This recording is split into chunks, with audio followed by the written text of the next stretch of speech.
To Howard Kahn, John Rocco Lombardi, Bertel Oilman, Paul Oilman, James Petras, Sally Soriano, Barbara Tillman, Bob Campus, Marvin Getleman, Ellen Schrecker, Jim Sober, Sarah Burke, Lloyd Rains, Laura Aculian, Tim Weber, Salvatore Bizzarro, David Barsamian, and Joseph Papaleo. Fortunate is the person with a treasure of friends. Preface. Make-believe media tells how movies and television have propagated images and themes that support militarism, imperialism, racism, sexism, authoritarianism, and other undemocratic values. I discuss many films and television programs. Do I select only the ones that paint the entertainment media in the worst possible light? If anything, I give disproportionately greater attention to the relatively few quality films and programs of progressive hue. While only a small fraction of the immense number of films that boost militaristic, anti-labor, and other conservative themes are treated herein, many more of the progressive ones are touched upon. Thus, the selection is skewed toward the more enlightened productions. For almost every criticism I make of the make-believe media, one could find some exceptions.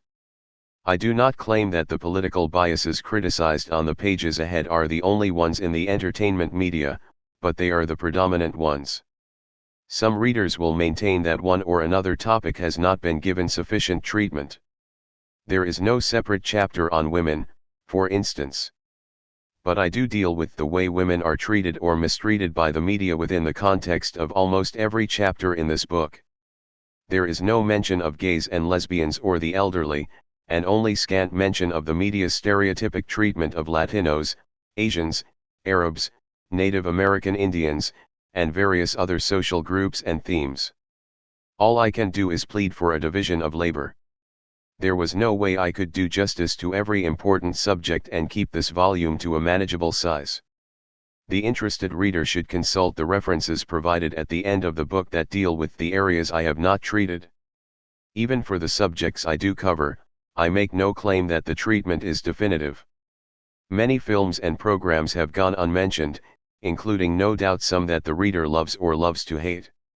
My hope is that readers will find this critical treatment of the entertainment media to be entertaining as well as informative.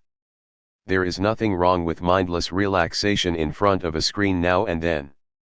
What is wrong is when it becomes the national pastime, a way of life, preempting our experiences and providing us with a prefabricated understanding of what the world is supposed to be. And this it does for too many people. So I hope this book leaves at least some individuals better attuned to what is false, contrived, and politically distorted about our entertainment media. Perhaps a better awareness of such things will cause us to waste fewer hours of our precious lives in front of both the big and little screens, allowing us more time for reading, conversing, relating to our friends and families, criticizing social injustice, and becoming active citizens of our society and the agents of our own lives. Acknowledgements. I wish to thank Shelley Moskowitz, Linda Valentino, Kathy Lipscomb, and Jane Hall-Aaron for the important assistance they rendered. Eric Smooden of American University has my appreciation for his valuable criticisms, as do Steve Barkin, University of Maryland College Park, and Timothy Cook, Harvard University. Once again, the staff at St. Martin's Press has proven most helpful in the production of this book, especially my editor Don Reisman, who is the best editor an author might hope for, and my project editor, Elise Baumann. My thanks also to Hollywood producer Edward Lewis, who provided me with some helpful information. Michael Parenti. Make-believe media, the politics of entertainment. 1. Political entertainment. Make-believe. The term connotes the playful fantasies of our childhood, a pleasant way of pretending. But in the world created by movies and television, make-believe takes on a more serious meaning. In some way or other, many people come to believe the fictional things they see on the big and little screens. The entertainment media are the make-believe media, they make us believe. Today, very little of our make-believe is drawn from children's games, storytelling, folk tales, and fables, very little from dramas and dreams of our own making. Instead we have the multibillion-dollar industries of Hollywood and television to fill our minds with prefabricated images and themes. Nor are these just idle distractions. I will argue that such images often have real ideological content. Worse still, they discourage any critical perception of the great and sometimes awful realities of our lives and socio-political system, implanting safe and superficial pictures in our heads. Even if supposedly apolitical in its intent, the entertainment industry is political in its impact. How can we speak of Hollywood films and television shows as being purely entertainment when they regularly propagate certain political themes and carefully avoid others? To borrow Robert Serino's phrase, we're being more than entertained when Hollywood and television are permeated with class, racial, gender, and other political biases. George Gerbner argues that all media carry a hidden curriculum of values and explanations about how things happen. The sociologist Hal Himmelstein believes that through its settings, music, words, and stories, television has become one of our society's principal repositories of ideology. A leading communications critic, Herbert Schiller, writes that one central myth dominates the world of fabricated fantasy, the idea that media entertainment and recreation are value-free, have no point of view, and exist outside the social process. For another critic, Eric Barneau, concludes, popular entertainment is basically propaganda for the status quo. In accord with those observations, I will try to demonstrate in the chapters ahead that over the years, films and television programs have propagated images and ideologies that are supportive of imperialism, phobic anti-communism, capitalism, racism, sexism, militarism, authoritarian violence, vigilantism, and anti-working class attitudes. More specifically, media dramas teach us that individual effort is preferable to collective action.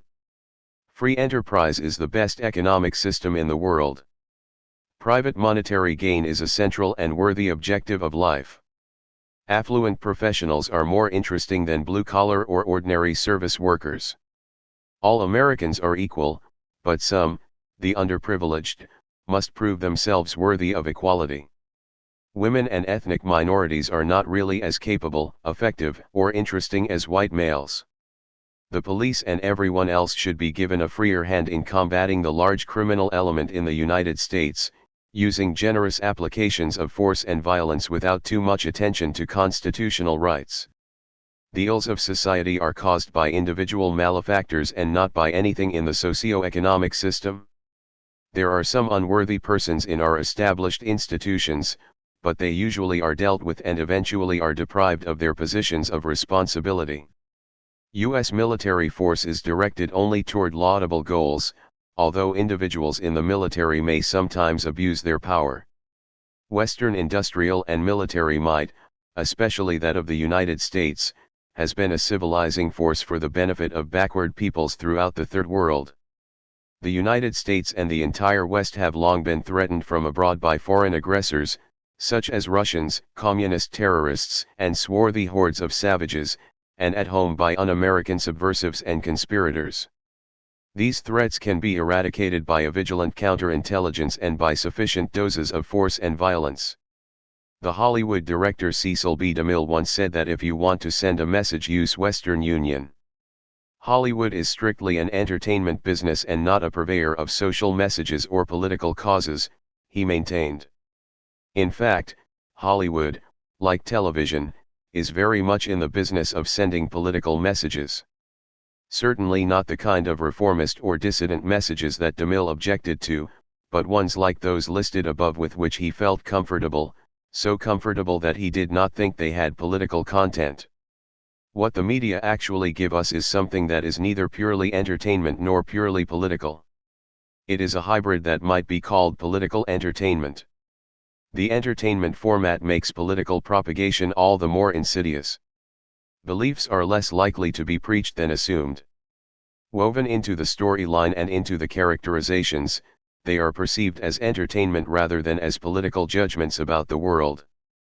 When racial subjugation is transmuted into an amusing Sambo and imperialist violence into an adventuresome Rambo, racism and imperialism are more likely to be accepted by viewers, who think they are merely being entertained.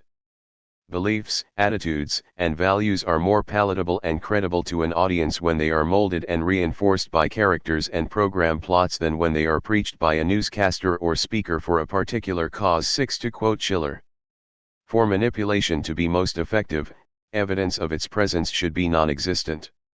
When the manipulated believe things are the way they are naturally and inevitably, manipulation is successful. In short, manipulation requires a false reality that is a continuous denial of its existence. It is essential, therefore, that people who are manipulated believe in the neutrality of their key social institutions. They must believe that government, the media, education, and science are beyond the clash of conflicting social interests. Seeing is believing. People are affected by social forces sometimes far removed from their immediate perceptions. They perceive only a relatively small portion of the influences that play upon them. In modern mass society, people rely to a great extent on distant image makers for cues about a vast world. In both their entertainment and news shows, the media invent a reality much their own. 8. Our notion of what a politician, a detective, a corporate executive, a farmer, an African, or a Mexican American is like, what rural or inner city life should be, our anticipations about romantic experience and sexual attractiveness, crime and foreign enemies, dictators and revolutionaries, bureaucrats and protesters, police and prostitutes, workers and communists, are all heavily colored by our exposure to the media. Many of us have never met an Arab, but few of us lack some picture in our minds of what an Arab is supposed to be like. This image will be more a stereotype than a reality, and if drawn largely from the mass media, it is likely to be a rather defamatory stereotype. 9. As Walter Lippmann noted, stereotypic thinking precedes reason, and as a form of perception it imposes a certain character on the data of our senses. 10. When we respond to a real-life situation with the exclamation, just like in the movies, we are expressing recognition and even satisfaction that our media-created mental frames find corroboration in the real world. The media images in our heads influence how we appraise a host of social realities, including our government's domestic and foreign policies. If we have learned from motion pictures and television dramas that our nation is forever threatened by hostile alien forces, then we are apt to support increased military spending and CIA interventions. If we have learned that inner-city denizens are violent criminals, then we are more apt to support authoritarian police measures and cuts in human services to the inner city. Remarking on the prevalence of media-induced stereotypes of African Americans, Ellen Holly put it well. When I express concern for the image of black people in the media, don't imagine for one moment that anything as shallow as a racial ego posture is involved. The way we are perceived by this society affects the most basic areas of our lives. When you apply for a job, the interviewer in personnel reacts to you not only in terms of who you are but also in terms of who he thinks you are. There are countless images floating around in his head and many of them are traceable to the media. You may sit in front of him as a neatly dressed, intelligent female who would do an efficient job, but if he has been fed one stereotype too many, he may look and see not you but Flip Wilson's Geraldine goofing on the job, painting her fingernails and calling up her boyfriend to chat on company time. If so, for all your qualifications, you're not the one who is going to get the job. Again and again I have seen black actors turned down for parts because they were told that they did not look the way a black person should or sound the way a black person should. What is this business of should? What kind of box are we being put into? I have seen black writers told that the black characters they put down on a page were not believable because they were too intelligent. 11. Audiences usually do some perceptual editing when watching a movie or TV program, projecting their own viewpoint upon the performance. But this editing is itself partly conditioned by the previously internalized images fed to audiences by the same media they are now viewing. In other words, rather than being rationally critical of the images and ideologies of the entertainment media, our minds after prolonged exposure to earlier programs and films sometimes become active accomplices in our own indoctrination. Those who doubt that the media can influence actual behavior might want to ponder this report by Diana Machik, which appeared in the New York Post on February 9, 1983. It describes audience behavior during Gandhi, a movie that portrayed the courage, sacrifice, and nonviolent collective action of India's patriots under Mohandas Gandhi's leadership. At the Ziegfeld Theatre in New York City, Gandhi, starring Ben Kingsley, is taming the 1,000-plus crowds who daily fill the 1,140 plush red velour seats at 12, 4, and 8 p.m.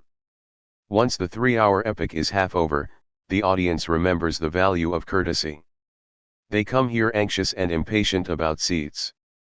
Outside, we have to monitor the line. People wait for approximately 45 minutes to an hour, said Ziegfeld manager Manuel Soto. But once the movie begins, something happens. The people calm down. And during intermission, they're like different people from the usual rude New Yorkers, Soto said about the effect of Gandhi, which has grossed $11.6 million nationwide. At intermission, moviegoers wait patiently on lines for candy, for the telephone, and for the bathrooms. I've never seen anything like it, says Naj Guillaume, a concession stand employee. Protocol is evident on popcorn lines. Patrons voluntarily speed up the process by forming sublines composed of those who prefer small containers, large ones, and extra butter. You don't have to push to get ahead. That's what this movie is all about, said George Vardas on a recent Saturday. It's the weirdest thing, says Ziegfeld ticket taker Lionel Stevens. We don't have any problems with crowd control. This Gandhi must have been something else. We are probably far more affected by what we see than we realize. Jeffrey Schrank notes that 90% of the nation's adult viewers consider themselves to be personally immune to the appeals of TV advertisements, yet these viewers account for about 90% of all sales of advertised products. 12 While we might think it is always other people, less intelligent than ourselves, who are being manipulated by sales appeals and entertainment shows, the truth might be something else. Another investigator, Jerry Mander, argues that media images are irresistible, since our brains absorb them regardless of how we might consciously regard such images. Children believe that what they are seeing in the make-believe media is real. They have no innate capacity to distinguish between real and unreal images. Only as they grow older, after repeated assurances from their elders, do they begin to understand that the stories and characters on the big and little screens do not exist in real life. In other words, their ability to reject media images as unreal has to be learned. 13 The problem does not end there, however. Even as adults, when we consciously know that a particular movie or television program is fictional, we still believe it to some extent, that is, we still accumulate impressions that lead to beliefs about the real world. When drawing upon the images in our heads, we do not keep our store of media imagery distinct and separate from our store of real-world imagery. The mind doesn't work that way, Mander concludes. 14. The former United States President Ronald Reagan has credited the movie Mr. Smith Goes to Washington as the one that most affected his life and led to his quest for the nation's highest office. I began to realize, through the power of that motion picture, that one man can make a difference, said Mr. Reagan. He made his statements as part of the All-Star Video Gala to celebrate the opening of the Disney MGM Studios theme park in Florida. World leaders, including the British Prime Minister, Mrs. Margaret Thatcher, and the Polish Solidarity leader, Lech Walesa, along with celebrities such as Jimmy Stewart and Mickey Rooney, will be discussing the films that made deep impressions on them. Stewart starred in Mr. Smith Goes to Washington, playing a man who fought corruption in the Senate. The 1939 film became one of the most beloved of director Frank Capra's optimistic fables. When Jimmy Stewart walked the halls of the Capitol building, I walked with him, said Mr. Reagan. When he stood in awe of that great man at the Lincoln Memorial, I bowed my head, too. NZPAAP report in the press, Christchurch, New Zealand, April 6, 1989. It has been argued that the claims made about media influence can be unduly alarmist. It is not all a matter of our helpless brains being electronically pickled by the sinister media. Indeed, things can be overstated, but that is no excuse for dismissing the important impact the media do have. Consider some of the more troubling instances such as the copycat or trigger effects, when media exposure sparks imitative responses from viewers. One sociologist reports that suicides, along with auto fatalities and airplane accidents, increase significantly for a brief period immediately after news reports about suicide. 15 Probably the most dramatic instance of copycat behavior was the rash of self-killings following the news that Marilyn Monroe had taken her life. Other incidents are worth pondering. After The Deer Hunter began playing in theaters in 1979, at least 25 viewers around the country reenacted the movie's Russian roulette scene and blew their brains out. NBC showed the film The Doomsday Flight, about a man who tries to extract a ransom from an airline after planting a bomb on one of its planes. Within a week, a dozen bomb threats were reported by the major airlines, a dramatic increase over the previous month. A woman in Boston's Roxbury district was doused with gasoline and burned to death shortly after the telecasting of the film Fuzz, which portrayed a similar act. A 14-year-old whiz kid in Syracuse committed a series of robberies fashioned after techniques he saw on Mission Impossible. He was apprehended only after a friend informed the police. In Los Angeles, a maid caught a 7-year-old boy sprinkling ground glass into his family's dinner. He said he wanted to see if it would work as it did on television. 16.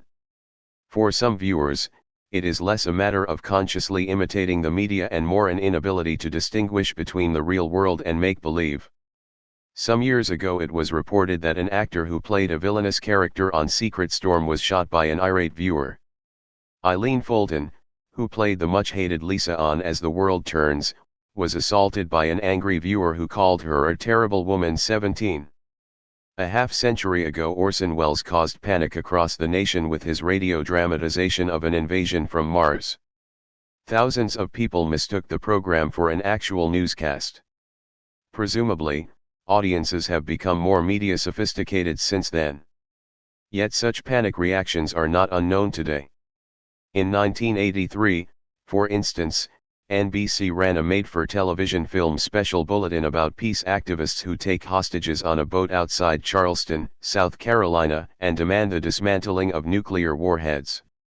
In the ensuing confrontation, the nuclear device on the boat which the protesters are using as a threat accidentally detonates, destroying Charleston and its environs. The movie was done with grainy film and a handheld camera to give it a documentary effect. However, the word dramatization was also flashed across a corner of the screen every few minutes. Obviously, the show's producers anticipated that many viewers might have difficulties telling fact from fiction. Indeed, despite the precaution of the repeatedly flashed message, the network was swamped with calls from concerned people who thought the explosion had really taken place. Perhaps many viewers simply did not know the meaning of dramatization or were so convinced by the documentary quality of the film as to place no significance on the word. The more time people spend watching television and movies, the more their impressions of the world seem to resemble those of the make-believe media. Gerbner and Gross found that heavy TV users, having been fed abundant helpings of television crime and violence, are more likely to overestimate the amount of crime and violence that exists in real life. They are also more apt to overestimate the number of police in the United States and the percentage of persons with professional jobs. Professionals and police are overrepresented on TV as opposed to other service and blue-collar employees. While television may not directly cause the results that have turned up in our studies, it certainly can confirm or encourage certain views of the world. 18. Consider how media's advertisements influence consumption patterns. Bombarded by junk food television commercials over the years, Americans, especially younger ones, changed their eating habits dramatically. Compared to the pre-TV days of the 1940s, per capita consumption of vegetables, fruits, and dairy products was down 20 to 23% by the mid-1970s, while consumption of cakes, pastry, soft drinks, and other snacks was up 70 to 80%. 19 Television advertising campaigns transformed soda pop from something consumed at ball games and picnics to a beverage drunk daily with almost every meal and between meals, complete with family-size bottles. In 1961, after years of television ads, annual soft drink consumption was up to 128 bottles per capita. By 1981, following a still more intense media blitz, it rose to 412.3 bottles per person. 20 This represented not only a dramatic increase in quantity, but a transformation in the social definition of the product itself from an occasional indulgence to a national drink. Along with commercials, entertainment shows influence consumption patterns. A salesman at Continental Gun Shop in Miami reported, "Everybody comes in and bugs me about that brand 10mm semi-automatic that guy uses in Miami Vice. The brand sold like hotcakes at $883 each." 21 Manufacturers have become aware of the product placement opportunities in motion pictures. Jerry Lewis selling Dunkin' Donuts in Hardly Working, 1981, Kevin Kline flashing his Nike shoes in The Big Chill, 1983, Melanie Griffith drinking Coors beer in Working Girl, 1988, to name a few. The producers of E.T., the Extraterrestrial, 1982, received promotional help from Hershey Foods in exchange for featuring Reese's Pieces in the film. Sales of that candy product then shot up 70%. 22. Regarding personal styles, people often take their cues from entertainment figures.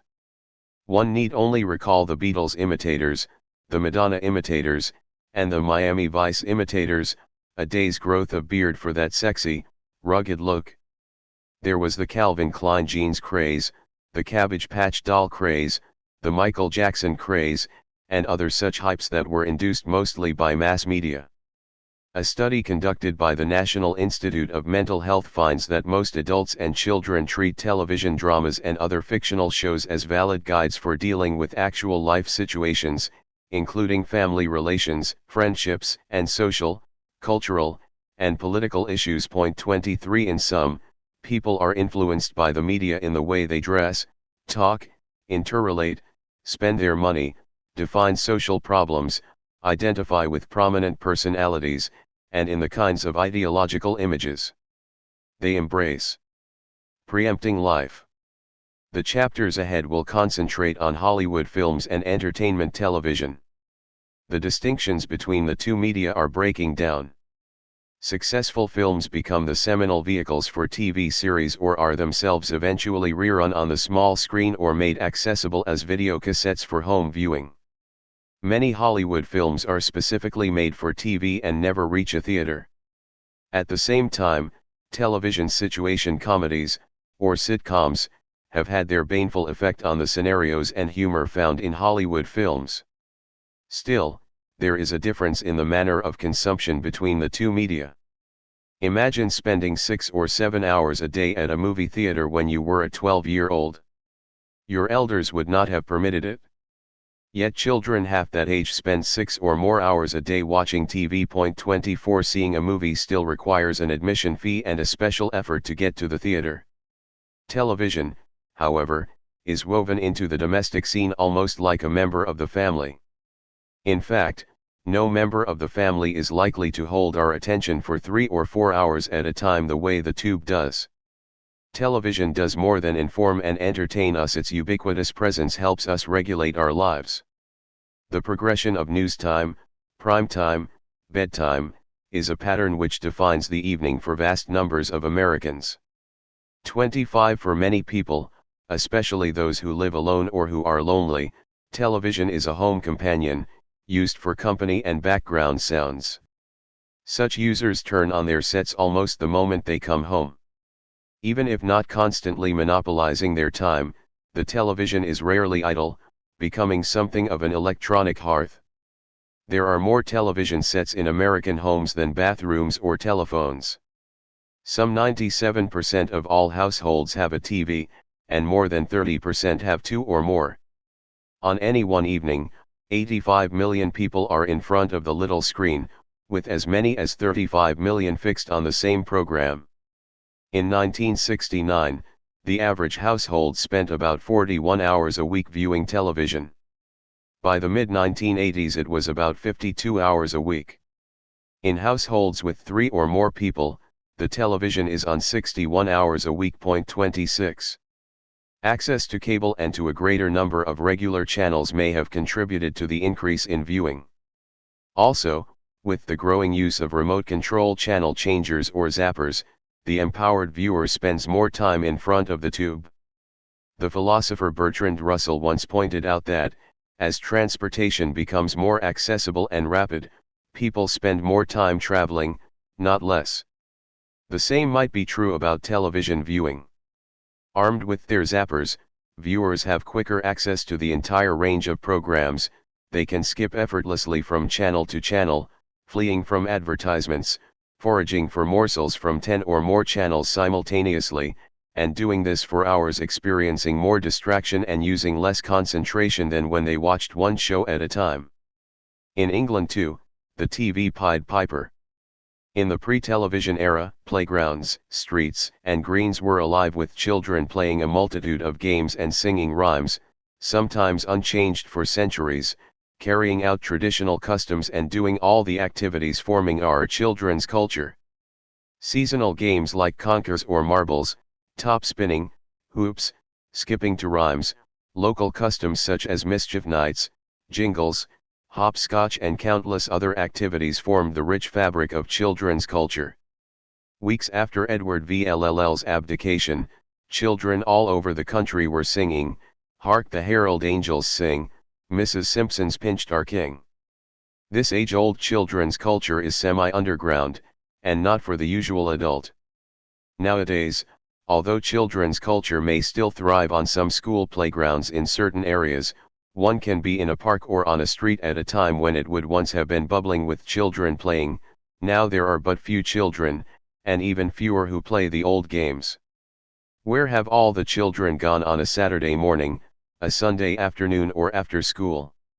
The television, like the Pied Piper of Hamelin drawing all the children into the mountain cave, has taken many of our modern children away from their hobbies, play, games, streets and greens for at least 20 hours a week.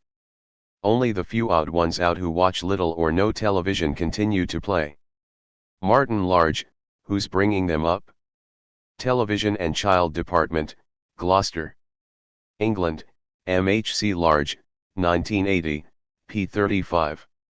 The most pervasive effect of television aside from its actual content may be its very existence, its readily available, commanding, and often addictive presence in everybody's home, its ability to reduce hundreds of millions of citizens to passive spectators for major portions of their lives. 27 Television minimizes personal interactions within families and communities. One writer only half-jokingly claims, "I watched television, mainly as a way of getting to know my husband and children." 28 An associate of mine, who spent years in Western agricultural regions, relates how a farmer once told her, "Folks used to get together a lot. Now with television, we see less of each other."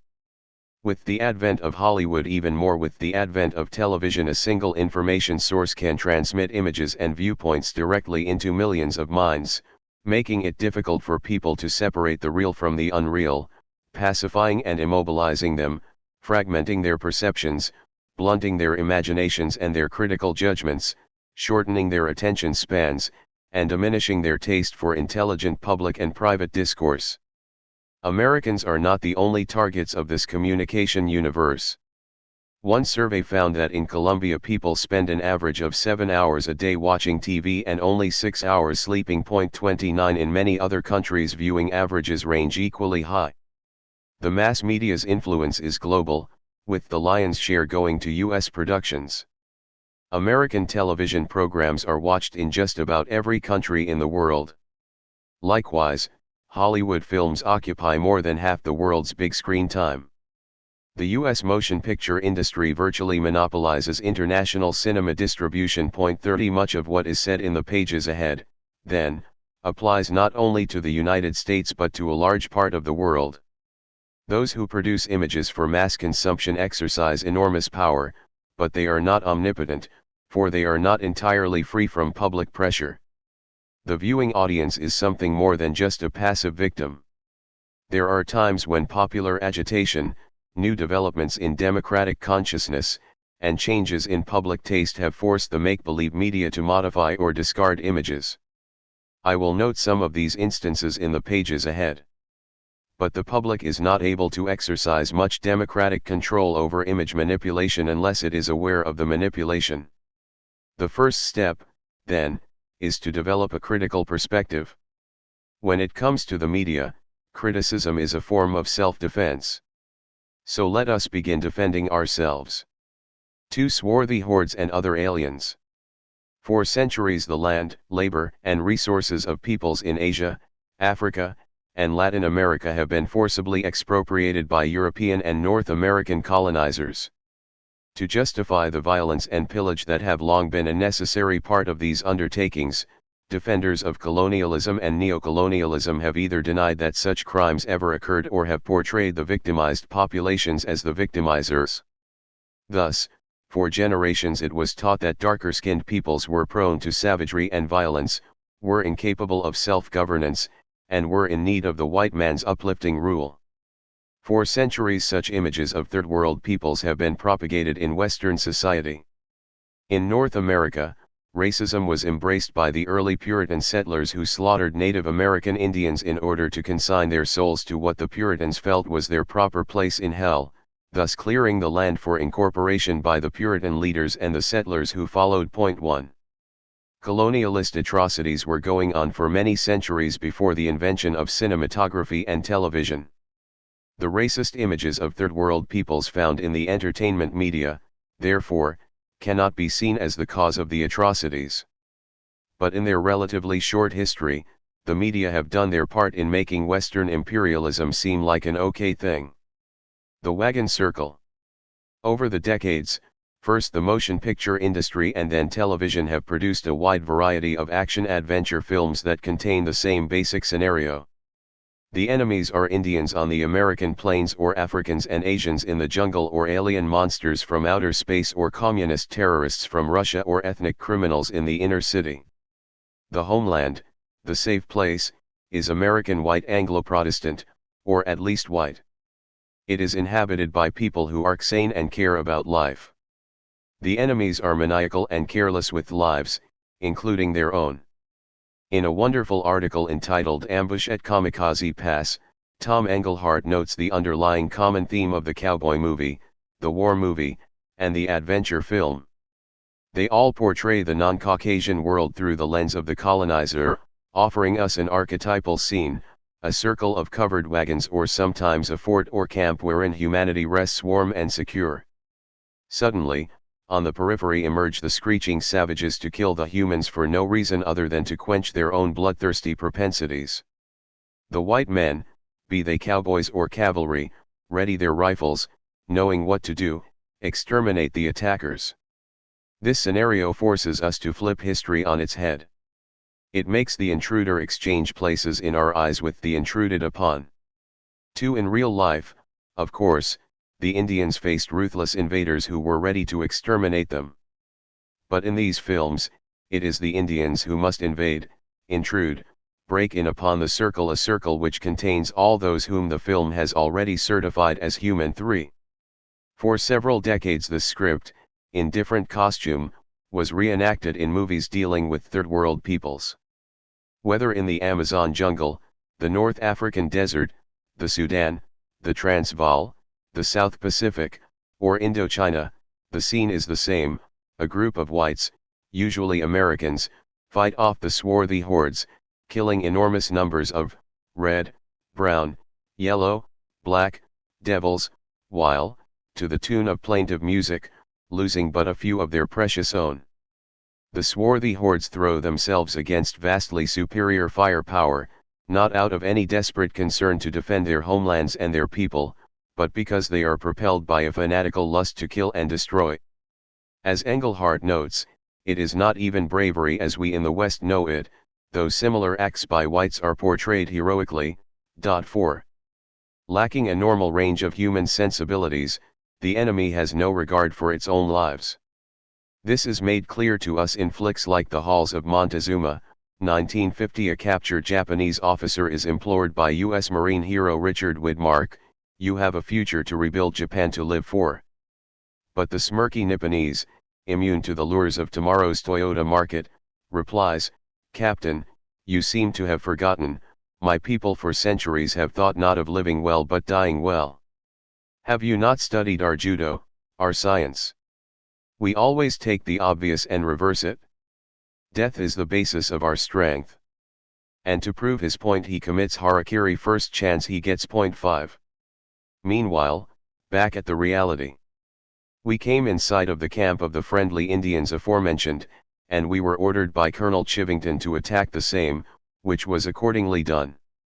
The village of the Indians consisted of from 100 to 130 lodges, and, so far as I am able to judge, of from 500 to 600 souls, the majority of which were women and children. In going over the battleground the next day I did not see a body of man, woman, or child but was scalped, and in many instances their bodies were mutilated in the most horrible manner, men, women, and children's private parts cut out, etc. When it was day the soldiers returned to the fort considering that they had done a deed of Roman valor, in murdering so many Indians in their sleep, where infants were torn from their mother's breast and hacked to pieces in the presence of their parents and the pieces thrown into the fire, and other sucklings then cut, stuck, and pierced. The memoirs of an American soldier quoted in Irving J. Sloan, Our Violent Past, New York, Random House, 1970, pages 17, 20-21. Imperialism has never recognized the humanity of its victims. By treating the colonized as subhuman, the colonizers can more easily justify exterminating them. John Wayne summed it up in one of his horse operas. The Searchers, 1956. There's humans and then there's Coleman Ches. In World War II films, Japanese soldiers, played by Chinese American actors, were portrayed as pitiless, sadistic demons. Hence, killing them posed no great moral problems. As the sergeant in Guadalcanal Diary, 1943, explains, besides, they're not people. In that same film, one Marine asks about the enemy soldiers, where are the rest of the 7 dwarfs? Another answers, they live in the trees like apes. 6. In earlier times, imperialistic extermination could assume a more endearing form. In Wee Willie Winkie, 1937, little Shirley Temple asks her grandfather, the British colonel, why he was mad at Kota Khan, leader of the warlike tribes on India's border. We're not mad at Kota Khan. England wants to be friends with all her peoples. But if we don't shoot him, he'll shoot us, the colonel tenderly replies. 7. In The Real Glory, 1939, Gary Cooper plays an army doctor who solves all the medical and military problems in the Philippine Islands in the wake of the Spanish-American War. The movie offers not a hint of why the U.S. Army was in the Philippines, and nothing about how U.S. forces invaded the islands, crushing the Filipino Liberation Army that was fighting for independence, and killing hundreds of thousands of men, women, and children in the process, thereby paving the way for the takeover of the land, labor, and natural resources by U.S. firms. Instead, we get a benign image of U.S. imperialism in which the victimizer is transformed into the culturally superior benefactor.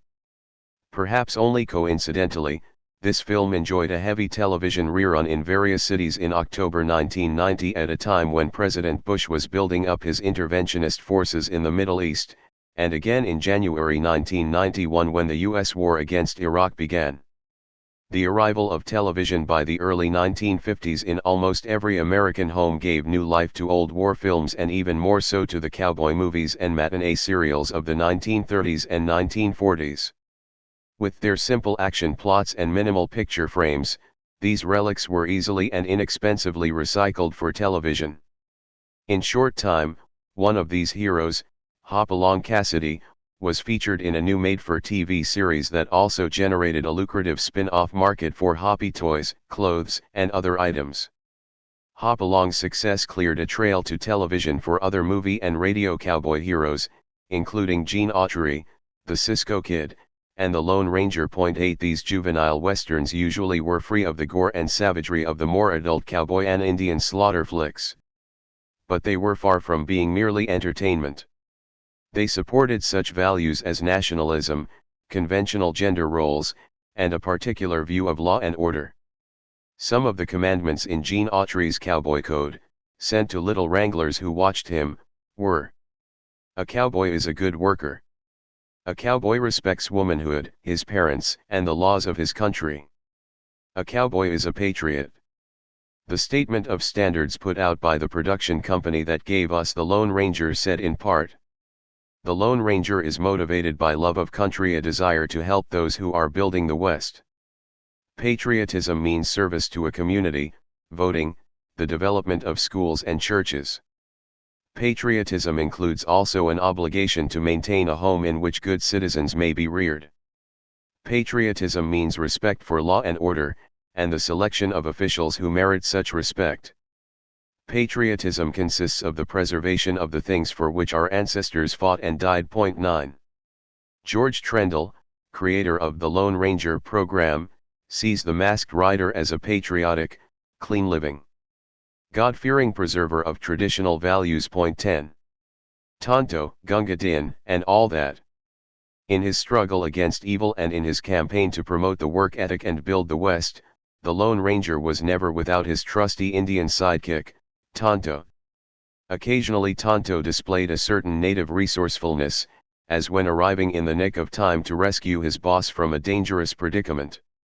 But Tonto, whose name means stupid in Spanish, rarely had an idea of his own that reached beyond the concerns of his white boss.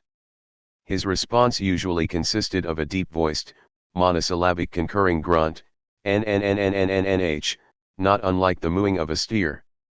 It would have been unimaginable for him to suggest that he and the Lone Ranger devote effort to righting the terrible wrongs committed against Tonto's people by those who were building the West. When the dynamic duo took off across the wild brush with a hearty "Hi-yo Silver," it was Tonto who swallowed dust, riding several paces behind his boss, on a horse that looked almost lackluster compared to the Lone Ranger's utterly magnificent steed. In real life, the imperialists often managed to win the collaboration of some indigenous peoples. Because of the bleak options facing them, poverty, displacement, or tribal rivalries, the colonized can sometimes be coerced or bribed into joining the colonizers' ranks. In other words, instead of killing all the natives, the white conquerors use some in struggles against other segments of the native population. The Lone Ranger and Tonto offer us a familiar media prototype of that kind of domesticated imperialist relationship. When Third World people are not portrayed as heartless savages, they are cast as devoted subordinates, finding fulfillment in selfless service to or loving association with a white superior, elevated to dependency upon that superior. 11. Frequently the swarthy sidekick sacrifices his life for his white companion at the appropriate moment.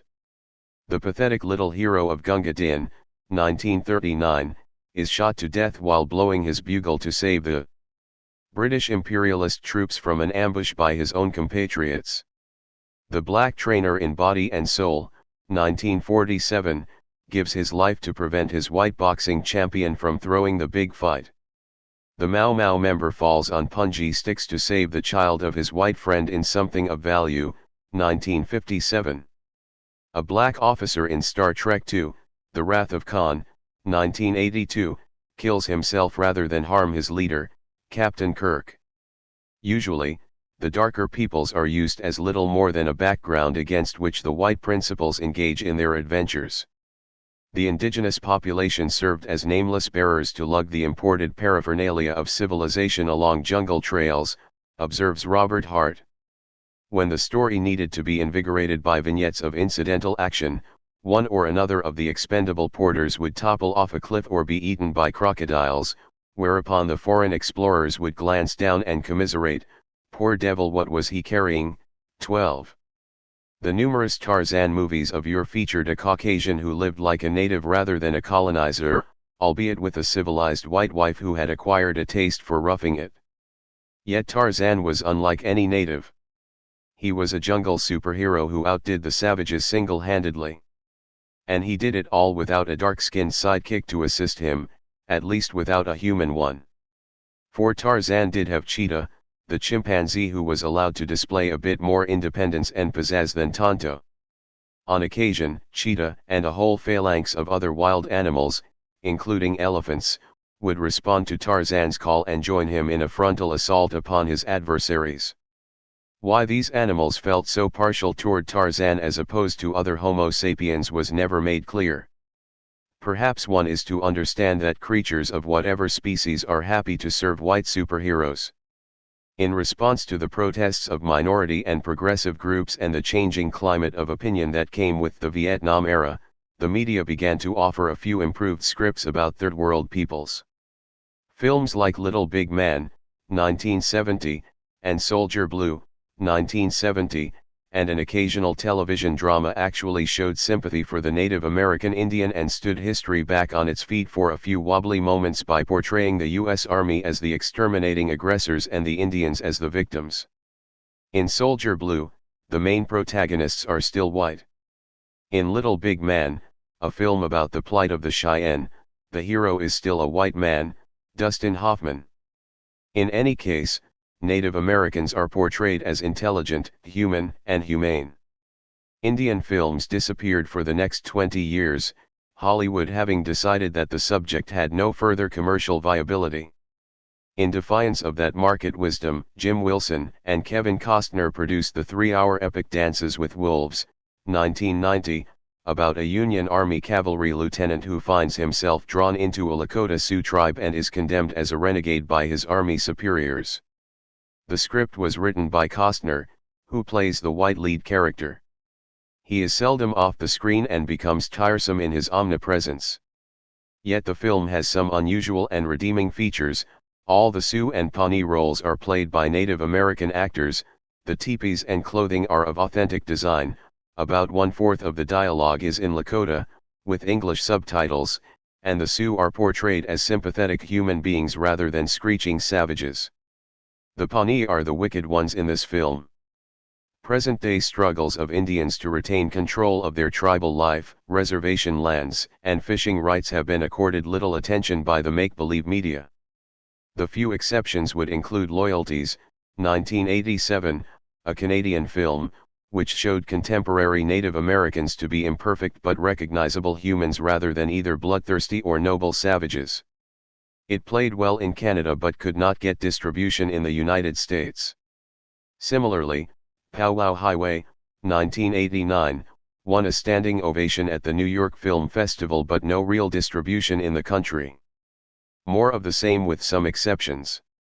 Whatever new developments in history, there is no shortage of the old colonial stuff in the make-believe media. Witness the way the motion picture industry continues to treat Africa. There are 1,000 fascinating stories that could be told about Africa.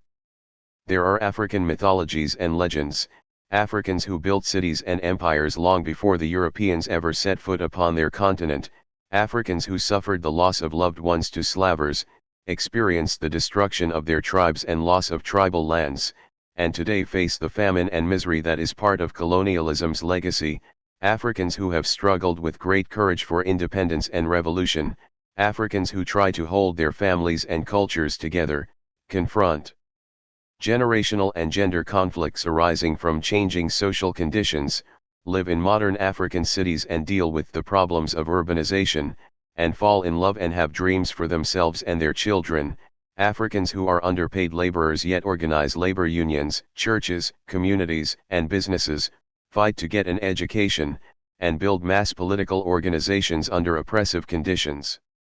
1,000 powerful stories could come out of Africa, but when Hollywood finally did turn its attention to that land in recent years, all it could produce was Out of Africa, 1985, a film that says nothing about Africans. Out of Africa is a major production about a minor literary figure, Isaac Dinesen, an upper-crust Dane, Meryl Streep. It focuses on Dineson's tribulations as owner of a plantation in Africa. She is surrounded by natives who, like so many Gunga Din, seem only concerned with serving her, addressing her reverently as Sahib. The heroine's lover, played by Robert Redford, shows her the real Africa, the Africa he loves, by taking her up in his airplane. What we see is the same old safari flick footage of herds of zebras and giraffes running across the plains. His real Africa has no Africans in it. Several years later came White Mischief, 1988, another film with an African setting, which concentrates on a decadent colony of rich English. This movie offers adultery, murder, and a courtroom trial. What it doesn't have is any Africans except servants and other such human background fixtures. To judge from such media productions, Africans lead lives of little interest to anyone. As with Africa, so with India, in the early 1980s a spate of dramas about colonial India were released, including the British-made motion picture Passage to India, 1984, and the television series The Jewel in the Crown, both of which also focus almost exclusively on colonial whites as the principals. The Indians we see are usually members of unthinking crowds or, again, are mute servants and lackeys who compose the social scenery of imperialism. Passage to India does recognize that colonizers might treat indigenous peoples unjustly. But the injustice is confined to an atypical incident. An emotionally unstable English woman falsely accuses an Indian man of having raped her, a charge that is exposed as bogus in court.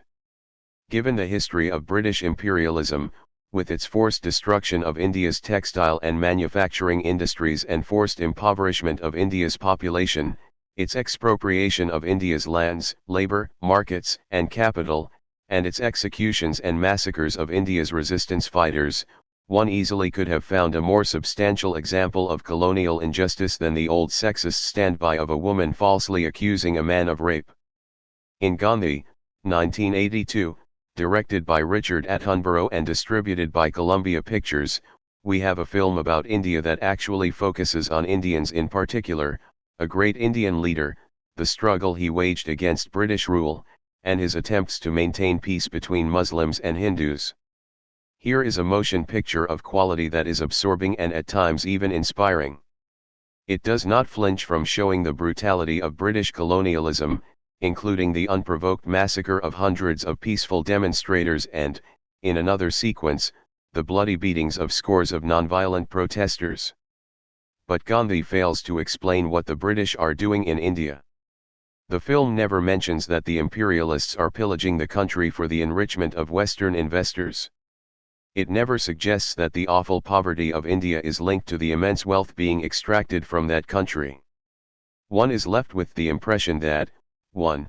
The British occupy far-off countries just so they might strut about with swagger sticks and lord it over other folks, and, 2. They simply lack the decency to go home when asked to. The film emphasizes Gandhi's nonviolence without mentioning that his movement failed to bring about the social revolution needed to wipe out the poverty that today is still the lot of multitudes in India. Gandhi gives little attention to the organized popular struggle that won India's independence. Instead, a single individual is made to be the architect of India's freedom. Gandhi is presented as something of a saint. Little is said about the curious forms of his asceticism and the problems created within the movement by his religious obscurantism and his oddly pre-industrial vision of India's future. 13. Another rare anti-colonialist motion picture, also directed by Richard Attenborough, is Cry Freedom, 1987, the story of a white South African journalist who sides with the anti-apartheid leader Stephen Biko. The oppressions and terrors suffered by black protagonists, including Biko, are treated seriously in the film, though given far less attention than the lesser travails of the journalist and his family. Perhaps the best way to reach white audiences is by showing how apartheid oppresses white people of conscience as well as others. However, since black South Africans have faced far greater risks with fewer material resources at their command, one might expect a well-intentioned film to make their struggle the dramatic focal point. Another anti-colonial motion picture, a British production, The Mission, 1986, exposes the way European powers stole lands and destroyed indigenous people in South America during the late 18th century. The missionaries join ranks with the tribes, something missionaries rarely have done in imperialism's history, against the higher clergy, crown officials, and big landowners in an unsuccessful attempt to save the Indian communities from displacement and extermination. Again, the principal protagonists are whites. The Indians are never more than a supporting cast. Perhaps the film makes its most pertinent thrust in the printed crawl that appears at the end, announcing that the forcible extermination of indigenous peoples in the South American rainforests is still going on today. A truly uncompromising anti-imperialist motion picture was the Italian-French production of over 20 years ago, Burn. 1969, starring Marlon Brando. From a political standpoint, it left little unsaid, noting the economic interests that were behind Caribbean colonialism, the comparative gains to be made from exploiting slave and free labor, and the problems of insurgency and counterinsurgency, all set in a late 18th century West Indies setting. The film's only defect was its portrayal of the black revolutionary leaders as too inexperienced to rule once they seized state power. In real life, the difficulties of revolutionary rule are caused mostly by the economic legacy of underdevelopment and the drain imposed by counter-revolutionary destruction and encirclement.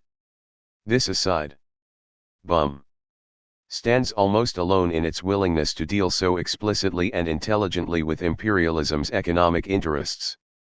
It is difficult to believe that such a motion picture could play in commercial movie houses in America. In fact, Burn did not reach many theaters, nor stay very long in those it did reach. Produced during the height of the Vietnam War, it was yanked out of circulation by distributors after an unusually brief run. Hardliners and anti-terrorists. The post-Vietnam era saw a resurgence of racist and anti-communist stereotypes in the media. In Francis Ford Coppola's Apocalypse Now, 1979, Montagnard tribespeople gather worshipfully around a great white god in the form of a renegade U.S. Army officer. Colonel Kurtz, Marlon Brando. The colonel, a borderline psychotic, believes wars should be fought the old-fashioned way, without pity or limitation. The United States, it seems, failed to match the enemy's ruthlessness and terror. Such an opinion misrepresents the facts in what was the most murderous war ever waged by a large industrial nation against a small underdeveloped country. At one point Kurtz observes that the Vietnamese liberation fighters, the Viet Cong, chopped off the arms of hundreds of children as punishment for receiving vaccinations from U.S. health officers. This atrocity never happened in real life but was accepted as true by some viewers in the theater I attended, judging from their audibly outraged reactions. Apocalypse Now also introduces us to a degenerated John Wayne prototype, assuming that's not a redundancy. Lieutenant Colonel Kilgore, Robert Duvall, who wears a cavalry hat and uses helicopters instead of horses to ride into a Vietnamese village, shooting it to pieces. Like the hunters who kill animals from trains and planes, the helicopter gunners run down their prey. Targeting one victim who is racing away, a gunner exclaims that he got her right up the ass. When one of his choppers lands and is blown away by the liberation fighters, Kilgore angrily remarks that the enemy are a bunch of savages. In a more relaxed moment, he notes, "I love the smell of napalm in the morning." A standard image of third world people, primitive montagnards guarding the stronghold of their great white leader, a renegade U.S. Army officer in Apocalypse Now. The character of Kilgore is played satirically and the slaughter is shown with a less sympathetic camera than might be found in a John Wayne flick, yet it is ambiguous enough for us to wonder whether the war is being condemned or celebrated. Without a clear critique woven into the subtext, all film tends to argue in favor of the behavior shown. 14 In Michael Cimino's The Deer Hunter, 1978, Vietnamese liberation fighters gleefully force American prisoners to play Russian roulette with a loaded revolver. Cimino admitted that the episode was a purely imaginary one, but he saw nothing wrong with this since he was striving for narrative effect rather than historical literalness. One wonders what the response would have been if a movie depicting French resistance fighters happily torturing German prisoners during the Nazi occupation of France were defended on the grounds of artistic license. The portrayal of the Vietnamese in The Deer Hunter might best be described as racist. War dramas in film and television may not create violence, but they seem to help define reality for the violent imagination. Hence, U.S. Marine Lance Corporal Eric Huffman enthuses. You know how in Apocalypse Now they go around putting aces of spades on the dead VC? Well, that's where our squadron emblem comes from killing all those Viet Cong. See, I double as door gunner when we rig for combat. I fire this .60 caliber Gatling gun with 6 rotating barrels that can shoot off 4,000 rounds per minute. It's just like in the movie. I didn't like the last part of that film too much, but when they're flying into that village blowing all that shit away, I thought that was fantastic. I must have seen that movie about 5 times now. When Huffman was asked about the possibility of war, he said, "Everyone's looking forward to it. I'd like to kick ass in Iran. What if we end up fighting elsewhere? Any place is fine. I just want some action." He smiles with a sweet adolescent enthusiasm. You see, they try and keep us motivated that way. It's all part of the plan. Quoted in David Helberg, War Games, in These Times, June 4 to 17, 1980. Neither The Deer Hunter nor Apocalypse Now nor the more anti-war films like Platoon, 1986, or the underrated Full Metal Jacket, 1987, take much time to depict the awful impact of the war on the Vietnamese.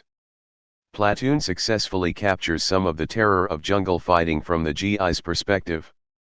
It also portrays the torching of a village by U.S. forces, an operation that appears relatively benign compared to the widespread village massacres conducted by U.S. forces during the war.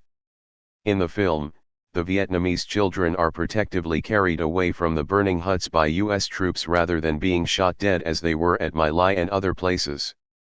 Platoon has the virtue of making no attempt to glorify the war.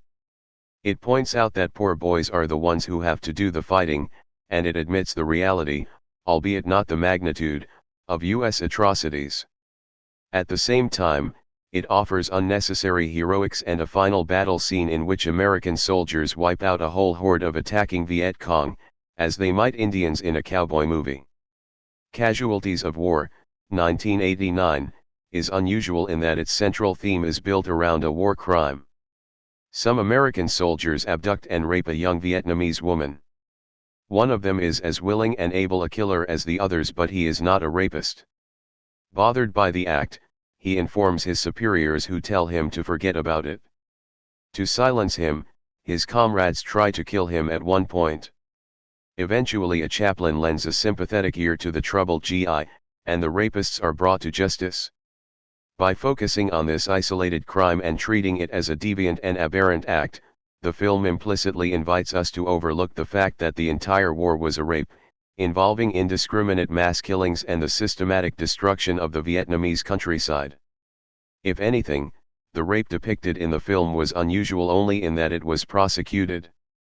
The 1970s and 1980s brought us movie director and writer John Milius, who dubbed himself a Zen fascist and who wrote a number of war and gore scripts, including scenes for Apocalypse Now and Jeremiah Johnson, a 1972 release about a white hero who kills Indian after Indian. Milius's scenes had to be cut because they were too violent even for those films. Milius fit in well with the Reaganite cinema, declaring that, for the media, I'm the Hermann Goering of my generation, and there's something unspeakably attractive about war. To prove his point, he directed and co-wrote A Conan the Barbarian, 1982, a movie that must have set a record for combat deaths by beheading, slashing, and bashing delivered upon lesser mortals by the indestructible Aryan Titan, Arnold Schwarzenegger. 15. The military has always found a home in the entertainment media. In A More Innocent Day, we had the jingoism of John Wayne, who single-handedly won World War II, taking time off from killing Indians to kill lots of Japs in Back to Bataan, 1945, The Fighting Seabees, 1944, Sands of Iwo Jima, 1949, Flying Leathernecks, 1951, and a dozen other flicks. To say that Wayne won the Celluloid War single-handedly is not quite true. He had the active support of the Pentagon itself. War films depend heavily on the military for expensive props, such as planes, ships, and tanks. Support is forthcoming only for scripts that fit the military's view of things. The films that fail to satisfy the Department of Defense's Motion Picture Production Board are denied equipment and banned from U.S. bases around the world, as happened to Attack, 1956, On the Beach, 1959, and Steel Helmet, 1951. The latter's script called for the killing of an unarmed North Korean prisoner of war by a GI. The Army refused to go along with such a portrayal. It would have us believe that American soldiers have never done such things. Several scenes in other films, including From Here to Eternity, 1953, had to be rewritten before the Pentagon would cooperate. 16. As with movies, so with television. The Pentagon has spent millions of dollars on TV recruitment commercials and has allowed Bob Hope to telecast highlights of his overseas military base tours. The military has provided bases, materiel, and personnel for entire television series. In 1958, the Army lent soldiers to be used as extras in The Big Attack, thereby incurring the ire of the Screen Actors Guild. The military cooperated in the production of Men in Space, 1959-60, a CBS science fiction series for whose scripts the Pentagon had approval rights. Other series such as The Blue Angels, The Silent Service, Flight, and Steve Kenyon received military equipment and file footage in exchange for a positive image of the armed forces. 17. This cooperation between the make-believe media and what some called Pentagon Productions continued through the Vietnam War. The military assisted in every conceivable way in filming The Green Berets, 1968, a story of how Special Forces killer John Wayne guns down hordes of Vietnamese just as he did Indians and Japanese in earlier flicks, thereby seeming to win the Vietnam War. The military's cooperation continued throughout the 1980s with Cold War propaganda movies like Rambo 3, Red Dawn, and Invasion USA, discussed in the next chapter. In both Top Gun, 1986, a film about young bucks at an elite naval aviation training school who vie for macho glory, and The Hunt for Red October, 1990, about a diabolic Soviet submarine commander, the U.S. Navy cooperated fully, providing the jet fighter planes, nuclear submarines, and technical advisors. Naval crews were used as extras. Navy officials inspected and approved both films and were pleased with what they saw, a glorification of militarism and high-tech weaponry. There have been good anti-war films, but they have been few and far between. Dalton Trumbo's Johnny Got His Gun, 1971, is a powerful, wrenching story about one of war's victims. Coming Home, 1978, less directly and less painfully deals with the victimization endured by war veterans. Paths of Glory, 1957, starring Kirk Douglas, is often cited as an anti-war film and concerns trench combat in World War I and the unjust execution of several soldiers for cowardice. This film is really against inefficient war, a critique directed at the stupidity of field commanders who allow their troops to be slaughtered in a hopeless battle and then try to cover up their mistakes. The film does not question war itself, it just argues for better generalship and fewer unnecessary casualties. The military media complex. In addition to providing its own productions and file footage to private companies, the Pentagon lent military bases for on-location filming. It also provided experts to check on the accuracy of everything from proper military formations to Phil Silver's comic references on The Phil Silvers Show. The Defense Department even offered its academic campuses. The U.S. Military Academy at West Point was used in producing the Ziv series The West Point Story. The U.S. Naval Academy at Annapolis was the site of many scenes in another Ziv product, Men of Annapolis. In both cases, applications for admission to the academies rose as a result of these series. J. Fred MacDonald, Television and the Red Menace, New York, Praeger, 1985. p. 119. Standing almost alone as an anti-war film is All Quiet on the Western Front, 1930, which offers a shattering, uncompromising depiction of the savagery of trench warfare. The effect on audiences is unambiguous. We have waited over 60 years for something that might come close to this classic. A fairly good remake of All Quiet on the Western Front did appear in 1979.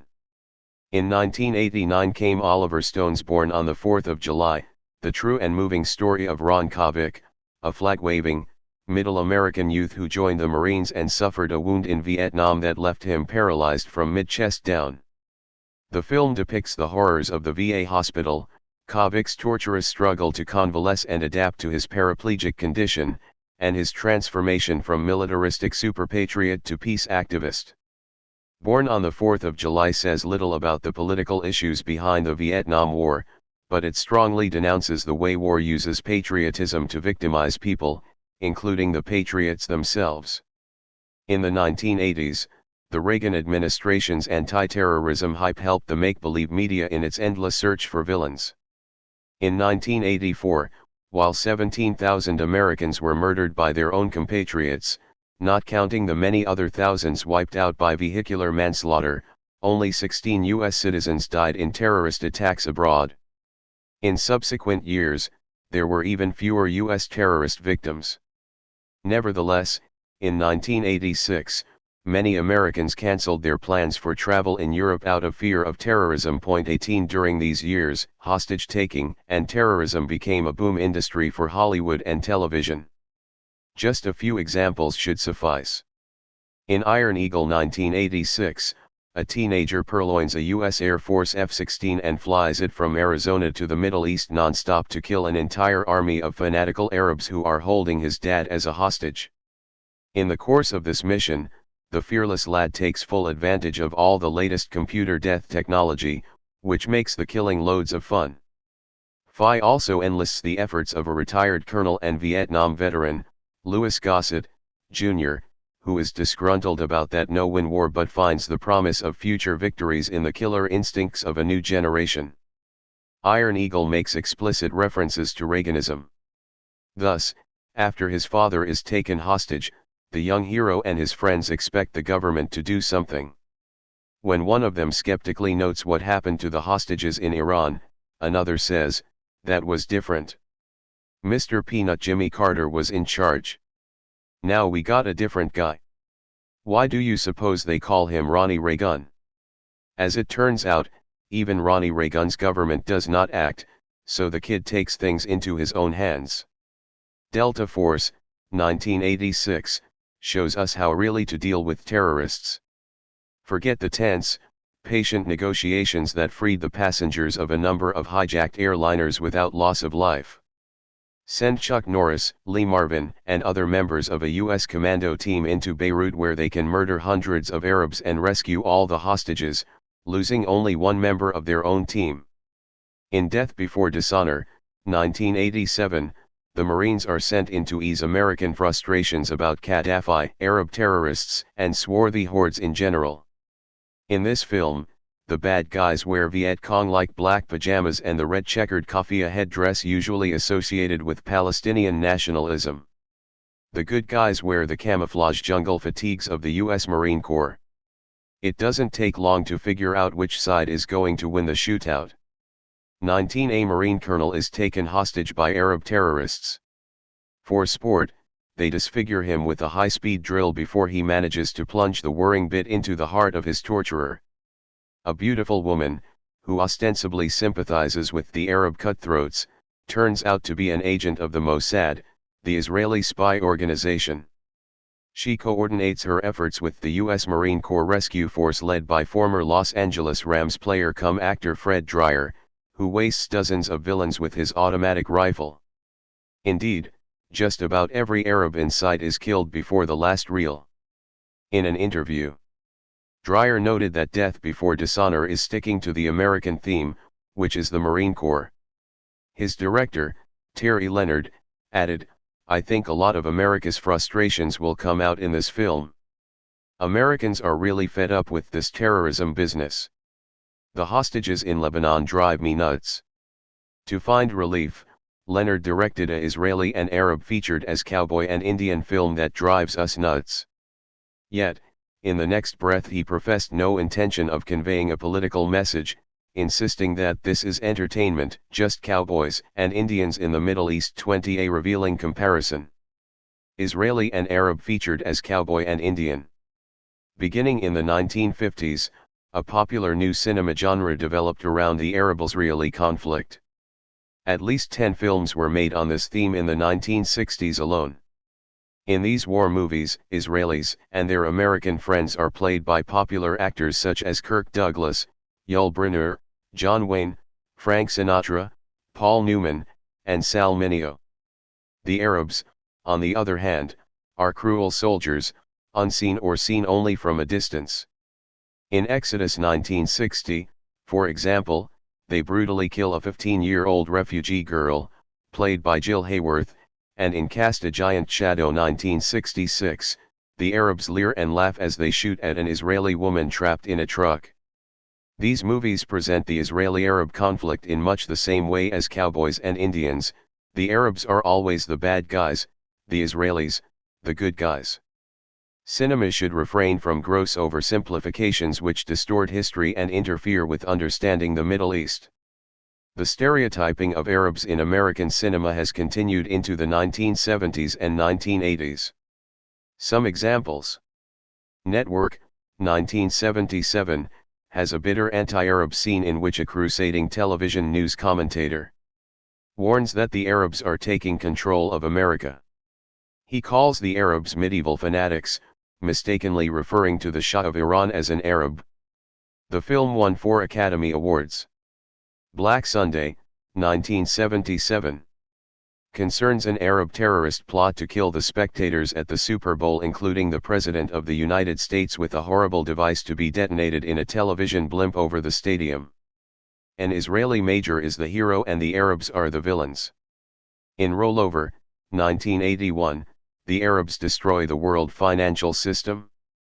In publicity interviews, Jane Fonda has made her movie's message explicit: if we aren't afraid of Arabs, we'd better examine our heads.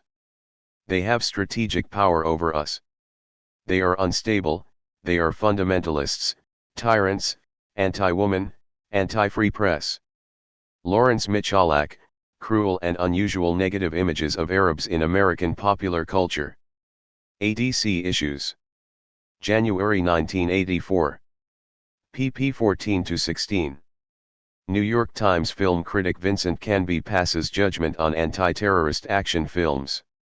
The subversive thing about films that exalt blunderbuss chauvinism is that, because they are action movies, they're very easy to sit through no matter what you believe in.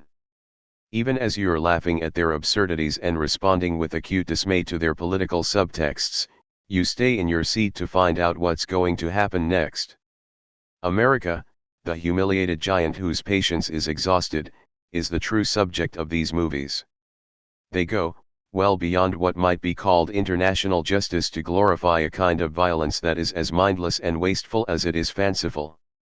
Such movies aren't intended to be reasonable. Rather, they mean to give the mind a rest by playing on one's prejudices and on one's gut reactions to scenes of sadism, heroism, and spectacular special effects. Point 21. With the advent of the 1990s, the Bush administration gave us more U.S. military interventions around the world, and Hollywood obligingly provided more films about them.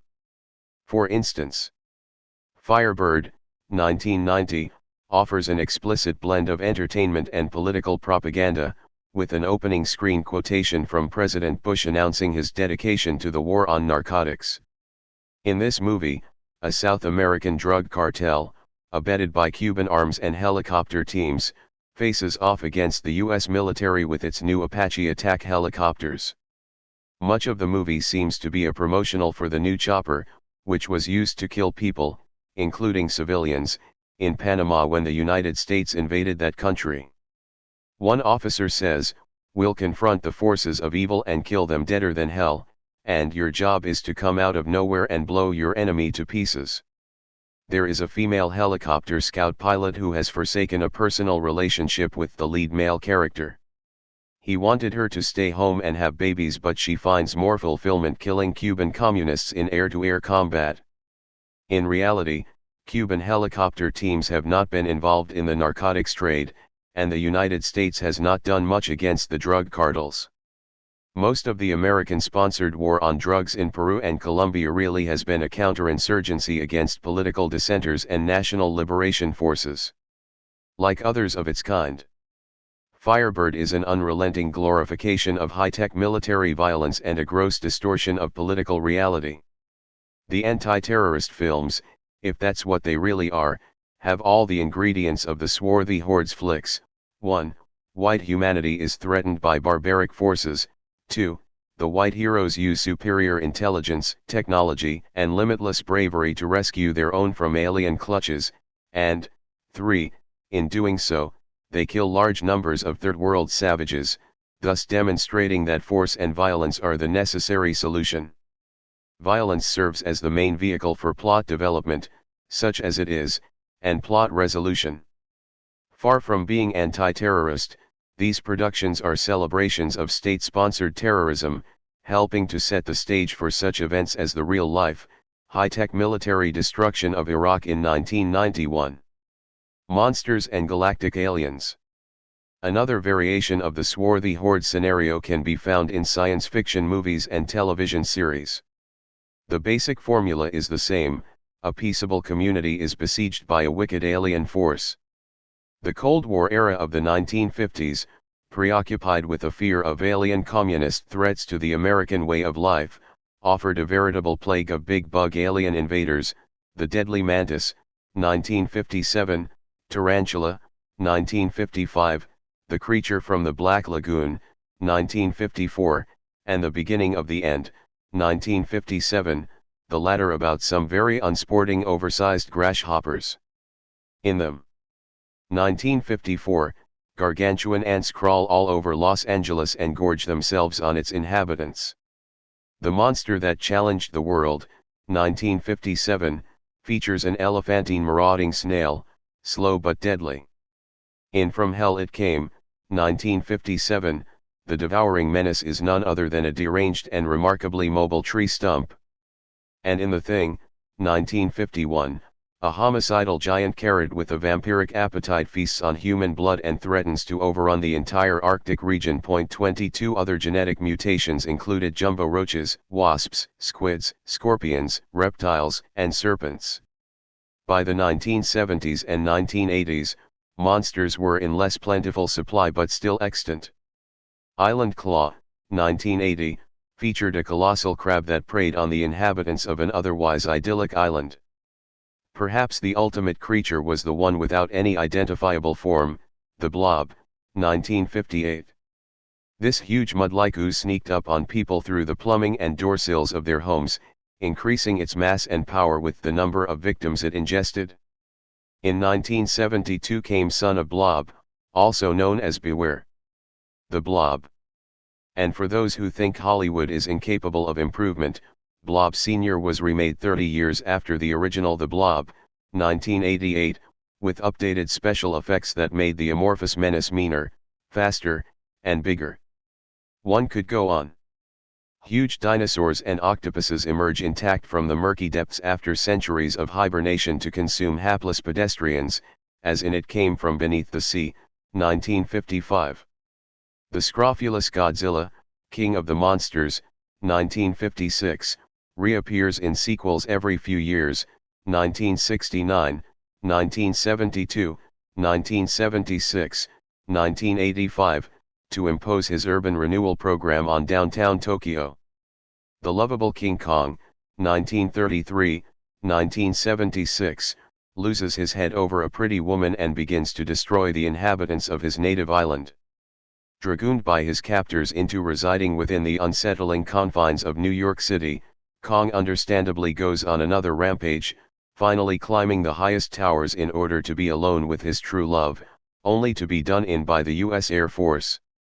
Armed with paralyzing stings or strangulating tentacles or crushing pincers, the monsters smash through urban defenses and pulverize police and military. They are driven by an urge to destroy. Unlike the beasts of the jungle, they are not sated after a kill. Each new victim only further stimulates their homicidal binges.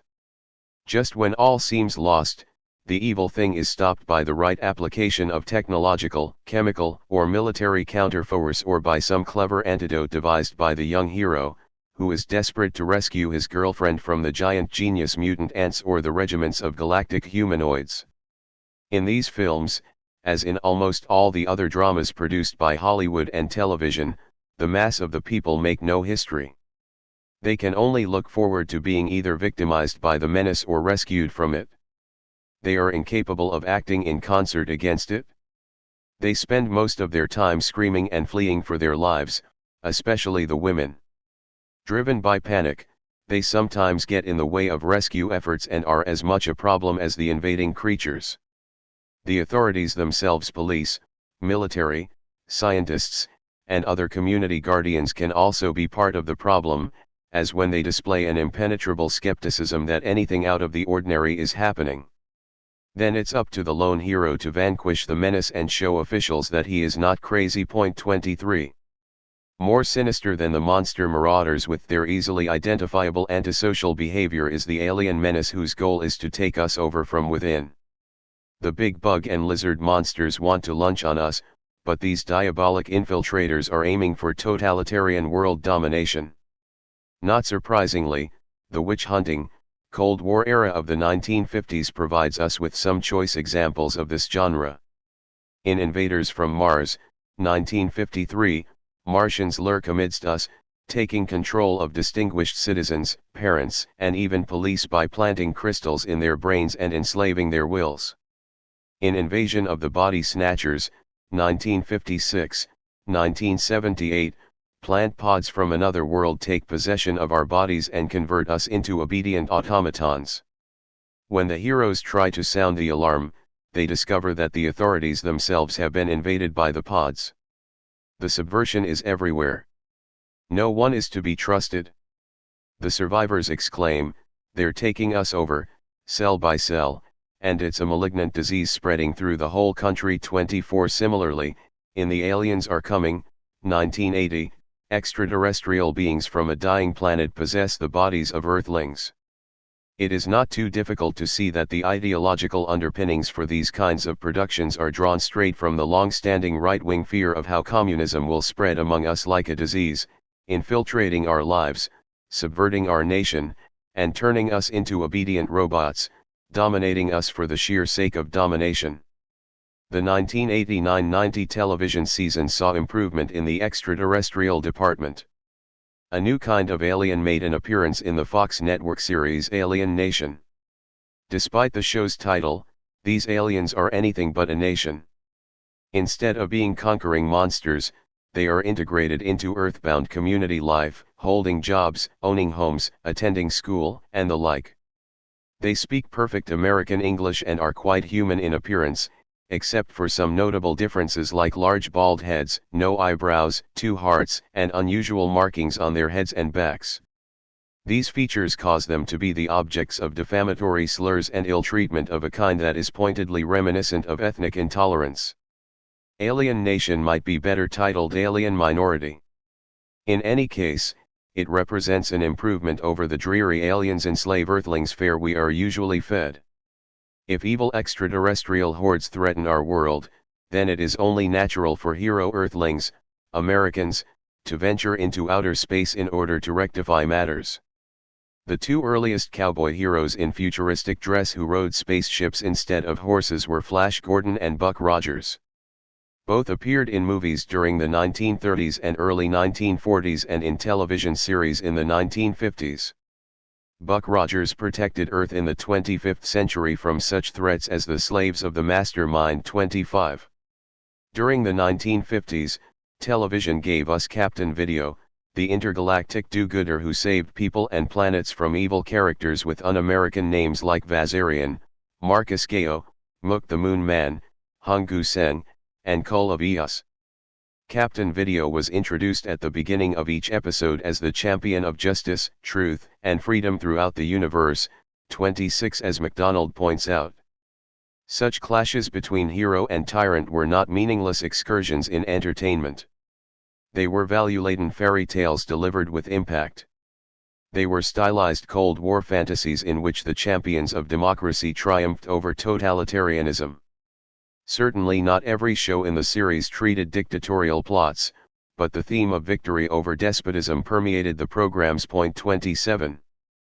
The 1960s gave us the Star Trek television series, featuring a team of crusaders from Earth who trundle about the universe, fighting galactic bad guys.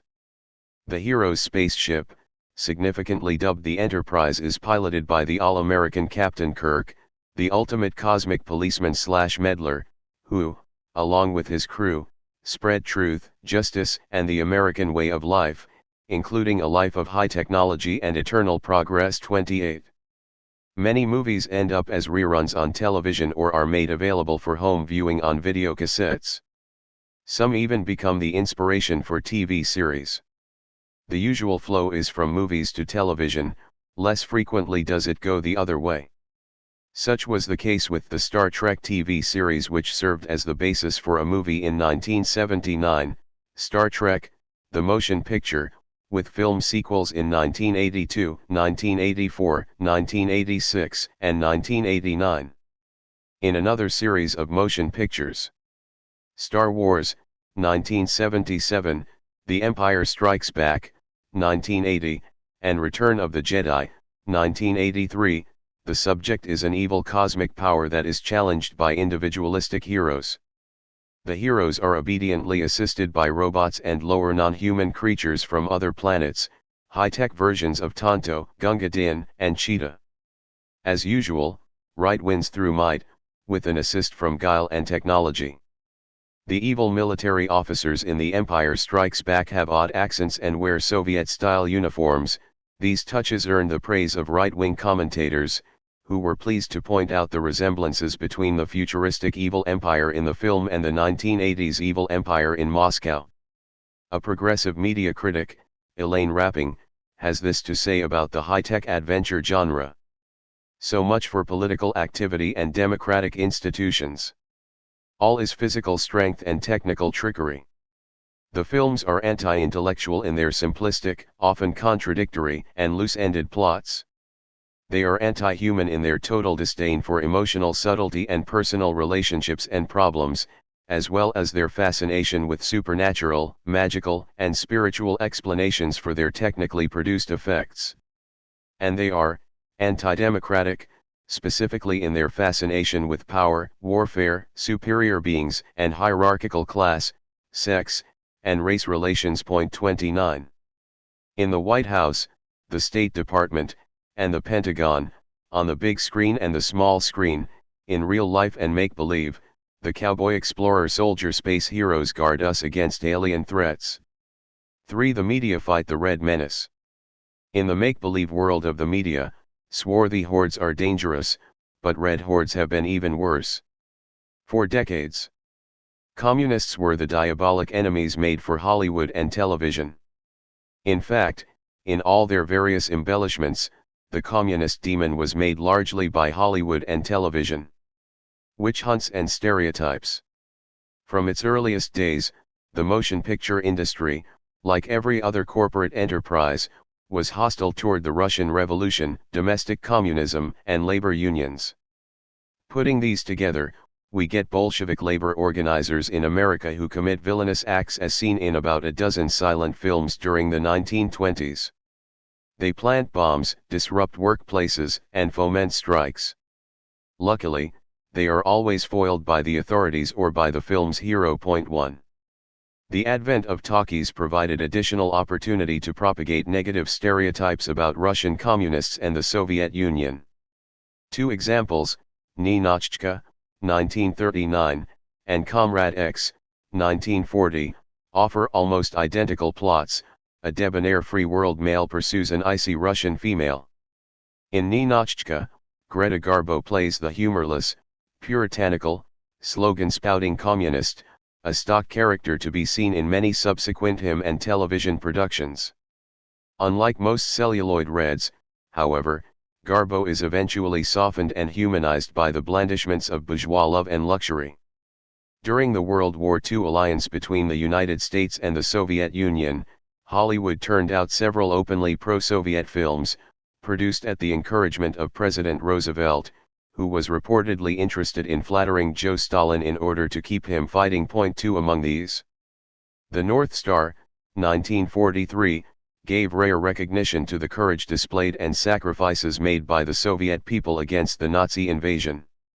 Another film, Mission to Moscow, 1943, was based on the experiences of Joseph Davies, the U.S. ambassador to the Soviet Union from 1936 to 1941. This picture presented the Soviet side of the story regarding the pre-war years, including the Russo-Finnish War and the Hitler-Stalin Treaty. After the war in 1947 and again in 1951, the House Un-American Activities Committee, HUAC, launched a full-blown investigative campaign against communist influence in Hollywood. HUAC had a number of goals. First, expose movies that were communistic or sympathetic to the communist point of view. Aside from the few openly pro-Soviet World War II pictures, none was actually found, unless one counts the various liberalistic pro-New Deal motion pictures that some committee members denounced. Second, prevent any further production of films that harbored un-American views and dealt with social issues in a manner that might be detrimental to free enterprise ideology. Even though HUAC found little to justify its anti-communist inquisition, it did succeed in imposing a chill on Hollywood's already lukewarm desire to make movies that explored iconoclastic political themes. Third, purge leftist screenwriters, directors, and actors from the industry. Here the congressional inquisitors succeeded quite well. Many progressive film workers were driven out of the industry. A few committed suicide, some were imprisoned, others went into exile, and many merely went underground. Those who continued working avoided political subjects or social issues. 3. Fourth, curb labor militancy in Hollywood. Along with exercising an ideological control, the corporate-loving members of HUAC were interested in smothering the bitter labor agitation that the motion picture industry was experiencing. Of course, the studio bosses cooperated fully with the committee's red baiting of the Screenwriters Guild. The political purge of Hollywood. During the House Un-American Activities Committee hearings, 30 members of the Hollywood community in desperate and often unsuccessful attempts to save their jobs named nearly 300 of their colleagues as members or former members of the Communist Party. With communism appearing to be rampant in the film industry, the studios panicked and began cranking out anti-communist movies which mostly contained old gangster movie plots, except that the gangsters were now replaced by communists who machine-gunned patriotic Americans and then sped off in fast cars. 2 movies, Richard Widmark's Pickup on South Street and George Raff's A Bullet for Joey, actually portrayed the mafia teaming up with the police to fight zombie-like communists. In the end, HUAC blacklisted or graylisted nearly 2,000 artists in the motion picture, radio, and television industries. Meantime, led by its president Ronald Reagan, the Screen Actors Guild SAG joined the Crusade for Freedom, a counterattack against communist lies and treachery. Reagan, saying that SAG would not defend those actors who defied HUAC, told his SAG colleagues, "It is every member's duty to cooperate fully." 2 years later, SAG would force its membership and those applying for membership to sign loyalty oaths, saying, "I am not now and will not become a member of the Communist Party nor of any other organization that seeks to overthrow the government of the United States by force and violence." Dan Moldia, Dark Victory, Ronald Reagan, MCA, and the Mob, New York, Viking Penguin, 1986, pp 74-75. Fifth, make more anti-communist films. In 1947, HUAC members J. Parnell Thomas and Richard Nixon prodded the movie moguls to enter the fray against the Red Menace. Louis B. Mayer hastily re-released Ninotchka, 1 month after the HUAC hearings. In short time, Hollywood joined the Cold War crusade with a score of grade B, second feature, anti-communist flicks that were usually financial disasters. 4 In this instance, ideology took precedence over box office considerations. As Nora Sayer notes, for certain filmmakers, being asked to work on an anti-communist picture was like a loyalty test. If someone who was thought to be a communist refused to participate in the project, it was assumed that he must be a party member. So, for some writers, directors, and actors, Taking part in a film such as I Married a Communist was rather like receiving clearance. It meant they were politically clean. The number of movies concerning other social issues decreased drastically between 1947 and 1954, although more than 50 anti-communist films were produced. 5. The efforts of the House Un-American Activities Committee should remind us that something more than entertainment was at stake. The committee correctly understood that the entertainment media was an important part of popular culture, and popular culture was a real factor in shaping popular consciousness, including political consciousness. The image of the communist as represented in these films and in the television dramas of the 1950s bore little relation to reality but fit well into the ideological stereotype. In movies such as The Red Menace, 1949, I Married a Communist, 1950, Slash was a communist for the FBI, 1951, and My Son John, 1952, and in the television series I Led Three Lives, 1953-56, and numerous other TV spy and adventure stories, American communists were portrayed as murderers, political assassins, terrorists, saboteurs, bank robbers, arsonists, blackmailers, racists, and perhaps worst of all in the eyes of some witch hunters, intellectuals. In reality, there have been no documented instances of members of the Communist Party, USA, engaging in the kind of violent crimes portrayed in the media, although some members certainly have been guilty of being intellectuals. In real life, the party has a proud record of struggle for peace, East-West disarmament, industrial unionism, racial justice, and civil liberties. Party members were at the forefront of the CIO organizing drives of the 1930s, in the fight for civil rights and desegregation, and in the fight against the Ku Klux Klan and lynch mob terrorism. Convicted under the Smith Act for conspiring to teach and advocate the violent and forceful overthrow of the government, a number of Communist Party leaders went to jail. Some, such as National Chairman Gus Hall, served upwards of 9 years, not for acts of murder or sabotage, but for their political beliefs.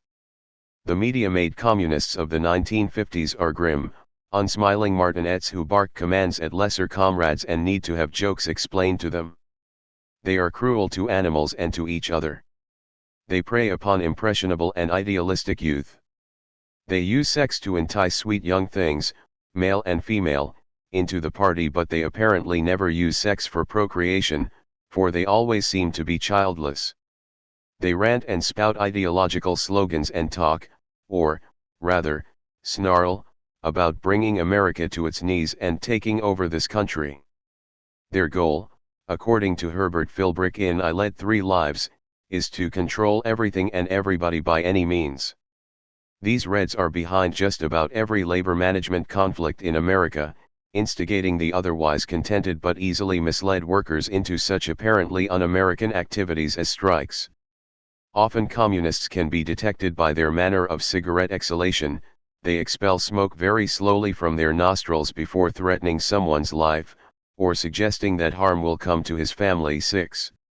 Of course, these media-made American communists are not really American. Their loyalty is to Moscow, and their work dovetails with the foreign spies and saboteurs who seem to be everywhere. In the 1950s, the Soviet Union was depicted in both the news and entertainment media as plotting to conquer the United States, either by subverting it from within or by obliterating it with a nuclear attack. In 1956, CBS went so far as to televise a pseudo-documentary, The Day North America is Attacked. Using newscaster Walter Cronkite as the announcer and numerous real-life military officers who played themselves, the network and the Pentagon depicted the U.S. military response to a Soviet nuclear bomber attack. 7. As in news reports, so in the entertainment media U.S. espionage is portrayed as a patriotic defense, while Soviet espionage is treated as proof of the Kremlin's aggressive intent. Our spies do heroic things to thwart the enemy. Their spies commit odious acts to undermine and conquer us.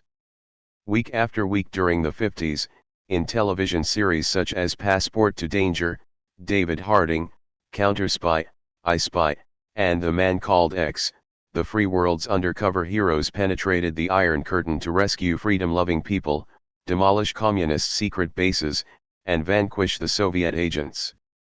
The efforts of the CIA, the military, and other government agents were supplemented by patriotic private citizens like the corporate executive in the television series Biff Baker, U.S.A. His business affairs took him all over the world, enabling him to close deals for his company while doing a little espionage and sabotage for his government, thereby serving global capitalism in more ways than 1.8. When it came to anathematizing communism, the media has enlisted God, as well as the government and the military.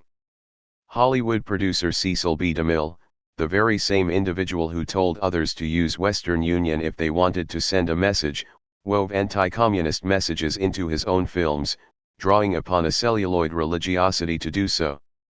In his remake of the Ten Commandments, 1956, he appears in the prologue before a golden curtain to deliver a little lecture to the audience about the theme of this movie. The question is, he says, are men the property of the state? Or are they free souls under God? This same battle continues throughout the world today. 9. Television did its share in blending religiosity and anti-communism, offering an array of religious inspirational shows. Thus, we had 0-1960, produced by a fervent anti-communist organization called the Blue Army of Our Lady of Fatima.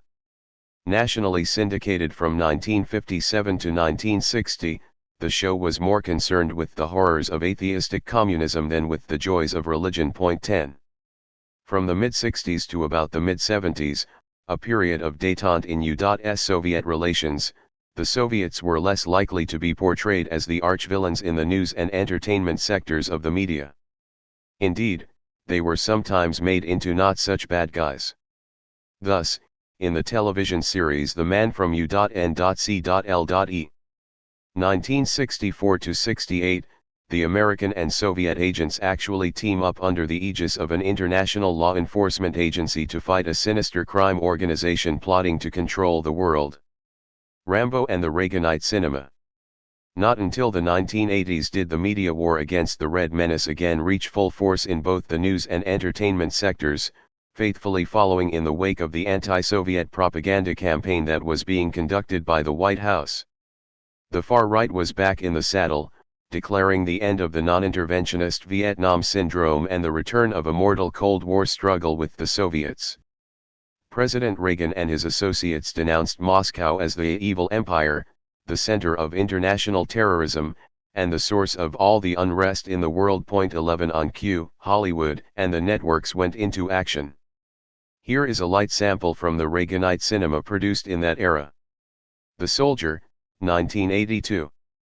The Soviet KGB threatens to blow up half the Western world's petroleum supply with a nuclear device it planted in Saudi Arabia unless the Israelis evacuate the West Bank in 48 hours. The Israelis refuse to budge. This upsets the US president, who then decides to nuke the West Bank in order to vacate it and thereby save Western oil. The KGB are everywhere, having penetrated the highest reaches of the CIA itself. Luckily, a CIA counter-terrorist team, who look like young Republicans, side with the Israelis and refuse to knuckle under. They go in and kick Ruski's ass. Moral of the story, don't be led around by the spineless politicians in Washington. Better to be led around by the tough ones in Jerusalem and Langley, Virginia. Give the Soviet aggressors the only thing they understand, a bullet in the belly and a gun butt in the face. Missing in action, 1984.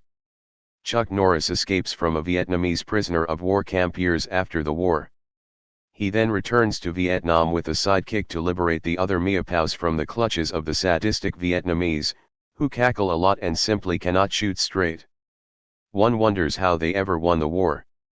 Norris shows how to fight the Vietnam War and win it, this time with individualistic heroics. Then came Missing in Action 2, The Beginning, 1985, literally the same stuff. Norris again escapes from a POW camp. He has trouble staying out of them. He rescues others, kills commies, refights the war, wins it yet again. Then in Braddock, Missing in Action 3, 1988, Norris returns to Vietnam to rescue his wife, kill commies, refight the war, etc. There are over 78,000 missing in action servicemen from World War II. Nobody believes they are being held captive in beer cellars in Germany or Toyota factories in Japan. They are dead. So are the more than 2,000 MIAs from the Vietnam War. Hollywood reached a low point when it joined the Reagan administration's campaign to play upon the unrealistic hopes of bereaved families in order to fuel yet another anti-communist theme. These films not only refight the Vietnam War, they rewrite it. Once more history is stood on its head, as the roles of aggressor and defender are reversed. Never a word is said about the colossal destruction and suffering wreaked upon the Vietnamese civilian population in a war of attrition by U.S. firepower many times greater and even more indiscriminate than that utilized in World War II. The public believes Hollywood. Back in 1977, the House Select Committee on Missing Persons in Southeast Asia, chaired by Republican Representative Sonny Montgomery, concluded that no Americans are still being held alive as prisoners of war in Indochina and that a total accounting by the Indochinese governments is not possible and should not be expected. Conservative activists, aided by a stream of Sylvester Stallone and Chuck Norris movies, have come to believe otherwise, and 82% of respondents, according to a recent Worthland poll, think American prisoners are still being held in Southeast Asia. The Nation, June 4, 1988, p. 791. An accounting of the Reaganite cinema should also include Firefox, 1982, Dangerous Moves, 1985, White Knights, 1985, Born American, 1986, and Bulletproof, 1988, movies populated by ruthless KGB agents and brutish Soviet military who are bested by the individualistic heroics of two-fisted Americans or, as in White Knights, a heroic anti-communist Russian émigré. The most notable representations of this genre are the Sylvester Stallone productions, beginning with Rocky IV, 1985. The comedian Jay Leno once said that performers like Arnold Schwarzenegger and Sylvester Stallone deserve a lot of credit for having opened up the acting profession to people who couldn't get into it when speech was a major requirement. Certainly this is true of Stallone's Rocky IV, the story of a highly inarticulate boxing champ, Rocky Balboa, who goes international to take on the Soviets. The Soviet boxer is a Nazi-style killing machine, created by high-tech training methods that include steroids and blood doping. He kills Rocky's friend, African-American boxer Apollo Creed, in the ring to the delight of bloodthirsty Soviet spectators. Naturally, Rocky vows vengeance. Wearing American flag trunks and facing a snarling Soviet crowd, Rocky demolishes the superhuman Soviet boxer. The crowd, including the Politburo members and Soviet leader Gorbachev, do an ideological flip, rising as one to applaud their new hero. Rocky, who stands in the ring and instructs them on the meaning of world peace with such elegantly enlightening lines as, "It's how yous feel about me and I feel about you. That's what counts." One critic observes. As the fine line between Hollywood and the US government grows even fainter, the actions of political leaders take on more of the character of wild fantasy and Hollywood films become more absurdly political. There is hardly a difference between a Reagan speech and a Rocky monologue. Point 12. Stallone's celebration of a Reaganite cinema achieves its apotheosis in the Rambo series. First Blood, 1982, introduces us to John Rambo, Stallone, another strung-out Vietnam veteran, an ex-Green Beret. Rambo gets into a scrape with a small-town sheriff who treats him brutally. This triggers bad memories of Vietnam, causing Rambo to go wacko. Things escalate into a one-man war against the police and the National Guard. In the last scene just before he surrenders, Rambo finally explains himself to his old Green Beret commander.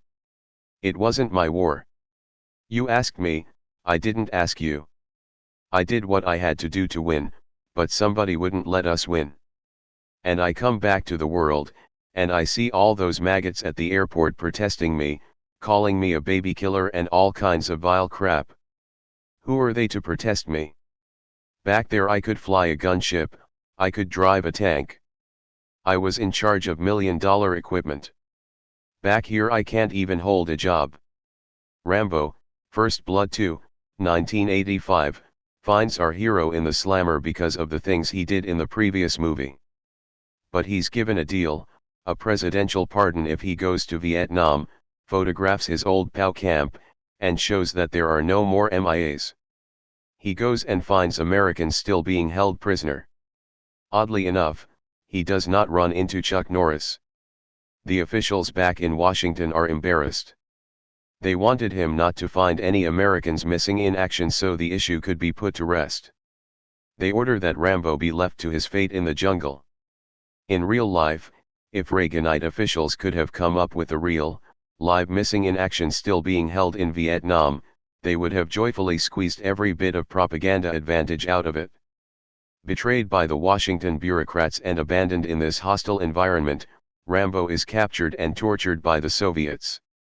He escapes, liberates all the POWs, and then kicks, punches, and shoots his way to freedom, all the while being pursued by napalm-tossing Soviet helicopters.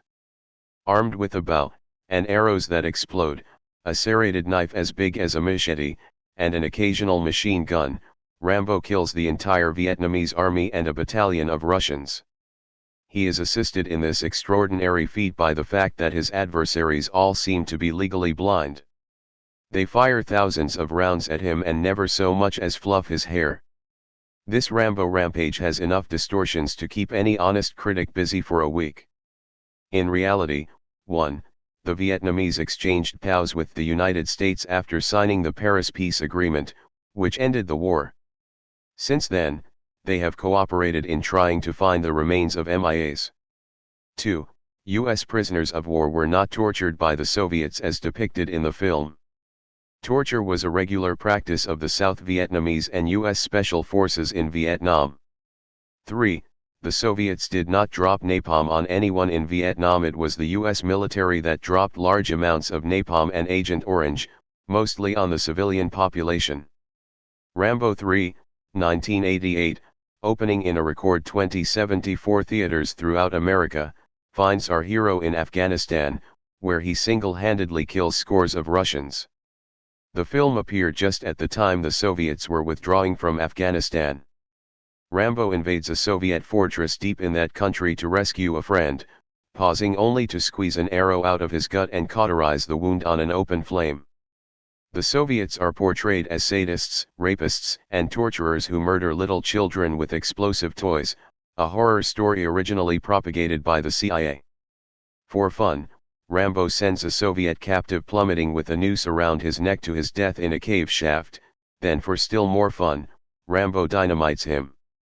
Rambo gets along swell with the Mujahideen killers, feudal landowners, fundamentalist Islamic fanatics, and opium growers, all known in the United States as the Afghan freedom fighters. By the end of this third and worst of the Rambo films, our hero seems to have mellowed out. He gives his good luck charm to an adoring 12-year-old Afghan boy soldier, who himself is shown killing Russians on several occasions. War has been a healing, nurturing experience for Rambo, a rehabilitation through violence. He's found himself. As the movie ends, you feel he's going to move on, maybe head back to the States, buy a trailer, hunt bear, settle down and get married, join the National Rifle Association, and open up the nicest little gun shop in Texas. Rambo's Mujahideen buddies in real life. Soon after the offensive at Jalalabad began March 7, there were reports of government troops being slaughtered after they surrendered or were captured. In one case, as Western journalists watched, a truckload of prisoners being escorted by relatively moderate rebels was stopped by extremists who casually shot the captives to death. Another report, a motor column was supposed to bring dozens of women, children, and old people from Jalalabad to Kabul. The buses and trucks were stopped by a band of Afghan extremists led by Saudi Arabian advisors. The drivers were lined up on the shoulder of the highway and shot. Small children were held up by their hair, shot in the face, and their corpses thrown into Kabul River. Pretty women from the convoy were dragged off into the mountains by the rebels. The rest of the refugees were shot on the spot. The so-called free tribesmen, who go back and forth across the Afghan-Pakistan border on camels, have told stories of being kidnapped, separated from their wives and children and forced to fight for the Mujahideen. Dispatches from Afghanistan in the Los Angeles Times and other sources, as reported in Alexander Coburn's column in The Nation. June 12, 1989, p. 803. On second thought, it is not likely that Rambo would marry. Women do not figure big in his life. He channels his testosterone into more gratifying things like homicidal violence. Why fuss with females when you can get a bigger rush from killing Russians? Happiness is a warm gun. When a woman does appear in movies about swarthy hordes or spies or vicious reds, she is usually a seductive sexbot who turns out to be an undercover agent for one side or the other. Or she is merely an accessory, attached to the hero quite literally, being yanked along by him a pace behind in heels and skirt, as they flee danger. Sometimes she is the U.S. ambassador's beautiful daughter or a reporter or just the hero's most recent sexual acquisition. In any case, she has a genius for getting herself into perilous predicaments from which she must be extricated by the hero. While occasionally allowed to hold or even shoot a gun in self-defense, she does it gingerly, as befitting her gender-type deportment. More often she just stands uselessly aside, anxiously watching her hero fight off a platoon of attackers. In Rambo 3, women are so superfluous as to be altogether absent. In real life, many of the Afghan Mujahideen took up arms alongside their feudal landowners and opium growers because they bitterly opposed the laws favoring female education and emancipation promulgated by the Soviet-supported Kabul government. The Afghan freedom fighters believe a woman's place is in the tent. Rambo has no problem with that. Images of Soviet aggression found sensationalist expression in movies like Red Dawn, 1984, and Invasion USA, 1985, and in television miniseries like ABC's America, 1987, all of which portray imaginary Soviet invasions of the United States. Co-authored by the self-described Zen fascist and war lover John Milius, Red Dawn tells how the Soviet Union, plagued by crop failures and food riots, launches a nuclear attack against Washington, D.C., and then occupies America's agriculturally rich heartland. The Soviets are assisted by domestic collaborators and by Cuba and Nicaragua, who have emerged as major military powers in the Western Hemisphere. Luckily, in a small town in Colorado where most of the citizens have been murdered or sent to indoctrination camps, a group of youngsters escape to the hills, from which they launch armed attacks that make mincemeat out of the enemy. In the end, the Wolverines, as they call themselves, carry out a suicidal raid to free other American youths, who then flee across the Rockies to unoccupied free America. Invasion USA offers a variation on the same theme. Uniformed troops from the USSR, Cuba, and an unidentified Arab country disembark undetected on a Miami beach on a bright moonlit night. With the unimpeded ease of international drug smugglers, they pile into waiting trucks and fan out across the country. During this escapade, one of the communist invaders sneeringly describes the Americans as soft, spineless, decadent. They don't even understand the nature of their own freedom or how we will use it against them. The infiltrators commit terrorist acts that turn neighbors against each other and against the police. Nobody in America seems to grasp what is behind these strange doings. Nobody seems to know really what the danger is. Nobody, that is, except Chuck Norris, who eventually manages single-handedly to rally outnumbered U.S. troops for a showdown fight that wipes out the invaders. Once again, we owe our salvation to individualistic heroics and abundant applications of violence. In ABC's 14-hour television miniseries, America, a United Nations army, led by the Soviets who dominate that organization, takes over the United States. The occupying army massacres large numbers of innocent people and puts even larger numbers into internment camps. America is turned into a Soviet satellite. Actually, after 10 years of occupation, it is 1997, Soviet America bears an ironic resemblance to Reagan's America. Sports and other propaganda are used as tools to distract the masses. Homeless people forage for food. Farmers complain of losing everything after years of hard work. Unemployment, alcoholism, and drug addiction are serious problems. Supposedly none of this existed until the Russians started messing up the American way of life. Such films turn history on its head.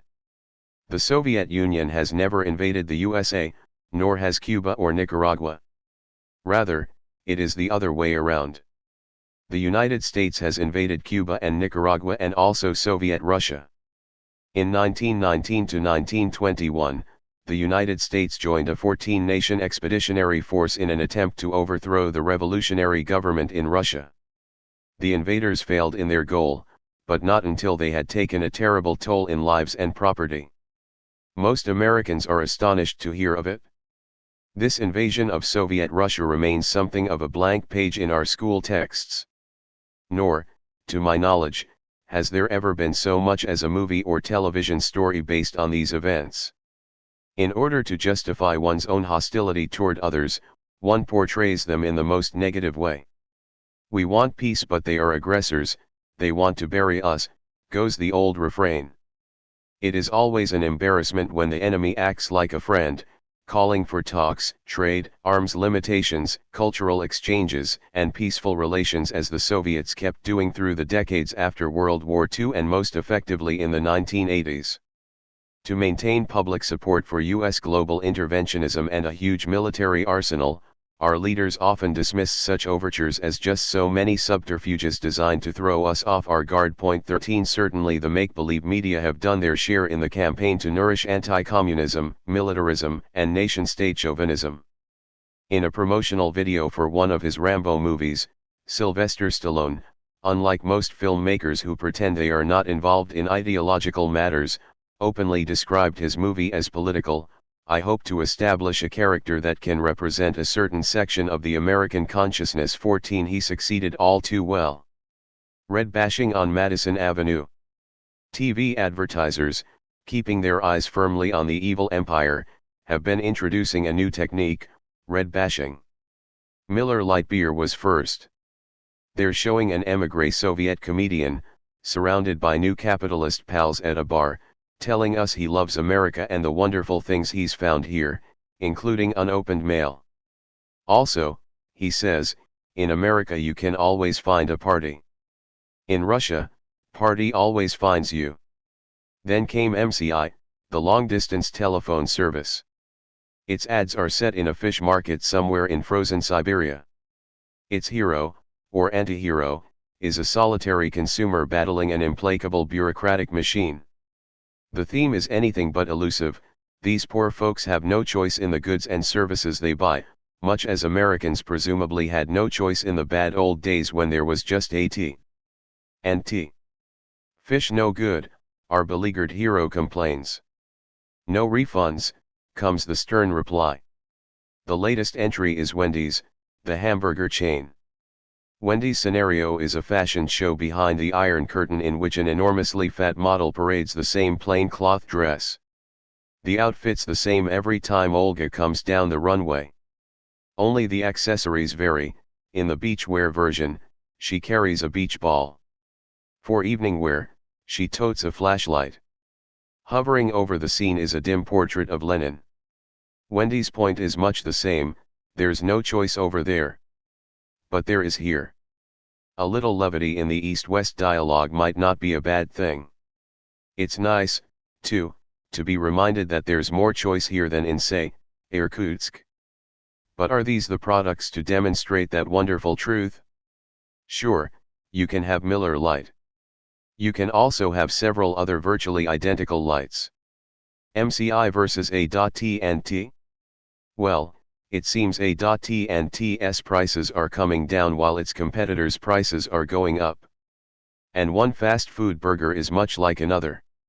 Michael Olmert, New York Times, December 22, 1985. As communism disappeared from much of Eastern Europe, replaced by right-wing anti-communist regimes, and as it receded in the USSR itself, the Red Menace, Soviet-bashing films began to seem outdated. When The Hunt for Red October, 1990, appeared, it was prefaced with a disclaimer, reminding the audience that the film referred to events that, supposedly, occurred in pre-perestroika Cold War days. When communists invite Western capital into their countries and convert their socialist economies into free market capitalism, they are no longer considered evil because they are no longer anti-capitalist. But the end of the Cold War and the decline of Eastern European state socialism does not mean the end of rabid anti-communism as far as the leaders of our national security are concerned. There are still popular revolutionary forces in Central America and elsewhere that threaten overseas corporate investments, thereby inviting U.S. interventionism and counterinsurgency. And as long as such conflicts continue, they are likely to invite media productions about the dangers of leftist revolutionaries, narco-terrorists, and the like. The wide weird world of sports. Even the media's coverage of sporting events can provide occasions for anti-communism, militarism, and jingoism. In professional wrestling or what passes for wrestling on television, we are treated to Hulk Hogan, whose promotional video couples military might with national chauvinism, specifically, a missile flying out of an American flag. Other WrestleMania characters like Iron Sheik, Abdullah the Butcher, and Haiti Kid manage to debase third world peoples, as does Harpoon, a dark African-looking man who is not a crowd favorite. Perhaps worst of all are Junkyard Dog, an African-American dressed in a dog collar and chains, and Rowdy Roddy Piper, who describes himself as the last great white hope. Then there is Nikolai Volkov, who would enter the ring and sing the Soviet anthem, which he could scarcely finish for all the boos and profanities the fans hurled at him. By 1990, as the international scene changed, so did Nikolai's act. He now wore a red jacket that had not only a hammer and sickle but a US flag on it. Before one match, he was presented with a huge American flag. He waves it proudly and shouts, "God bless America." How did he feel holding the flag? An announcer asks. "I never feel better in my life," he answers.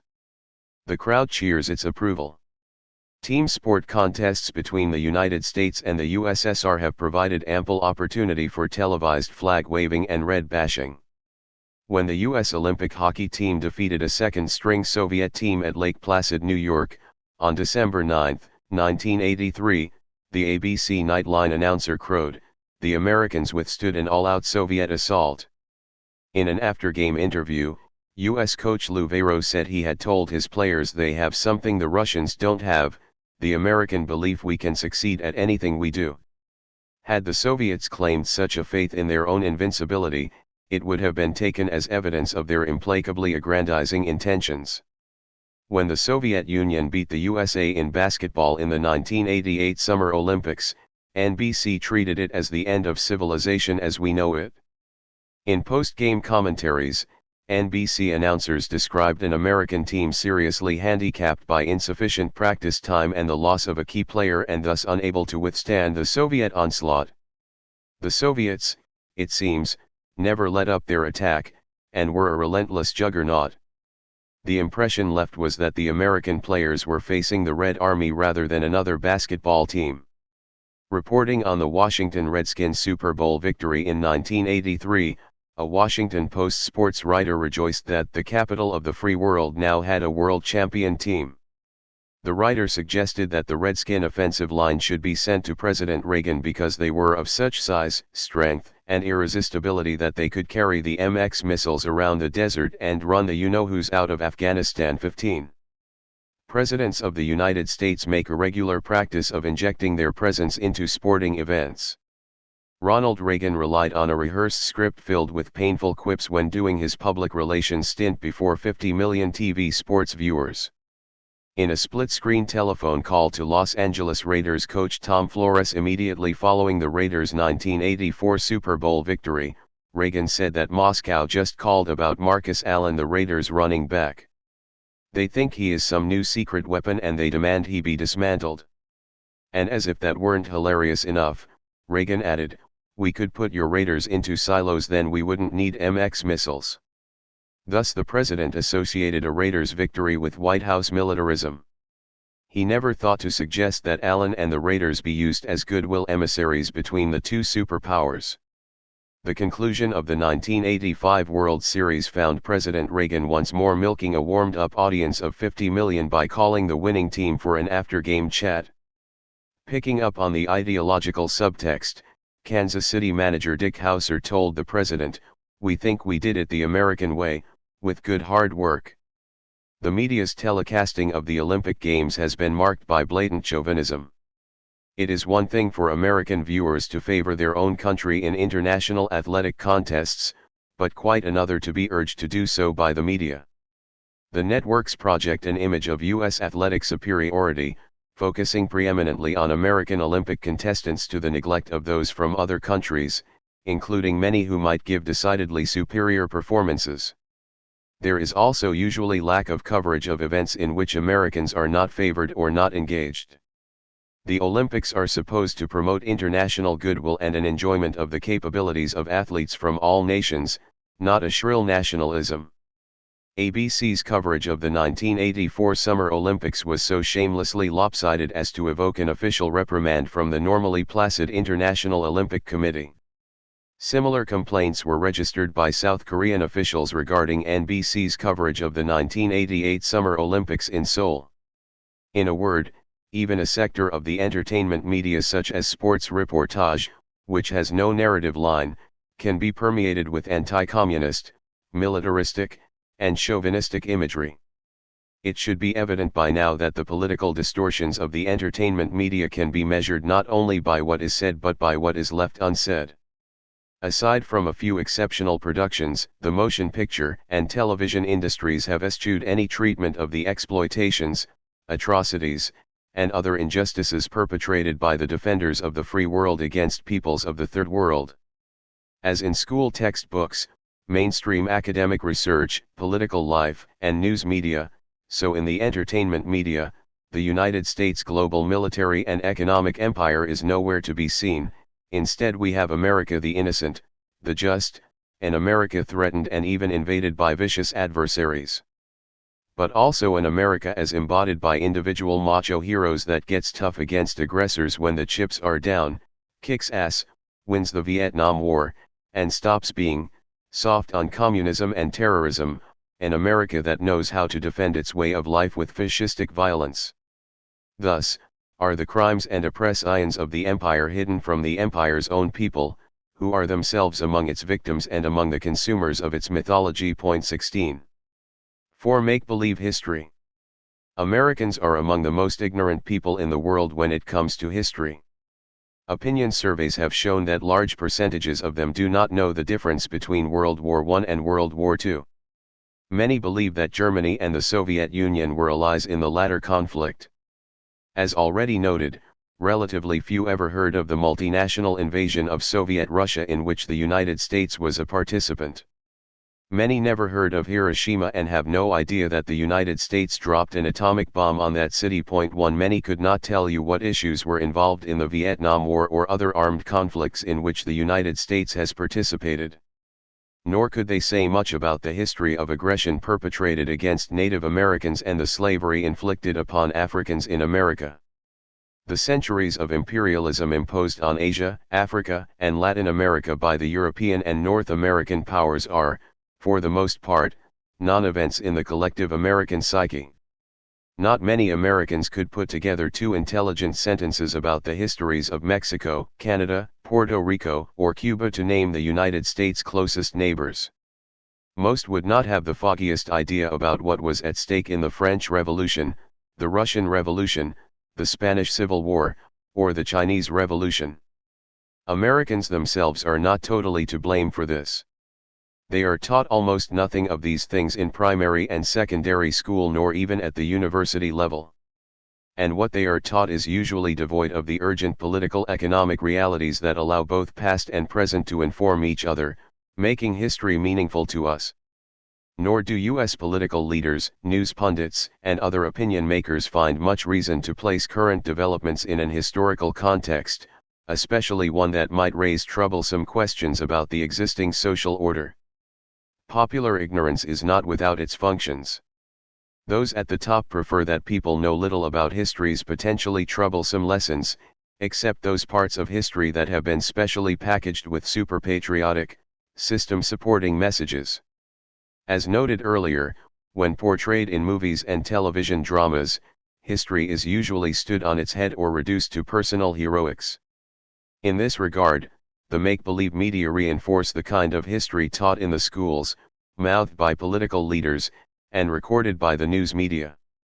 One can present almost any subject in the U.S. news and entertainment media: sex and scandal, deviancy and depravity, and sometimes even racial oppression and gender discrimination. What cannot be touched is the taboo subject of class, specifically the importance of class power and class struggle. Nice tyrants and bad revolutions. Even the class realities of earlier pre-capitalist eras are not considered a fit entertainment subject.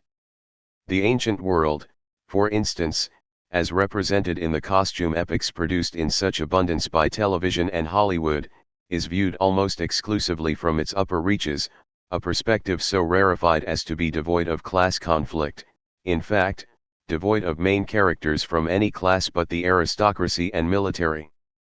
Such is the case with the television miniseries I, Claudius and other less well-done productions. In movies like Quo Vadis? 1951, 1985, and Caligula, 1980, the decadence of the imperial court and the violence of the Roman arena are presented in a sensationalistic manner, but not the cruel class realities of Roman society, not the exploitation and impoverishment of the Roman people, and not the pillage and bloodletting perpetrated across the Mediterranean by Roman imperialism, all of which greatly advantaged the landed aristocracy. Except for the occasional appearance of slaves who wait upon the lead characters, make-believe media offer hardly a hint that Rome was a place of terrible class injustices, heroic rebellions, and horrific repressions. An exception here is Spartacus, 1960, produced by Edward Lewis, which tells of a famous uprising and puts Hollywood on record as being against slavery, at least of the ancient Roman variety. When the common victims of Rome's rule do appear in the make-believe media, they usually turn out to be pagans or Jews who convert to Christianity after a stressful bout in a Roman dungeon or arena. During the anti-communist heyday of the 1950s, as already noted, producers like Cecil B. DeMille consciously played up the allegorical link between Roman and Egyptian tyrants and the Kremlin in movies like Quo Vadis, Ben-Hur, 1959, The Robe, 1953, and The Silver Chalice, 1954. The early Christians in these biblical epics are like freedom fighters against a premature red despotism. The most attractive actors are the ones who become Christians, a conversion that invariably makes their faces glow with joy as the entire screen is enveloped in rhapsodic music and radiant light.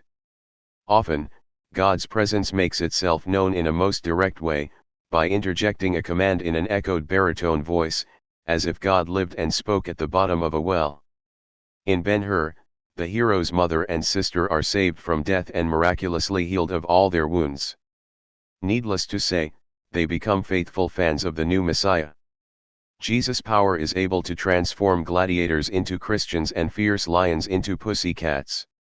Religion, specifically Christianity, emerges triumphant and affirmed. The costume epics of later historical periods likewise evade social realities. Again, our attention is directed to the intrigues and ambitions of royalty. There is Queen Elizabeth I of the film The Virgin Queen, 1955, and the British television series Elizabeth R, and numerous other teleplays and movies. She stomps about her court, taking firm measures against those who would have the temerity to challenge the powers of her throne or the reaches of her empire, exclaiming, "I am the Queen." She preserves her virginity so that no husband might infringe upon her royal powers. At the same time she repeatedly proclaims herself to be loved by the people, though we never actually hear from the people themselves on this or any other question. Nor are we ever told which of her plundering aristocratic policies have won their love. Presumably the people did not include the Irish, whom good Queen Bess killed in abundant numbers. There is the hapless but benign King Louis of France in finery and poodle-wig, the Three Musketeers, 1935, 1948, 1974, and the lovely, besieged Queen of Spain, The Adventures of Don Juan, 1948, calling upon their loyal swashbucklers to defend the crown's prerogatives against usurpers.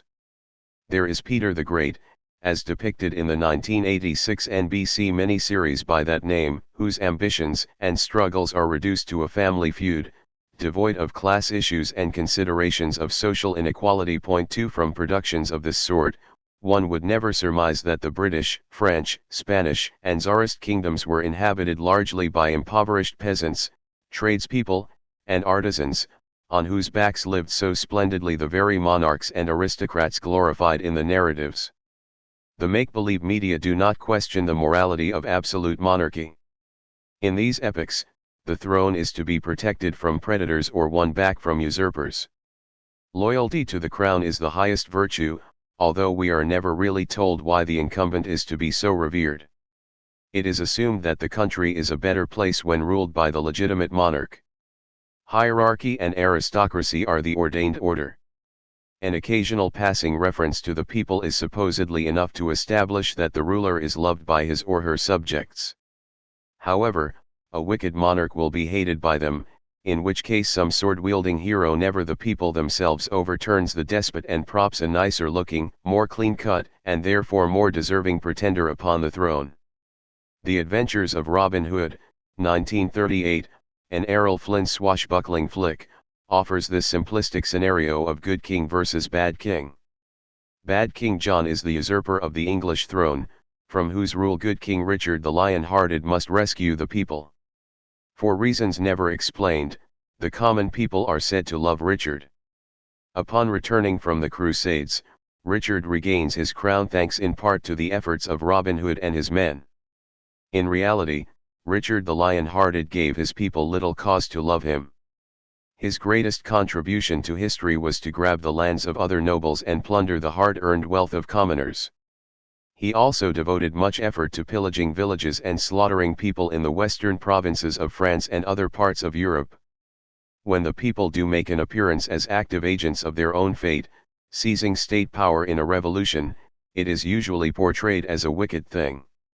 In Orphans of the Storm, 1921, D.W. Griffith depicts the French Revolution as nothing more than rule by demagogues and mobs, who impose a despotism far worse than what any monarch might inflict. In A Tale of Two Cities, 1917, 1933, 1958, 1980, the revolution is reduced to little more than guillotine terror, an irrational bloodletting by the mob that claims mostly innocents as its victims. Various versions of this film were rerun widely in 1989 across the United States in anti-revolutionary commemoration of the French Revolution's bicentennial. Another persistently marketed anti-revolutionary treatment of the French Revolution is The Scarlet Pimpernel, 1934, followed by The Return of the Scarlet Pimpernel, 1938, The Elusive Pimpernel, 1950, and the 1982 made-for-television version of the original. In these films, an underground hero disguised as a gentleman of the English court rescues French noblemen from the terror. The common people are portrayed as vulgar bullies who take special delight in beheading finer folk. The film leaves little doubt that the world would be a better place if left in the hands of aristocrats and kept from the crude temper of the mindless mob. As far as I know, there has never been a positive cinematic or television portrayal of the French Revolution. This great event, a turning point in the history of Europe and in the struggle for democracy in which the people overthrew an age-old class tyranny, has been accorded only unforgiving treatment. The closest we come to something different is the Polish-French production of Danton, 1982, which provides a sympathetic treatment of the revolutionary leader Danton. It was Danton who once said that the rewards of revolution should go to the revolutionaries, that is, to the revolution's bourgeois leaders. No mention of this or of his own life-enrichening efforts are made in the film. The film's demon is Robespierre, who is allowed only one passing comment about the class realities behind the revolution, specifically a reference to the bankers and aristocrats who prey upon the people. Other than that, Robespierre comes across as little more than a tight-faced fanatic armed with a guillotine, and the revolution itself as but a struggle among power-hungry personalities. The Mexican Revolution is the subject of Viva Zapata, 1952. The revolutionary leader Emiliano Zapata is sympathetically portrayed as a peasant leader fighting to win back land for his people. But the film has little to say about the rich latifundio owners and cash crop exporters who profited so handsomely by displacing the peasantry. The state, as personified by corrupt generals and politicians, is presented as the villain, not the privileged economic class that is so faithfully served by the state. The revolution succeeds, but state power corrupts the revolutionary leader himself. When Zapata realizes he is beginning to resemble the people he supplanted, he leaves office and resumes leadership of a peasant insurgency. The class conflict, which was the heart of the Mexican Revolution, is obscured by the film's more politically antiseptic message: power corrupts, so don't expect to achieve any kind of social betterment by seizing control of the state. No better than the textbooks. In the world of make-believe, American history is treated as badly as the history of other nations. On the relatively infrequent occasions the American Revolution has been the subject of movies and teleplays, it has been reduced to a contentless contest between patriots and redcoats.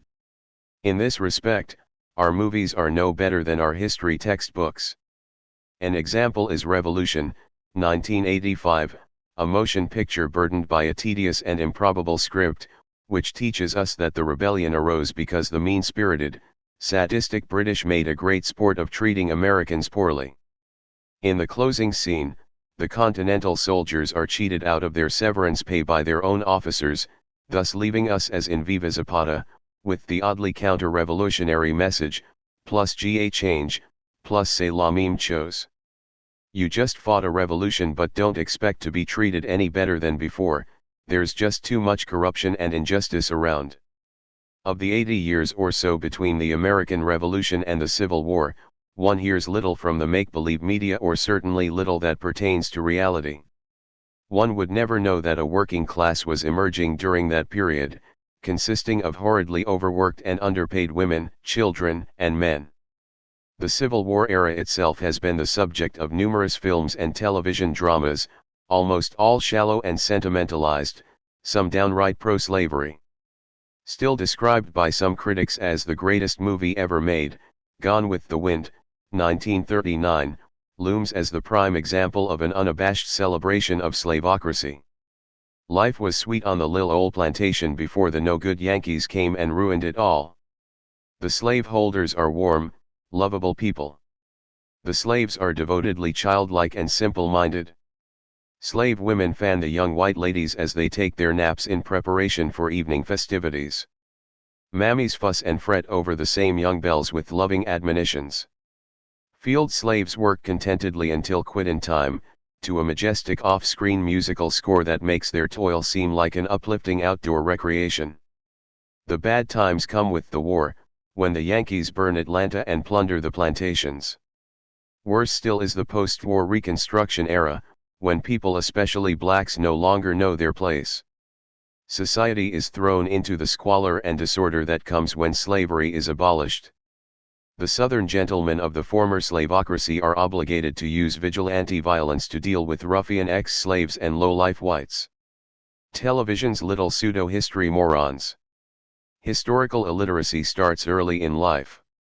Even the mythical stories that are passed off as American history suffer terribly at the hands of preschoolers and other youngsters who are raised primarily on television. Playschool, a toymaker, asked 151 children, all 4 to 6-year-olds, who sewed the first American flag. Most frequently named was Barbara Bush, followed by actress Joanna Kearns, Kirk Cameron's mother on the television sitcom Growing Pains. Betsy Ross placed a poor third and Debbie Gibson was fourth. USA Today, April 10, 1990. In the absence of anything better, Gone with the Wind has been, for several generations of Americans, thanks to movie and television reruns and videos, the most vivid and reliable image of what the antebellum South must have been like, an image only partly blurred by the more recent television series Roots, which did portray some of the brutality of slavery. Even more notorious is D.W. Griffith's silent-era Birth of a Nation, 1915, which paints a frightening picture of the Reconstruction period, complete with corrupt and villainous black legislators, arrogant mulattoes who treat old Confederates with bruising insolence, and leering black soldiers who lust after white women. Only the night-riding Ku Klux Klan is able to rectify matters.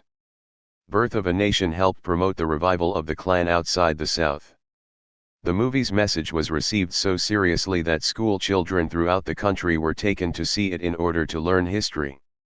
Asterisk.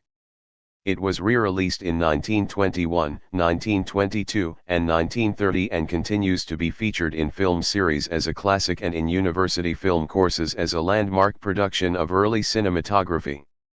The more recent six-part television series North and South, ABC, 1985, adapted from a pulp novel by that title, also parades a conservative view of the Civil War, though sanitized for modern audiences to avoid some of the more egregious racial stereotypes common to earlier Hollywood productions.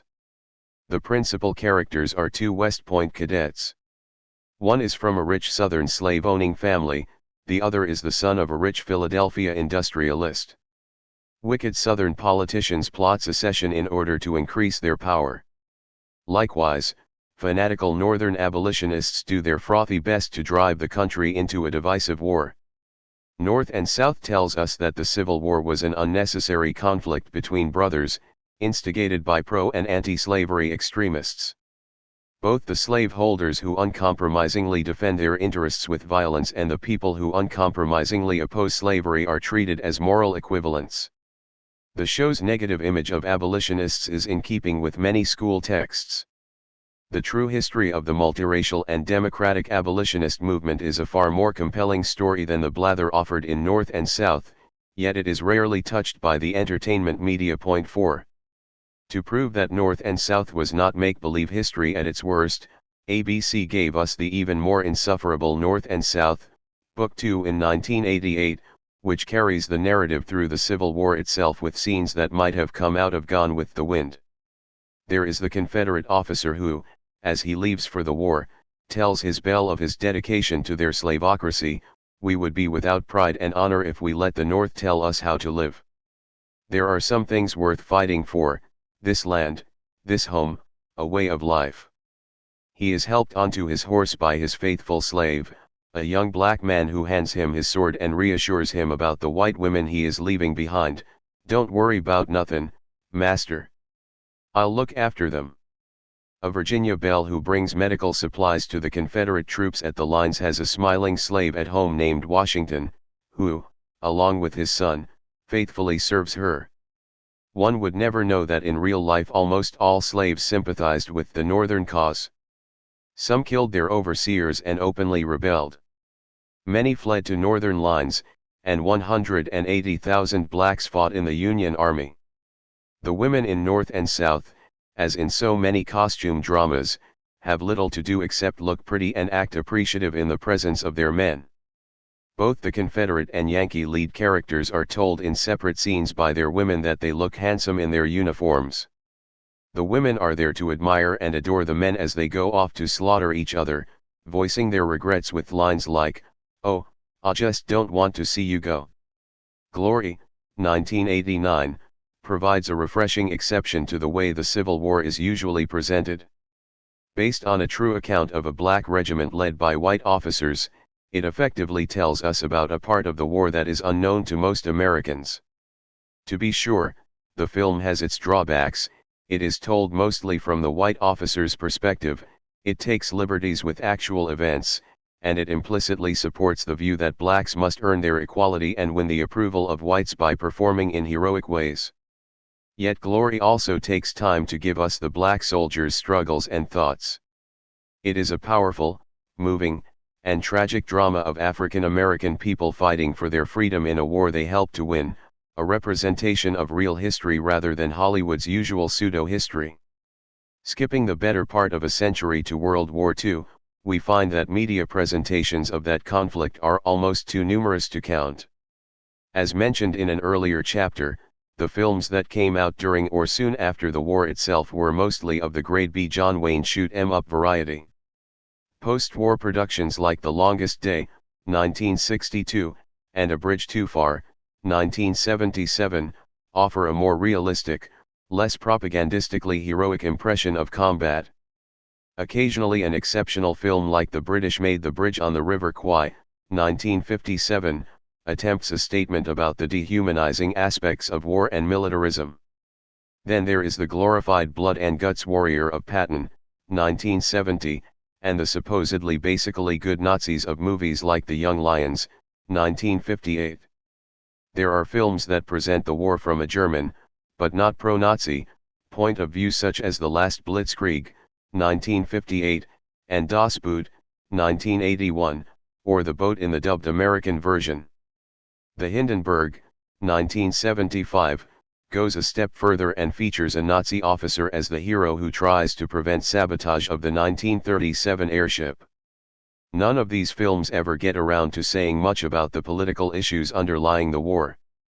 The most notable attempt to dramatize some of the politics of World War II was the ABC TV 18-hour series The Winds of War, 1983. Based on a novel of that title by Herman Wouk, this historical romance offers a surface treatment of the rise of Nazism and the origins of the war. The hero, Pug Henry, or other members of his family manage to be present at just about every crucial event of the period: meetings with Hitler, Churchill, and Mussolini, dinner with Roosevelt and later with Stalin, Pearl Harbor, the Blitzkrieg over London, and the bombing of Berlin. Pseudo-history is spread all over the script in a meaningless hodgepodge that violates real history. The series has nothing to say about the way Western leaders tolerated and even collaborated with the fascist takeovers in Spain, Austria, and Czechoslovakia, nor the way they and the Western press looked favorably upon Hitler as a bulwark against communism in Germany and upon Nazi Germany as a bulwark against communism throughout Europe.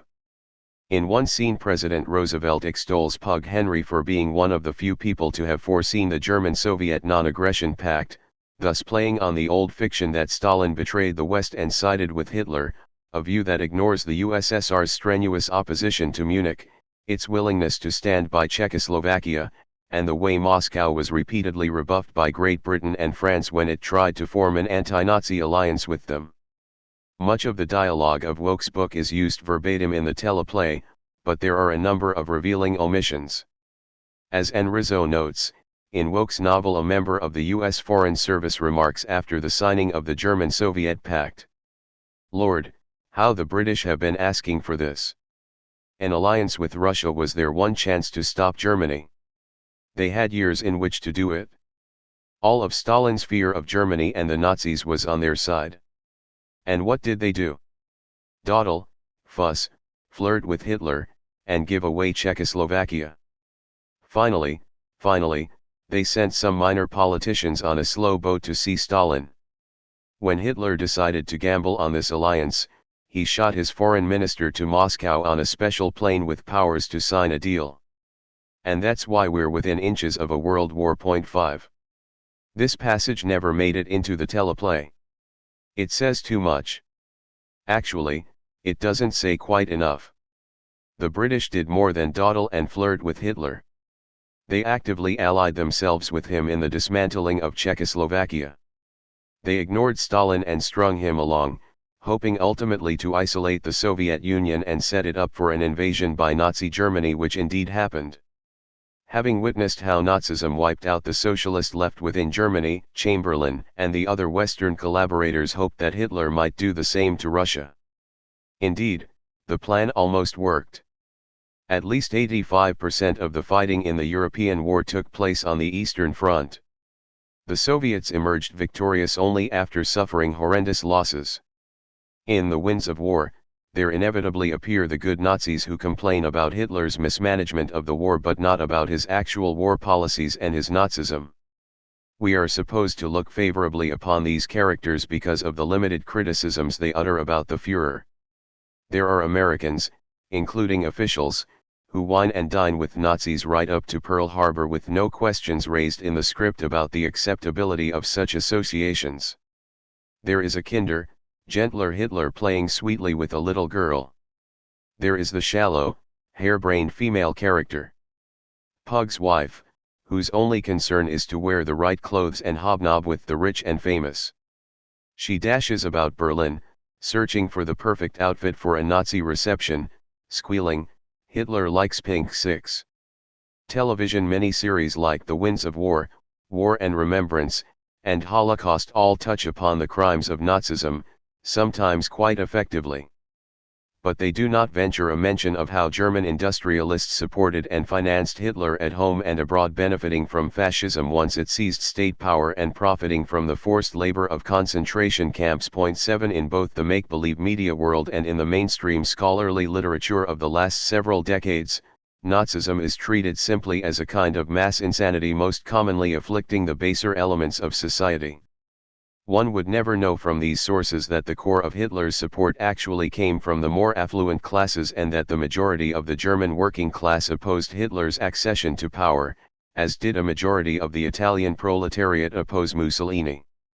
Speaking of whom, an NBC three-part series, Mussolini, The Untold Story, 1985, displays open admiration for the fascist dictator.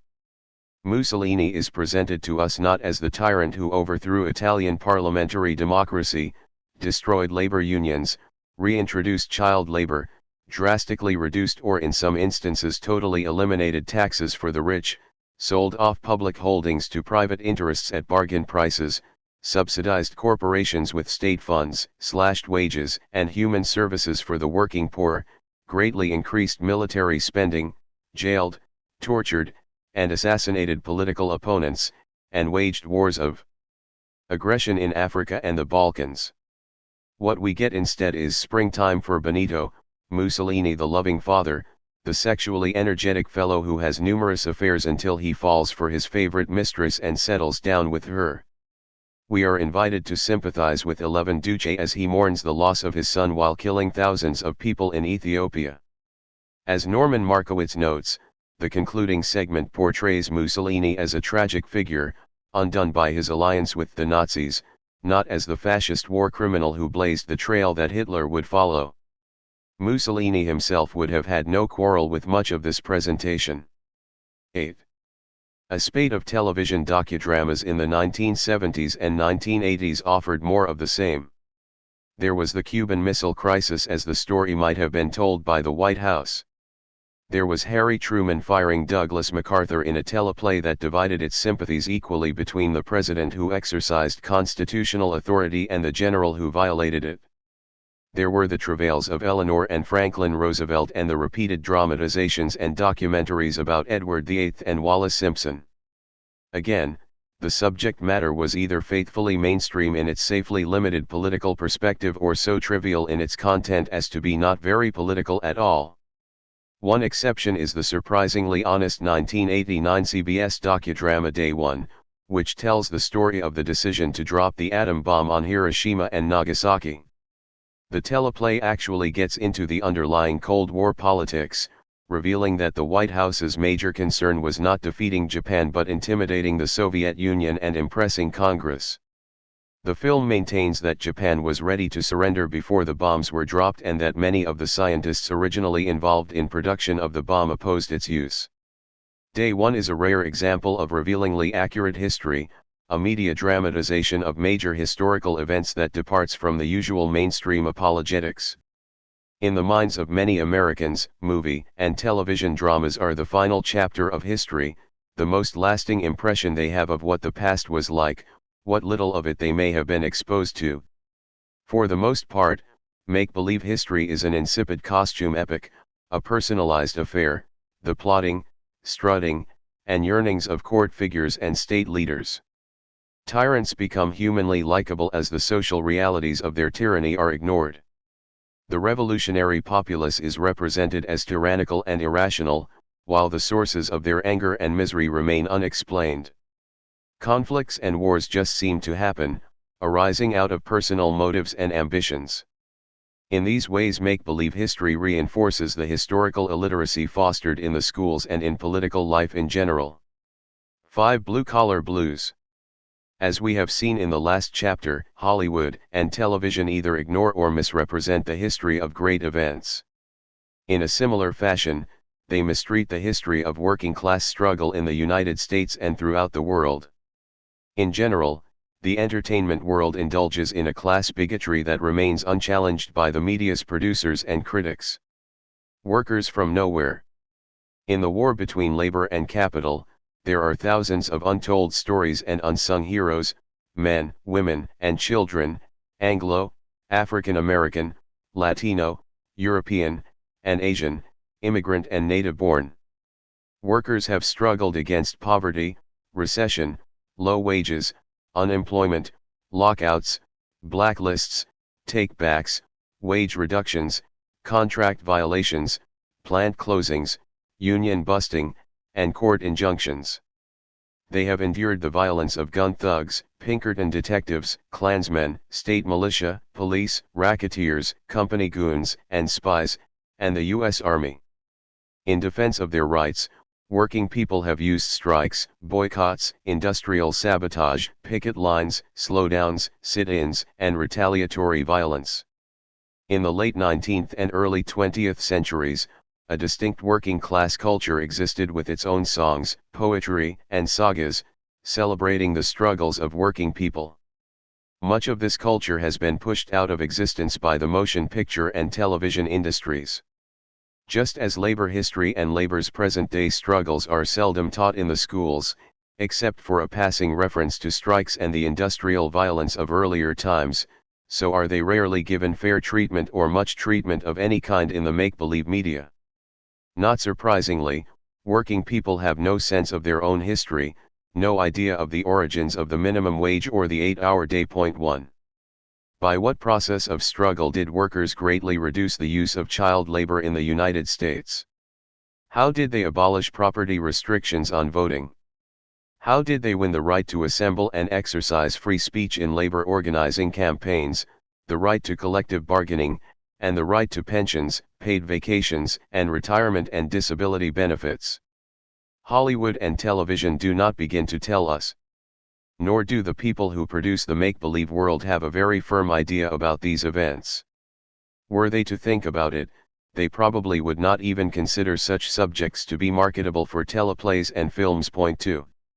History aside, the upper-middle-class producers and writers and the upper-class media owners show little interest in the present-day struggles of working people, the loss of pensions and seniority, the struggle for occupational safety and unionization, the suffering from work-connected injuries and diseases, the scourge of unemployment, the constant worries about money, the regressive and unfair tax burdens, the extreme exploitation of labor in third-world countries including hundreds of millions of children, and the homicidal violence perpetrated in many U.S.-supported third-world states against labor organizers. A study of primetime television dramas by the International Association of Machinists and Aerospace Workers, IAM, found that working people are consistently underrepresented and portrayed in negative, marginal, and patronizing ways. There are many times more prostitutes, pimps, government officials, secret agents, doctors, butlers, police, military personnel, and private detectives than there are production line workers. 3 Other studies find that blue-collar and service workers compose 67% of the U.S. workforce but only 10% of television characters, usually waiters, bartenders, and store clerks. Even then their presence is rarely central to the plot.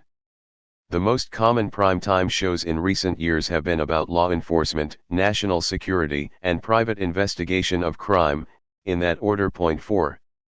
Serious work-related difficulties do not seem to exist or are perceived mostly from a management perspective. Economic hardship is rarely part of the script, except when a person needs money because of an unexpected adversity.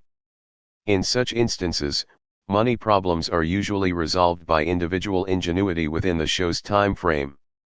Nearly everyone in the make-believe media appears to be managing well, free of financial worries and living in circumstances that only the affluent can afford. 5. Buffoons, bigots, and lovable boys. Generally, workers are portrayed as good-natured, simple sorts, more funny and friendly than middle-class professionals, but also more foolish, less competent, less educated, less attractive, and less able to act as leaders. 6 The 1950s NBC television series The Life of Riley, adapted from radio, offered one of the first TV stereotypes of the blue-collar worker as a good-natured, laughable buffoon. In every show, the dimwit Chester Riley, without ever straying far from his living room, manages to get himself into a muddle, only to comment, "What a revolt in development this is," a running gag evoking much canned laughter. Riley's wife, an intelligent, practical-minded housewife with middle-class diction, patiently tries to set him straight now and then.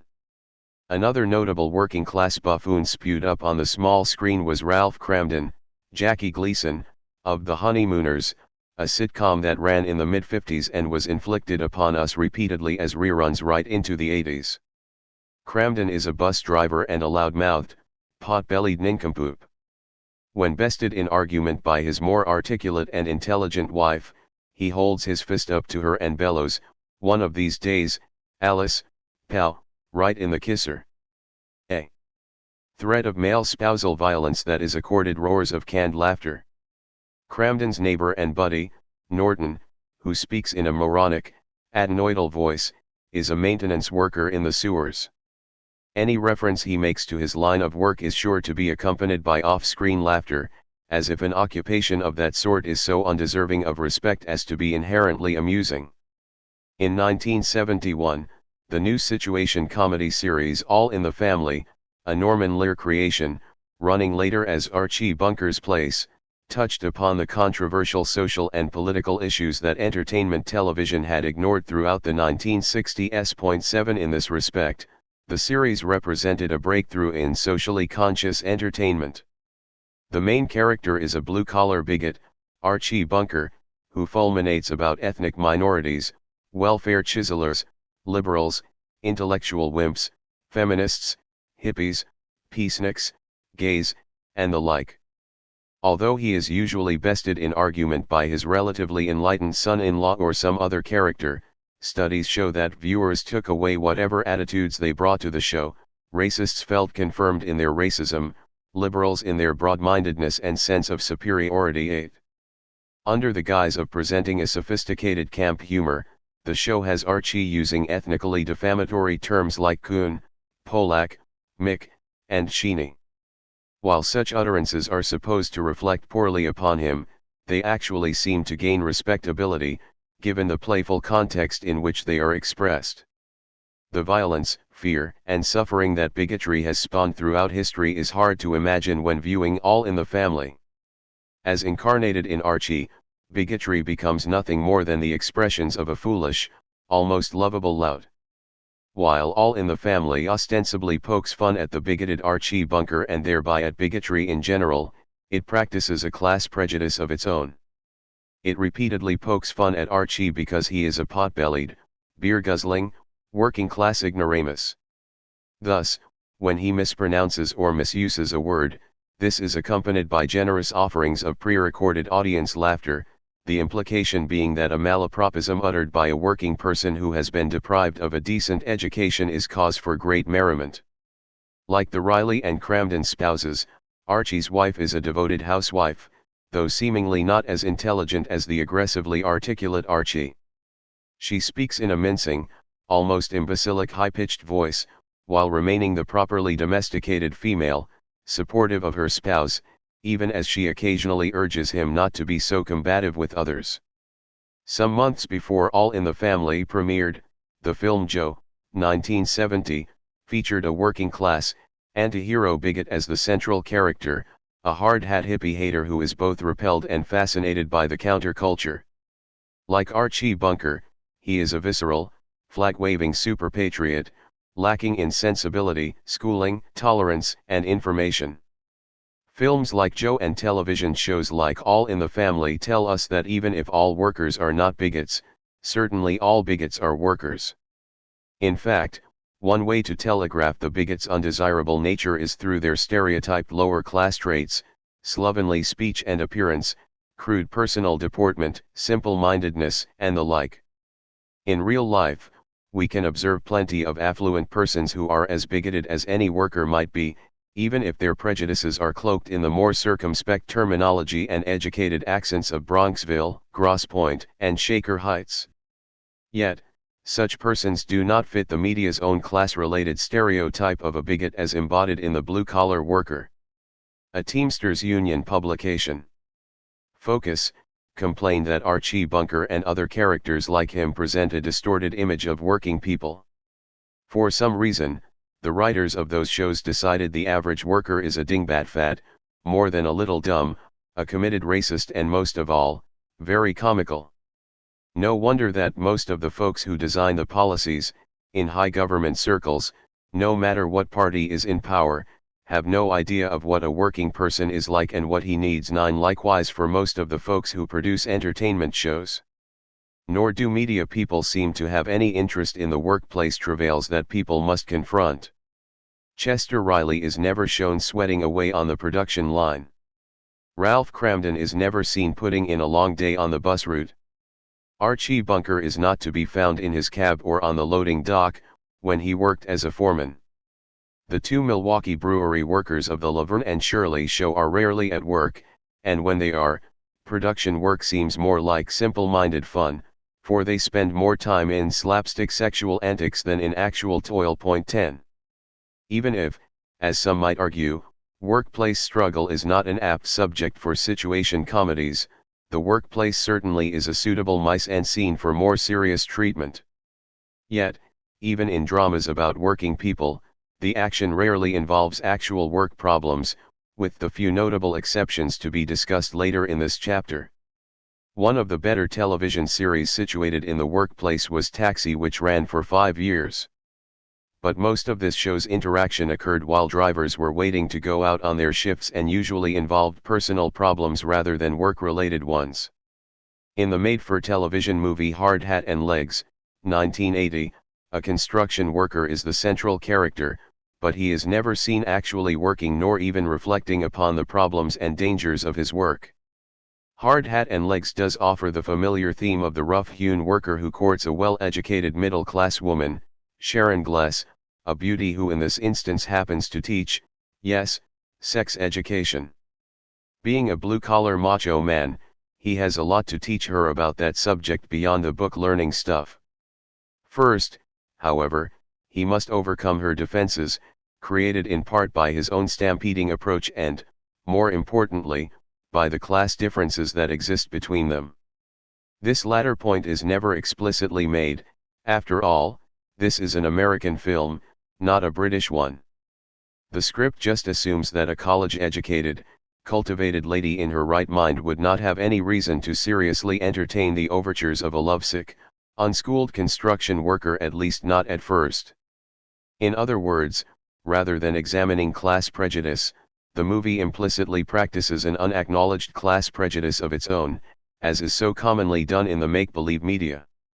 We are never invited to question why there is so much social distance between these two people in a society like ours where such barriers supposedly do not exist. The whole plot in Hard Hat and Legs centers on whether our blue-collar hero is enough of an adorable diamond in the rough to compensate for the deficiencies of his class background. Will he display sufficient pizzazz, brash charm, and savvy, he's wonderful with her children, to bridge the gap between beauty and the bore? She, in turn, contributes to bridging gaps when he takes her home to dine with his working-class, Italian-American family. Like any band of primitive villagers, they eat with gluttonous intensity, pausing only to scowl suspiciously at her civilized presence. But when she demonstrates a fluency in Italian, these simple creatures are suddenly overcome with joy. They rush to embrace her, squealing, "Oh, she speaks Italian! Oh, she speaks Italian!" The blue-collar worker as the untrammeled, unschooled boy pursuing a higher status woman appears also in Jackknife, 1989, a film vaguely reminiscent of Marty, 1955, though without any of the latter's quality and charm. The lead character, a somewhat emotionally damaged Vietnam veteran, Robert De Niro, is keen about a lonely, plain-faced schoolteacher, the sister of an even more damaged war buddy of his. Our hero is predictably enthusiastic. "Wowie, I got a date with a lady, a real lady. He is really good at working with cars. If it's got an engine, I can fix it." In this respect, he's not unlike Marty, who was just a butcher but a good butcher. It seems that if occupants of the lower rungs are especially good at what they do, they might be deserving of something better than what their station in life normally allows, for instance, a real latte. At one point, the two find themselves in a fancy yuppie restaurant. The waitress asks if they wish to order cocktails. This causes De Niro's face to go blank. Duh, cocktails. What's that? Instead he orders 2 beers, and we are supposed to be amused by his untutored ways. It's a variation of Archie's malapropisms. Like any good blue-collar bozo, he is a brew addict. He even talks about breakfast beer, which really wakes you up and gets you going. He introduces his lady friend to the lusty joys of beer guzzling, and after storming her uptight defenses he introduces her to the lusty joys of bedding down. He compliments her on her figure by noting, "Hey, I think you're built like a brick shithouse." Another adorable working-class diamond in the rough. She asks him to accompany her to the school prom, which she has to chaperone. He rents a white jacket tuxedo with a chintzy gold cummerbund and tie, while the other males are in black tie and jacket. Thus, even when dressing formal, he displays his tacky working-class taste. But he wows them all at the prom by cutting fancy steps on the dance floor, again overcoming his presumed class deficiencies by being super proficient at what he's doing. Class and virtue. The entertainment media present working people not only as unlettered and uncouth but also as less desirable and less moral than other people. Conversely, virtue is more likely to be ascribed to those characters whose speech and appearance are soundly middle or upper middle class. Even a simple adventure story like Treasure Island, 1934, 1950, 1972, manifests this implicit class perspective. There are 2 groups of acquisitive persons searching for a lost treasure. One, headed by a squire, has money enough to hire a ship and crew. The other, led by the rascal Long John Silver, has no money, so they sign up as part of the crew. The narrative implicitly assumes from the beginning that the squire has a moral claim to the treasure, while Long John's gang does not. After all, it is the squire who puts up the venture capital for the ship. Having no investment in the undertaking other than their labor, Long John and his men, by definition, will be stealing the treasure, while the squire will be discovering it. To be sure, there are other differences. Long John's men are cutthroats. The squire is not. Yet, one wonders if the difference between a bad pirate and a good squire is itself not preeminently a matter of having the right amount of disposable income. The squire is no less acquisitive than the conspirators. He just does with money what they must achieve with cutlasses. The squire and his associates dress in fine clothes, speak an educated diction, and drink brandy. Long John and his men dress slovenly, speak in guttural accents, and drink rum. From these indications alone, the viewer knows who are the good guys and who are the bad. Virtue is visually measured by one's approximation to proper class appearances. Sometimes class contrasts are juxtaposed within one person, as in The 3 Faces of Eve, 1957, a movie about a woman who suffers from multiple personalities. When we first meet Eve, Joanne Woodward, she is a disturbed, strongly repressed, puritanically religious person, who speaks with a rural, poor Southern accent. Her second personality is that of a wild, flirtatious woman who also speaks with a rural, poor Southern accent. After much treatment by her psychiatrist, she is cured of these schizoid personalities and emerges with a healthy third one, the real Eve, a poised, self-possessed, pleasant woman. What is intriguing is that she now speaks with a cultivated, affluent Smith College accent, free of any low-income regionalism or ruralism, much like Joanne Woodward herself. This transformation in class style and speech is used to indicate mental health without any awareness of the class bias thusly expressed. Mental health is also the question in A Woman Under the Influence, 1974, the story of a disturbed woman who is married to a hard-had husband. He cannot handle and inadvertently contributes to her emotional deterioration. She is victimized by a spouse who is nothing more than an insensitive, working-class bull in a china shop. One comes away convinced that every unstable woman needs a kinder, gentler, and above all, more middle-class hubby if she wishes to avoid a mental crack-up. Class prototypes abound in the 1980s television series The A-Team. In each episode, a Vietnam-era commando unit helps an underdog, be it a Latino immigrant or a disabled veteran, by vanquishing some menacing force such as organized crime, a business competitor, or corrupt government officials. As always with the make-believe media, the A-Team does good work on an individualized rather than collectively organized basis, helping particular victims by thwarting particular villains. The A-Team's leaders are two white males of privileged background. The lowest-ranking members of the team, who do none of the thinking nor the leading, are working-class palookas. They show they are good with their hands, both by punching out the bad guys and by doing the maintenance work on the team's flying vehicles and cars. One of them, B.A., Badass, played by the African-American Mr. T, is visceral, tough, and purposely bad-mannered toward those he doesn't like. He projects an image of crudeness and ignorance and is associated with the physical side of things. In sum, the team has a brain, the intelligent white leaders, and a body with its simpler physical functions, the working class characters, a hierarchy that corresponds to the social structure itself. A television public service advertisement on behalf of the news industry was run on ABC in June 1989. It showed an overweight, casually dressed man sitting at a restaurant table, holding forth in a boorish voice, "If you ask me, I think the media distorts everything. So I don't watch the news. Like, take that guy Noriega in Paraguay. So who cares about him anyway?"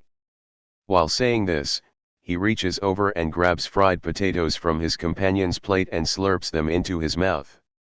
The camera moves to his female companion, who turns out to be an extremely well-dressed, upper-crust, blonde beauty. How often in real life do we see this combination eating French fries together? "Panama," she says. "Huh? What about Panama?" he says. "Noriega is from Panama, not Paraguay," she says in a velvety, polished tone that contrasts significantly with his Archie Bunker delivery. The scene fades and is replaced by a printed announcement telling viewers that the news helps them understand what is going on. What is interesting about this ad is the contrast between the two characters.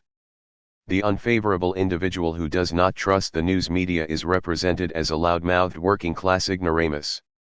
The one who corrects him and with whom we are invited to side is a quality, better class kind of person. Sometimes class bigotry is interwoven with gender bigotry, as in Pretty Woman, 1990. A dreamboat multimillionaire corporate raider finds himself all alone for an extended stay in Hollywood. His girlfriend is unwilling to join him, so he quickly recruits a beautiful prostitute as his playmate of the month. She is paid $3,000 a week to wait around his super posh hotel penthouse ready to perform the usual services and accompany him to business dinners at top restaurants. As prostitution goes, it is a dream gig. But there is one cloud on the horizon. She is low class.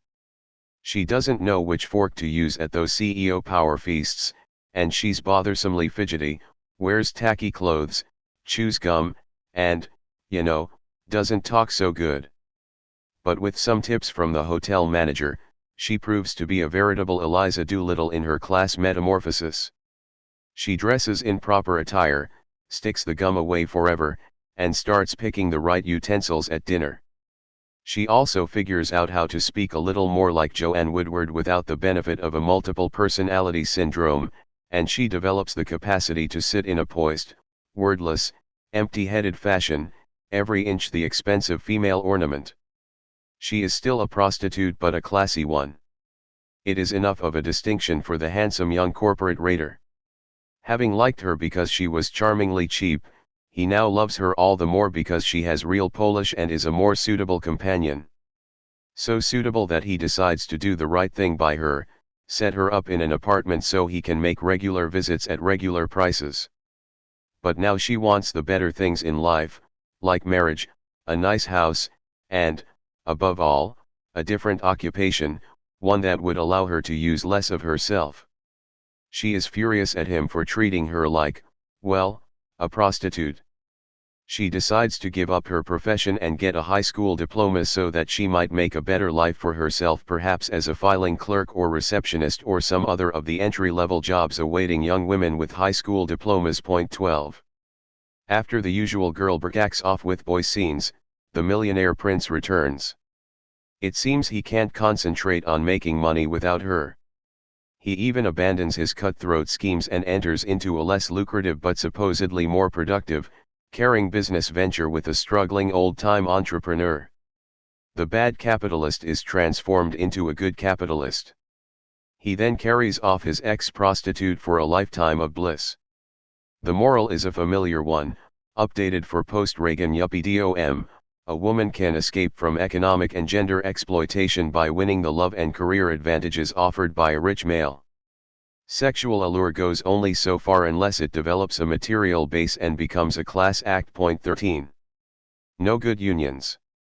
Like workers themselves, labor organizations are either ignored or poorly represented in the media. Unions have won victories on behalf of working people and have supported many worthy causes beyond the workplace, including consumer safety, human services, progressive income taxes, and environmental protections. But the make-believe media seem not to have noticed. Hollywood and television moguls have regularly waged war against the labor unions in their own industries. Not surprisingly, they have shown little inclination to treat unions sympathetically in films and teleplays. When labor difficulties are portrayed, as in They Drive By Night, 1940, a film about the trucking industry, it is the individual, in this case a wildcat trucker, who resolves the situation by acting on his own. Commenting on this movie, Eric Smooten notes, frontier individualism, which the film makes appear so attractive, works as the alternative to collective action by the truckers, that is, unionism, a potentially radical solution to labor unrest, and therefore a solution which Hollywood cannot support. 14. The Oscar-winning film On the Waterfront, 1954, was originally turned down by a number of studios because, as Hollywood mogul Darryl Zanuck commented at the time, who gives a shit about labor unions? 15. In that movie, the villains are the corrupt union leaders. Not a critical word is uttered against the owners, even though they had a real-life history of collaborating with union racketeers. Victory comes when Terry, the hero, turns against the hoods and testifies before a federal investigative agency. In retaliation, the labor racketeers beat him mercilessly in front of an entire workforce of longshoremen who stand by meekly. But when Terry staggers to his feet and leads them back into the workplace, they cheer their battered hero and follow him like happy sheep. The corrupt union boss, who has been trying to get them back to work all along, is now furious that they are returning in tow with Terry. This supposedly represents a real defeat for the bad guys. Terry never considers the possibility of collective action with his fellow workers to reform the union. Instead, he goes to the feds to get revenge against the labor crooks who killed his brother. As usual, we are given individual motives rather than collective goals, individual heroics rather than organized mass action. In Sometimes a Great Notion, 1971, family owners of a logging company overcome the violence and harassment of their striking workforce. The strikers sabotage the equipment, an act of destruction not designed to win audience sympathy. But the plucky family devises a way to deliver a large order on schedule. There are those who don't want to see the work done, such as the strikers, and those who get it done no matter what, such as the dedicated owners. The workers come across as a mean-spirited bunch, less concerned with providing for society than with destroying productive things in order to extract more gain for themselves. In FIST 1978, the union is again the villain. An honest worker eventually becomes a labor boss linked to the mob, more interested in power than in improving the conditions of workers. Once more, we have a favorite Hollywood theme: power corrupts. Likewise, in Blue Collar, 1978, the union is an undemocratic instrument of corruption, coercion, and terror within the Detroit automotive industry, murdering one of its own rank and file members and buying off another, pitting older workers against young, black against white. In contrast, the company representative and the FBI man appear downright benign. The film suggests that the FBI is committed to freeing workers from the bondage of union corruption.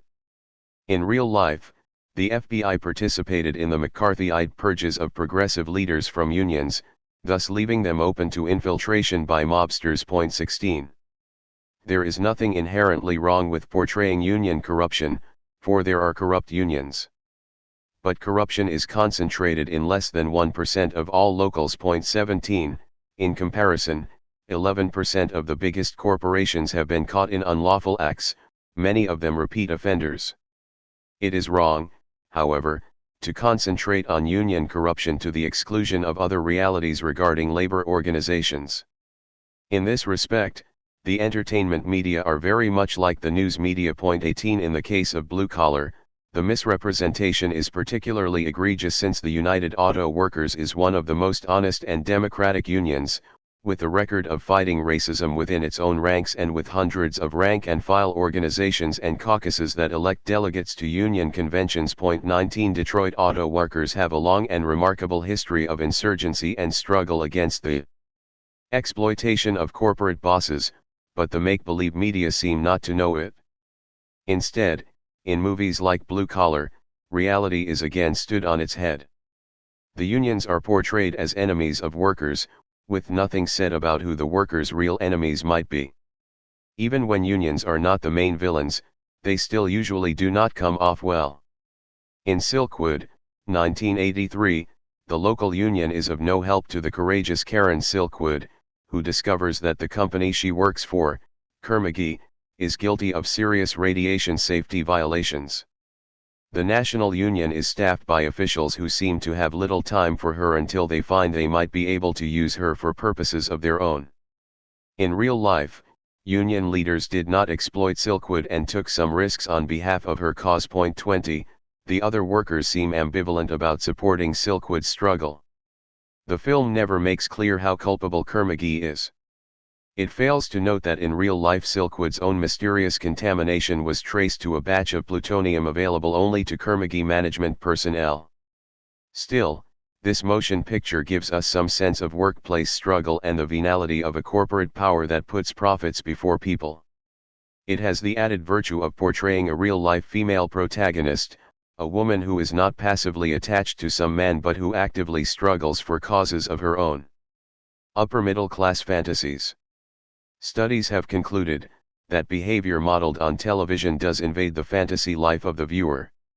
While the relationship between fantasy life and real life is unclear and varies from viewer to viewer, there may be some cause for alarm if upper middle class characters can transmit their morality, their picture of the good life, and their beliefs and attitudes to the fantasies of 200 million American viewers. If the dreams and inspirations of American workers are induced by television rather than from direct experience, the labor movement is likely to feel real effects in organizing drives, collective bargaining, solidarity, and collective political action. Upper middle class television certainly does not make every little boy or girl fantasize about belonging to a union when they grow up, nor does it induce men and women to fantasize about the positive changes and contributions that can be brought about through collective action. Ralph Arthur Johnson. World Without Workers, Prime Time's Presentation of Labor, Labor Studies Journal, 5, Winter 1981, pages 205 to 206. A worthwhile made-for-television film that has received relatively little attention is the $5.20 an hour Dream, 1980. A divorced working mother gets a job on a traditionally all-male assembly line and has to deal with the sexism and resentment of her co-workers, along with mistreatment from management. The film shows people actually working under harsh factory conditions. Management's attempt to exploit both male and female employees causes some of the men to make common cause with the female worker. But the union shop steward is portrayed as less interested in helping the workers than in collecting their dues and cozying up to management. Unions do not fare well on prime-time television. In Trapper John, M.D., A nurse's strike is shown as obstructing the critical routine of the hospital. The series Skag so distorted the image of steel workers and their union representatives, the latter portrayed as brutal bullies, that the United Steel Workers Union criticized the show for its lack of authenticity. 21. Even a series with a liberal orientation like Murphy Brown does not treat unions seriously. In one 1990 episode, when the television camera crew goes on strike, Murphy, Candice Bergen, decides to bring the boys to their senses by inviting union and management representatives to her home for refreshments. Her plan is just to get them to sit down and start talking, then the strike would be settled. The adversaries scowl at each other in her living room, breaking the hostile silence only to hurl supposedly wild accusations. The management representative says the workers are lazy louts who need 3 people to do one person's work. The union representative more accurately says that management just tries to squeeze every ounce of sweat out of employees with no regard for them as human beings. The script implicitly supports Murphy's assumption that the strike is just the outgrowth of ill-willed grumpiness and a lack of communication rather than a struggle over real material interests. If only both sides would take the chips off their shoulders and come to their senses, the silly old strike would be over, as indeed it is by the end of the half-hour episode, thanks to Murphy's cheerful efforts. Television's no good unions. TV shows rarely present working people as central characters, let alone talking about their struggles as workers and unionists. But when the subject does occasionally come up, it is usually treated in an offensively distorted and self-serving manner by the big business-dominated media.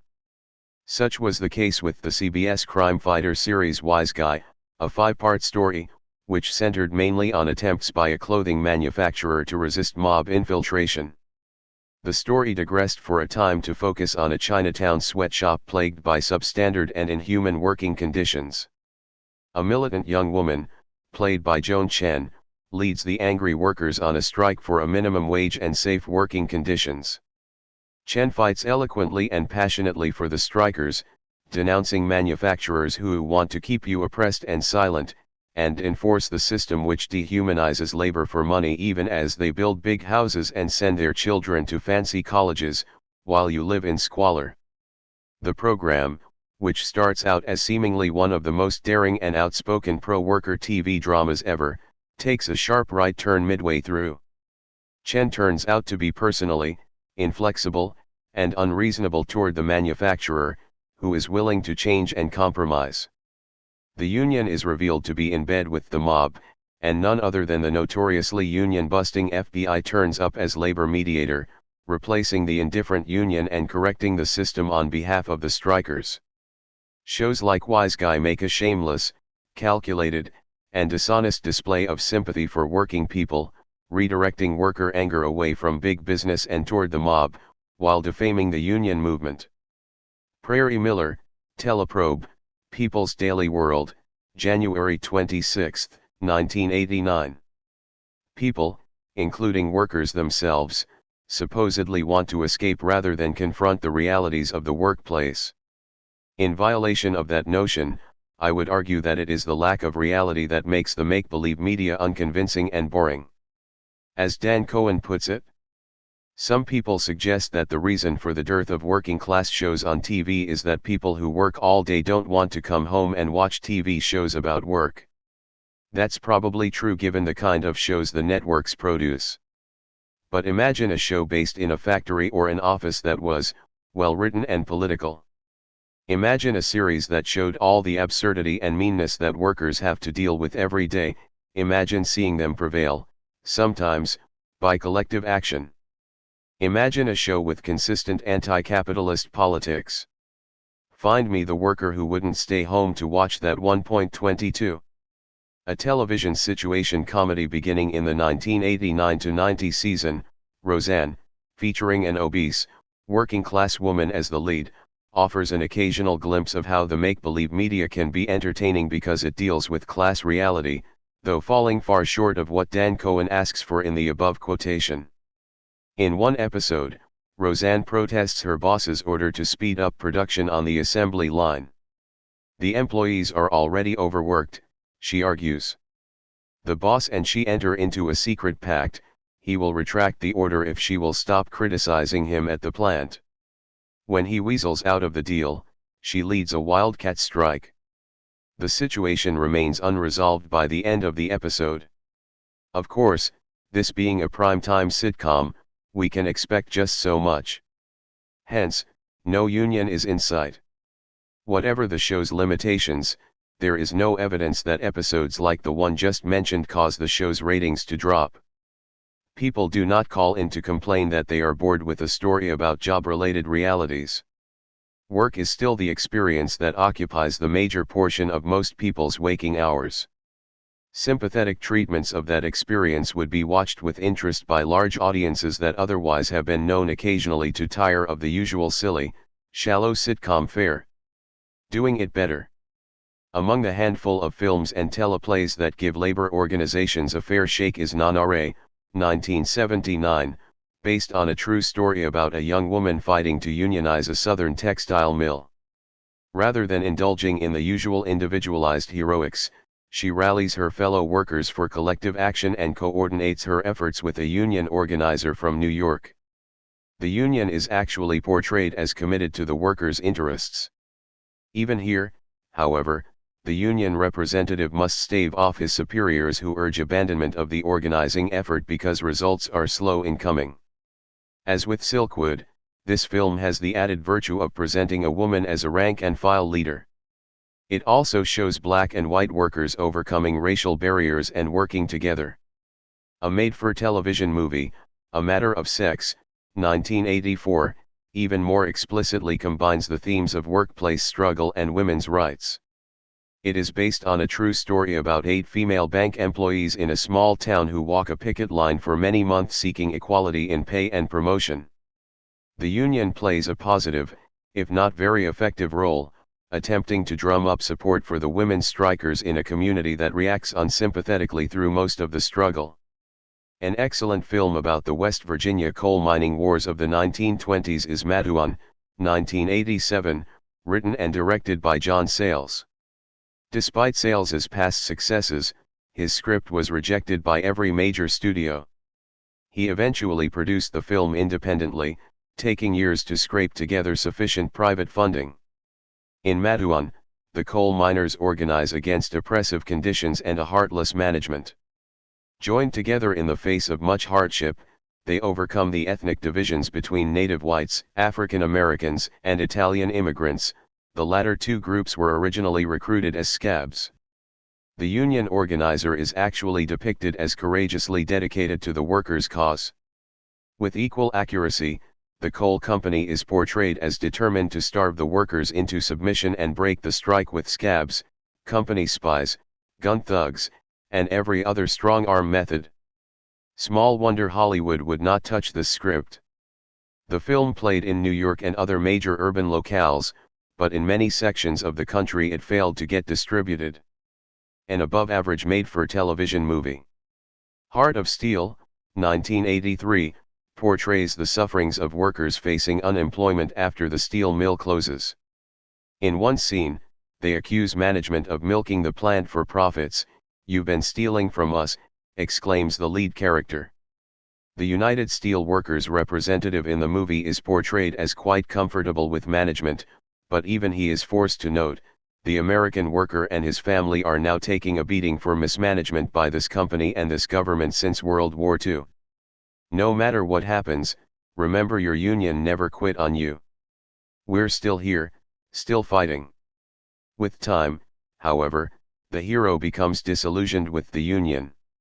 He says to his dad, "You always told me to work hard, stick with the union, love your country. I did all that. I got nothing. I ain't got a job. I lost my truck.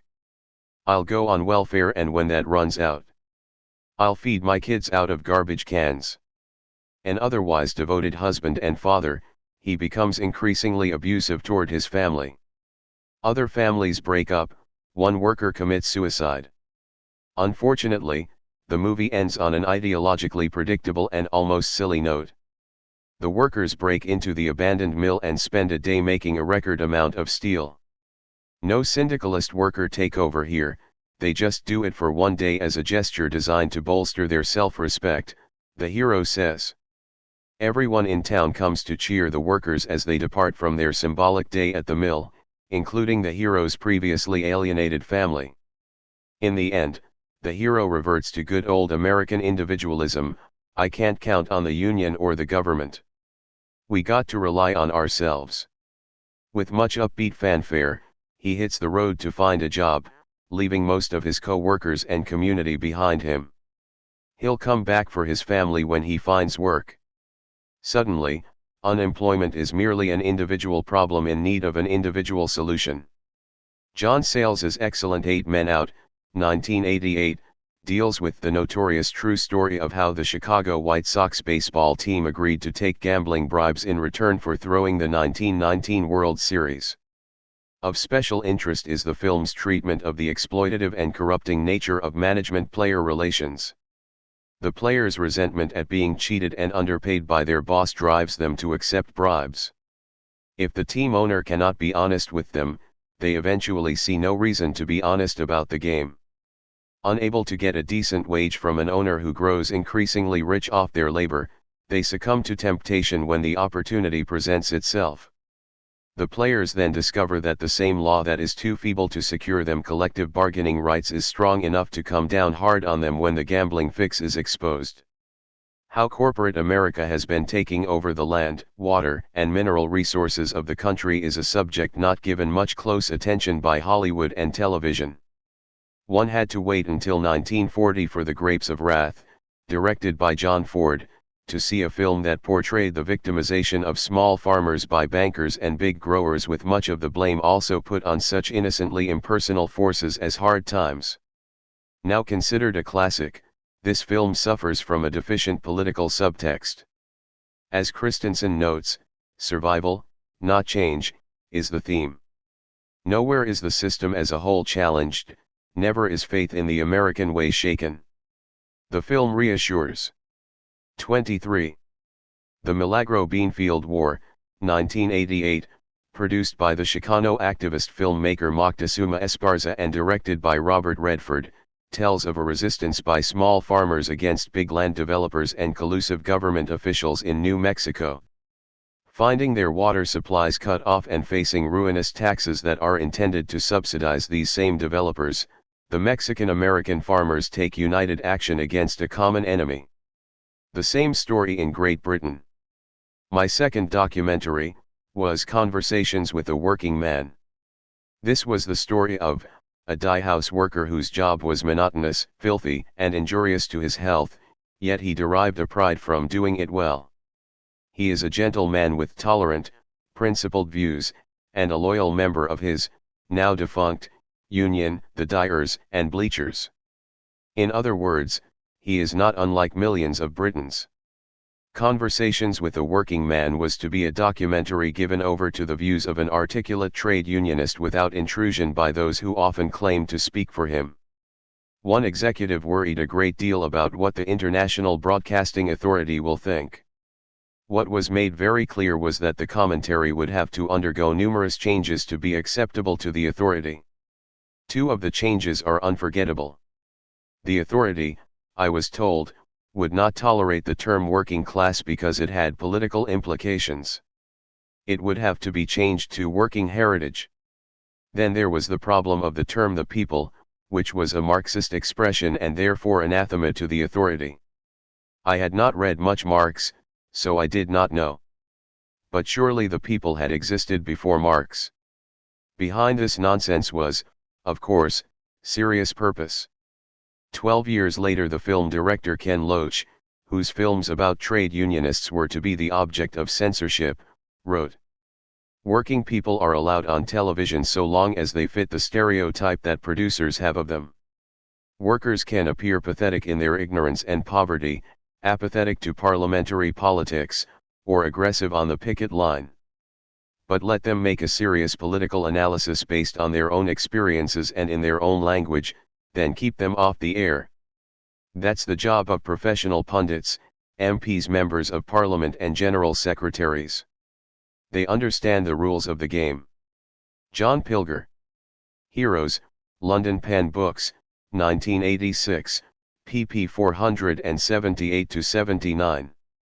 Among the superior films that deal with the struggles of the working class, one should list foreign productions such as Gaijin, 1982, an excellent treatment of Japanese and Italian immigrant workers in Brazil confronting plantation bosses in an early part of this century, The Organizer, 1964, which deals with industrial workers who struggle for better wages and reduction of the 12-hour workday in Turin at the turn of the century, and The Working Class Goes to Heaven, 1973, about present-day workers in Italy, trapped between a speed-up on the assembly line and a tinseled consumerism. One of the most uncompromising and politically advanced films about class struggle ever made is an American one. Salt of the Earth, 1954. It is based on a real-life 1951-52 strike led by Mexican-American workers against a zinc mine in New Mexico. The miners complain about poor safety conditions and discriminatory wages. They are paid less than Anglo workers as a way of holding down the wages of both groups. One worker notes that the land on which the mine stood once belonged to his grandfather. The sheriff and his deputies are faithful servants of the bosses. The strikers get support from workers and union locals around the country, a kind of labor solidarity seldom recognized by either the news or entertainment media. The miners' union is portrayed as democratic, with the international section backing the local rather than dictating to it. The union representative, an Anglo, is dedicated, politically aware, and willing to learn from the Mexican rank and file. The film also shows how money problems, oppressive work conditions, and bigotry take their toll on family life. An impressive feature of Salt of the Earth is that it is told preeminently from a feminist perspective. The women, all housewives, join the fray, as auxiliaries to the striking miners, then as active participants when the miners are barred from picketing by a Taft-Hartley court injunction. The women are shown as capable, courageous, well-organized, and disciplined in their struggle against the sheriff's thugs and against those of their own men who resist their newly claimed unwomanly roles. During the strike, their husbands learn firsthand about the difficulties of domestic toil. In response to her husband's complaint that her activism and her demand for equality are violating his manly dignity, the female lead character says, "Have you learned nothing from this strike? Why are you afraid to have me at your side? You still think you can have dignity only if I have none. The Anglo bosses look down upon you and you hate them for it? Stay in your place, you dirty Mexican. That's what they tell you. But why must you say to me, stay in your place? Do you feel better having someone lower than you? Whose neck shall I stand on to make me feel superior? And what will I get out of it? I don't want anything lower than me. I'm low enough. I want to rise up and push everything else up with me." Salt of the Earth is one of those rare films that offers the solution of collective action against the interrelated evils of class oppression, ethnic prejudice, and male supremacism. Independently produced with a cast of mostly non-professional actors, the movie was sponsored by the International Union of Mine, Mill, and Smelter Workers, a union forced out of the CIO during the post-war witch hunt days because it had a communist leadership. The film's producer, director, and writer had all been blacklisted after appearing before the House Un-American Activities Committee. The movie took 3 years to complete in the face of violent vigilante attacks by armed townspeople on location. The Mexican actress who played the lead, Rosaura Revueltas, was deported 3 times during the shooting of the film. There were difficulties hiring a cast and a crew because many professionals feared being blacklisted should they work on what was said to be a communist project. Salt of the Earth is both a fine film and indeed made by communists or persons closely associated with the Communist Party's struggle against class oppression, racism, and sexism. Hollywood's resistance to this movie was so thorough that even laboratories, usually uncommitted to anything except cash, refused to handle the film's processing. Officials of the projectionist union refused to allow its members to screen it. The movie was attacked by members of Congress and by the American Legion for being a Moscow propaganda tool. Distributors boycotted Salt of the Earth. It ended up playing in only 11 movie houses out of the nation's 13,000. Since then, it has been confined to an occasional union hall or leftist conference and college campus. 24 To my knowledge, it has never been shown on television, but it is available on videocassette. Another excellent pro-union film unable to win much distribution is The Killing Floor, 1985, the powerful story of African American and white slaughterhouse workers in Chicago in 1919. Based on actual events, the film dramatizes the struggles of workers who strive to overcome racial barriers and create the foundations for industrial unionism. The Killing Floor was financed by some 30 unions, with additional funds from organizations like the National Endowment for the Humanities and American Playhouse.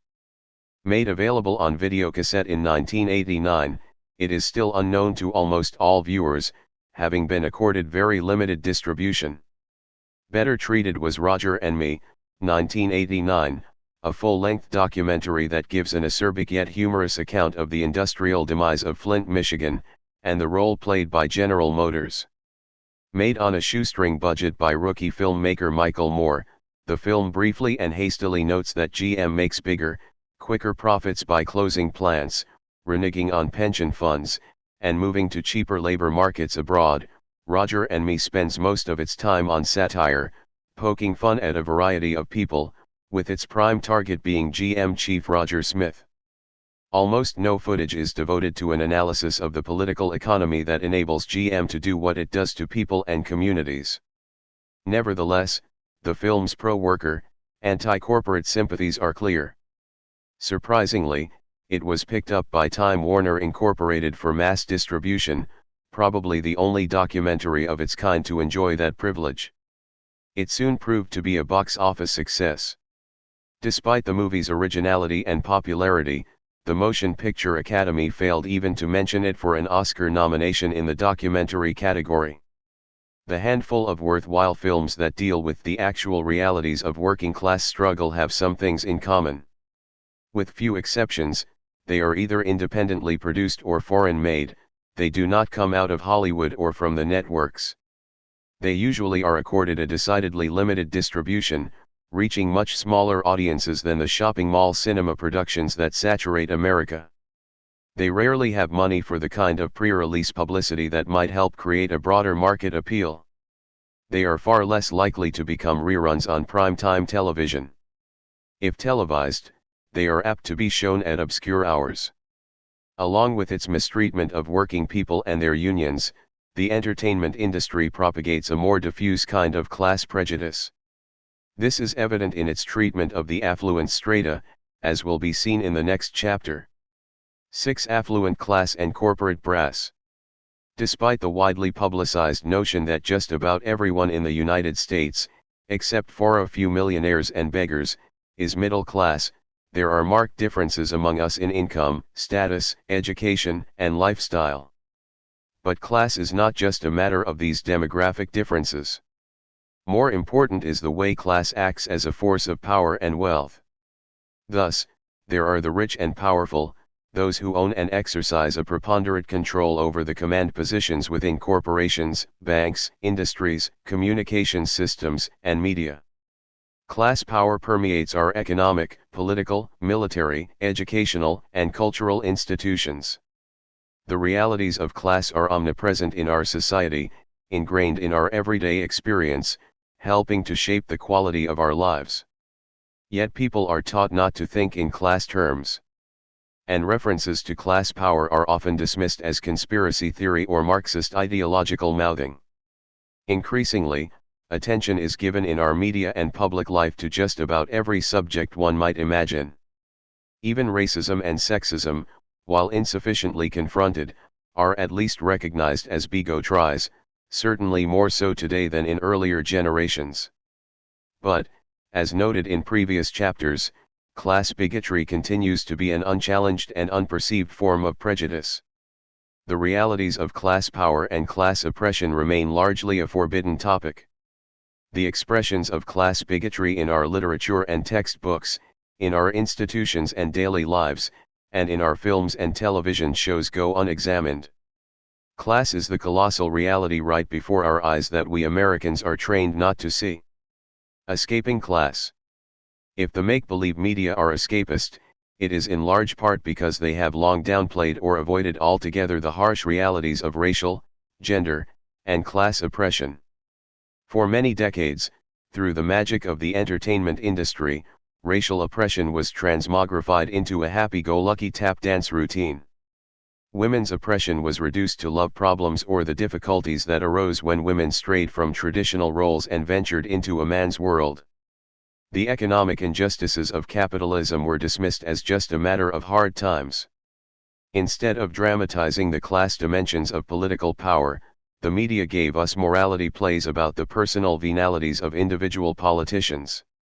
To quote one critic, "For the most part the movies continued to reiterate in the talkies of the 1930s the familiar, threadbare themes of the silent 1920s, that the rich, too, had their troubles, and were not to be envied, that a woman's life, however useful, acquired meaning only in romance, that the ills of existence were mostly moral ills, that the cure for these ills lay in preserving an unquenchable optimism and a sense of good neighborliness." The mores of Hollywood remained more or less the same in spite of the Depression. 1.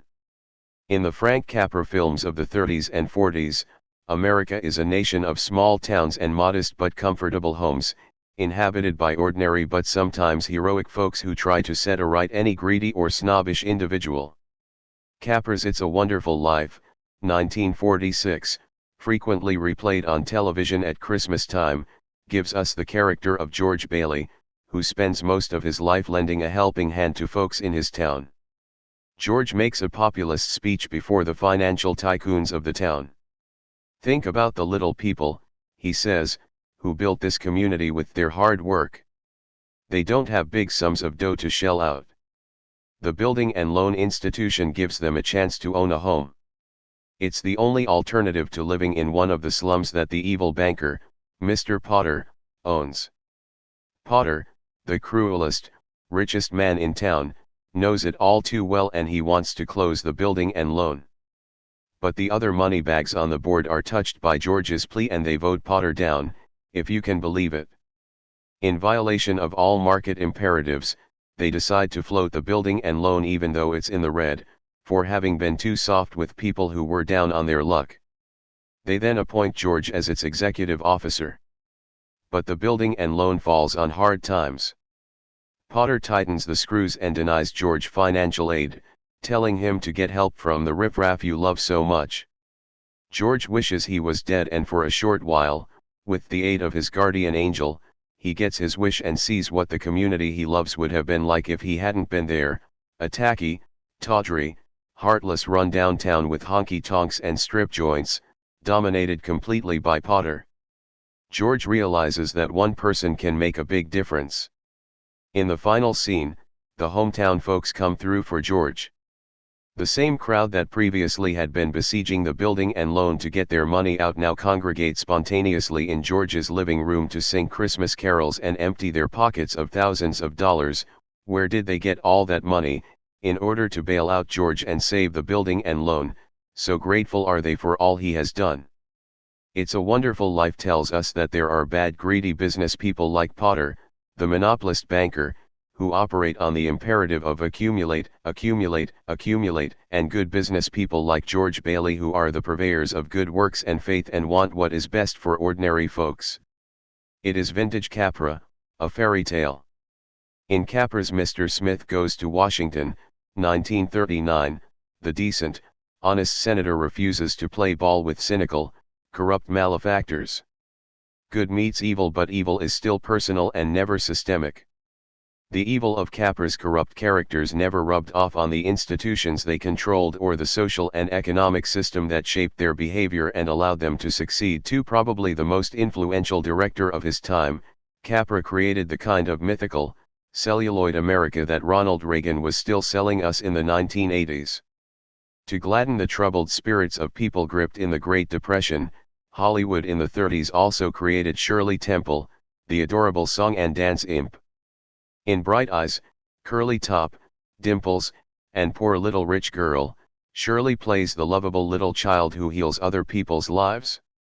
She teaches us not to hate the rich, they are just grumpy old people whom nobody loves. She softens their hearts and transforms them into warm, caring folks. Shirley also helps friendless servants, blacks, and hobos. She dispenses love and affection to all who need her. Happiness is a matter of having the right attitude. The depression is just a silly thing that should not be taken seriously. Anyone can be an old sourpuss about malnutrition and unemployment, but under Shirley's spell we learn to sing away our poverty and dance away our despair. Point 3. The Academy Award winning The Best Years of Our Lives, 1946, tells us that small-town America is the best place to be. The affluent bank officer, a returning veteran, pals around with two other veterans, ordinary working guys, one of whom gets romantically involved with the banker's daughter. Early in the film, the three men drive past the fire station, the diner, and the ballpark, places which they supposedly share in common: one town, one class of people.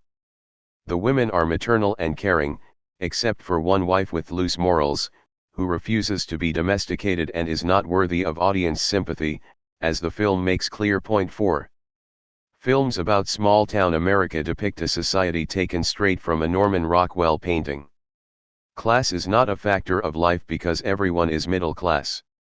Ethnicity is not a factor because everyone is white Anglo-Saxon Protestant, except perhaps for the black maid and the Latino delivery boy. Sexism is not an issue because women know their place.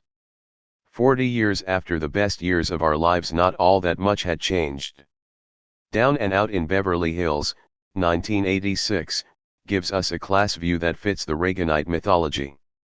It tells us that the homeless choose street poverty as a preferred lifestyle. A street person works his way into a nouveau-riche household, manipulates all the family members, and steals the hearts of the rich man's wife, daughter, and maid. Needless to say, he prefers this rip-off life to honest hard work, even refusing a management job in the rich man's factory. In somewhat similar fashion, an African-American homeless friend of his refuses a sandwich offered in a restaurant, preferring to steal some food from the same restaurant. The film lets us know that you just can't be nice to these lowlifes. It also tells us that the rich are not to be envied, for they are bored and unhappy. In search of diversion, the rich man goes slumming with the bum and has the time of his life, partying with the indigents, learning to beg and eat garbage. "It was great," he says. Down and Out in Beverly Hills transforms the desperate plight of the homeless into a diverting escapade. It panders to class prejudices by portraying the poor as little more than lazy predators. Down and Out in Beverly Hills reaffirms the Reaganite mythology that the homeless choose street poverty as a lifestyle. Make-believe moneyed media.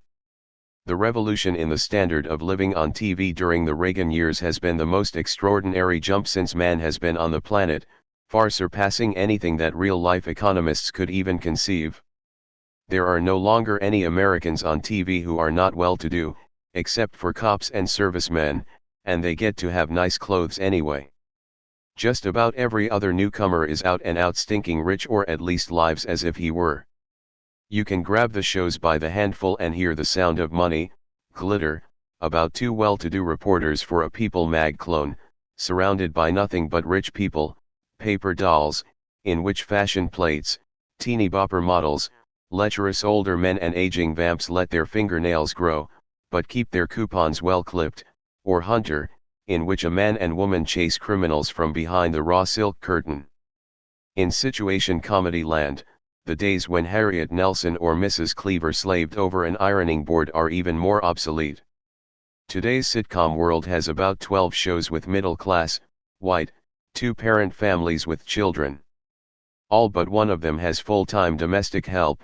Only Family Ties shows a family without a live-in servant.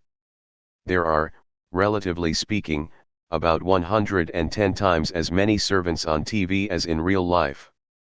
Why did it happen?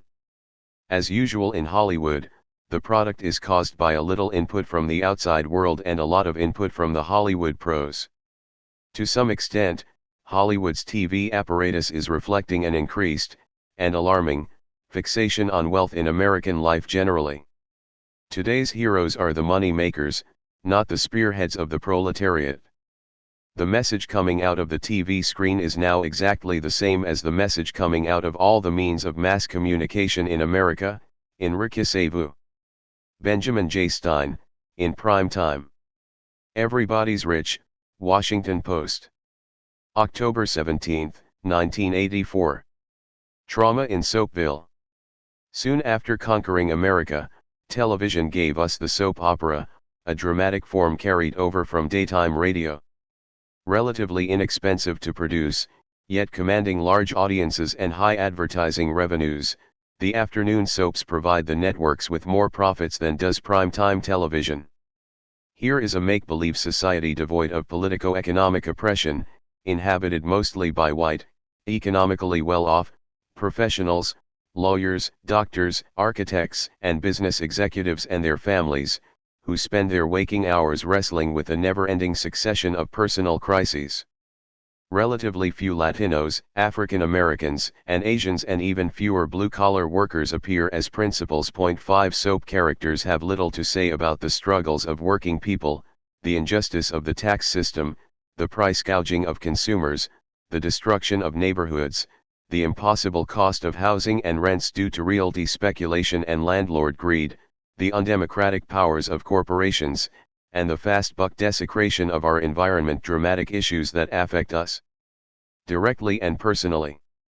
In Soapville there are seldom any class differences and certainly no class conflict. All behavior is seen as morally motivated. The woman from the wrong side of town who schemes and lies to get a man and the man who schemes and lies to get a job are seen simply as evil people. The afflictions of the elderly are another neglected theme. Emphasis is on relatively youthful persons, those considered to be at the top of the hill, not over it. Occasionally an attractively graying older individual or couple who are in perfect health and financially secure appears as part of the family montage. But the special travails of the aged rarely figure significantly. 6.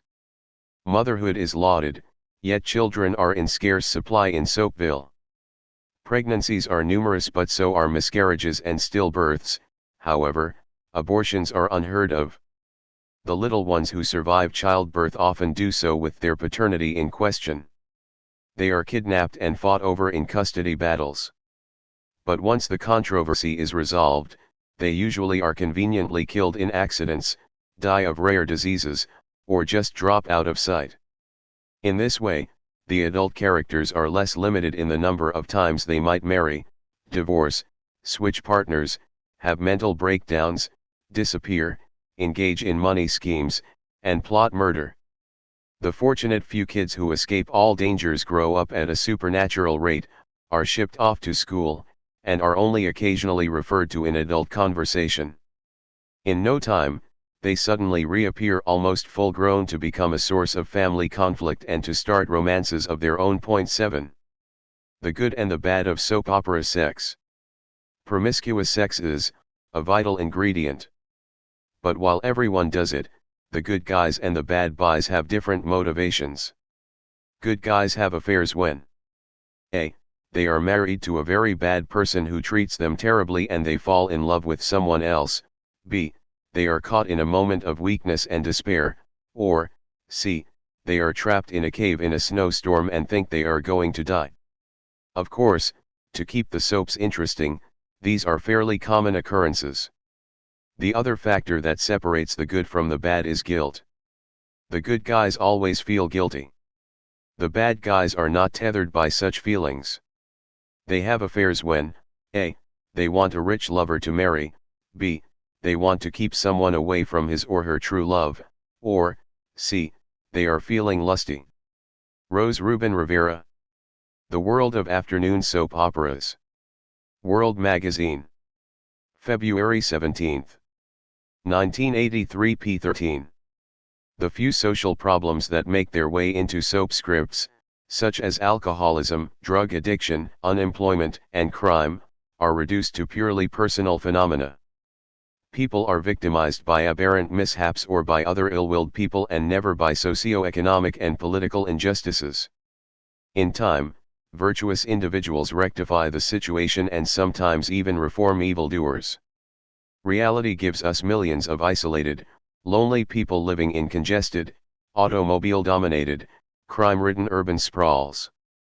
Soapville gives us a secure, comfortable, small-town community that resembles an extended family, filled with concerned people who drop by to chat and who give themselves totally to each other's troubled affairs, defending their friends from treacherous interlopers. Reality gives us the overworked, sleep-starved, single mothers who spend long hours toiling at underpaid jobs, raising children and doing household chores while worrying about how they are going to make ends meet. The soaps give us mostly well-heeled, childless women, wives and lovers who sometimes have careers of their own but who, in any case, seldom worry about grocery bills, tuition costs, mortgage payments, and old age retirement. Their waking hours, like those of their men, are consumed by endless rounds of romance, seduction, and interpersonal conspiracies. These experiences are acted out in comfortable upper-middle-class living rooms, bedrooms, kitchens, or executive offices by beautifully groomed people, who, even if just lounging about the house, look as if they are prepared for a photo session with a fashion magazine. But one should not think that life is easy in Soapville. It is a series of perpetual catastrophes. Characters are forever contracting fatal illnesses, dying in accidents, attempting and sometimes succeeding at suicides, being blackmailed, murdered, raped, or kidnapped, going insane, suffering amnesia, developing split personalities, falling victim to nefarious financial schemes, and judging from the accidental pregnancy rate engaging in sexual encounters without the slightest knowledge of modern birth control techniques. Here are some examples covering only 1 week, May 22 to 26, 1989. On Another World, Cass accuses Nicole of killing Jason. Gwen constantly reminds Evan that Rachel killed his mother. Evan admits to Rachel that he wanted to get revenge against her, but has changed his mind. After walking out on Vicky, Jamie decides to have blood tests to see if he is Steven's father. On Guiding Light, Sonny is arrested on kidnapping charges. Reva realizes that Sonny is innocent of the charge. Josh is devastated when the police fish Rose's body out of the lake. Roger and Alan fight over a gun in the church organ loft during Philip's wedding ceremony. Alan gets the drop on Roger, then threatens to blow up the church if Roger doesn't reveal his true identity to everyone. Alan shoots Roger when he tries to get rid of the bomb. Just as Philip is about to say "I do," he is shot by a stray bullet, and, of course, Meredith and Rick are still at odds because she is carrying Philip's baby. On Days of Our Lives, Tom urges Robin to tell Mike that Mike is the father of her infant son. Marcus is upset that he can find no record of his own birth. Roman regains consciousness and tells Abe that he is sure he was shot by Cal. Adam kisses Kimberly, who tells him she loves Shane.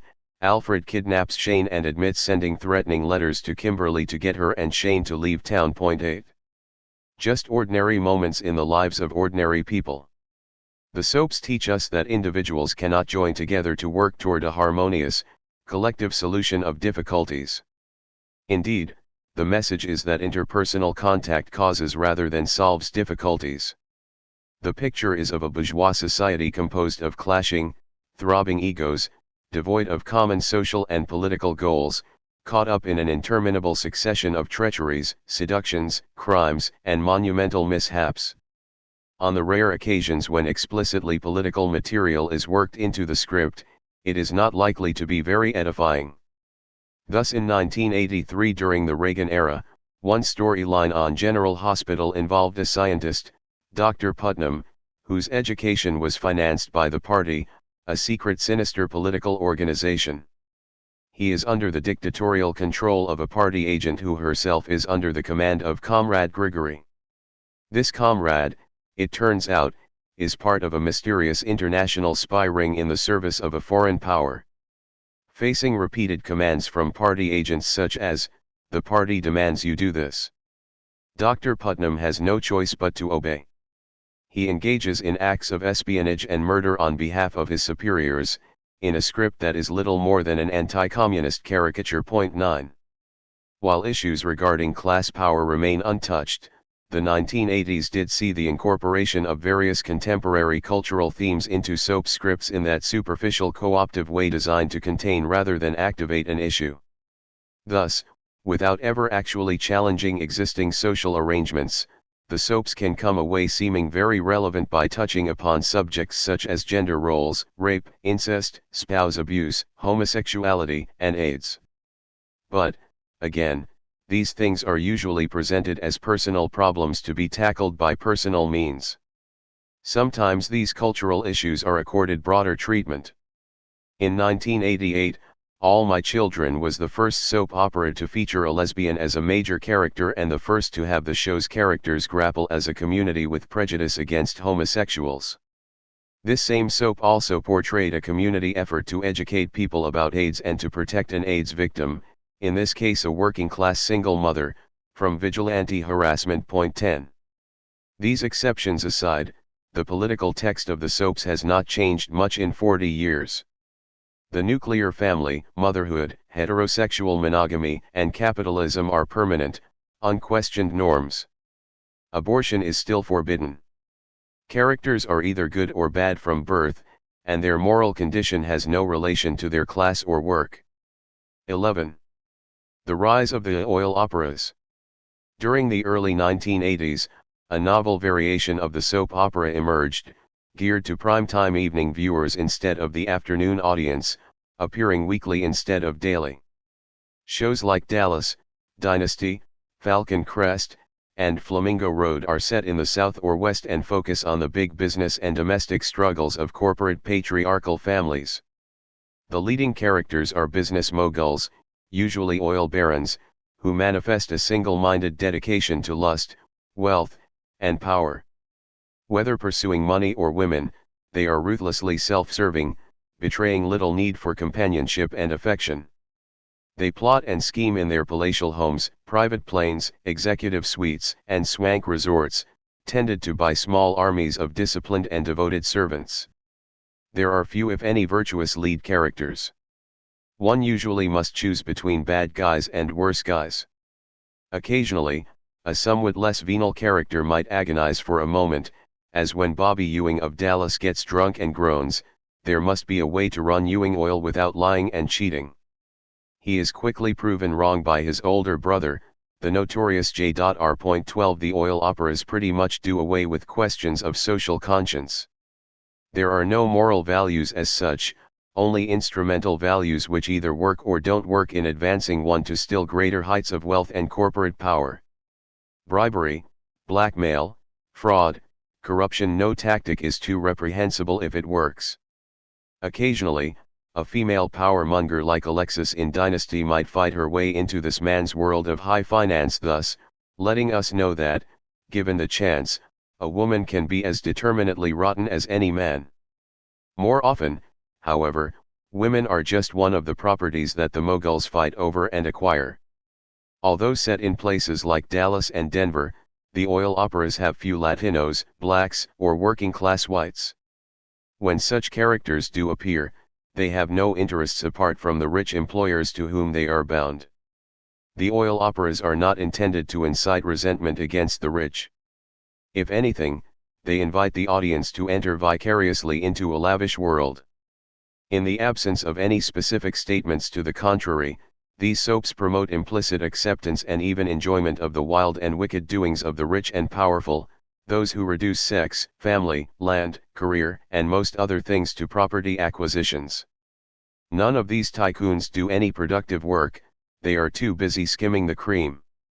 This is a world where the tables and floors are always cleaned, the food is always cooked, the mansions are always built and maintained in just the right way, and the oil is pumped out of the ground at a steady rate. All taken completely for granted.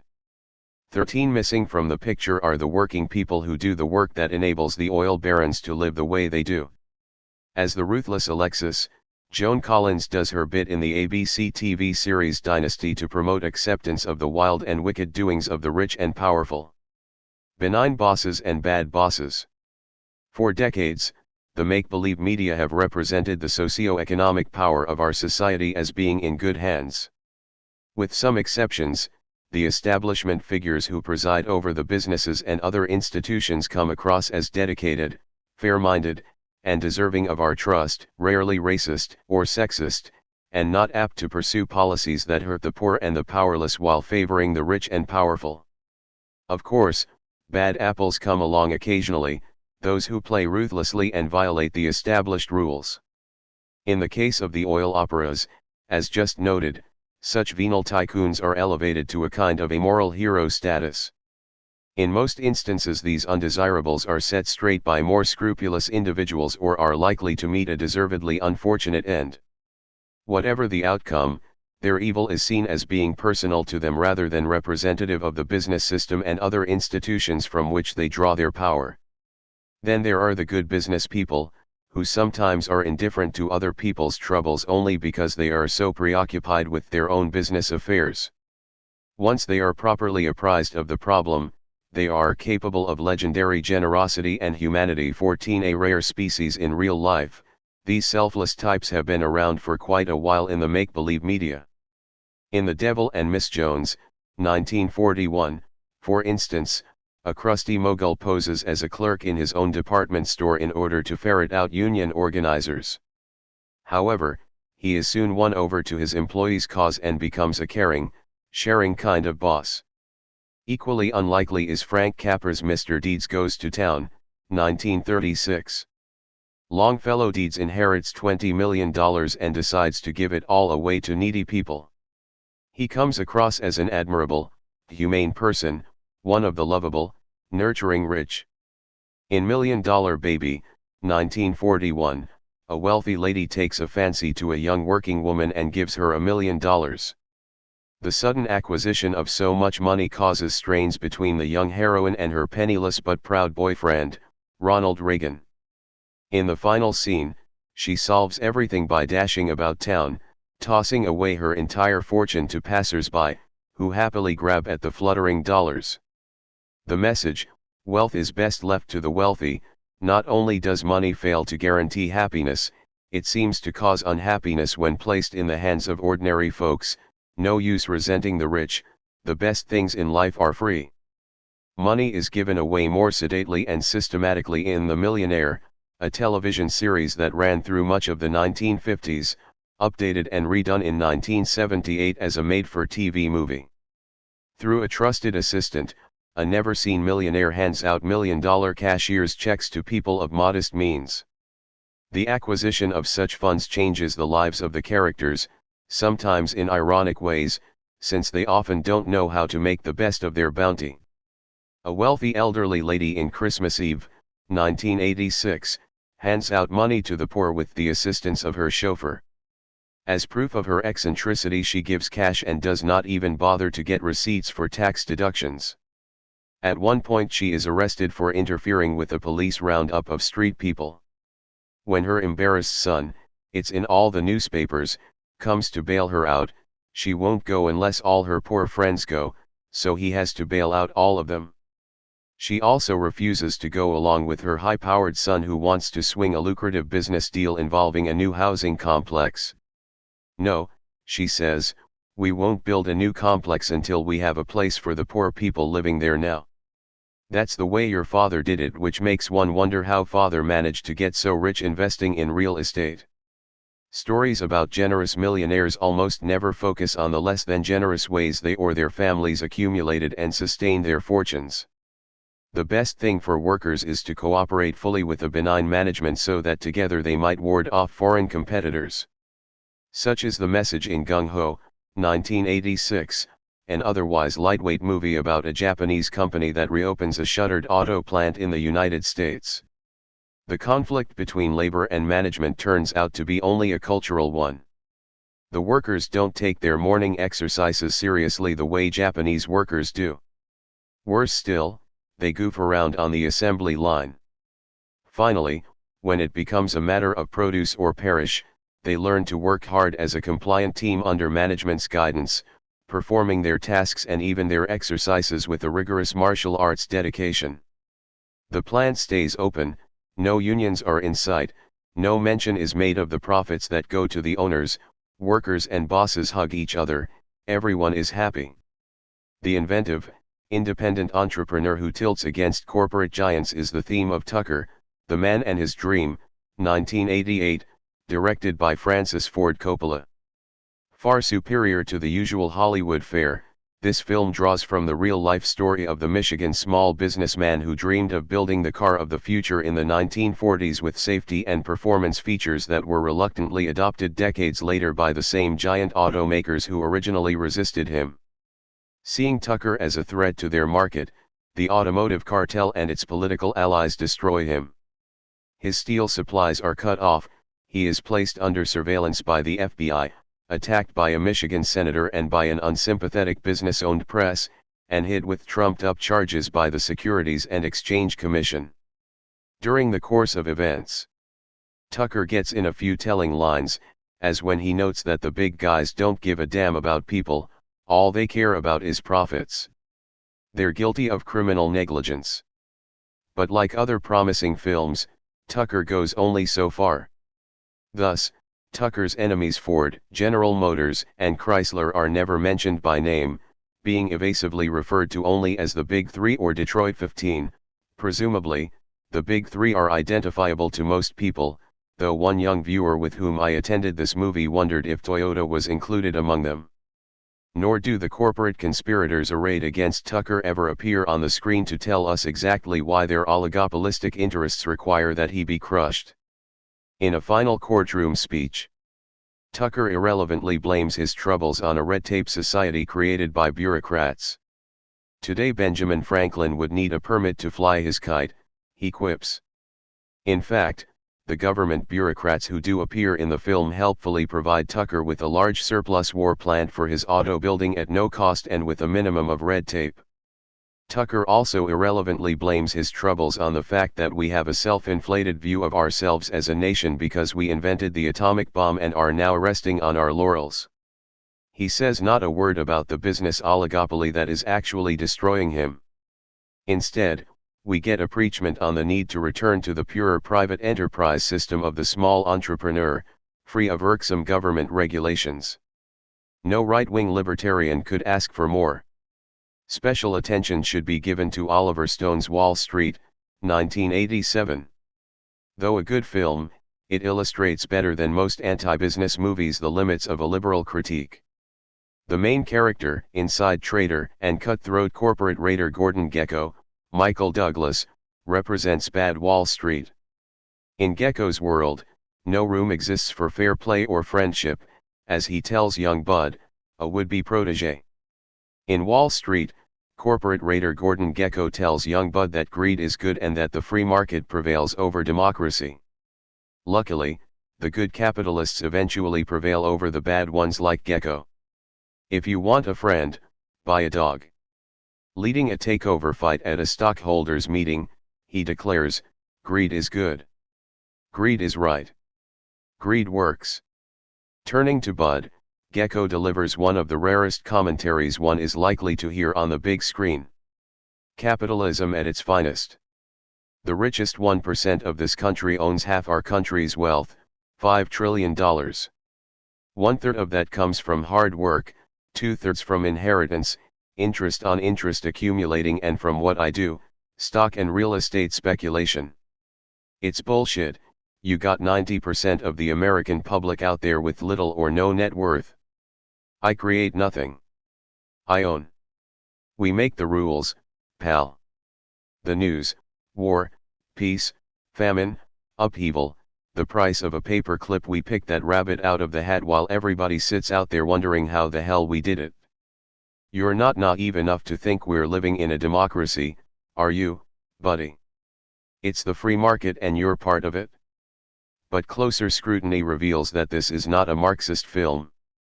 Counterposed to Gekko's bad Wall Street is good Wall Street, embodied in Lou, the crusty old broker, one of those who create the 1/3 of investor wealth that supposedly comes from hard work. Lou puts a fatherly arm around Bud's shoulder and warns him against playing fast with illegal insider information. There are no shortcuts, son. Quick buck artists come and go with every bull market. The steady players make it through the bear markets. You're part of something here, Bud. The money you make for people creates science and research jobs. Don't sell that out. The film accepts the capitalist mythology that Wall Street's money is created by the investors and speculators who gamble with it, rather than by those who actually work at the science and research jobs and other occupations. We are being asked to believe that good Wall Street serves the nation, not itself. Bad guys like Gecko are at fault, not the system that produced them. In the end, the Securities and Exchange Commission steps in and arrests Bud for inside trading and nabs the evil Gecko. Crime does not pay, not even on Wall Street, at least not if it's a crime against other financial interests. This is Gecko's sin, he is bilking other investors. While the film leaves us with the impression that the SEC protects the public interest, it really protects the corporate speculators from each other on occasion. The wicked businessman is not an unfamiliar character in the make-believe media.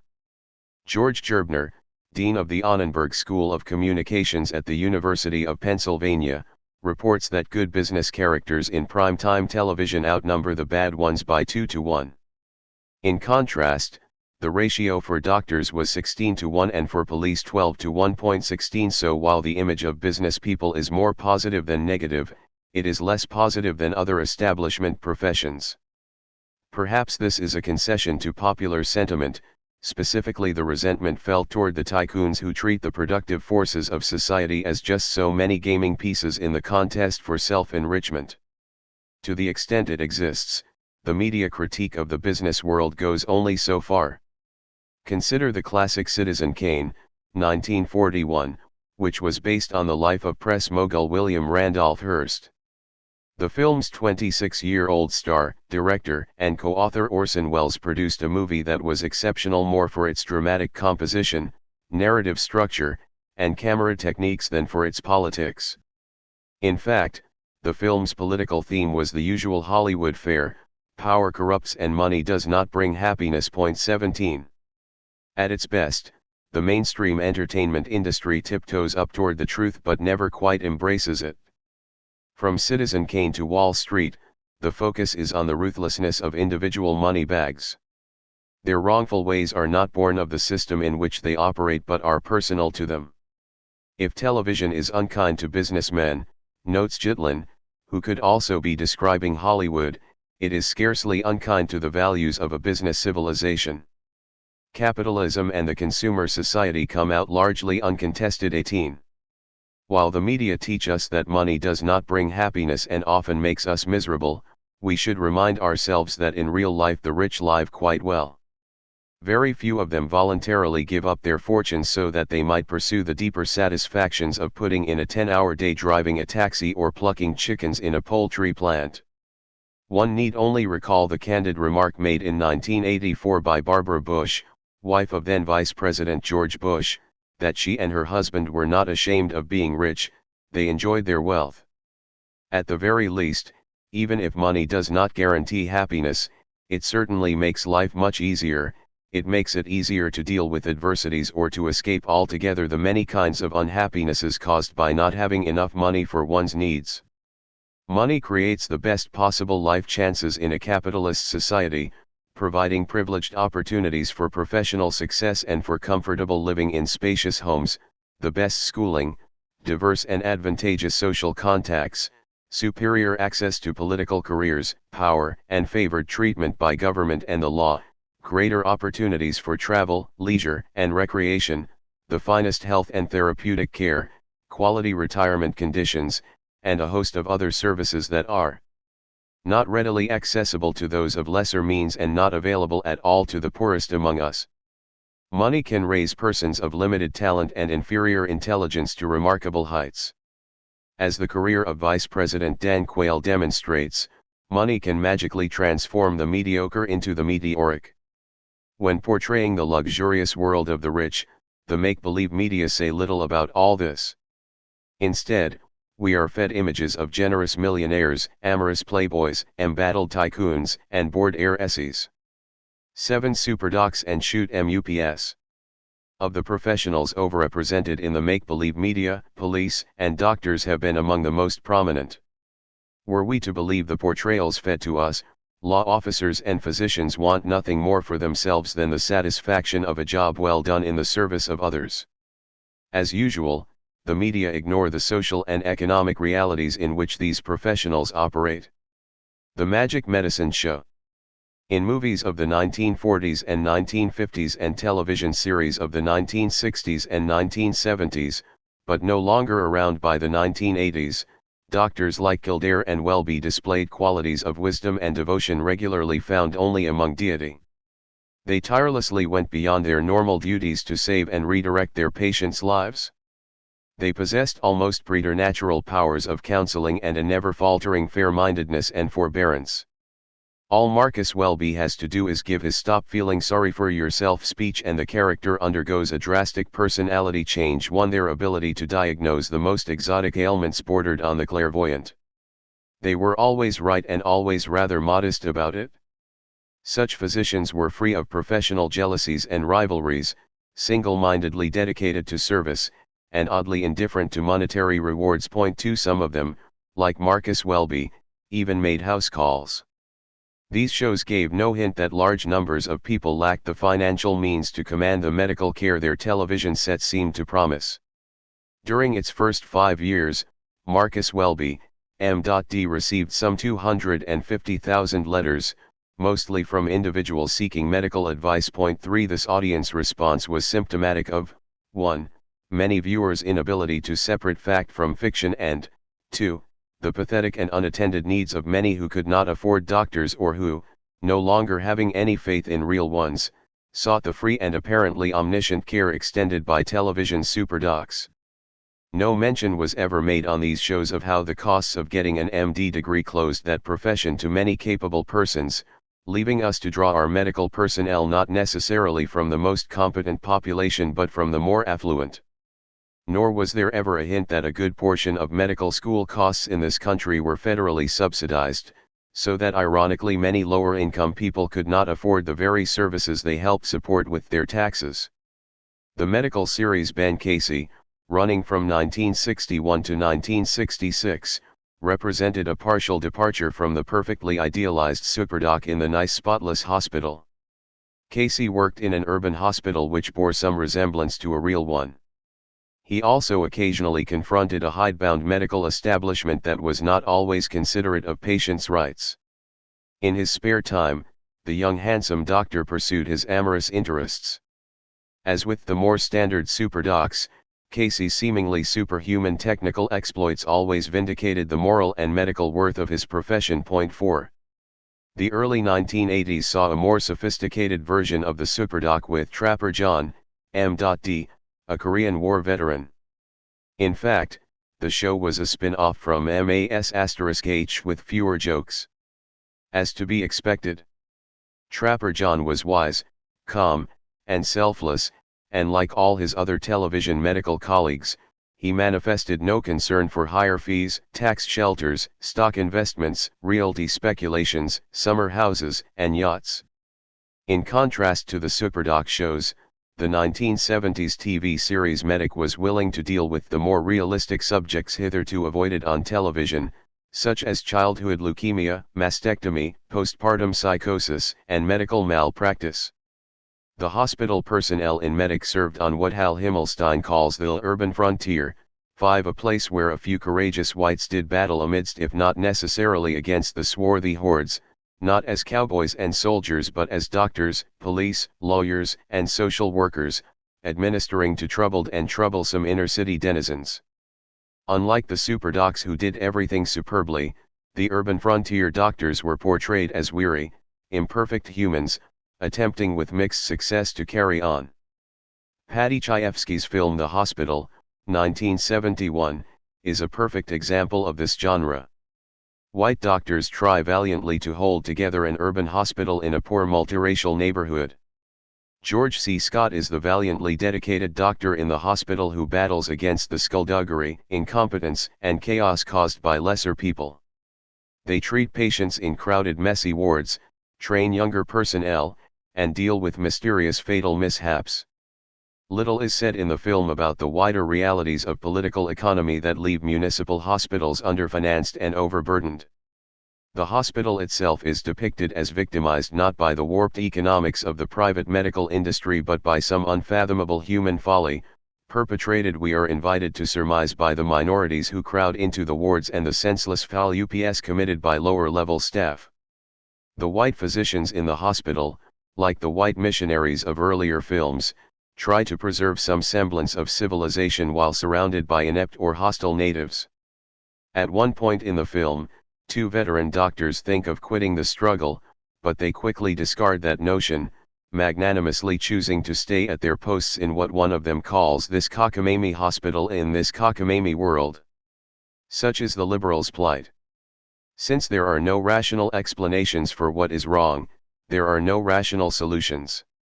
Just hang in there. That is as far as Chayefsky's politics and Hollywood's will let us go. By the 1980s, a television series, Saint Elsewhere, portrayed a whole hospital as the hero. The format, resembling that of the cop show Hill Street Blues, was originally borrowed from the soap operas, several plot lines going simultaneously, interspersed with quick cuts and not all resolved by the end of a particular episode. The doctors in Saint Elsewhere were almost all white males, but they were also imperfect and humanly motivated. Devoid of superheroes, the show had an intelligent and often amusing script and sometimes dealt with real hospital problems. It went off the air in 1988. All these medical shows, both the idealized and the more realistic ones, have one thing in common: they leave unexamined the political economy of modern medicine. Media doctors never charge exorbitant fees, as do some of their real-life counterparts. In the make-believe medical world, physicians never cheat Medicaid and Medicare out of hundreds of millions of dollars by consistently overcharging for services, by fraudulently billing for non-existent patients or for services not rendered, or by charging for unneeded tests and treatments, and making unnecessary hospital admissions.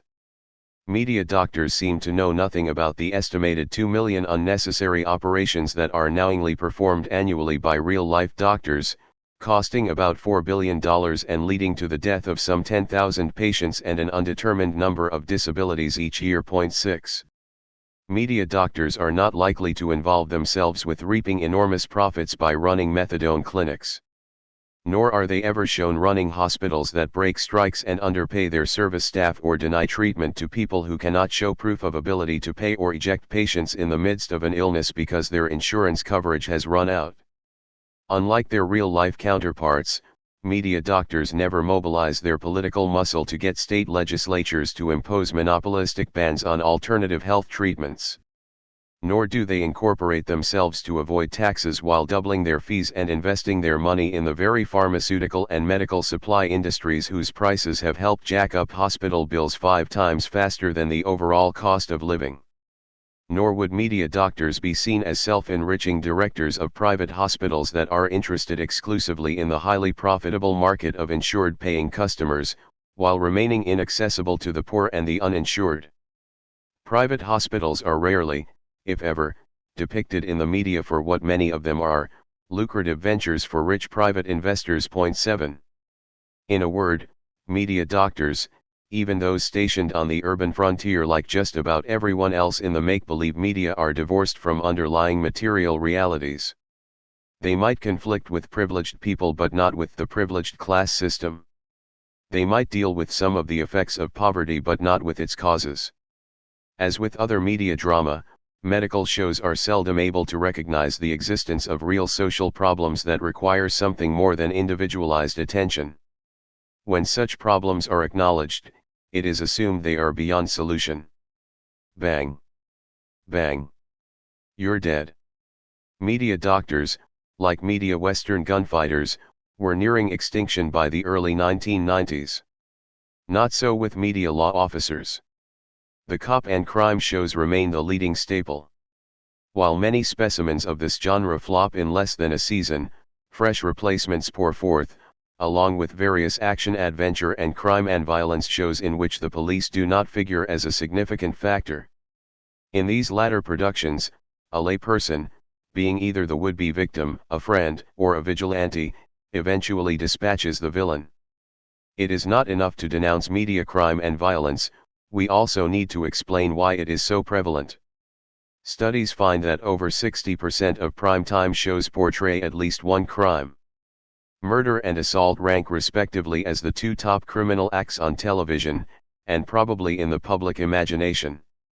In real life, the two most frequent felonies are burglary and larceny. It is no accident that the media would give more attention to more violent crimes. Burglary and larceny have less shock value, less visual impact, than do murder and assault. Therefore, by media standards, they have less dramatic content.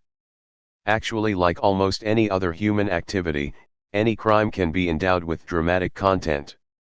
Ordinary life situations, sometimes because of their very familiarity, can be most compelling, if handled convincingly.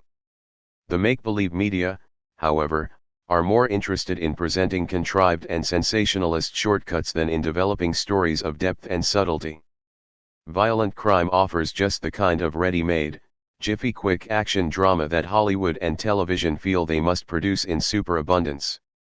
The heinous crimes are more capable of fulfilling the dramatic void left by the absence of real-life content. To hold our attention, the terrorized woman careening about in a large, dark house had better be stalked by a determined killer rather than by some nervous burglar who is only after her silverware. On one Sunday, January 20, 1985, in Washington, D.C., the following movie reruns were aired on television. Airport, 1970. Someone bombs a passenger jet, killing many passengers. Raid on Entebbe, 1978. Israeli commandos stage a daring airfield raid, killing lots of terrorists. The Sentinel, 1977. A woman faces terror in a house whose only other tenant is a blind priest. Women of San Quentin, 1983. Female prison inmates have a violent confrontation with female guards. Straw Dogs, 1971. A couple is terrorized by local toughs, resulting in much savagery and multiple killings. Open Season, 1974. Three thrill killers kidnap and leisurely murder a young couple. They, in turn, are killed by a vengeful relative of one of their earlier victims. Nightmare in Chicago, 1964. A deranged killer terrorizes passengers on a Chicago turnpike for 72 hours before the police blow him away. Family Plot, 1976. A spiritualist searches for a missing heir who is a professional kidnapper. The Catamount Killing, 1976. A couple meet their violent downfall after going to criminal lengths to escape the emptiness of their lives. That same Sunday also offered a few standard TV cop and crime reruns, along with a mystery show about a mutilated body found buried in a strange grave. After enough days, months, and years of consuming this kind of fare, we might well be ready to vote for authoritarian law and order candidates, support the death penalty, increase military spending, bomb Iraq, buy a gun, and shoot anyone who strolls across our lawn after dusk. Media violence is not confined to criminals, of course. In Kojak, Beretta, Starsky and Hutch, and other TV police series, nefarious violence is met with righteous violence, although it is often difficult to distinguish the two. Whether perpetrated by good guys or bad guys, violence on crime shows and in action-adventure films and teleplays is nearly omnipresent, often linked to sex, money, dominance, self-aggrandizement, and thrill-seeking. The cop shows, known in the trade as tire screechers, focus on action, high-speed car chases, helicopter pursuits, rooftop shootouts, back-alley slugfests, and police with guns ablaze. This emphasis on violence subverts the very concept of law and order that police are supposed to uphold. One study concludes that the police behavior portrayed on entertainment television habitually violates the constitutional rights of individuals. The message communicated is that crime can be best met by state-sponsored illegality and brutality. Due process is something that has to be brushed aside so police can successfully subdue evil. Law officers are shown carrying out illegal searches and break-ins, coercing suspects into confessing, and employing homicidal violence against suspected criminals in shoot-'em-up endings. 9 According to another study, only about 5% of the apprehended criminals are ever shown going to trial or have their trials mentioned. Justice, as represented in the judicial process, seldom makes an appearance on screen, except in explicit courtroom dramas. Point 10 On most television and Hollywood cop shows, justice seems to flow from the barrel of a gun. Scores of citizens uninvolved in the crime under investigation are roughed up, shaken down, or harassed by police. Homes, offices, and cars are broken into regularly by police. With a sixth sense that only script writers can generate, every such invasion of personal privacy turns up the real, and usually demented criminal, or is justified because the victim was probably guilty of some crime anyway. Honest, law-abiding citizens are miraculously never hurt by these methods. There are no trials, no plea bargains, no defense, no argument about illegal police conduct affecting the guilty, the innocent, or the society as a whole. Point 11. Here is TV detective D'Angelo, from the series by that name, telling it like it is during one episode in 1978. D'Angelo, what do I know about the law? I'm not a lawyer. I'm a cop. Inspector Keller, it's your job to enforce it. D'Angelo, it's my job to protect people from the mugger, the rapist, the armed robber, and the killer. People like Joey, like my partner Mickey, did the law help them? Did the law stop that killer? All the laws in the world won't stop one man with a gun. It's going to take me or somebody like me. And you know what? I'll do it any way I can. Inspector Keller, you're a dangerous man, Bert. D'Angelo, that's right. You'd better be damn glad I'm on your side. A number of movies appearing in the 1970s and 1980s featured rogue cops like Clint Eastwood's Dirty Harry, 1971, and its sequels. Magnum Force, 1973, The Enforcer, 1976, Sudden Impact, 1983, and The Deadpool, 1988. Like their television counterparts, such films reaffirm the views of right-wing police organizations and politicians, who see the law as handcuffing the police. Dirty Harry argues that the law is guilty of protecting the rights of a homicidal psychopath. In real life, however, the majority of suspects are poor, inarticulate, and ignorant petty criminals open to police bamboozlement. 12 Detective Harry's angry remarks to his superior sound like D'Angelo's, "What about the rights of that old lady who had a sawed-off shotgun in her ear? Or doesn't she count anymore? What the hell is going on around here? We're more concerned with the rights of the criminals than of the people we're supposed to be protecting." 13 This charge was to be made relentlessly in real life and with great effect by conservative politicians for years on end. The authoritarian message comes through again and again: the law does not protect you, it hinders those who wish to protect you. Only severely repressive direct action by persons freed from the monocles of the law can prevent the social order from falling apart. It is a mistake to describe such offerings as law and order shows. If anything is being boosted, it is lawlessness perpetrated by self-appointed vigilante cops. TV doesn't help real cops. Captain Thomas Gallagher, commander of the 44th Precinct in the Bronx, NY, offered this observation about police work and television. Unlike TV policemen, we don't always come up with the bad guy. We have a lot of restrictions, many of them constitutional. Some TV viewers feel we're not as good as Kojak, that we're not doing the proper job because we don't get our man in an hour. So TV doesn't help us in that regard. Nor does it help us when so many illegal acts are performed by TV police. I realize there's right-wing pressure on the Supreme Court to crack down on offenders.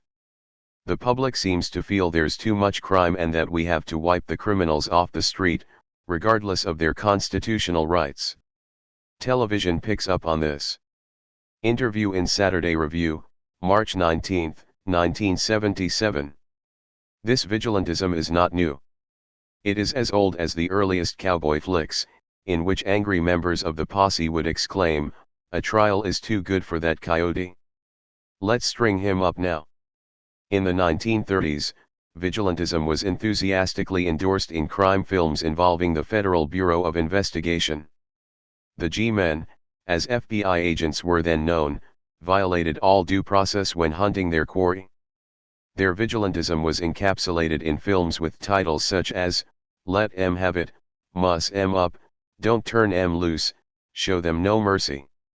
This cinematic proto-fascist motif was commented on by Milton Meyer, one critic of that day. It is the spirit that seeks order at the expense of justice. It advocates treating 'em rough, whether 'em are laborers on strike, communists at talk, or criminals in flight. It embraces the creation of a police army to fight crime, with the general view that police armies may be put to a number of uses. 14. Such films were not far removed from reality, in that the FBI's real-life campaigns against communists, labor radicals, and other dissidents evidenced little regard for due process. The FBI was further glorified in a movie, The FBI Story, 1939, and in a subsequent ABC television series, The FBI, 1965-74, creations that won the cooperation and approval of FBI Director J. Edgar Hoover. Needless to say, no hint was given in any of these shows that the FBI had a generally dismal record against organized crime and an almost non-existent record against racist violence. In the post-war era, the FBI became so preoccupied with the surveillance and repression of communists, civil rights advocates, black militants, peace protesters, Third World Solidarity supporters, and others deemed dangerous to the status quo, that the reputation G-men had as gangbusters was forgotten by many people. The entertainment media served the FBI in other ways. In an episode of Kojak on CBS, the tough cop was pitted against a terrorist Puerto Rican organization whose members were characterized as violent fanatics and assassins. The organization's name was El Comite, the same as a real-life group founded in 1970 and committed to Puerto Rican independence, a group without any history of violence. Shortly after the show was aired, the ever-alert FBI, not inclined to let a good opportunity pass, began a series of harassing raids on the homes of real-life members of El Comite. 15 This was more than just a matter of life imitating art. Such cop shows give vivid support to right-wing political propaganda and help create the very climate of opinion that allows for real-life repression. When the conservative Republican candidate Barry Goldwater pledged during the presidential campaign of 1964 to fight crime in the streets, the proposal fell flat. Few people thought the federal government should involve itself in an area considered to be largely the preserve of state and local authorities. Some were amused by the image of Goldwater as a kind of presidential sheriff. By the 1980s, however, after many more intensive years of shoot 'em ups on television and in movie houses, the crime issue had become a major campaign theme of every conservative Republican presidential candidate. The Republicans tirelessly accused the Democrats, especially liberal ones, of being soft on crime, a charge that began to stick in the minds of some voters. It would seem that, along with right-wing political propagandists, the make-believe media deserve blame for the fact that public apprehension about crime has accelerated more precipitously than the actual crime rate in recent decades. A study conducted by two social psychologists compared the responses of light television viewers with heavy viewers and found the latter to be significantly more fearful about crime and generally more convinced that additional police were needed to contain unlawful activities. The study concluded that television violence cultivates exaggerated notions about danger in the real world. The exaggerated sense of risk and insecurity may lead to increasing demands for protection and to increasing pressure for the use of force by established authorities. 16 other studies show that adults became more belligerent after large doses of television crime shows and more fearful of racial minorities, cities, and criminal attack. 17. Some crime shows have been little more than urban frontier remakes of the swarthy hordes epics discussed in Chapter 2. Thus, in the film Assault on Precinct 13, 1976, a police station in a run-down part of town is attacked by weirdly painted youth gangs, as might a fort be attacked by Indians. The last few survivors in the station are rescued when other police like the cavalry of yore arrive on the scene. Fort Apache, The Bronx, 1981, is another example of the urban frontier drama in which the white cops protect the besieged ramparts of civilization from vicious swarthy hordes. Not surprisingly, the film offended the feelings of the Latino and African American communities. As if to celebrate the advent of the Reagan era, the networks opened the 1981-82 season with 8 new shoot MUPs, along with several Law and Order westerns. Included was Today's FBI, a series designed to restore the Bureau's image after the scandals of a few years before. FBI agents were assigned to the show at taxpayers' expense to OK scripts and offer suggestions about plot lines. 18 Though network bosses had concluded that the nation was in a strong law and order mood, almost all the new cop shows, including Today's FBI, Strike Force, and McLean's Law, were dismal flops. Every cop show of that year slumped in the ratings. The public was showing signs of having overdosed on shoot MUPs. Nevertheless, toward the end of the decade, macho media cops were still blasting away. On the big screen, Dirty Harry returned in the Deadpool, 1988, a box office flop to target a new villain, the news media. In this film, attention-hungry criminals are driven to all sorts of deranged acts by the provocative news media. Dirty Harry's own police department seems to be staffed mostly by publicity hounds. The manipulative methods of the media are treated as something self-generated by reporters and editors. Harry moralizes about our sick culture and tries to set it all straight by shooting some people and punching out others. Another Reagan-era Hollywood shoot 'em up and another box office flop was Cobra, 1986, with the screenplay by Sylvester Stallone, who took a break from playing the homicidal Rambo in order to play a homicidal vigilante cop named Marion Cobretti, better known as Cobra. Like so many of its genre, this movie pretends to be opposed to violence while joyfully wallowing in it. Against the protests of the press and the hesitations of his own police department, Cobra becomes a one-man army and slaughters a gang of psychopathic killers. These psychos are trying to take over Northern California or the nation or the world, it's not clear.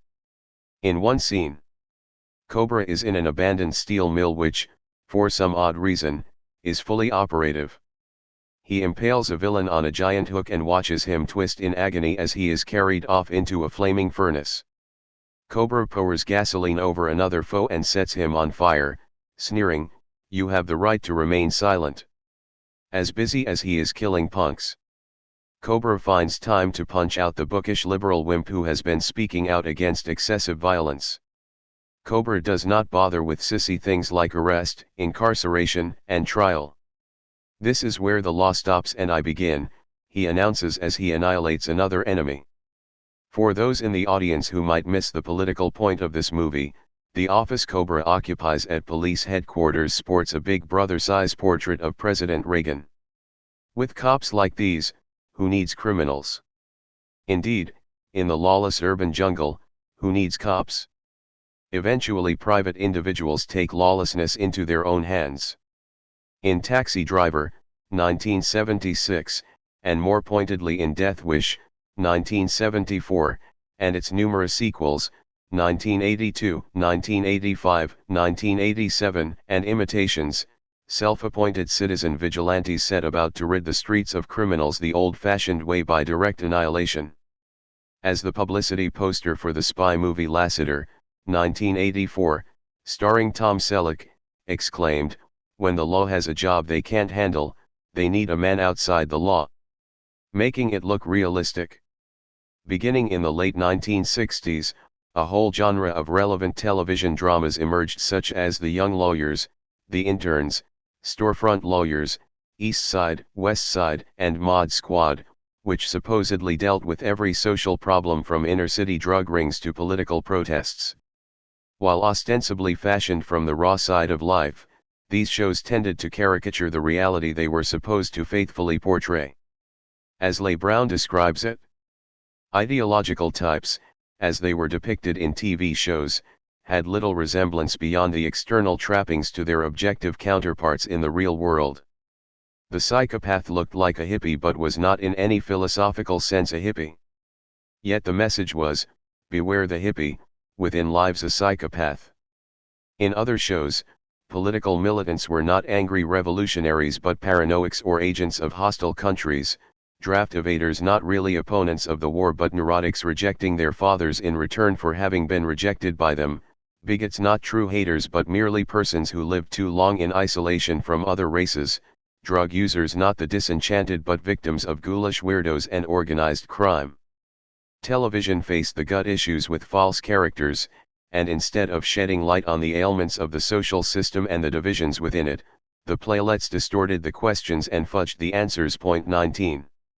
In contrast to the super cop epics, organizational cop television shows emerged, such as Police Story and Hill Street Blues, premiering respectively in 1973 and 1980, which had a more realistic overlay.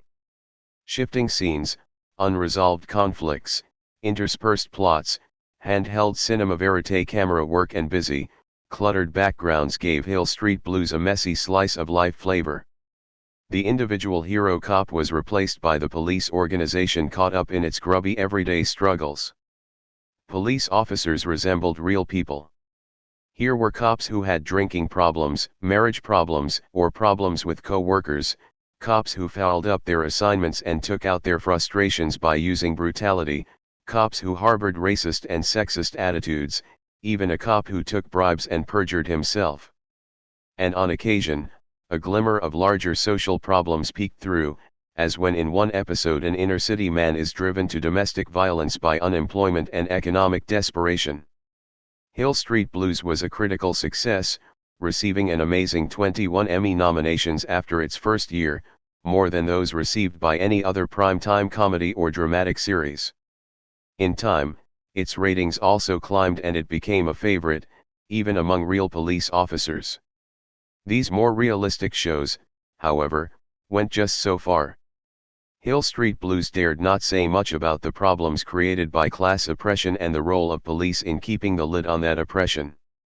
The Black and Latino police clientele of such shows come through as being beyond redemption, although a few might achieve salvation thanks to the paternal efforts of individual cops. The fashionably jaded themes are palmed off as realism. 20. Other cop shows like Miami Vice and Private Eye offered some technical innovations in the late 1980s, such as a visual texture, musical score, jagged plot line, and a kind of mise-en-scene realism that made them resemble films more than television programs.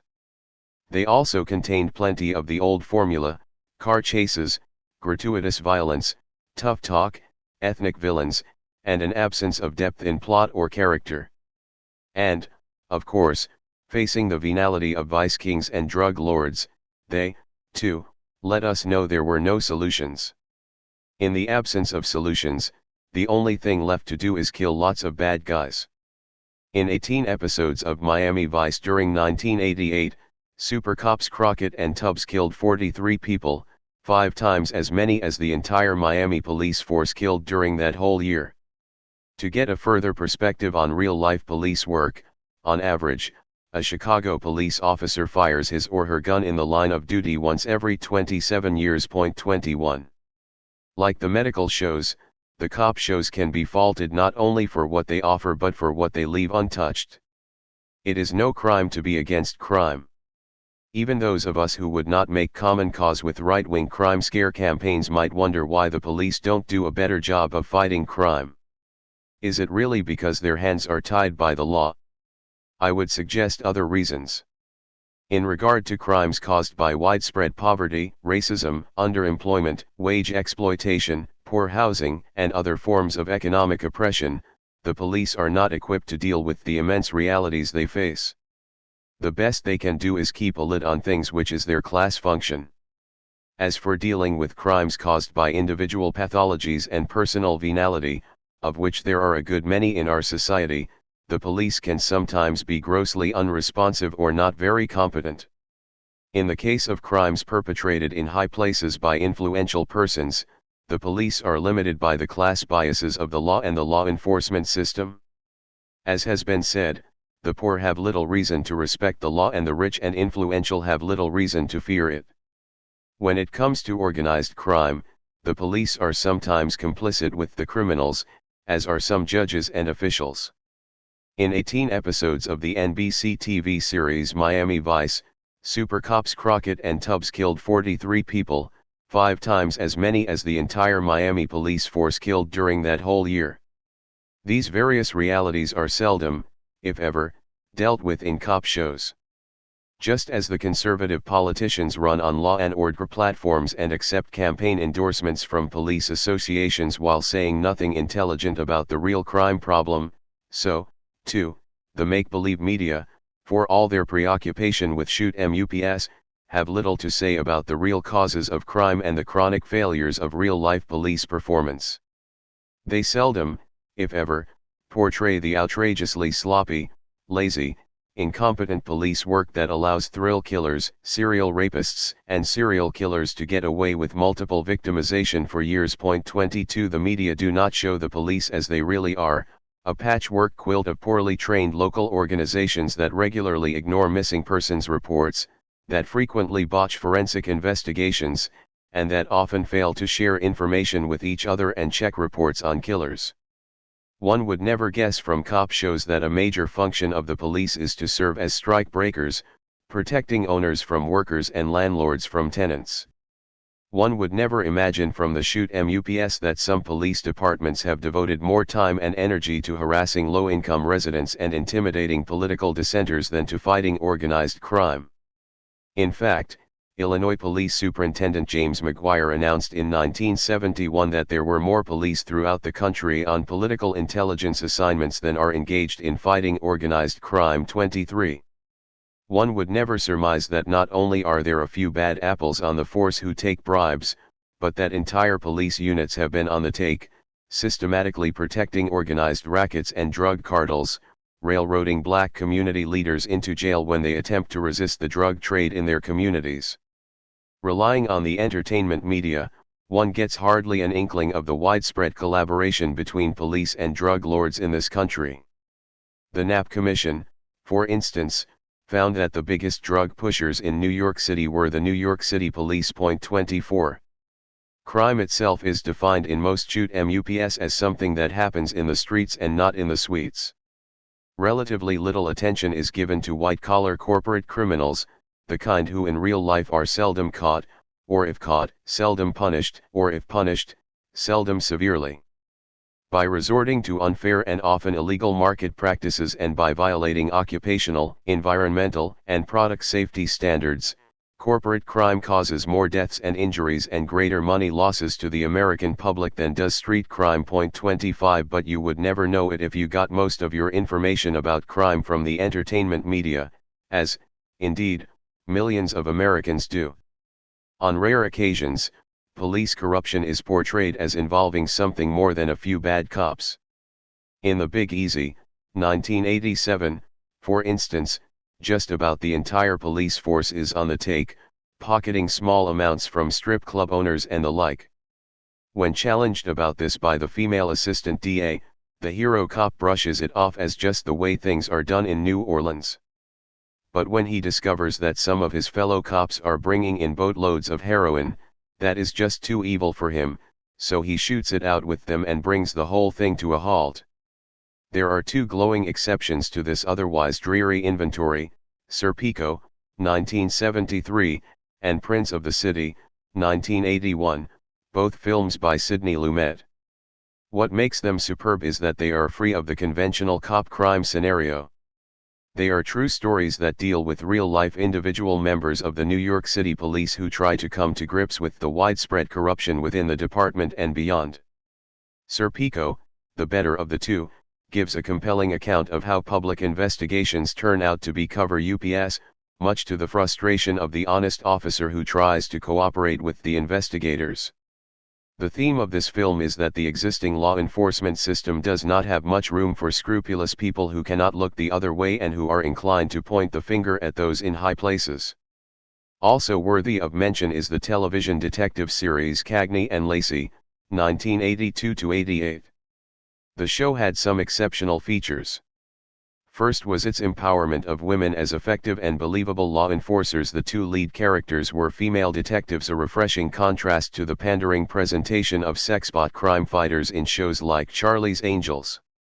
Second, Cagney and Lacey dealt with political, social, and racial themes from a sometimes pronounced liberal perspective. One episode concerned a Chilean political émigré who heroically stops a criminal and is then threatened with deportation by the Immigration and Naturalization Service. He gets sanctuary in a church and wins the complicity of Cagney and Lacey.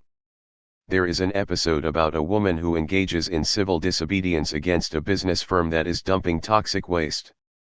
Another episode casts an unfavorable light upon the advocates of compulsory pregnancy who are engaged in bombing abortion clinics. Lacey's husband is a working-class man with political opinions. He opposes aid to the Nicaraguan Contras and he's grappling with unemployment. Cagney is a victim of date rape in one episode and she has a drinking problem, a recurring theme in other episodes which she refuses to recognize until she comes to terms with it by going to Alcoholics Anonymous. These exceptions aside, most of the cop and crime shows, like so many other media offerings, are dehumanized superficial contrivances that are impossible to believe and hard to enjoy, unless the viewer has been sufficiently conditioned to find enjoyment in brainless, violent action. 8 Black images in white media. The make-believe media are predominantly white media. Of the 60 or 70 major performers in the new TV shows each season, relatively few are African American. It took the television industry over 4 decades before it could get around to featuring African American talk show hosts such as Oprah Winfrey and Arsenio Hall. For other people of color, the situation has been at least as bad. As of the late 1970s, Asian Americans, Native American Indians, and Latinos, that is, all persons of Spanish-speaking origin, including Chicanos and Puerto Ricans, together constituted less than 3% of the characters in teleplays and sitcoms. 1 Nor has the situation improved markedly since then.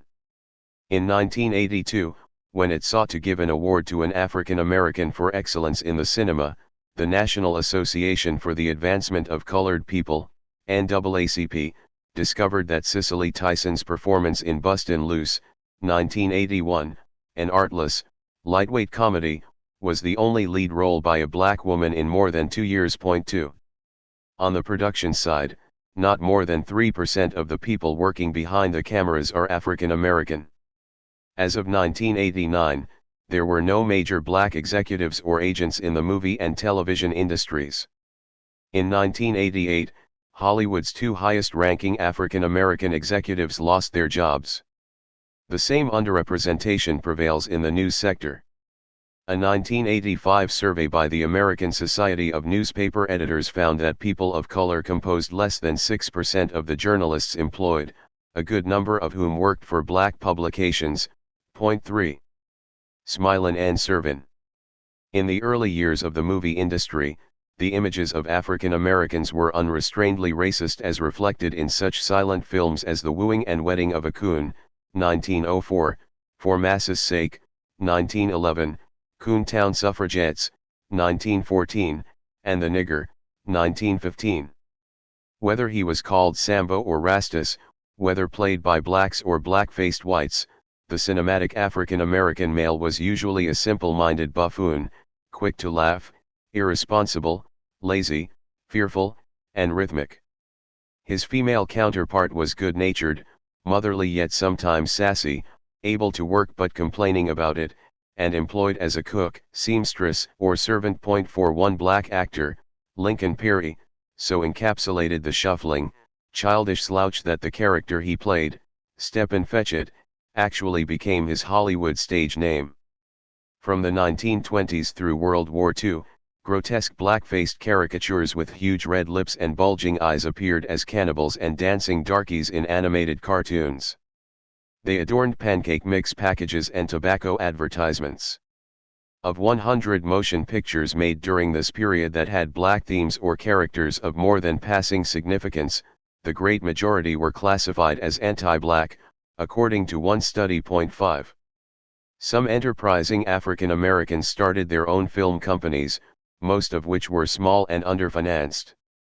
By the 1930s they produced films populated entirely by African Americans who exercised social power in ways that did not exist in the real world. These movies reached an urban African American audience, but they failed to draw the great majority of black moviegoers away from Hollywood movies. It seemed such audiences preferred the higher-budgeted and more polished Hollywood star productions over a fantasy of black power that many found implausible. 6. When the right kind of music came on the screen, African American film characters could be counted on to come to life in a bouncy, strutting way.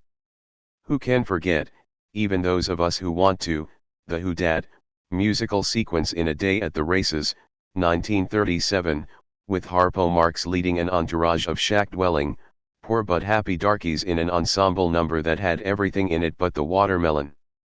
Such a sequence is memorable not only for its racism but for the implosive, high-quality dancing and singing by African American performers who had to compress their talents into whatever tacky little roles they could get. Campaigns launched by the NAACP, the African American Press, and show business groups helped eliminate many of the worst racist images in the media by the mid-1940s. These campaigns were strengthened when the federal government itself entered the fray, attempting to rally the entire citizenry behind the war effort by propagating ideas of racial and religious equality. When the Sambo roles were eliminated, however, nothing better was put in their place, and African Americans became even less visible than before. They were often systematically excluded from scripts, and when they did appear, it was usually as singers, dancers, and domestics. Even those who excelled in the musical field sometimes had a hard time getting major billing. When the Nat King Cole Show was launched by NBC in the late 1950s, the first television show to have an African American star performer, it failed to attract advertising support and was cancelled early in the season. 7. The 1950s also gave us the television series Amos and Andy, originally a radio program created and acted by two white men. The show portrayed almost every character in its all-black cast as a clown, a conniver, or a dimwit. Black doctors appeared as quacks and black lawyers as slippery shysters. African American women were usually shown as bossy shrews, given to hectoring their irresponsible and childish men. 8. Similar fare could be found in Beulah, a show about a black maid who looked like she had come off a package of pancake mix. There was Rochester of the Jack Benny Show, who deferred to his white boss but in a sly and comically critical way, as did another black maid in the Great Gildersleeve series. There was Willie, the handyman in Life with Father, later the new Stu Irwin Show, who spent years scratching his head and shuffling around. 9. There was the amusingly terror-stricken chauffeur of the Charlie Chan movies rerun on TV into the 1980s, who reluctantly accompanied his detective boss into dangerous situations, all the while rolling his eyes and babbling, "Oh Missa Chan, les get out of dis here place." Then there was the famous Sam of Casablanca, 1942, who plays the piano for his boss, Humphrey Bogart. All the white characters call Bogart Rick, but to Sam he's Mr. Richard. When Mr. Richard is sad, Sam is sad, when Mr. Richard is happy, Sam is happy. Sam experiences Rick's concerns as his own, understandably enough since the script allows him none of his own. For many years African Americans in the make-believe media had neither anger, ambition, nor interests of their own. On the rare occasions they did act effectively, displaying initiative and strength, it was most likely in the service of whites. Hence, when the burly ex-slave in Gone with the Wind dispatches two villainous tramps, one white, one black, who are about to attack Scarlett O'Hara, he is being allowed to commit an act of violence only to defend white womanhood as might any loyal eunuch. Boys, not men, maids, not women, these African Americans existed to serve, amuse, protect, and die for their Caucasian superiors. When they were not Uncle Toms, they were Tontos and Gunga Dins. Not much in the media was designed to give African Americans a sense of themselves like their white counterparts. Black children cheered when Tarzan or some white adventurer obliterated the dark savages in the jungle, when British troops massacred the blasted Fuzzy Wuzzies, and when white cowboys cut down bands of Indians with flawless aim. They had no choice but to find their media heroes among those who ruled over them. The African American actress and writer Ellen Holly noted, "I grew up bombarded with movies that depicted black women almost exclusively as maids or sluts of limited intelligence. It might be argued that many maids are black, and therefore the media offer a faithful representation of an unfortunate reality. But Holly's complaint is that black women are not portrayed as human beings. Be they maids or prostitutes, their real stories have never been told. As she goes on to say, the irony, of course, is that Hollywood has yet to make a movie that actually deals with a black maid. I have come to recognize the female black domestic as perhaps the great heroine of the black race. Because that lady was willing to get down on her knees and scrub another woman's floor, clean another woman's house and bring up another woman's children, a whole race survived. But the trauma and the paradox of having to leave your own children in the morning and go out and care for someone else's in order to bring back bread for their table in the evening has yet to be examined on film. 11. Back in 1943, the actress and singer Lena Horne made a plea regarding media treatment of African Americans. All we ask is that the Negro be portrayed as a normal person. Let's see the Negro as a worker at union meetings, as a voter at the polls, as a civil service worker or elected official. 12. In the media-created world, African Americans were represented as knowing their place. White audiences and white media owners were made uncomfortable by images of black anger and assertiveness that might animate the consciousness of African Americans in troublesome ways. Besides being no threat to white dominance, Stepin Fetchit, Beulah, and the Kingfish assured whites that the racial status quo was just fine. These films confirmed the notion that black folk were neither capable nor desirous of a more elevated station in life. If all that African Americans could do was shuffle, smile, and serve, then, of course, they deserved their underclass place in society. The entertainment media both reflected and bolstered the racial caste oppression, while ignoring the struggles for survival and for social betterment waged by African Americans. On this dreary landscape there appeared a few worthwhile exceptions. Powerfully drawn African American figures appeared in such far-from perfect dramas as The Petrified Forest, 1936, and Slave Ship, 1937.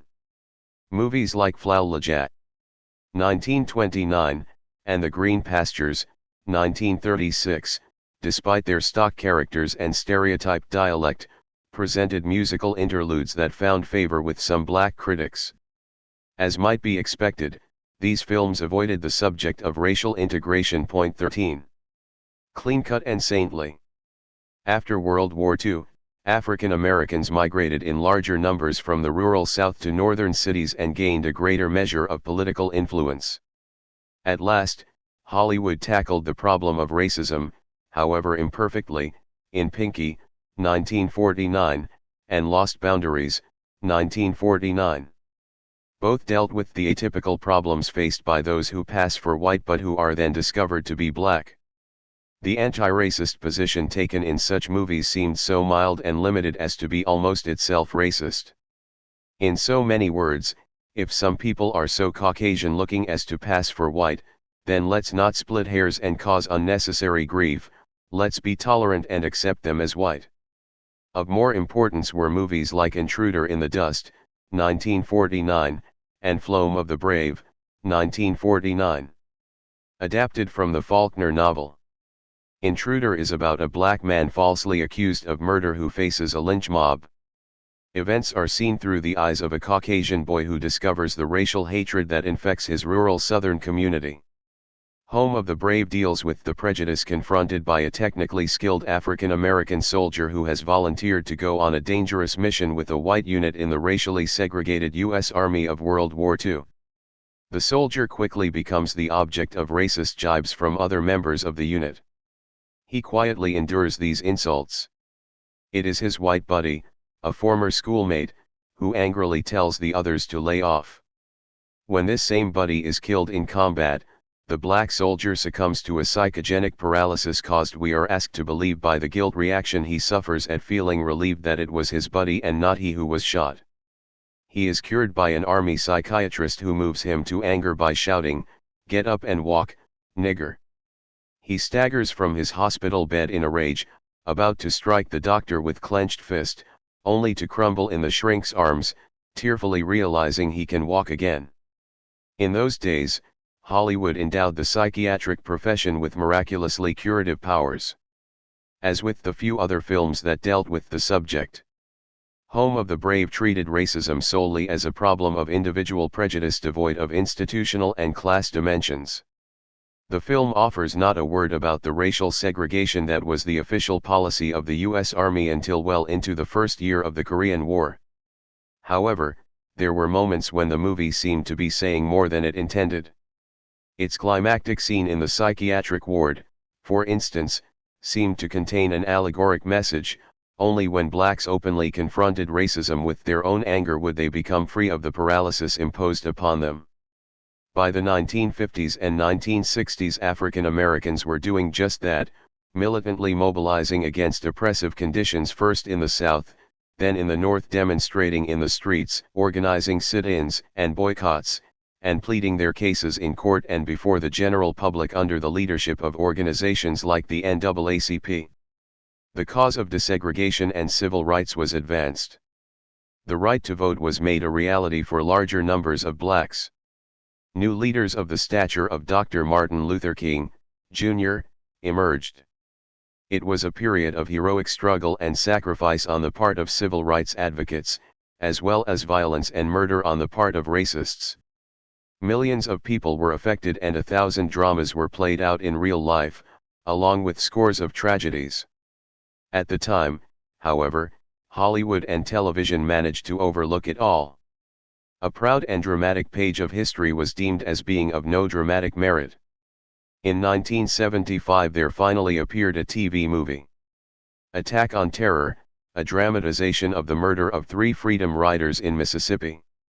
This teleplay stuck fairly close to the facts, unlike the 1988 movie Mississippi Burning, which is discussed later in the chapter. During this period of political fermentation, Hollywood found its ideal black in the prototype played repeatedly by Sidney Poitier.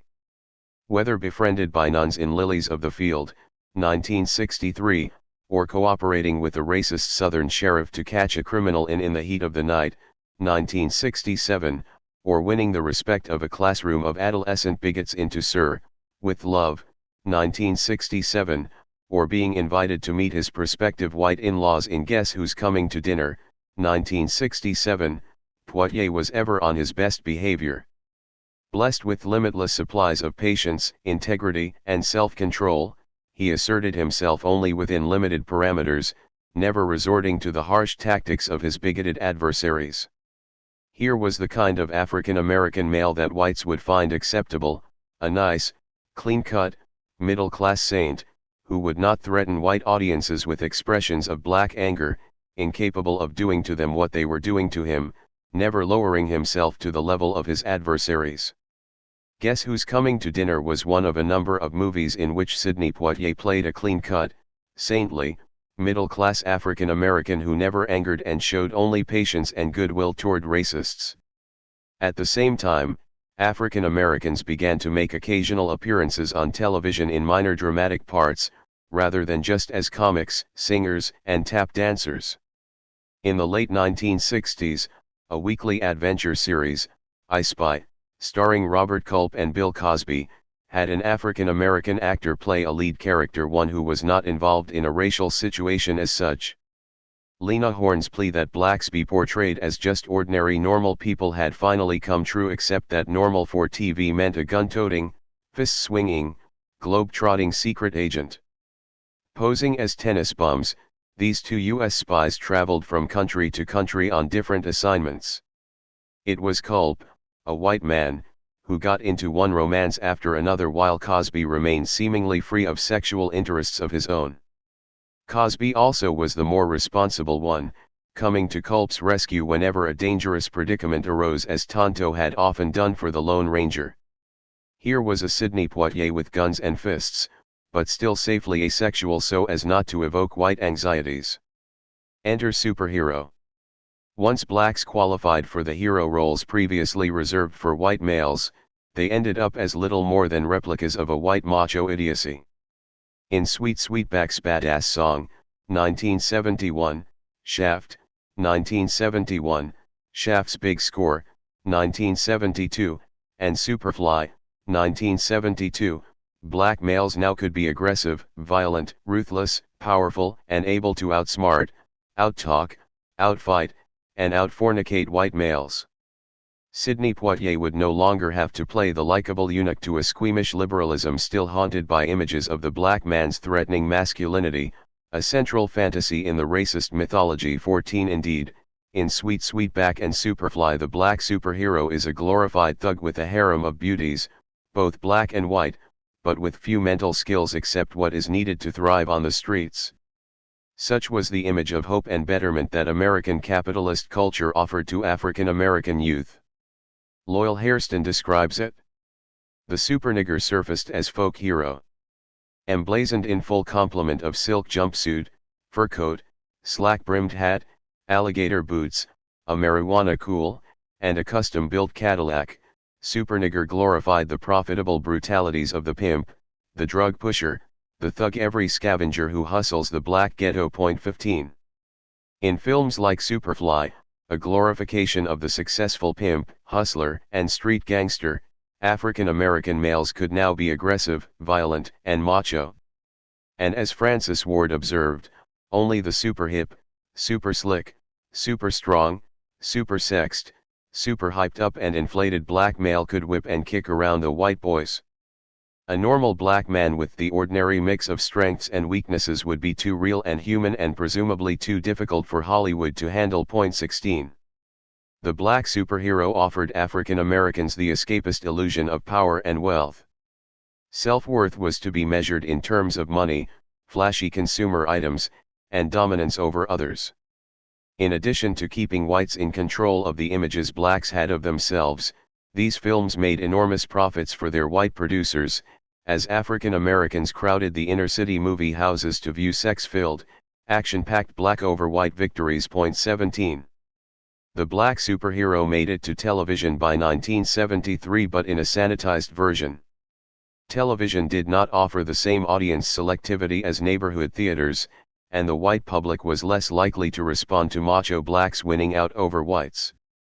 When Shaft went from films to television series, he was shorn of his power and sensuality, like they poured a bottle of Listerine over him. 18. Superhero was accompanied by the inner-city blaxploitation horror films of the 1970s, such as Blacula, 1972, and its equally terrible sequel.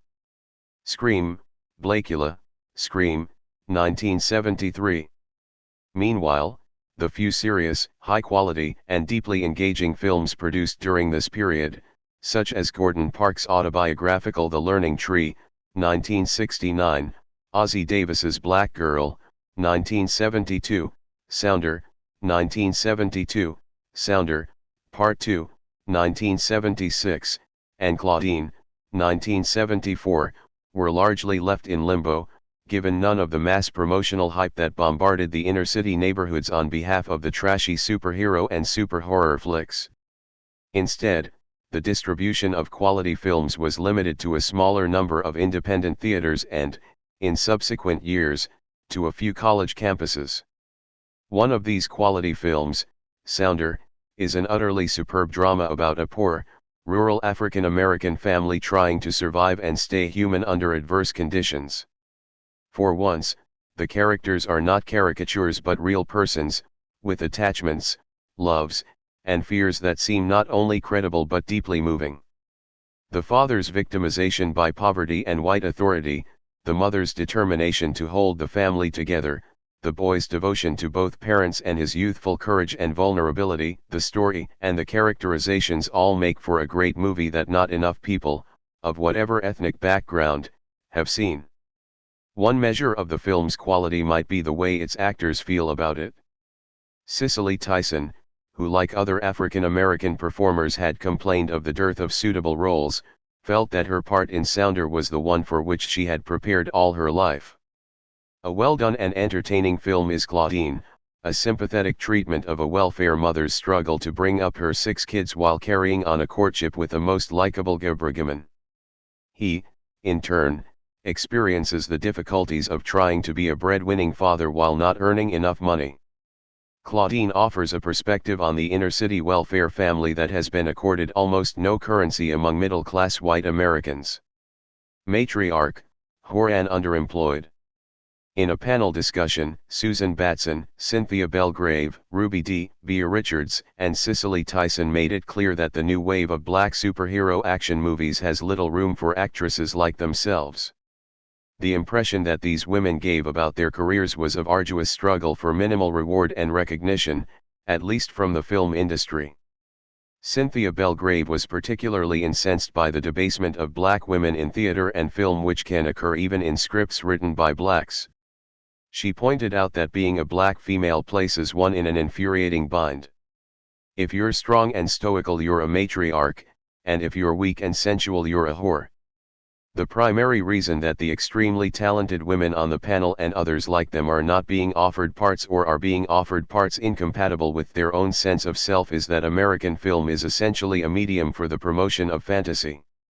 Just the visual presence of a black woman in a film negates illusion, because she is not the blue-eyed, blonde-haired goddess that Americans have been trained to buy. Films are the vehicles through which all women have been told lies about themselves, lies which they have tried to emulate and believe. Since the new black films are the deepest fantasies, serious black actresses are also excluded from them. As often as not, the black hero has a white woman instead of, or in addition to, a black one.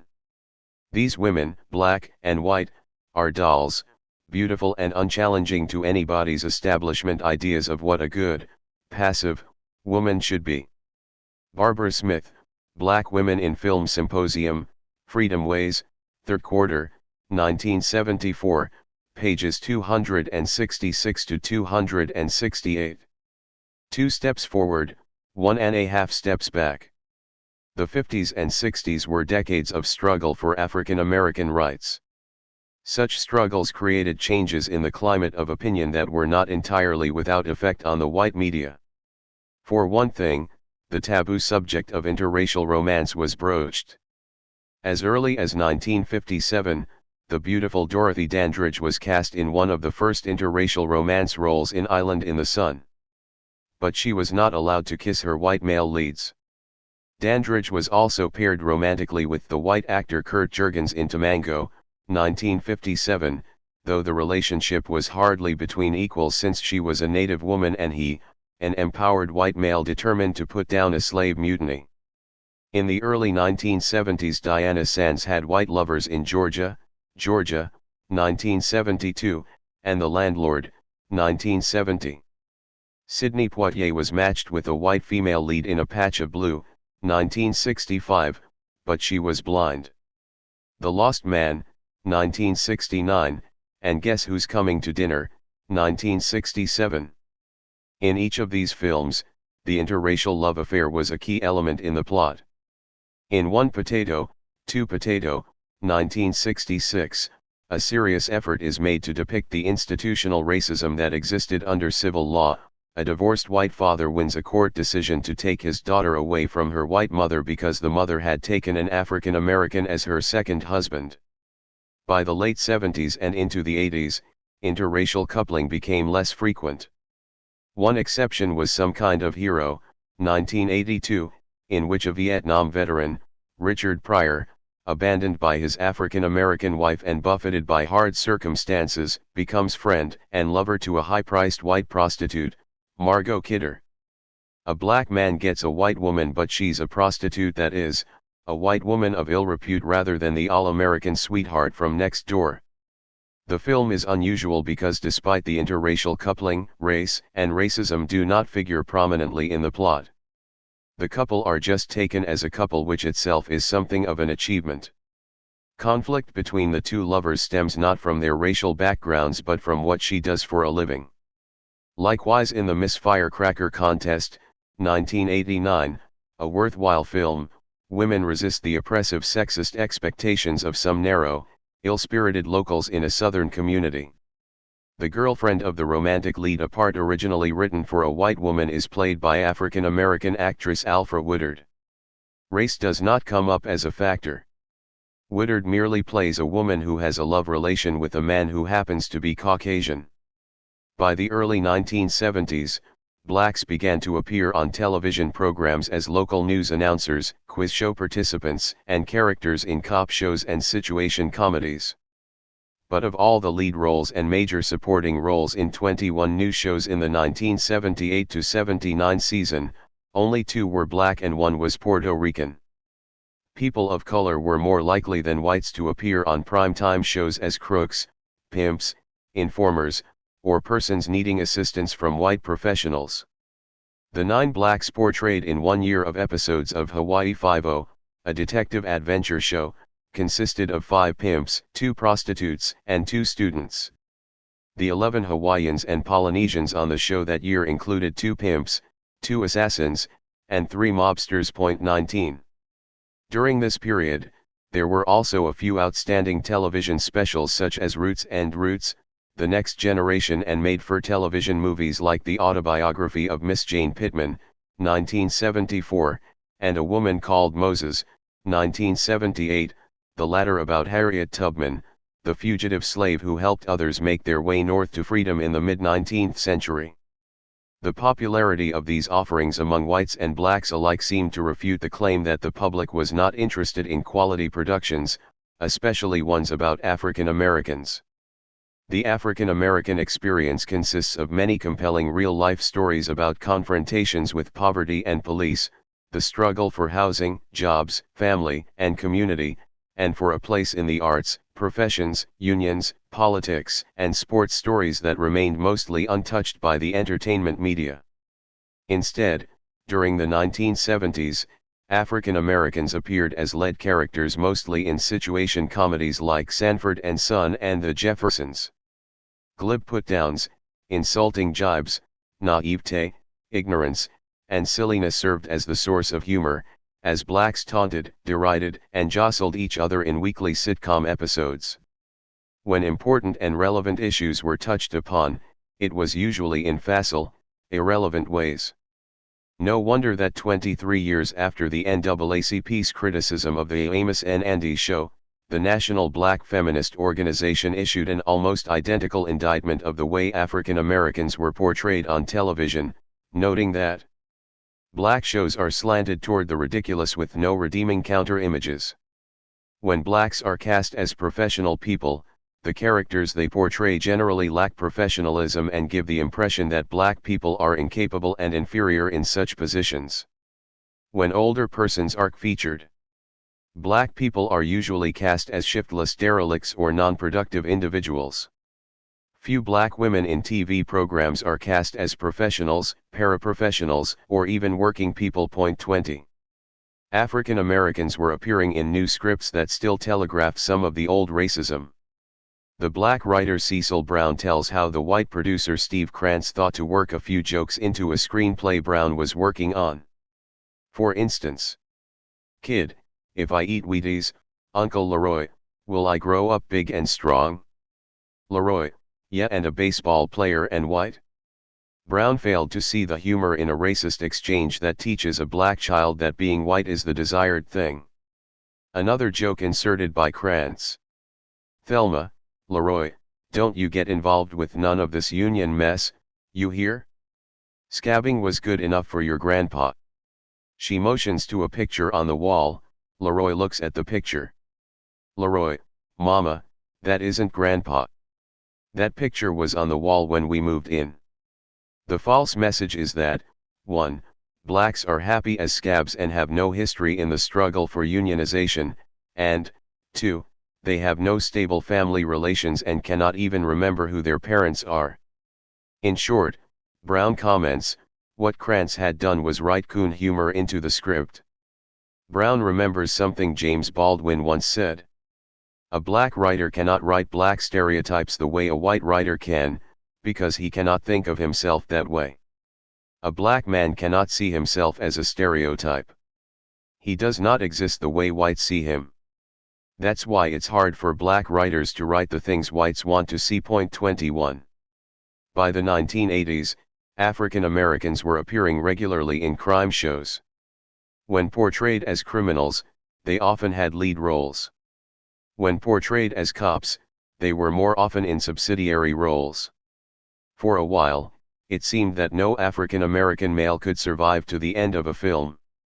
Gregory Hines is Eaton in Wolfen, 1981, Bernie Casey is shot to pieces in Sharky's machine, 1981, Paul Winfield kills himself rather than kill the hero Captain Kirk in Star Trek II, 1982, Richard Roundtree is devoured by Quetzalcoatl in Q, 1982, both Howard Rollins and Debbie Allen perish in Ragtime, 1981, Carl Weathers is killed by a Russian pugilist in Rocky IV, 1985.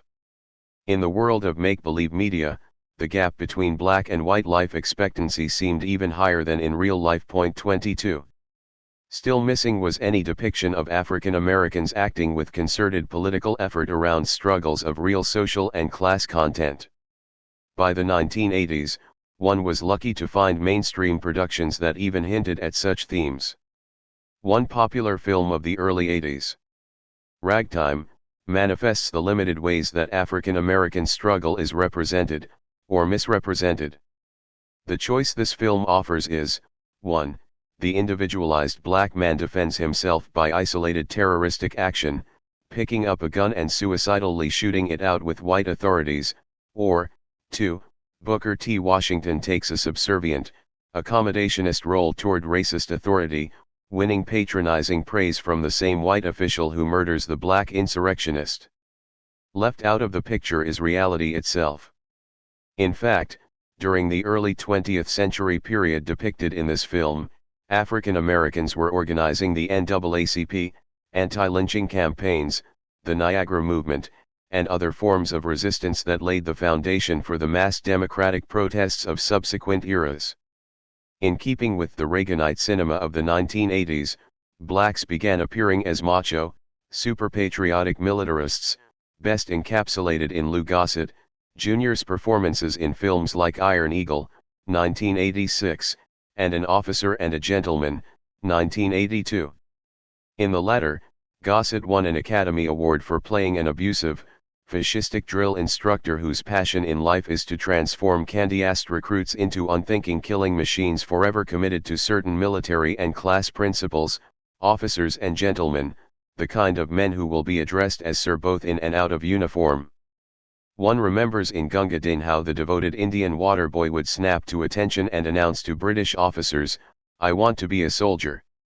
Gossett plays an updated Gunga Din who made it into uniform, serving the new empire and the new caste system. In the 1980s, African Americans appeared with greater frequency in television sitcoms like Gimme a Break, Different Strokes, Benson, and The New Odd Couple. These shows often featured perky, adorable black youngsters and broadly drawn adult characters who specialized in smart-mouthing each other as they romped through the shallow, overdone predicaments that are the endlessly recycled stock-in-trade of sitcom humor. The primetime hit of the 1980s was The Cosby Show, a sitcom offering us the perfect black family, the Huxtables. The father, played by one of America's leading and most likable comedians, Bill Cosby, is a doctor. The young and beautiful mother is a lawyer. The children are sweet and genuine.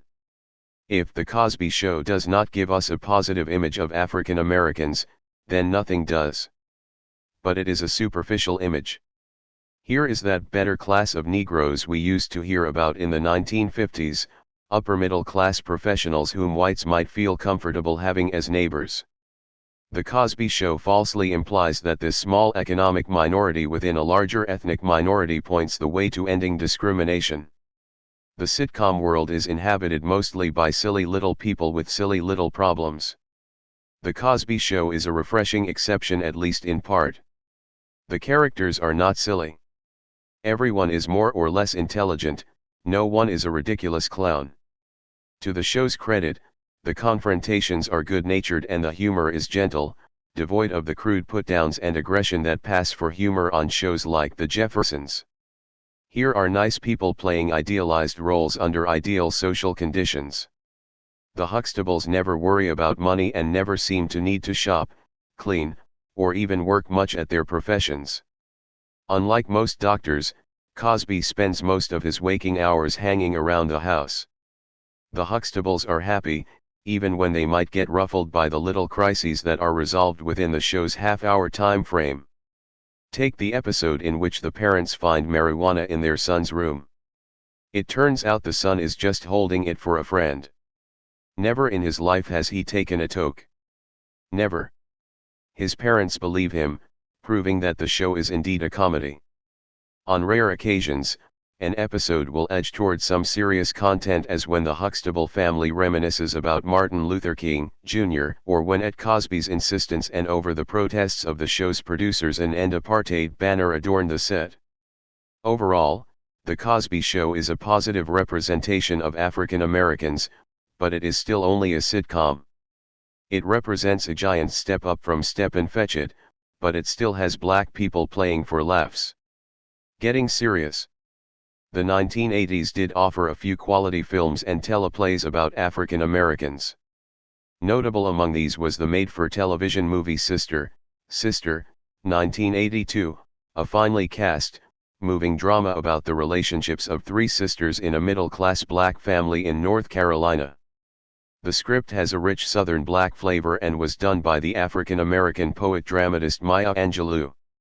Unfortunately, the film was denied a showing by NBC for more than 3 years, according to Angelou, because it was inconceivable to the producers that a whole bunch of black people could have problems and a life that had nothing to do with whites. 23 Sister was not the only drama to suffer such restraints.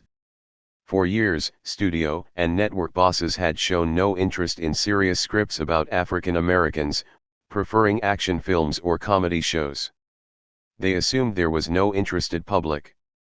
And, of course, as long as such dramas were not produced, no public materialized to see them. A rare accomplishment was the PBS television adaptation of James Baldwin's autobiographical novel Go Tell It on the Mountain, 1985, which manages to capture much of the novel's rich language along with both its warmth and bitterness. Characters are portrayed with depth and in highly nuanced ways. They are shown in all their poverty and despair, yet we do not lose sight of their humanity. The exceptional quality of the script caused one white reviewer to reflect on how little work of this caliber there is for black actors. 24. The Color Purple, 1985, is a less inspiring example of a serious story about African Americans in the pre-Depression rural South, seen through the eyes of a poor young woman who is victimized by her unloving husband. One of the movie's finer moments is the touching love scene between the beleaguered underdog heroine and her beautiful female friend.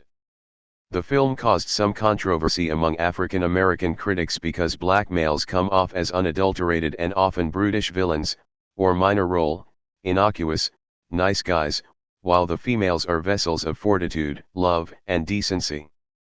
The female predominance, however, hardly comes close to endowing the film with a black feminist perspective. Under Steven Spielberg's slick Hollywood touch, the movie is saved from any depth or subtlety regarding the plight of poor and mistreated African American women. Nor is there any recognition of how the oppressive, racist context of the wider society might have contributed to the way some men treated women within the Southern black community.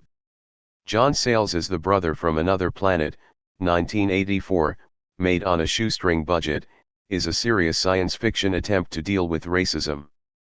The black fugitive slave from another planet and the outer space pursuers who come to reclaim him in modern-day New York are an eerie anachronistic reminder of an earlier era in the United States and, at the same time, of contemporary racial injustice.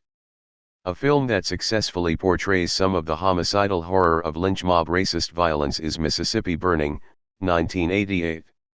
It offers an accurate and shattering account of a real-life atrocity, the 1964 murder of civil rights workers James Chaney, Michael Schwerner, and Andrew Goodman. Unfortunately, the rest of the story is a monument to Hollywood's audacious ability to omit and distort history. As the movie would have it, the heroes are FBI agents, who crack the case by discarding normal police procedures and resorting to strong-arm tactics against suspects. In reality, as Martin Luther King, Jr., commented at the time, FBI agents in the South were white Southerners who sympathized with the racists, as did the local law enforcement officials. Some of the latter were Klan members who actually participated in the murder of the 3 young men. One Mississippi Summer Project volunteer, Harry Neer, who was there at the time and is now a lawyer in Denver, commented, I am outraged by the portrayal of the FBI as heroes in Mississippi burning. They'd like you to believe the FBI was on our side and they were not. In fact, they were the opposition. 25. FBI Director J. Edgar Hoover was notorious for his unsympathetic attitude toward the civil rights movement. In the summer of 1964 and in the years before, hundreds of civil rights advocates endured physical attacks, thousands were terrorized, dozens were killed, scores of meeting places and homes were firebombed. Yet Hoover and the Justice Department repeatedly refused pleas for protection.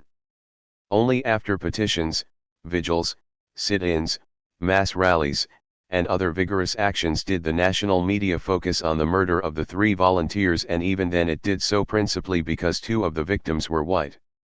Only in the face of such public pressure did the FBI finally and reluctantly investigate the case, solving it by paying an informer $30,000. What is really missing from Mississippi burning is the whole civil rights movement itself. The struggle against de jure segregation in the South was won because tens of thousands of African Americans, along with a good number of Northern whites, mobilized and fought for change, electrifying an entire generation around the issue. The movie tells us nothing about the hopes and political commitments of the 3 victims, nor a word about the Mississippi Summer Project composed of black and white youth, of which the 3 were a part. In the film, African Americans are mostly passive and silent, cowed victims who need to be rescued by Rambo-style white lawmen. Director Alan Parker justified these distortions by arguing in effect that white heroes have more box office appeal. In response, one witness to the historic struggle wrote, "I can assure the filmmakers that the actual sight of thousands of people daring death for their rights was far more thrilling than any of the scenes in this movie." 26. Be that as it may, Hollywood once again took the artistically shallow and politically safe course, choosing white individual heroics over black collective action. A truly superior film that deals with racism in 19th century Australia is The Australian-made The Chant of Jimmy Blacksmith, 1978. It tells of an Aborigine who is victimized by white society with tragic and bloody results. Based on a factual account, the movie is a harrowing indictment of a racism that very much resembles what might have been found in the American South during that same period. Quality films do not all have to be serious ones. A quality comedy will do as long as it can entertain us as well as a good drama does.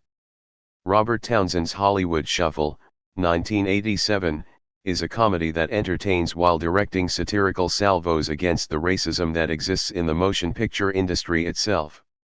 A young African American actor trying to break into films encounters racist stereotypes everywhere he turns.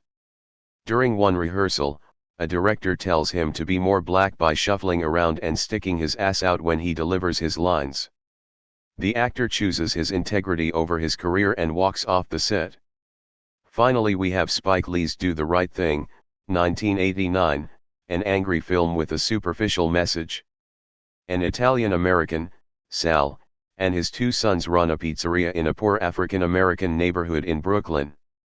Sal's oldest son, Pino, hates the neighborhood and does not hesitate to voice his low and loathsome opinion of its denizens. "They will put a spear in your back," he warns. Although Sal is quite capable of his own racial insensitivities, he sees it differently. He tells his son, "These are good people, they grew up on my food." Sal's delivery man is Mookie, Spike Lee, whom he pays $250 a week take home, if you can believe that. Mookie is a walking racist stereotype, a goof-off young black male who is unable to hold a steady job. He neglects his work in the middle of a busy day just as Pino says he would. He neglects his child and his child's mother, both of whom he never bothers to visit except when his libido urges him upon the mother. He sponges off his hard-working sister. He thinks of no one but himself. After a long, hot day, a fight breaks out at Sal's between the proprietor and a neighborhood youth whose function in life is to blast everyone's eardrums with his radio. The police arrive and kill the youth while supposedly attempting to subdue him. In response to this, Mookie throws an ash can through the window of Sal's place, thus setting off a riot that completely destroys the pizzeria. Sal is left sitting disillusioned in the ashes of his business. The conclusion we might draw: Sal was wrong, his hate-ridden son was right, untrammeled ethnic hatred is the order of the day, these people are too dangerous to be trusted. In one sequence in quick succession, Mookie shouts anti-Italian epithets, Pino shouts anti-black ones, another black shouts anti-Latino ones, a Latino shouts anti-Asian ones, and a Korean store owner shouts anti-Semitic ones. This is about as close as the movie comes to making a statement. At the end of Do the Right Thing, two quotes come on the screen. The first, by Martin Luther King, Jr., says that violence is no way of achieving racial justice, it is immoral because it thrives on hatred rather than love. The other, by Malcolm X, notes that along with the many good people in America there are bad ones, and the latter seem to have all the power and they use force to keep us from having what we need. We must do what is necessary to change that. It doesn't mean that I advocate violence, but at the same time I am not against using violence in self-defense. I don't even call it violence when it's used in self-defense. I call it intelligence. The violence in Do the Right Thing, however, has no intelligence. It is not directed at the people's enemies about whom Malcolm X was talking, nor toward the kinds of actions he envisioned. Point 27. A movie that weaves together race, gender, and class in a not very edifying way is Driving Miss Daisy, 1989. The story, which spans decades, is about a rich, elderly Southern white woman who is driven around by Hoke, her poor black chauffeur. Hoke endures her bossy arrogance with a long-suffering patience, deferring to her every wish, except on one occasion when he asserts his manhood by defying her orders and stopping the car to relieve himself. While firmly in command, Miss Daisy still must rely on Hoke's resourcefulness, just as any pampered superior must rely on a servant. Also, for all her wealth and superior status, she is still just a woman. So when left alone in the car for a brief time by the road in the dark of night, she becomes frightened and calls for Hoke, whose protection she needs. The film hints that her vulnerabilities and needs might make her less stern and more friendly toward Hoke. Indeed, at the end of her life, infirm and hospitalized, she does soften up and recognizes him as her best friend, thereby overcoming lifelong class and racial barriers, or at least that is what we are invited to conclude. But while she calls him Hoke, he continues to address her deferentially as Miss Daisy in his every utterance. The movie's closing scene of Hoke visiting Miss Daisy in the retirement hospital and feeding her with a spoon is symbolic enough. Their friendship prevails, but it is hardly one of equals. In treating the relationship as an optimal one, the film implicitly endorses its class and racial inequalities. People from different parts of town can be friends on certain terms. Gunga Din lives. If we are to believe films like Driving Miss Daisy, racism and class power are a matter of personal attitudes that can be overcome in some limited ways only after decades of patient, loving endurance by poor African Americans, who must wait until more affluent white people divest themselves of their suspicions, fears, and feelings of superiority. The movie provides a few interesting but very fleeting glimpses of Southern Jewish life. Miss Daisy's family is Jewish. But it has not a word about black anger or institutional racism or structural exploitation. We only get hints of the anti-Semitism and racist tyranny that permeated the South during the Jim Crow era and of the African American struggle for civil rights. Not surprisingly, Driving Miss Daisy was favorably received by white critics and walked off with a load of Oscars. It was the kind of patronizing, unrealistic treatment of race and class relations that Hollywood found heartwarming. Films and teleplays such as Roots, Sounder, Part 2, Go Tell It on the Mountain, The Chant of Jimmy Blacksmith, Glory, and others mentioned above demonstrate that quality productions about black themes are not impossible to make. But in noting the existence of such productions, we should also note their relatively scarce numbers. Films of this quality remain mostly beyond the reach, imagination, market considerations, and ideology of Hollywood and prime-time commercial television. 9 Luigi, Tony, and the Family. Throughout the 1960s, Social scientists predicted that white ethnic identities were becoming a thing of the past, as various national groups blended into the great American melting pot. No sooner had this opinion become part of the conventional wisdom than there developed in the early 70s a marked resurgence of ethnic consciousness. Sometimes in emulation of the black struggle and sometimes in competitive response to it, the white ethnics began to make themselves heard. This resurgence was partly a reaction to a dominant social order that had imposed a program of Americanization upon the immigrants and their children. The white ethnics began to resist the homogenization of identity and culture that were the long-standing goals of a society that on other days called itself pluralistic. In addition, many white ethnic demands, like black ones, were politico-economic in nature, calling for greater access to political office, improved community services, housing, jobs and job advancement, better schools, and a more equitable tax burden. By the 1970s, ethnicity was no longer an embarrassment. If anything, it had become a subject of popular interest, enough so to attract the attention of the mass media. Ethnic characters and explicit ethnic references soon became common fare in television situation comedies, cop and crime shows, commercials, and Hollywood films. To illustrate how the media handle or mishandle the ethnic experience, I will concentrate on Italian Americans. The screen treatment of this group provides one of the many unfortunate examples of what the make-believe media are capable of doing. In the late 1970s, the Italians were discovered by Hollywood.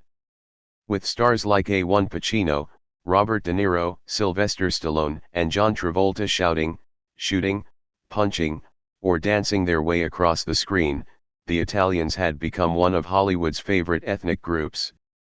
But at what price? 1. The stages of stereotype.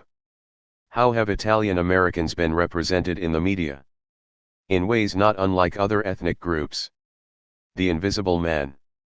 To use the title of Ralph Ellison's book about blacks, for a long time the Italian, like every other ethnic, was invisible, non-existent. Be it radio, movies, television dramas, popular literature, or the Dick and Jane readers of grade school, the world was inhabited by middle and upper middle class wasps, creamy-faced suburban youngsters with executive-looking fathers and trim American beauty mothers, visions of Anglo-Protestant affluence and gentility. Minor stock characters. In the early days of movies and radio, when Italians did make an appearance in the Anglo-American world, it was usually as minor stock characters: the cheerful waiter, the talkative barber, the simple pushcart vendor, human scenery on the urban landscape with no lives of their own, or certainly no lives deemed worthy of narrative treatment. As unassimilated oddities, Italians were treated no differently than other ethnic stand-ins, such as the Irish cleaning lady, the Jewish shopkeeper, and the black domestic. The Grateful Immigrant. One of the stock characters of the late 1940s and early 1950s became a featured personality in a radio series and subsequently a television series called Life with Luigi. Played by an Irish-American actor, J. Carroll Naish, Luigi was the cloyingly sweet immigrant who spent his time gratefully exclaiming, "Mamma mia, I am a love a dis a beautiful country, America." Naish's understanding of an Italian immigrant's looks, accent, and mannerisms, painfully reminiscent of Chico Marx, another caricature, bore little resemblance to the real thing. Luigi was a creature conjured up by the make-believe media as a confirmation of the goodness of the existing American social order. In Luigi and characters like him, we had evidence that the immigrant was not a victim but a joyful, appreciative beneficiary of his adopted country. The Mafia Gangster. In the fearful imagination of nativistic America, crime was always associated with the big city and the swarthy foreigner. In the 1930s and 1940s, the Italian mobster had to share the Hollywood screen with his Irish and Jewish counterparts. In later years, with television series like The Untouchables and movies like The Godfather, the Italian was fashioned into the archetypal gangster, so that eventually the association of Italian Americans with crime was instantaneous and international. One can travel throughout Europe and most other lands where Hollywood films are shown and encounter the stereotype. While in Lisbon during the revolutionary ferment of 1975, I talked to a Portuguese army lieutenant who, upon discovering I was Italian-American, commented gleefully, "Ah, mafioso." A half hour later, the exact same response was accorded me by a Portuguese army captain. The lieutenant had right-wing sympathies and the captain was leftist, which demonstrates how Hollywood can cut its swath across the ideological spectrum. Movies like The Godfather repeatedly identify Italian Americans as gangsters. Some are murderous thugs, but the heroes are sometimes romanticized as benevolent and empowered patriarchs. With the help of the media, a few thousand hoodlums in the organized rackets who are of Italian origin, representing a tiny fraction of the Italian American population, became representative of an entire ethnic group. In one of his stand-up feature films, the comedian Richard Pryor joked, "Not all Italians are in the mafia. They just all work for the mafia." The mafia association became one of those respectable forms of bigotry. There have been Irish, Jewish, Black, Latino, Italian, and even Anglo-Protestant mobsters in our history. None of these hoodlums is representative of the larger ethnic formations from which they happen to originate. Needless to say, none of the movies dealing with such characters has ever provided an authentic rendition of the rich cultural heritages and working-class histories of these groups. The Respectables. Partly in response to protests launched against the gangland shows, Italian surnames began appearing in movies and television dramas attached to characters other than mobsters and thugs. They were mostly police, criminal lawyers, and private investigators such as Colombo, Beretta, Del Vecchio, D'Angelo, and Petrocelli.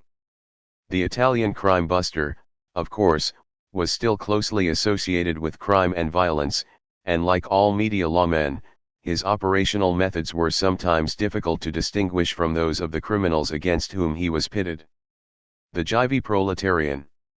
In the 1970s, the media discovered commercial success in a new working-class, streetwise Italian who was neither a cop nor a crook, but sometimes a comedy character like Henry Winkler's The Phones or John Travolta's Vinnie Barbarino, unschooled even when going to school, and sometimes a Cinderella as in Rocky, I, 2, 3, 4, V, or in Saturday Night Fever, 1978. The frequent appearance of this Italian proletariat type, action-prone, non-cerebral, at home with sex and violence, was a flashy variation of an older stereotype not only of Italians but of working-class people in general: loud-mouthed, visceral, non-intellectual, acting on their emotions, living a life worth escaping. The media's ethnic bigotry is also a class bigotry. The intertwining of class and ethnic bigotry is clearly displayed in the popular film Saturday Night Fever. The lead character, Tony Manero, John Travolta, is a working-class Italian-American from Bay Ridge, Brooklyn, whose life, the film seems to say, will and should never amount to much. His family is composed of 3 generations of Italian stereotypes who gather around the dinner table to scold, shout, and whack each other on the head. Tony spends his days working in a neighborhood hardware store and his nights dancing in the local disco. He and his buddies also pass their time ogling women, riding around in an old car, and speaking Hollywood's super slurry version of Brooklynese. For a change of pace, they do such things as gang rape a local woman and launch a violent attack on a rival Puerto Rican gang whose members are referred to throughout the film as spies. "We hit them Italian style where they live," one of Tony's cohorts proudly exclaims after they almost kill several people by driving a car through the window of the storefront that serves as the Puerto Ricans' clubhouse. Tony, who is made out to be a shade less Neanderthal than his chums, is finally shaken from his desolate neighborhood life when one member of his group accidentally slips off the Verrazano Bridge during a playful interlude. In the last scene, Tony, rattled by the death of his friend, crosses the bridge, both literally and symbolically, to find his way to the better, finer world, specifically, the middle-class Manhattan apartment of a girlfriend. She herself was originally from a somewhat more respectable part of Bay Ridge, but she knows enough to fix up her place as might any West Village intellectual, complete with bohemian art fixtures and a bare brick wall in the living room. She asks the thoroughly chastised Tony if he is ready to redo his worthless life. With bowed head, he sobbingly announces his desire for personal gentrification. So the movie ends, presumably with our hero preparing himself for voice and diction lessons and evening courses at the new school. Somehow changing one's class is volitional, a mere matter of choosing the right attitude. The moral is clear: proletariat Bay Ridge is not only a tough place to live, but it offers a morally inferior way of life. The middle-class life is not only economically more secure and comfortable, it is ethically superior. 5 years later, Hollywood inflicted upon us a sequel to Saturday Night Fever, entitled Staying Alive, 1983, with John Travolta still playing Tony Manero, who now is going to dance school after permanently moving to Manhattan. On a visit home, his mother praises him by saying, "You must have something if you could escape from this neighborhood." On another occasion, he excuses his boorish behavior to an upper-crust prospective girlfriend by saying, "The people I lived with didn't know how to be nice. And, there's a gentleman inside me waiting to come out." So there's hope for the uncouth working-class Italian boy if only he can put enough space between himself and Brooklyn. The choosing between two worlds theme is explored with somewhat more intelligence in Blood Brothers, 1978. Stoney DeCoco must decide whether he is going to stick with the parochial, male-bonded world of Italian-American construction workers with their pride in their work and barroom camaraderie, or become a middle-class professional of sorts, a recreation assistant who deals with children. He really prefers the latter occupation, but his father sees it as woman's work. Pop says things like, "The blood that runs in your veins, that's DeCoco blood. You're ours." Stoney's family turns out to be pathological. Mom is an hysteric who induces anorexia nervosa in his younger brother, and Pop is a macho maniac who beats Mom senselessly because of a suspected infidelity. Once more, working-class Italians are depicted as screaming screwballs. So Stoney heads for the kinder, gentler, middle-class Anglo world. Point 2. Not so the Italian boy in The Wanderers, 1979. Engaged to a neighborhood girl, he bolts from his own engagement party when he sees his true love stroll by. Of course, she is a better class lass. He follows her for 2 blocks, and suddenly he's out of the Bronx and in Greenwich Village, probably not far from where Tony Manero and Stoney DeCoco have settled down with their upper-class women. But some people just don't want to better themselves. He soon realizes he can never fit into his lady's faintly androgynous, bohemian world. It's back to the trattoria under the wing of his Hawaiian-shirted, mafioso father-in-law. 3. Semper Mafia.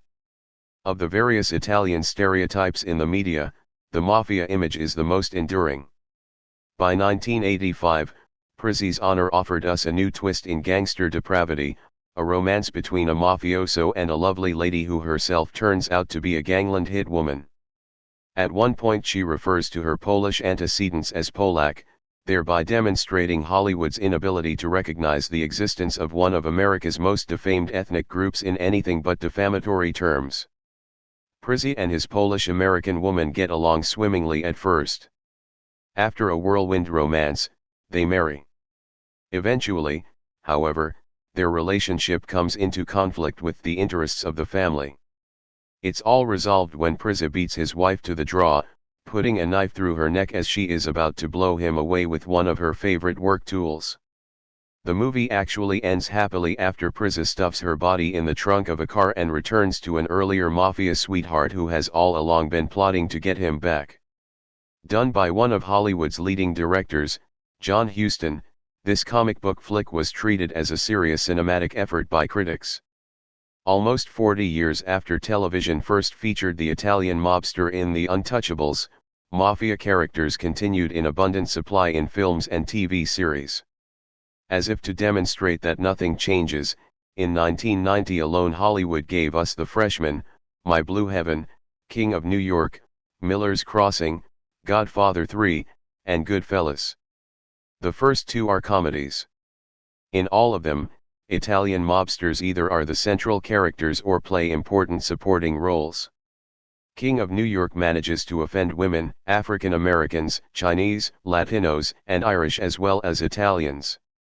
Godfather 3 is a dreary imitation of the two previous Godfather films, again elevating the Don to a kind of admirable patriarchal deity. Distinct among these films was Goodfellas, a well-made Martin Scorsese film. Based on a true story, it divests the mobsters of any romantic or glorified aura, revealing them to be the vicious petty hoods, cutthroats, and victimizers they really are. Latino bad guys. Juarez, a new ABC series about a Chicano cop covering an El Paso beat, at first appears to offer more human images of Hispanics as its opening scenes zoom in on the sights, sounds, moods and folk rhythms of border town life. But the plot quickly veers off into Hollywood stereotype territory, with characters degenerating into the old Hispanic predatory villain caricatures. SGT. Rosendo Juarez is not at war against a bad or unjust system, but rather pitted against his own people, as well as his nature and cultural roots, shown as instinctively criminal and ethnically conspiratorial. Juarez is caught between Anglo propriety and a Chicano community infested with stock villains. In this cynical, glaringly racist world, we see a sad return to the silent screen greasers who were the most villainous of ethnic screen images, according to Alan Wall, author of The Latin Image in American Film. The only way you could be a good greaser was if you betrayed your people and helped the Anglos. A recent study by the Center for Media and Public Affairs concluded that Hispanic characters, who rarely appear on TV, commit twice as many crimes as white characters. We've gone from being Western bandits to urban bandits, notes University of California professor Carlos Cortez. Prairie Miller, Hispanic Images, People's Daily World, June 2, 1988. The image of the Italian as gangster even permeates gangster movies about other groups. Once Upon a Time in America, 1984, a movie about Jewish mobsters, and Year of the Dragon, 1985, about Chinese mobsters, were amply offensive to these respective groups. Each also included Italian racketeers as an ethno-criminal element that competes with the Jewish and Chinese mobsters. For an added twist, the hero in Year of the Dragon is a slightly crazed Polish-American detective named White, who describes himself repeatedly as a Polak and even a dumb Polak. On one occasion, he informs an antagonist, "You made one mistake, I'm not an Italian, I'm a Polak. I can't be bribed." Detective White refers to the Chinese legacy of a 1,000-year history of crime which the Chinese have now brought to this country. He draws feverish comparisons between Vietnam's jungles and Chinatown's streets. This is Vietnam all over again. Nobody wants to win. The film's Chinese mobsters are in a long line of Asian criminal stereotypes from the old Dr. Fu Manchu movies down to the James Bond flicks and Hawaii Five-0 television series.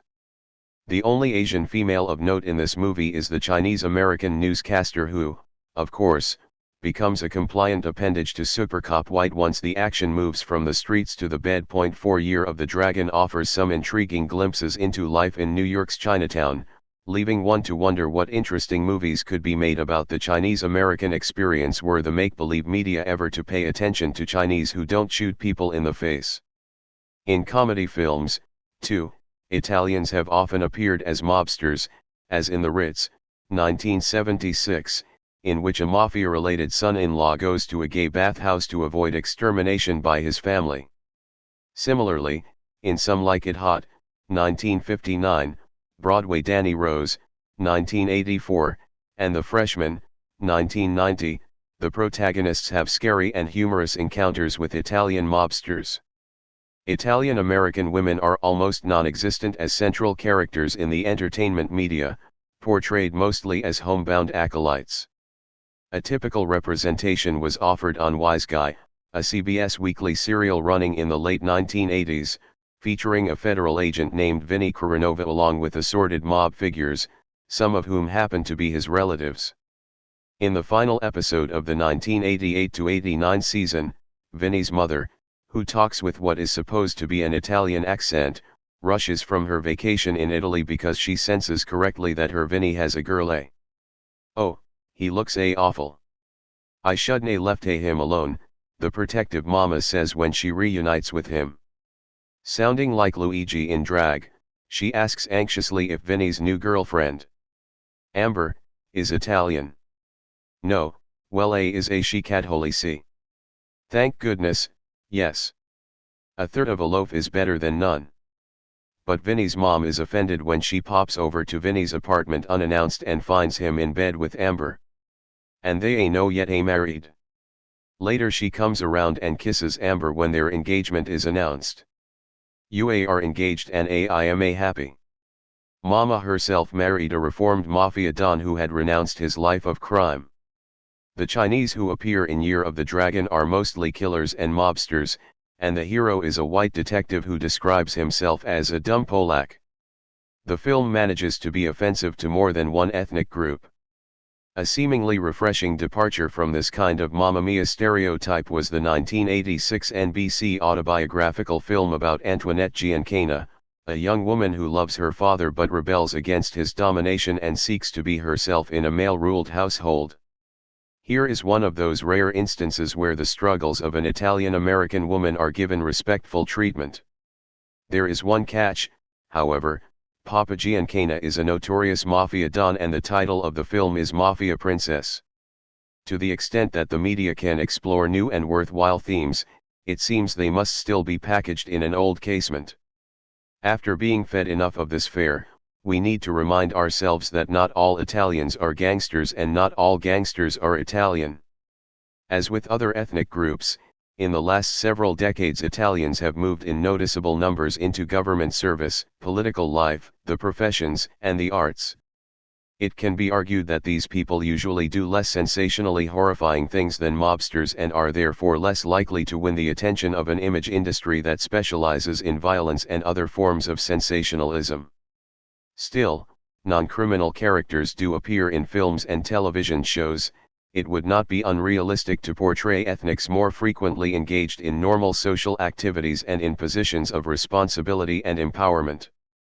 And the introduction of ethnic themes into storylines other than those occupied by Hollywood stereotypes might represent a refreshing and appealing departure from the usual fare. To prove the point, one need only recall Marty, 1955, originally a television drama and later an Oscar-winning Hollywood film that portrayed a love affair involving a lonely Italian-American butcher. Marty is a likable, hard-working guy, who lives with his mother and hangs out with his buddies, cruising the neighborhood dance halls in the evenings. Doubting that he is very lovable, he nevertheless wins the heart of a local lass, who is intelligent, sensitive, and supposedly of plain appearance. Marty's mother is a first-generation Italian immigrant, who struggles to remain active and useful in her old age. She is concerned about the Americanizing influences that might induce her son to give up the house and move into an apartment. The characterizations are touching and readily recognizable without being stereotypic or slighting. Moonstruck, 1987, is another example of that rare genre, a movie about Italians who are not gangsters.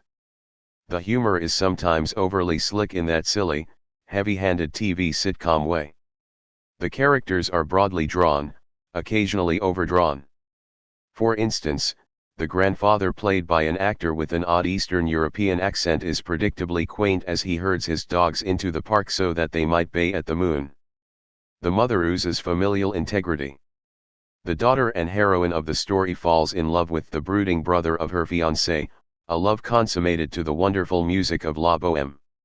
Whatever its flaws, Moonstruck is an entertaining film that portrays Brooklyn working class and petty bourgeois ethnics as warm, engaging and law-abiding human beings.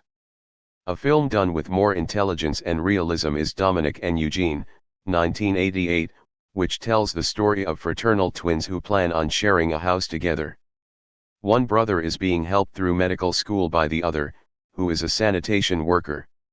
The story focuses on how they resolve the contradictions that face them while managing to remain close and stay committed to each other. Dominic and Eugene is well acted, it is touching but not over-sentimentalized or overdone.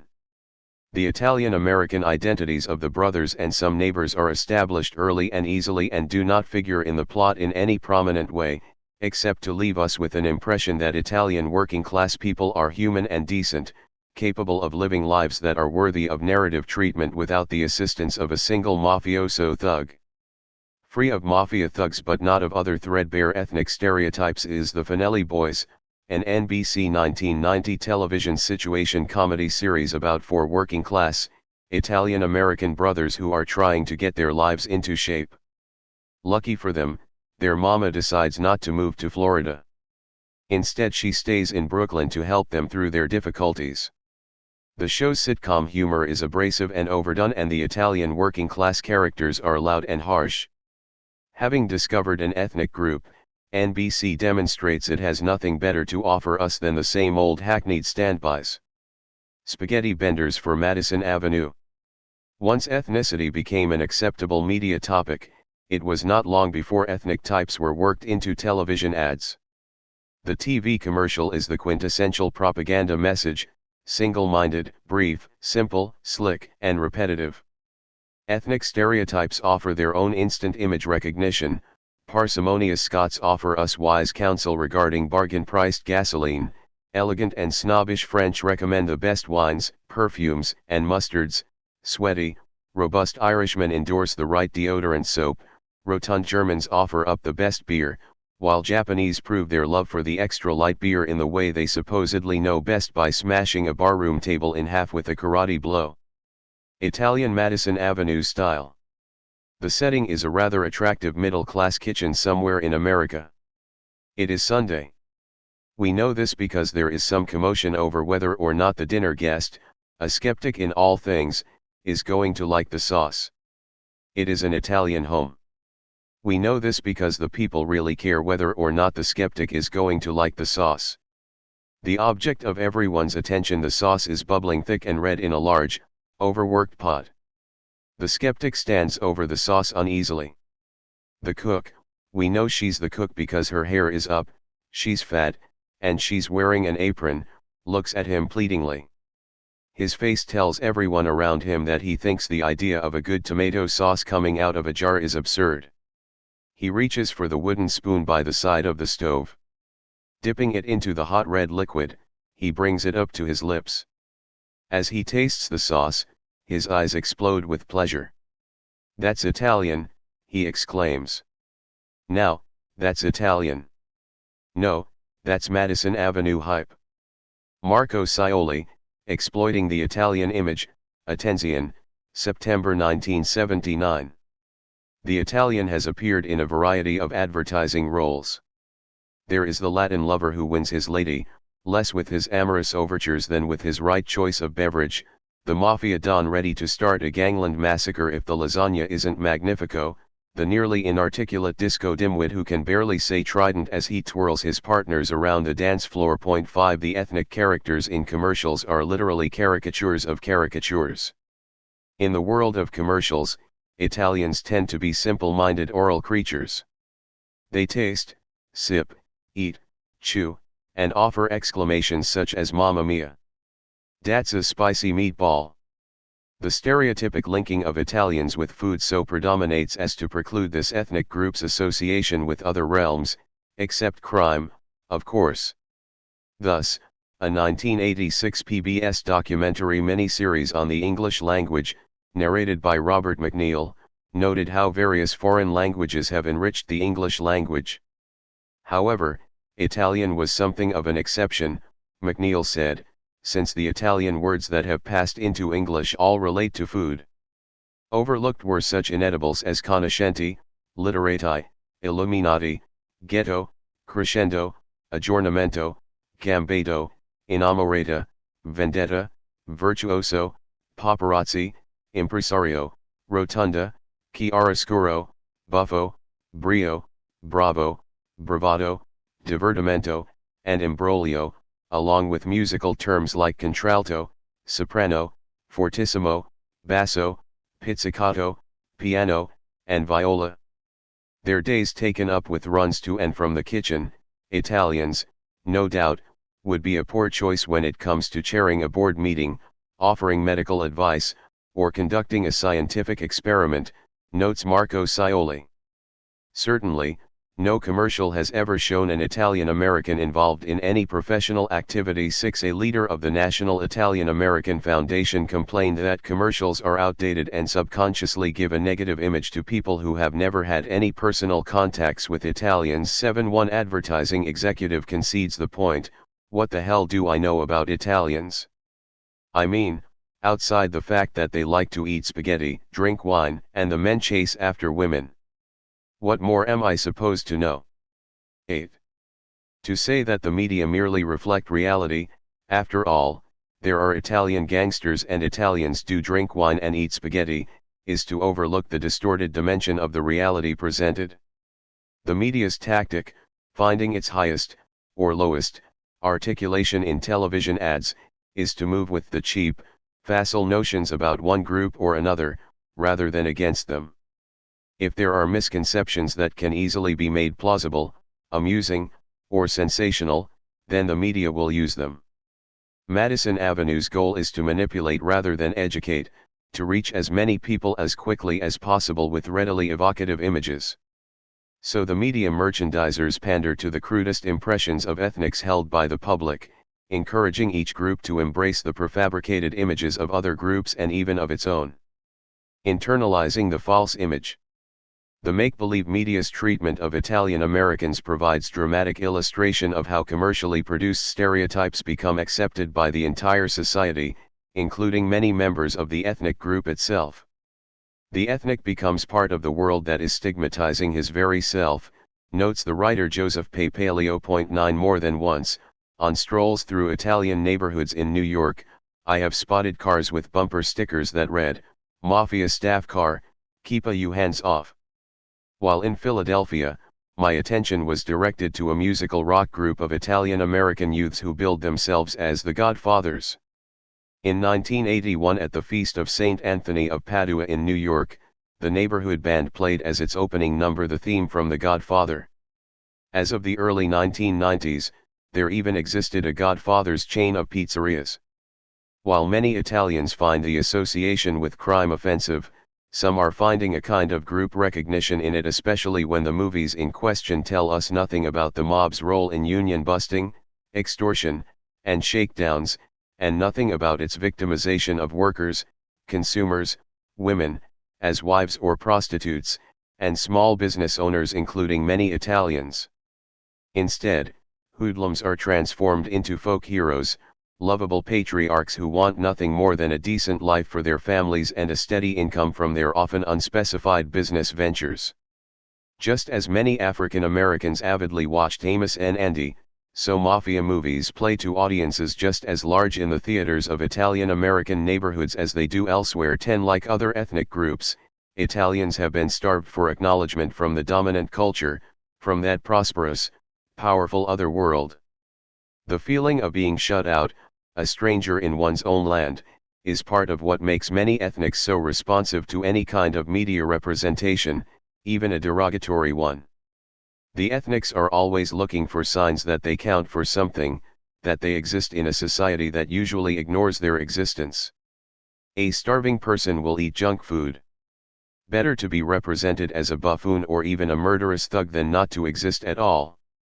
Like other ethnics, the Italians are still fighting the invisible man burden. Mafia movies also offer the appeal of empowerment. They portray Italians in positions of strength and dominance, able to get things done as they want, in direct and forceful ways, not unlike the frontier cowboy hero. For powerless people, the Mafia Don, with his army of hitmen and network of lawyers, obliging politicians, and big business friends, becomes an appealing figure. For these same reasons, I suspect, did some Chinese Americans enjoy Year of the Dragon.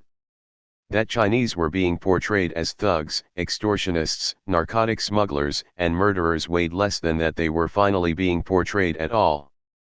No longer quaint and comic laundrymen and waiters, they were conducting serious conversations with each other in Chinese in the middle of an American movie, displaying shrewdness and resourcefulness, as well as homicidal ruthlessness, and occupying positions of power and leadership.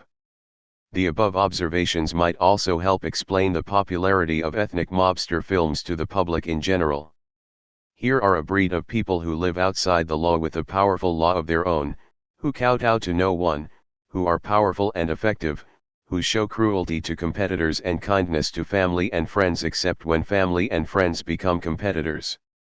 Here are the real urban cowboys, Jesse James with a machine gun, the Sicilian Robin Hoods, all as American as pizza pie.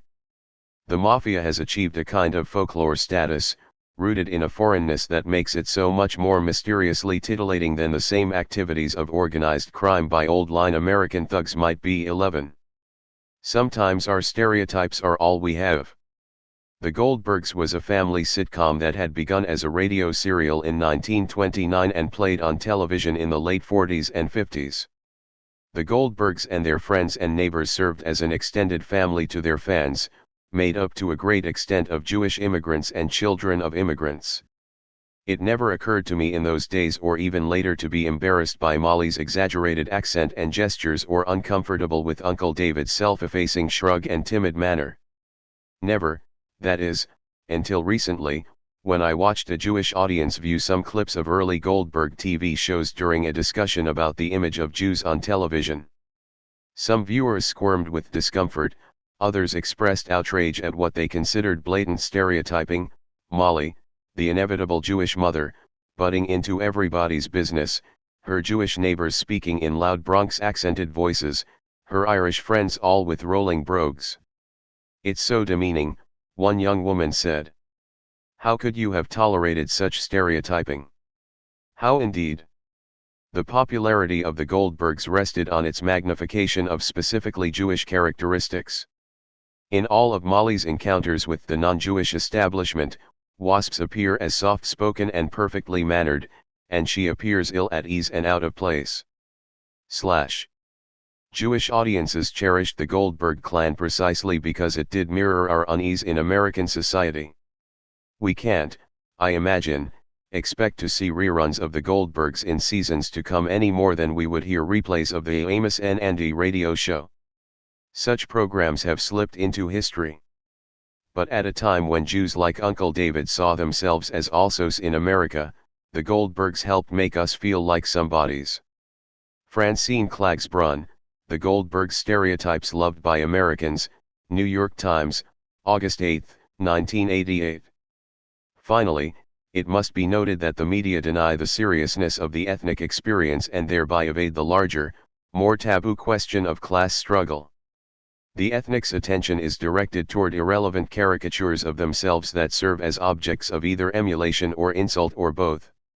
The ethnics, of whom the Italians are only a more obvious example, are told what to think of themselves by the make-believe media. Controversies about ethnic identity, group dignity, and assimilation continue endlessly.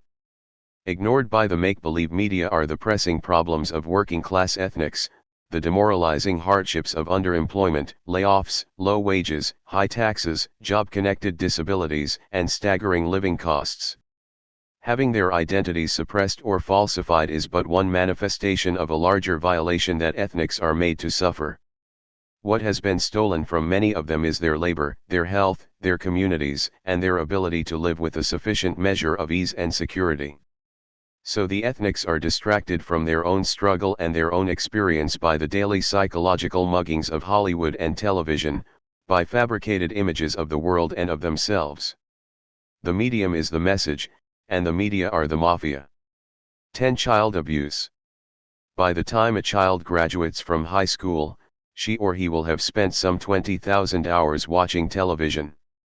To put it another way, she or he will have spent an average of 27 hours a week or almost 4 hours a day in front of the tube.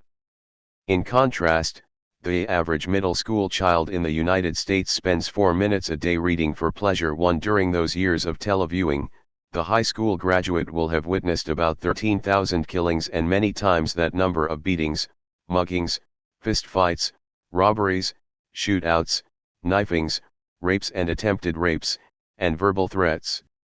What effect does this have on juvenile viewers? Zapping young minds. Most of us think that what children are exposed to in school affects them and is a matter of some importance. So too, then, should we consider television to be a significant influence upon young minds, especially since children spend more time with the TV than with their lesson books. One study finds that, except for Friends, the media are the primary influence in shaping children's sense of sex roles and future aspirations. Two other studies show that children learn both constructive and antisocial values and behavior from television.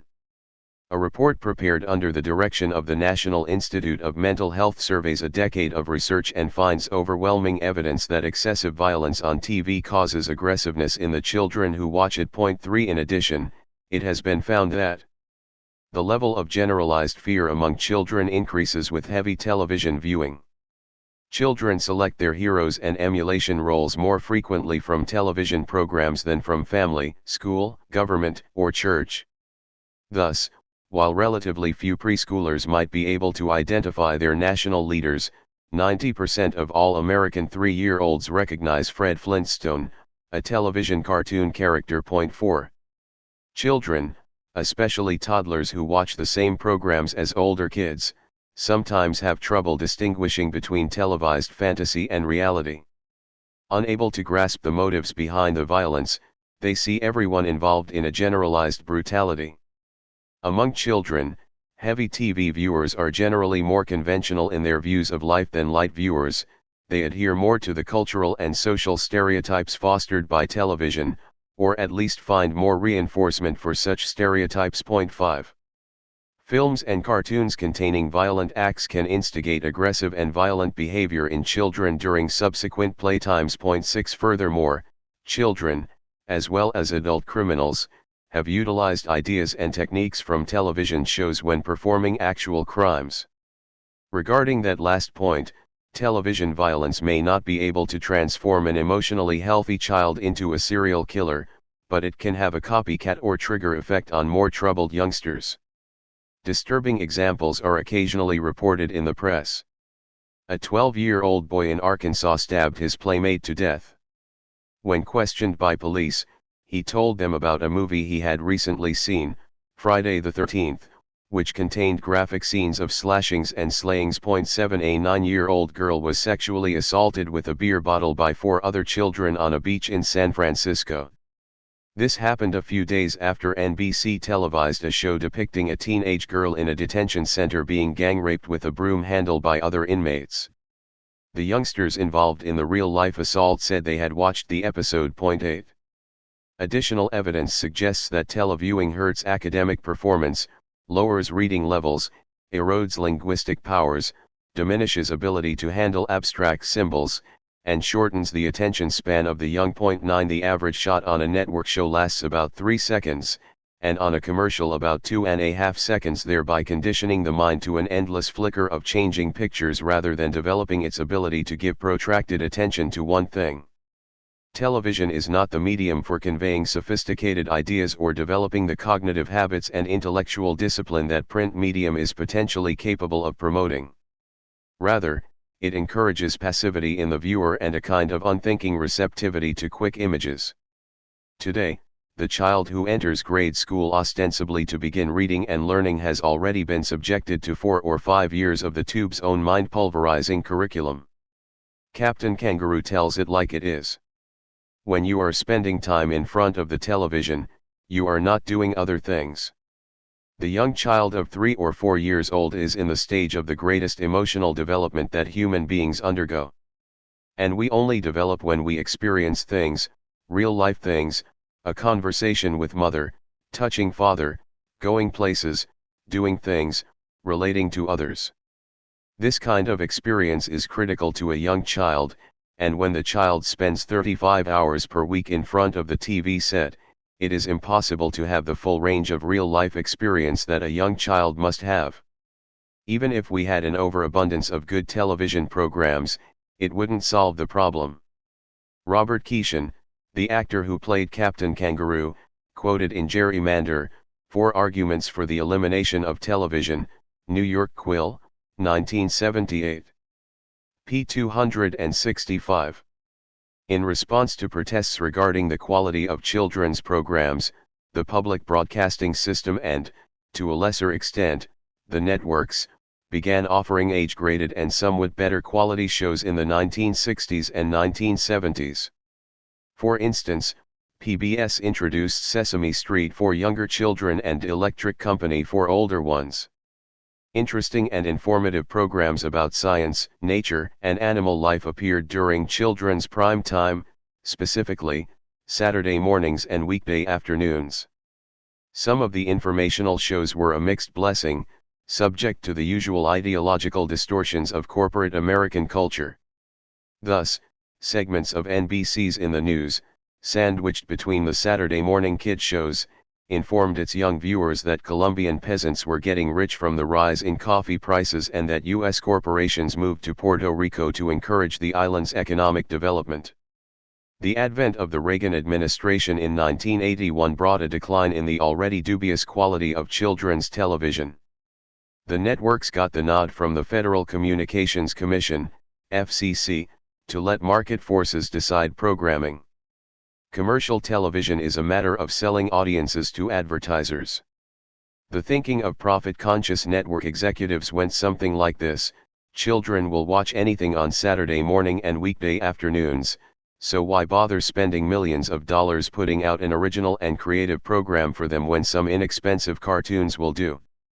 By the end of 1982, more than half of the nation's television stations had no children's programming on weekday afternoons. The best and brightest shows began to disappear. CBS cut back on Captain Kangaroo and abolished 30 Minutes.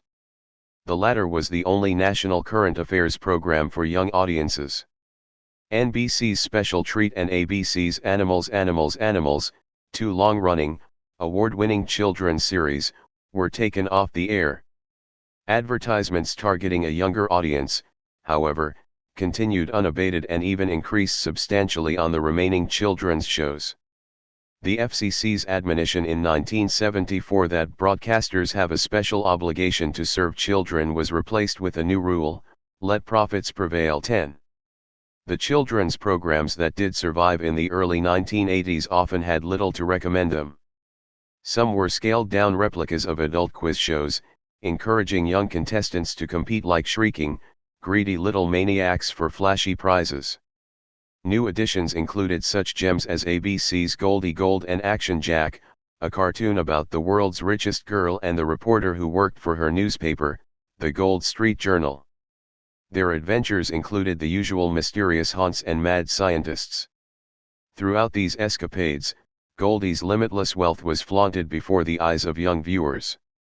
Following Goldie was the Richie Rich / Scooby-Doo show, featuring an impossibly rich little blonde boy.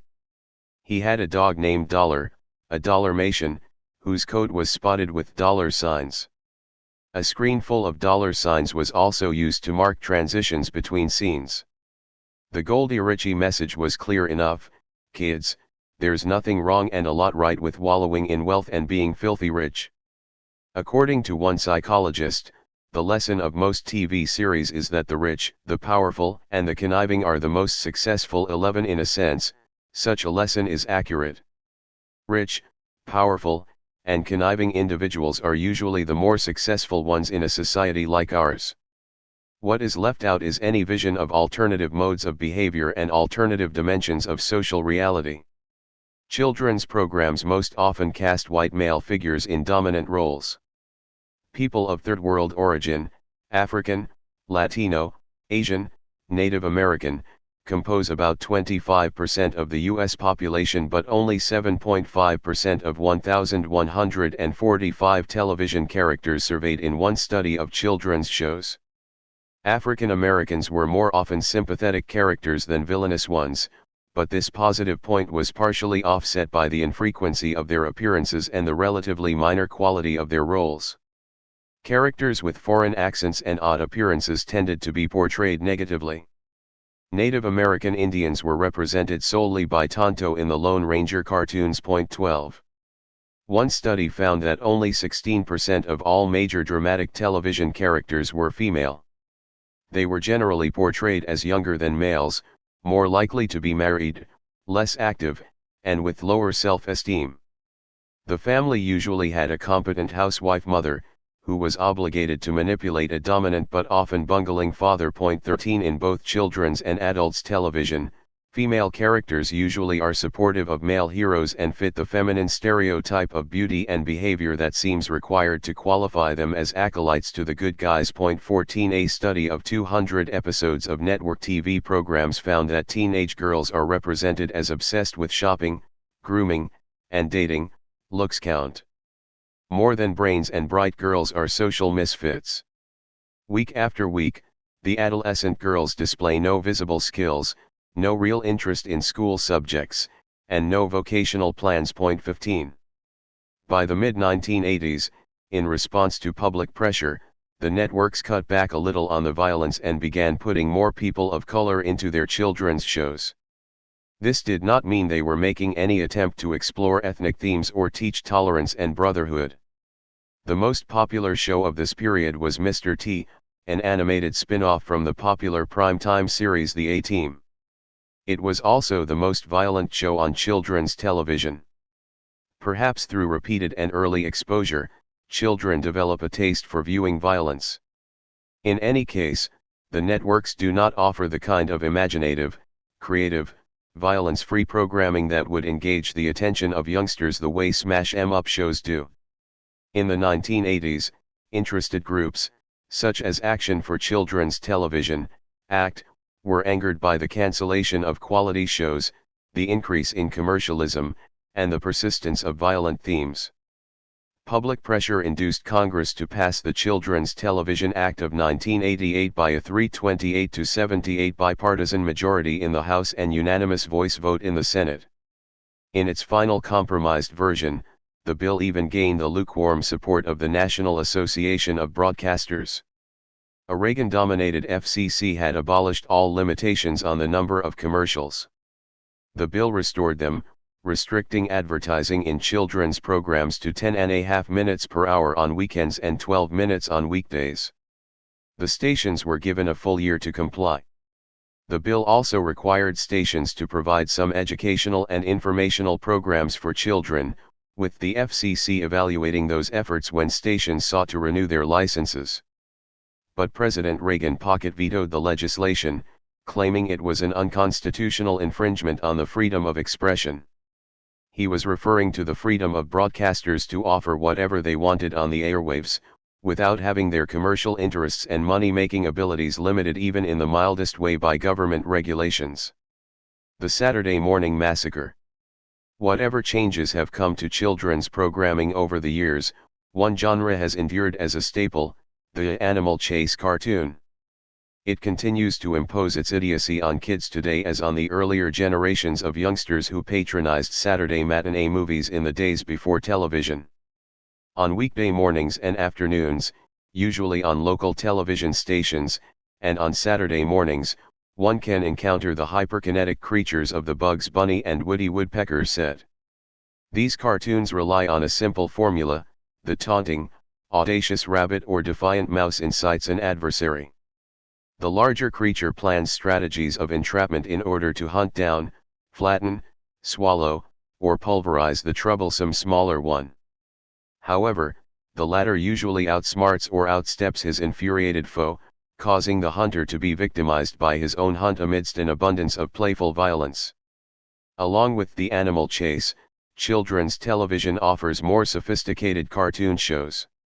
Known as the Saturday Morning Massacre, these programs have been roundly criticized for their violence. Equally disturbing is their thematic context and political and social orthodoxies. In one of the more popular series, Super Friends, various comic book heroes such as Batman, Robin, Wonder Woman, and, of course, Superman remain on call at the Hall of Justice, ready to do battle with alien invaders who, in episode after episode, try to attack and destroy the Earth or some portion of it. Sometimes the menace assumes the form of snarling wild beasts from another world, who tear people to shreds, driven by no apparent objective other than a wanton lust for killing. Sometimes the invaders are disembodied giant alien brains. Flying about in outer space like cerebral spaceships, emitting mind-paralyzing rays, the brains turn people into helpless automatons. Why? Because that's what giant alien brains like to do. Roadrunner is just one of an enduring genre of animal chase children's cartoons, in which one hyperkinetic creature tries to do violence to another only to be outsmarted and outdone by its own tactics. If not always extraterrestrial, the threat is inevitably alien, taking the form of slimy creatures from within the earth or beneath the sea, or killer bees that attack peaceful African villages. In each instance, the formula is the same: the embattled people beg for help from the Hall of Justice. An off-screen stentorian male voice in the Hall of Justice sends out a call to one or more of the Super Friends to come to the rescue. A speedy flight to the scene of the danger, a cascade of punches, kicks, and tricky ploys, and our superheroes have quickly dispatched the alien menace.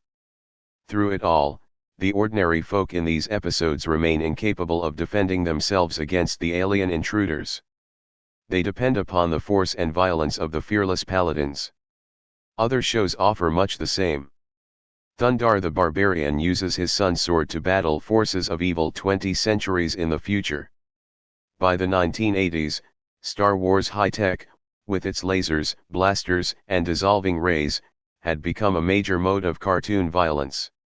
Raised on such fare, the coming generation of young voters should have little trouble accepting the idea of a large defense establishment with its arsenals of high-tech weaponry ready for use against foreign adversaries.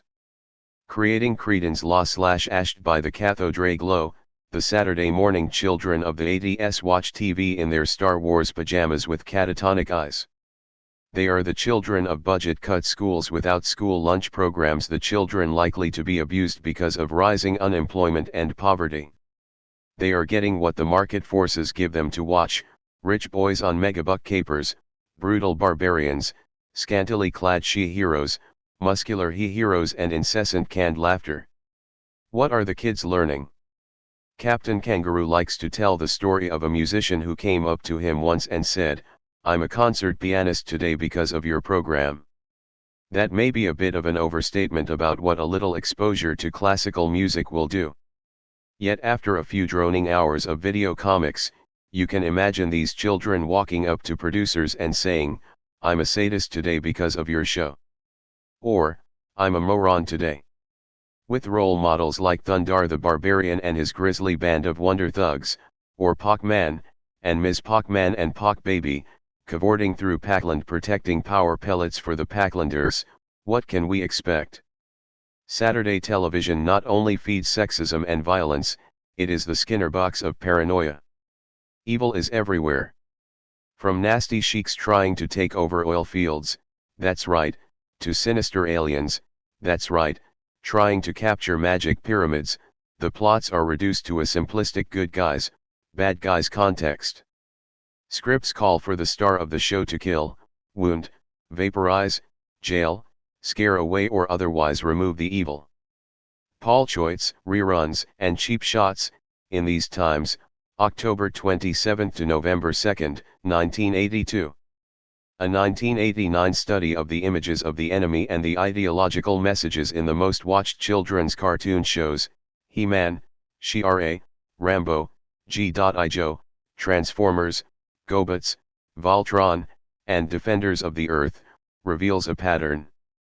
Every episode tends to have one main enemy or evil leader who is accompanied by dangerous ferocious animals, foreigners, with accents, and dubious-looking people who are capable of violent acts, including sadistic Russian scientists and Asian assassins. The enemy wants money, absolute power, war, and global conquest. He is violent and dictatorial, enforcing his rule by inflicting severe punishment even on his own subordinates. The heroes are almost always American and they are totally virtuous. 16. The message of these shows is that the world is filled with evil forces that cannot be controlled except by violent countermeasures. Children learn to expect that their country has to remain in a state of military readiness. Heroes and enemies never get together to negotiate. They only meet to fight. As a result, children are socialized to believe in peace through strength. 17. The themes found in these cartoons parallel the more adult Rambo-type movies and science fiction films discussed earlier. We are menaced by evil foreigners, communists, and alien space invaders, who are endowed with formidable technology and limitless supplies of lethal energy. We are rescued from catastrophe by individual heroics or state authorities, rather than by our own concerted actions. It is never explained why evil forces want to conquer us. It is just supposedly part of their nature. The ultimate Reagan-era creation, managing to wrap a science fiction outer space menace, anti-communism, and missile war militarism into one package, was the Atari video game marketed in 1983 entitled Communist Mutants from Space. According to a sales catalog description, the communist mutants are invading and you must save the planet. Watch the mutants change form before your eyes. You have 4 defense options: shields, time warp, penetrating missiles, and guided missiles. By 1987, as relations between the United States and the USSR showed signs of thawing, an occasionally more benign image of the Soviets was allowed to creep into the cartoons. Thus, one show called G.I. Joe, a real American hero, has G.I. Joe and his buddies fighting Cobra, an international ring of terrorists bent upon dominating the world. This sounds familiar enough. But our heroes also encounter what Joe himself identifies as the Russian version of G.I. Joe, an elite combat unit. "There's nothing I hate more than a Ruskick," says one of G.I. Joe's sidekicks, Gung Ho. He then punches a Russian who has made a derisive remark about his corpulent appearance. But Cobra attacks both Moscow and Washington. So after some initial conflicts, G.I. Joe's group and the Russians settle their differences and join together to fight off the mutual menace. The little consumers. Along with the many acts of murder and mayhem, a child entering kindergarten will have seen 75,000 30-second TV commercials. The average young person views upwards of 1 million television ads by the age of 20, at a rate of about 1,000 a week. 18 Some 80 to 90% of the commercials push junk toys and junk foods.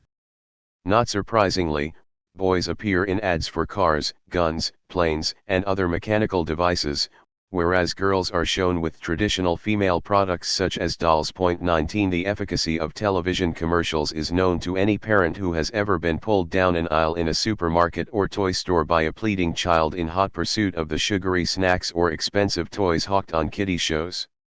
"I spent $50 on toys for Jesse's last birthday, and he doesn't use them," complained Joni Colburn, a single parent and student nurse, with a $100 weekly income and a 6-year-old son who thought he wanted the toys advertised on children's TV shows.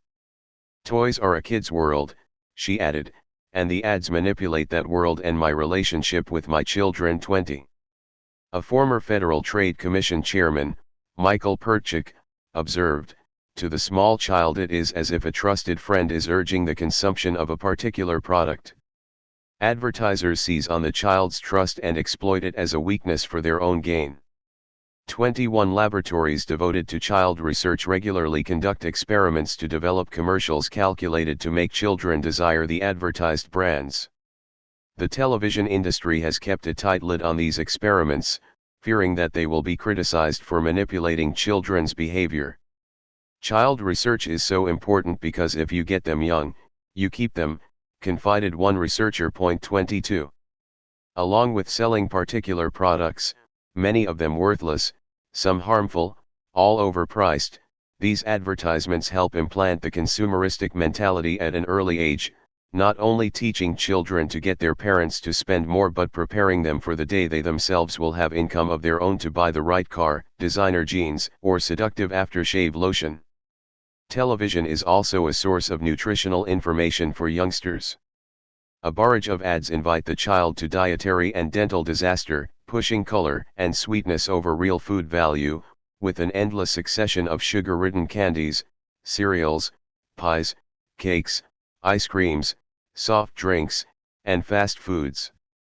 Children of low-income families are the worst hit by the junk food blitz, being especially dependent on television for information and entertainment, while often denied access to regular dental and health care. The food commercials depict children as hyped-up little gluttons who devour Twinkies, Hostess cupcakes, sugar Frosties, and M&M candies with a greedy enthusiasm seldom displayed for regular meals, all under the approving gaze of mother, a junk food pusher who knows how to keep her little ones happy. Television's contribution to child development. Kids who watch TV may not develop flabby minds, but they run the risk of flabby bodies. Analyzing data from the National Center for Health Statistics, William Dietz of New England Medical Center Hospital in Boston found that childhood obesity has risen sharply in the past 20 years, about the time the television set became America's most reliable babysitter. Chubbiness increased 39% for teens and 54% for 6 to 11-year-olds. In the 6 to 11 group, 30% of the boys and 25% of the girls were overweight. These findings tie in with earlier studies at the University of Montana. Boys were found to be more susceptible to TV junk food ads than girls were. American kids are bombarded with commercials for high-calorie, low-nutrition snacks. What kids are losing in outdoor playtime, they're gaining in extra pounds. Psychology Today, November 1988, p. 12. The kind of corporate commercialism found on television has penetrated the classrooms of our country. More than half of all classroom teachers in the United States are using the slick, attractively packaged teaching aids produced by industry. They are promoted at teachers' conventions, advertised in educational publications, and distributed without cost. The result is that sugar companies furnish information on nutrition, utilities push a brand of energy education that often includes nuclear power, and other corporations preach the virtues of private enterprise. Point 23. The most obvious problem with industry-produced instructional material is that it allows for influence peddling in an environment, the public schools, that must be free from profit-making and private interests. The image of McDonald's arches printed on each page of the nutrition action packs means that the subliminal cell has gone to school. Many of these corporations are the same companies that have long utilized the prime advertising medium of television. Point 24. The make-believe media produce more than entertainment. For instance, Walt Disney Productions has an educational media company that turns out educational film strips about the free enterprise system, featuring old television and comic book favorites. The company notes that these film strips introduce students, grades 4 through 6, to the private enterprise system. Common economic principles like supply and demand and product development are demonstrated and explained by cartoon characters as they run their own business. 25. During the 1980s, the distinction between program and product became increasingly difficult to draw, as children's cartoon shows devolved into program-length commercials of sorts. The shows featured heroes and villains drawn directly from the toy store or developed in conjunction with the marketing of toys. Previously banned by federal regulation, such programs enjoyed a boom in the Reagan free market era, achieving high ratings and huge merchandising profits. Thus, the Mattel Toy Co.'s He-Man and Masters of the Universe line of toys, fortified by its own TV series, brought in $350 million in 1985. By 1986, 6 of the 7 animated shows broadcasting weekdays between 3 and 5 p.m. in the New York metropolitan area, including such epics as G.I. Joe and He-Man, were based on toys. Aided by 43 hours a week of TV war cartoons, war toy sales climbed 700% between 1982 and 1987.26. In 1990, the new craze was the Teenage Mutant Ninja Turtles. Incongruously endowed with classically artistic names like Michelangelo and Donatello, these ugly killing machine monster heroes have a TV show, an extensive line of toys, and even a couple of movies.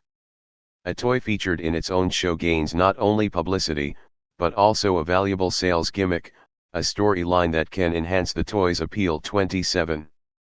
The confluence of toys and television was disturbingly evident to media critic Elaine Rapping, who visited Children's Palace, one of several supermarket-style toy chains, during Christmas season. The complete penetration of consumer values and images into the world of fun, and even education, is awesome. Every item bears the mark of a current movie or TV show. Every learning cassette is based on single fact, out-of-context answers. The point is always to win, not to understand things. And the video games themselves are just another variation on that theme. Whether it's Warlords, Space Wars, Missile Command, or Donkey Kong, the idea is to win by annihilating your opponent. The obsession with war and destruction is another seemingly obvious aspect of Christmas shopping, which, when experienced in total, can be overwhelming. Macho is definitely back in style. And in the next aisle, there's still a lot of little homemaker stuff around too. But women's work has been transformed into what can only be called total consumerism. Dishes are by Corning. Shelves are stocked with pre-packaged brand name foods and cooked in General Electric microwaves. There must be somewhere else to buy toys, you're thinking. Well, there is. You can go to the more posh emporia where the bourgeoisie browse and charge things. There, in well-appointed surroundings, full of attentive salespeople, you'll find what the market offers in class merchandise. The building sets and models are attractive, strong, and geared to stimulate the imagination rather than block and halt it. All these are free of trademark logos, of course, and include natural objects, animals, trees, etc., which are obsolete at Children's Palace. They run from $40 to $80 and up. There's also the outrageous public assistance game, sold mostly at these classier stores, which uses racism, sexism, and more, to degrade and slander the poor. A typical card reads, "You are up for promotion but a disadvantaged, minority, Buddhist, homosexual female is promoted over you. Go back 3 squares." 28. Ever in search of aberrant gimmicks, the entertainment media gave children and adults the Teenage Mutant Ninja Turtles, monster heroes irreverently named after Renaissance artists. Finally, it should be recalled that kid shows are only part of a child's television experience. Every night at midnight as many as 750,000 children in the nation watch adult television. A study of suburban Connecticut school districts found that 1/4 of the students from kindergarten to the 2nd grade and 1/3 from grades 3 to 5 were likely to be in front of the television set until 11 p.m. 29 not only kiddie shows, but adult shoot MUPs, sitcoms, horror mysteries, and the like are shaping the consciousness of children. To put it another way, the psychological and propagandistic influence which television exercises over adults begins in early childhood. Passive spectatorism, individual isolation, militarism, superpatriotism, sexism, and conventional gender roles, Anglo-white predominance, limitless consumerism, and money-grabbing greed. All the virtues of an advanced capitalist society are there in abundance throughout the day, for children of all ages. 11. Preemption, profits, and censors. As we have seen, the media are filled with themes and images that are decidedly political, drawn mostly from the mainstream spectrum, ranging from pale liberal to brute conservative. What the British musician and pop star Billy Bragg said about music could hold for entertainment in general. What people mean when they say music and politics don't mix is that music and left-wing politics don't mix. Right-wing politics go right through all our music, materialistic, racist and sexist imagery and the dwelling on exploiting people's feelings. 1. Retarding our capacities. I have tried to show that there is an ideological content to Hollywood and television productions. Some offerings are more importantly or more blatantly political than others. But just about all of them, from the old cowboy and Indian flicks to the latest primetime television cop and crime show, offer characters and themes that generally reinforce established ideological values. Though it has become the fashion in some circles to accuse the media of being the sinister cause of all of society's ills, I have not argued as such. The media are not the sole manipulators of mass consciousness. But they certainly do their share. TV critic Leigh Brown argues that television not only misrepresents particular ethnic groups, it is guilty of an unrealistic portrayal of the whole human race too. As already noted, these portrayals are taken for the real thing by large numbers of people, by all of us at one time or another. The make-believe media's impact is experienced daily. Children fashion their play and fantasy life around media characters and television-marketed toys. Adults draw upon media themes for verification of their life experiences. Many of our social misconceptions have their origin or find verification in the entertainment world. For many people, the last chapter of history or political reality is the Hollywood film or teledrama they saw. This is true not just of ordinary viewers but of political leaders. During a terrorist crisis, President Ronald Reagan remarked, "After seeing Rambo last night, I know what to do next time this happens." Not such a joke when coming from a president who often drew upon cinema to verify his understanding of real life. Syndicated columnist Richard Cohen offered these observations about an acquaintance who found reality in the film Mississippi Burning. It was not the FBI that desegregated the South. It was a handful of black and white students who did, and they were joined by literally thousands of Southern blacks whose courage, even now, seems incredible. One of those with whom I saw the movie was a young physician. He bought the story in its entirety. When I told him how the FBI solved the case by bribing an informer, he found it hard to believe me. After all, he had just seen otherwise. Did he know the FBI had not a single black agent at the time? How could he? He had just seen one in the film. Did he know that the struggle to desegregate the South did not come down to a cops and robbers fight between the FBI and the Ku Klux Klan but amounted to an uprising by many Southern blacks allied with some Northern whites? No. And now he might never know. Point 3. Other examples of how people use the entertainment media as a source of misinformation about real life can be found throughout this book. It is sometimes said that people are better informed today because of the media. Neil Postman argues the contrary. He maintains that earlier in U.S. history, when the printed word was dominant, reading was a prevailing source of both recreation and information. The taste for books was widespread. Even greater was the demand for newspapers and pamphlets. Tom Paine's Common Sense sold 400,000 copies to a population of 3 million. To do proportionately as well today, a publication would have to sell 32 million copies. Noah Webster's American Spelling Book sold 24 million copies between 1783 and 1843. Uncle Tom's Cabin sold 305,000 in its first year, equivalent to selling 4 million in 1 year nowadays. Between 1836 and 1890, the McGuffey Reader sold 107 million copies. Foreign observers noted how Americans of all social classes seemed to be immersed in printed matter. They also remarked on how lecture halls were well attended throughout the land. Point 4. Reading was a form of both recreation and learning at a time when there were fewer leisure time distractions than at present. Through most of the 19th century, the printed word had a monopoly on mass communication. With the advent of the yellow press and the dime novel, the print medium began to serve more decisively as an instrument of mass amusement, divorced from information and learning. The media's baneful effects on public discourse are today readily apparent. One need only compare the Lincoln-Douglas debates of 1854, in which ideas and arguments were given prolonged and complex treatment, with the televised presidential debates of today in which well-coached, image-conscious candidates are given 2 minutes to respond to contextless questions presented by journalists who specialize in superficial presentations of the news. News shows themselves have become forms of entertainment.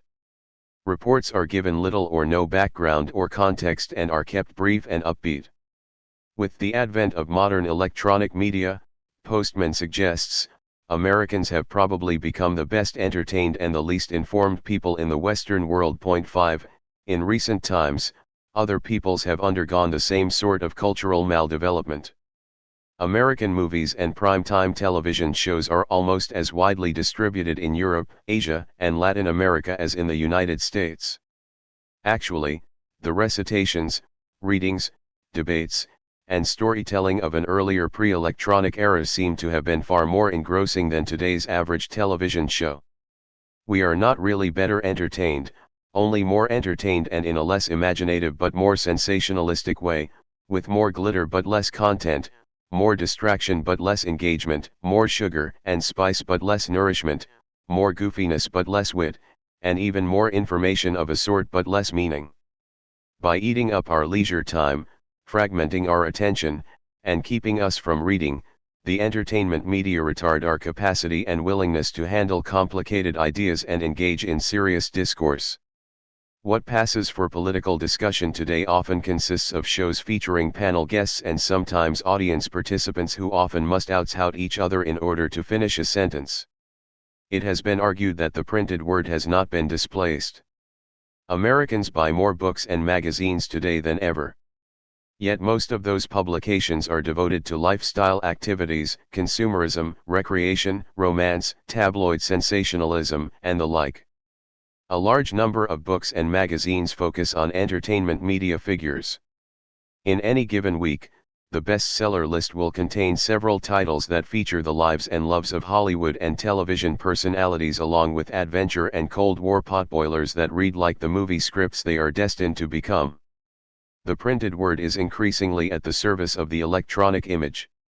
Rather than being obliterated, it has been co-opted. 2/3 of the U.S. public cannot name a single member of the Supreme Court, but a majority can identify Judge Wapner of the People's Court TV program. Television entertainment has a greater command on our consciousness than political reality. According to a 1989 Washington Post survey, more than 2/3 of all Americans cannot name a Supreme Court justice. The best known by far was the only woman on the court, Sandra Day O'Connor, who was identified by 23%. Over 90% could not name another justice. Yet a majority of these same respondents, 54%, could identify Joseph Wapner, the judge on the People's Court television show. 6 In sum, the make-believe media not only distort reality, they preempt it. Little reason exists to ban books when so few persons want to read them. Little reason exists to ban critical films when they are accessible to so few. Censorship and restrictions on distribution are real problems in this allegedly free and open society. But equally dangerous is the way criticism is buried under the avalanche of entertainment distractions. In time, dissident ideas are not treated as dangerous, they are just not treated. Even when the truth is not totally suppressed and parts of it get out to the public in an occasionally dissident book or film, it no longer seems all that important to a public conditioned to mass-market glitz and glamour. Thus books and films that tell us something of the truth about our history and our social and political life pose only a marginal challenge to the dominant ideology, if even that. They are crowded to the edges of the communication universe by the crush of mainstream offerings. Rather than being completely interdicted, truth is submerged in a sea of irrelevance. Silly amusement, contrived distraction, and endless hype become the foremost means of social control. 7 Preemption is the most effective form of social control.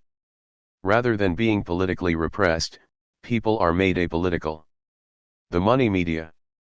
It is not enough to bemoan the biases of the make-believe media, we need also try to explain why they exist in the form they do. What is called mass culture today is a communication universe largely owned and controlled by transnational corporations. These corporations are highly concentrated capital formations whose primary functions are, 1. Capital accumulation, making a profit for their owners and investors, and, 2. Ideological legitimation, supporting an opinion climate that is favorable, or at least not hostile, to the continuation of profit-making and corporate economic dominance. From the earliest days of the talkies, some of the largest corporations and banks in America have had a stake in the movie industry. By 1936, all the major studios had come under the suzerainty of either the Morgan or Rockefeller financial empires. The studios were in Hollywood, but the money was in New York. For several decades, an oligopoly of 5 majors, Paramount, MGM, RKO, Warner Brothers, and 20th Century Fox, dominated cinematic production, distribution, and exhibition, producing almost 90% of the films and owning over 70% of the first-run theaters in large metropolitan areas. By giving preferential distribution to their own films, they closed off the market to independent producers. At the same time, they could dictate terms to independent exhibitors who wanted access to popular and profitable movies. 8. Such arrangements were deemed by the Justice Department to be a violation of the antitrust laws. In United States v. Paramount Pictures, 1948, the Supreme Court agreed, ruling that the majors had to divest themselves of all their theaters in the United States.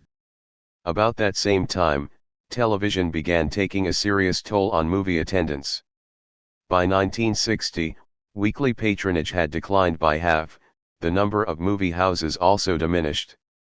The studios attempted to lure audiences back with elaborate productions and cinematic techniques of a kind that television could not offer, such as cinemascope and 3D. Movies were now far fewer in number and more costly to make. The big-budget film had to be highly saleable in order to recoup its investment and make a profit. More than ever, the tendency was to rely on big-name stars, flashy scripts, and safe themes that would not divide audiences. 9. Making a movie increasingly became a matter of assembling a package, consisting of script, director, actors, and investors. Such deals were still initiated by studios, but independent producers, including actors and directors like Robert Redford, Clint Eastwood, Jane Fonda, and Francis Ford Coppola, started production companies with their own money. Movies could now be made without the studios. The advent of cable television and videocassettes offered new outlets and new investors. The independents became the prime source of politically aware, quality films like Missing, Sounder, Executive Action, Maduan, Silkwood, Norma Ray, The China Syndrome, Reds, and The Milagro Beanfield War. 10. Still, independent production does not guarantee support for independent ideas. Filmmaking remains an enterprise available only to a select few. In 1988, the average cost of producing a movie in the United States was $18.1 million, not counting advertising expenses which can equal production costs. In earlier days, when the majors produced hundreds of low-budget films yearly, they were able to swallow the costs of an occasional flop. For the independent company, however, one or two box office failures can spell doom. Investment support for almost all films, including independent ones, still comes from the major studios and from the entertainment divisions of parent business firms. By 1982, the majors had all become subsidiaries of other large corporations. The major studios also have revolving credit with the big banks. While they no longer manufacture films, they finance and distribute them. The independent producer of an iconoclastic film, who might not be able to get studio financing, has to rely on personal funds and sympathetic individual investors. Sufficient backing may take years to procure, as was the case with John Sales's Maduan, the story of class warfare in the West Virginia coal mines. Who presides? If there be any doubt as to who presides over the communication world, a glance at this incomplete listing of people who sat on the board of directors of Capital Cities/ABC, as of 1987, is revealing. Robert P. Baumann was also chairman and executive director of Textron and a director of Avco Financial Services, top contractors for the Pentagon. William I. Spencer was also on the board of directors of United Technologies, a large military contractor. M. Cabell Woodward, Jr. was also vice chairman, chief financial officer and a director of ITT, a major Pentagon contractor and multinational communications corporation. Frank T. Carey was also a board member of IBM and Morgan Guaranty Trust. IBM is a major Pentagon contractor, Morgan is the primary bank for a large number of corporations. Alan Greenspan also sat on the board of Alcoa, a major producer of aluminum and a military supplier. Norma T. Pace was also a director of Sperry Corporation, a contractor for the Pentagon. The late CIA director William Casey was a board member of Capital Cities before the merger with ABC and a former director of the Export-Import Bank and former head of the Securities Exchange Commission. Persons of this background are not likely to support the funding of movies and teleplays that expose the interests behind the U.S. military buildup and U.S. intervention in the Third World. Dolores Dwyer, America, the Corporate, Military, Star Wars Connection, People's Daily World, February 12, 1987. Furthermore, the majors control all distribution. An independent usually has no way of gaining access to a national audience without dealing with the studios. Hundreds of films are made that never see the light of day. They may be fully financed, but they fail to get distribution because the studios decide they lack commercial viability, or less often because of a film's controversial political content. Sometimes it is a combination of both, as studios tend to equate political controversy with lack of commercial appeal. The big distributors manifest a reluctance to support films that deal with controversial subjects, owing to preconceived ideas about what kind of subject matter makes profits. 11. In short, the film industry is still a major corporate enterprise whose financing, production, and distribution are controlled by rich companies and banks. Consider the Music Corporation of America, MCA. Originally a talent agency with links to organized crime, MCA controlled hundreds of performing artists and exercised a highly profitable grip on much of the entertainment world. Today, MCA is a billion-dollar firm in control of Universal Pictures and Universal Television, respectively the largest companies in cinema and television. Universal Pictures rakes in about 20% of the total revenues of Hollywood's film releases at home and abroad, and Universal Television controls a large chunk of weekly primetime TV hours. 12 In 1990, MCA was bought by Matsushita, a Japanese multinational corporation. As the MCA empire indicates, corporate concentration is found in both the film industry and television. To be sure, the growth of new networks such as Fox, along with cable and satellite systems and videocassette recorders, VCRs, has cut into the market enjoyed by CBS, ABC, and NBC. The Big Three's audience share had shrunk from 90% to a little over 70% by 1988.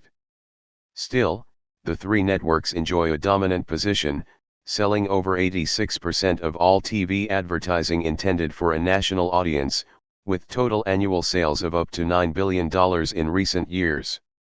In contrast, advertising sales for all cable networks remain around $1 billion. Profits for the three networks and the television stations they own were estimated at over $1 trillion yearly in the late 1980s. 13. Furthermore, the networks have been getting into the cable act, picking up millions of subscribers with their own cable shows. Other big corporations like Warner MX, Times Mirror, and Viacom have won local franchises and bought up many smaller cable operators. 14 This trend toward concentration is likely to continue, especially since the Federal Communications Commission relaxed ownership restrictions in the mid-1980s. As with newspapers, so with television, more and more mergers have concentrated outlets in fewer and fewer hands, bringing a continual decline in independently owned broadcasting stations. 15. In sum, our free and independent media are really huge business conglomerates that are able to control most of the communication universe. In the grip of a few rich interests, the mass media are really class media. Product control. Big corporations may own the film and television industries, but do they determine the media's ideological content? Isn't that done by producers, directors, script writers, and actors, some of whom are on the left of the political spectrum? An investigation of the hundreds of films and television shows offered each year suggests that a truly leftist movie or teleplay, offering a class analysis of power and wealth, is something not to be expected from the mainstream media. While many progressive people work for the entertainment industry, they do not control the product any more than they control their own jobs. A right-wing media critic asserts that leftists were highly successful in infiltrating Hollywood during the 1930s and 1940s. Hollywood, because of its wealth and influence, was one of the prime targets for subversion. 16 If trying to inject your political views into movies is subversion, then the Hollywood leftists were remarkably unsuccessful. To be sure, they raised funds for popular front groups and signed numerous petitions, but, as noted earlier, they were able to insert very little if any of their politics into the movies on which they worked. Even the more overtly political films seldom went beyond a bland New Deal liberalism and an affirmation of democracy over dictatorship. 17. The most radical film of the 1930s, Our Daily Bread, 1934, a story about itinerant unemployed workers who form a cooperative and work collectively, was denied funding by the studios and banks. The film's producer and director King Vidor received some financial help from Charles Chaplin but went deeply into debt on this limited-budget production. 18 A modest success at the box office, the film might have done even better with better financed promotion and distribution. The situation today is not too different from what it was almost 6 decades ago when Our Daily Bread was made. Films that deviate from the mainstream political credo can be produced if there is a promise of profit, but they usually have to be toned down, rewritten, and larded with stars in order to get funded, as was the case with Missing, 1982. Once made, they are usually accorded limited publicity and distribution, as was true of 1900, 1977, and Reds, 1981. The dissident film Romero, 1989, the story of the Salvadoran archbishop who is murdered by a death squad because he sided with the oppressed people of his country, was denied funding by major studios and networks.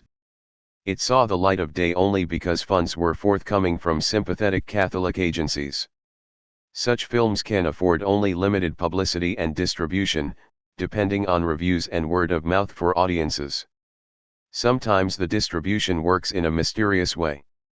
As noted earlier, the remarkably revealing anti-imperialist Burn, 1969, was given a limited distribution and then taken off the screen after a day or two in some theaters that normally had weekly runs of movies.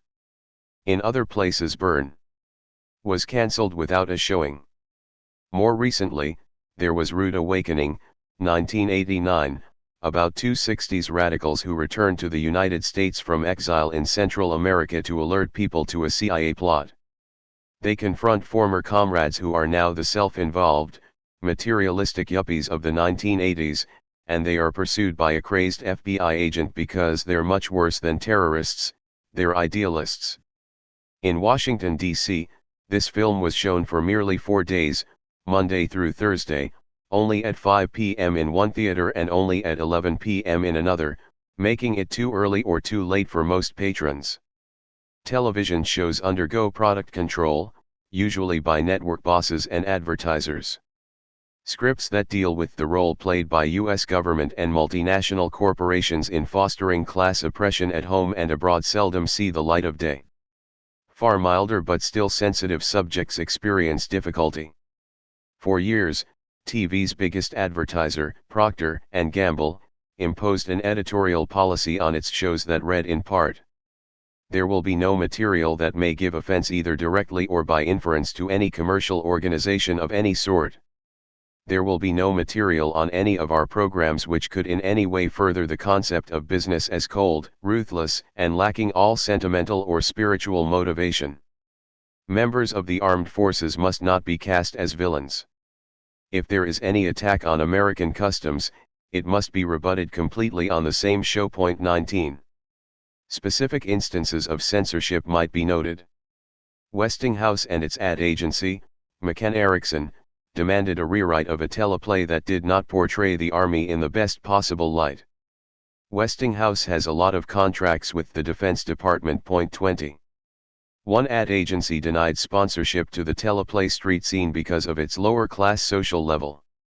Preferring to avoid any association of its products with squalor, the agency noted, "The American consuming public as presented by the advertising industry today is middle class, not lower class, happy in general, not miserable, and frustrated." 21. Television writer David Rintles offered to write an episode for the FBI television series. It was to be a fictionalized version of the 1963 terror bombing of a Birmingham church in which 4 African American girls were killed. The proposal had to pass 4 censors: the producing company, QM, the network, ABC, the sponsor, Ford Motor Company, and the FBI, any one of which could veto it without having to give a reason. Instead, Rintles relates, "They reported back that they would be delighted to have me write about a church bombing subject only to these stipulations: the church must be in the North, there could be no Negroes involved, and the bombing could have nothing at all to do with civil rights." After I said I wouldn't write that program, I asked if I could do a show on police brutality, also in the news at that time. Certainly, the answer came back, as long as the charge was trumped up, the policeman vindicated, and the man who brought the specious charge prosecuted. Point 22. Sometimes it is not a matter of censoring a particular script but of cancelling an entire show. The Smothers Brothers show, which touched on peace and anti-war themes occasionally, was taken off the air in 1969 because they did not submit their programs sufficiently ahead of time to CBS's Standards and Practices Department for censorship. Point 23, all the networks have such censorship departments. In 1982, Lou Grant, a series about a crusading newspaper editor that touched on liberal themes, was cancelled under pressure from right-wing groups. Kimberly-Clark Corporation announced it would no longer sponsor the show because its star, Ed Asner, had announced plans to raise $1 million in medical aid for liberation forces in El Salvador. The cancellation caused a public furor among civil liberties advocates and devoted viewers of the show. A television movie about an African American family. Sister, 1982, discussed in Chapter 8, was denounced as anti-Christian by right-wing religious groups because of its allegedly unfavorable portrayal of a pastor. The denunciation came before any of the groups actually had seen the movie. 5 advertisers: General Electric, Colgate-Palmolive, Eastman Kodak, American Home Products, and Johnson & Johnson, quickly withdrew their sponsorship. They were replaced in time by 5 other sponsors with no loss to NBC. Point 24. One of the world's largest advertisers, General Motors, reportedly talked about pulling all its advertising from Time Warner magazines because that company distributed Roger and Me, 1989, a scathing documentary that attacks GM for closing down its automobile plants in Flint, Michigan. The film included some telling digs at GM CEO Roger Smith. Point 25. The GM ads were never actually withdrawn, but the threat was probably enough to make Time Warner think twice about giving mainstream distribution to another mildly dissident film. In 1990, Neighbor to Neighbor, a peace group, launched a boycott of Salvadoran coffee that included a 30-second television spot with actor Ed Asner saying, "The murderous civil war in El Salvador has been supported by billions of American tax dollars and by the sale of Salvadoran coffee." The picture on the screen is of a coffee mug decorated with a Salvadoran flag and stuffed with US dollars. Asner calls for an end to US military aid to El Salvador and urges viewers to boycott Folgers because it imports Salvadoran coffee.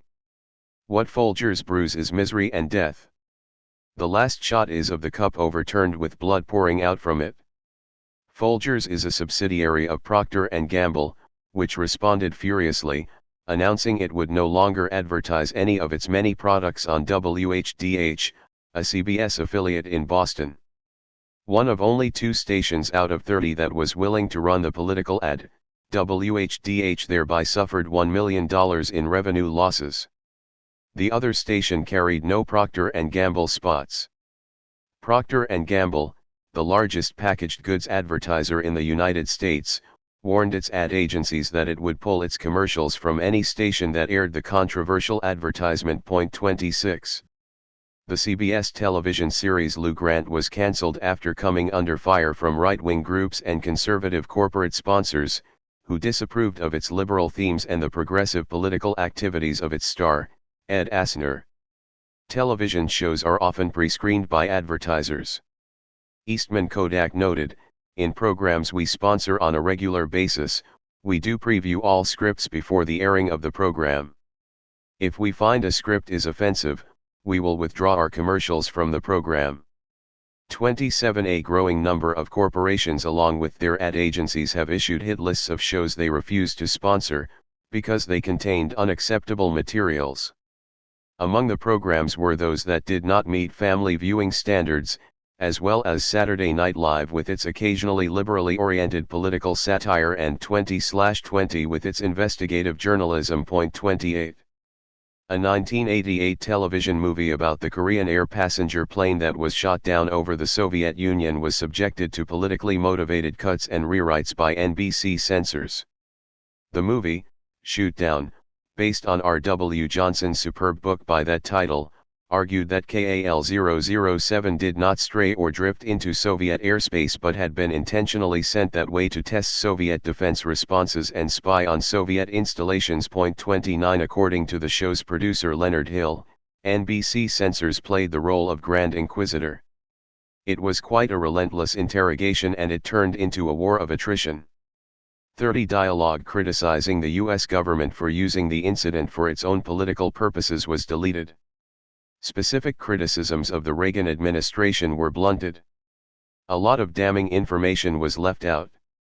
Thus, the film did not mention that the U.S. Air Force destroyed all radar tapes after the incident or that the Korean pilot, Captain Chun, took out a lot of insurance the night before the flight.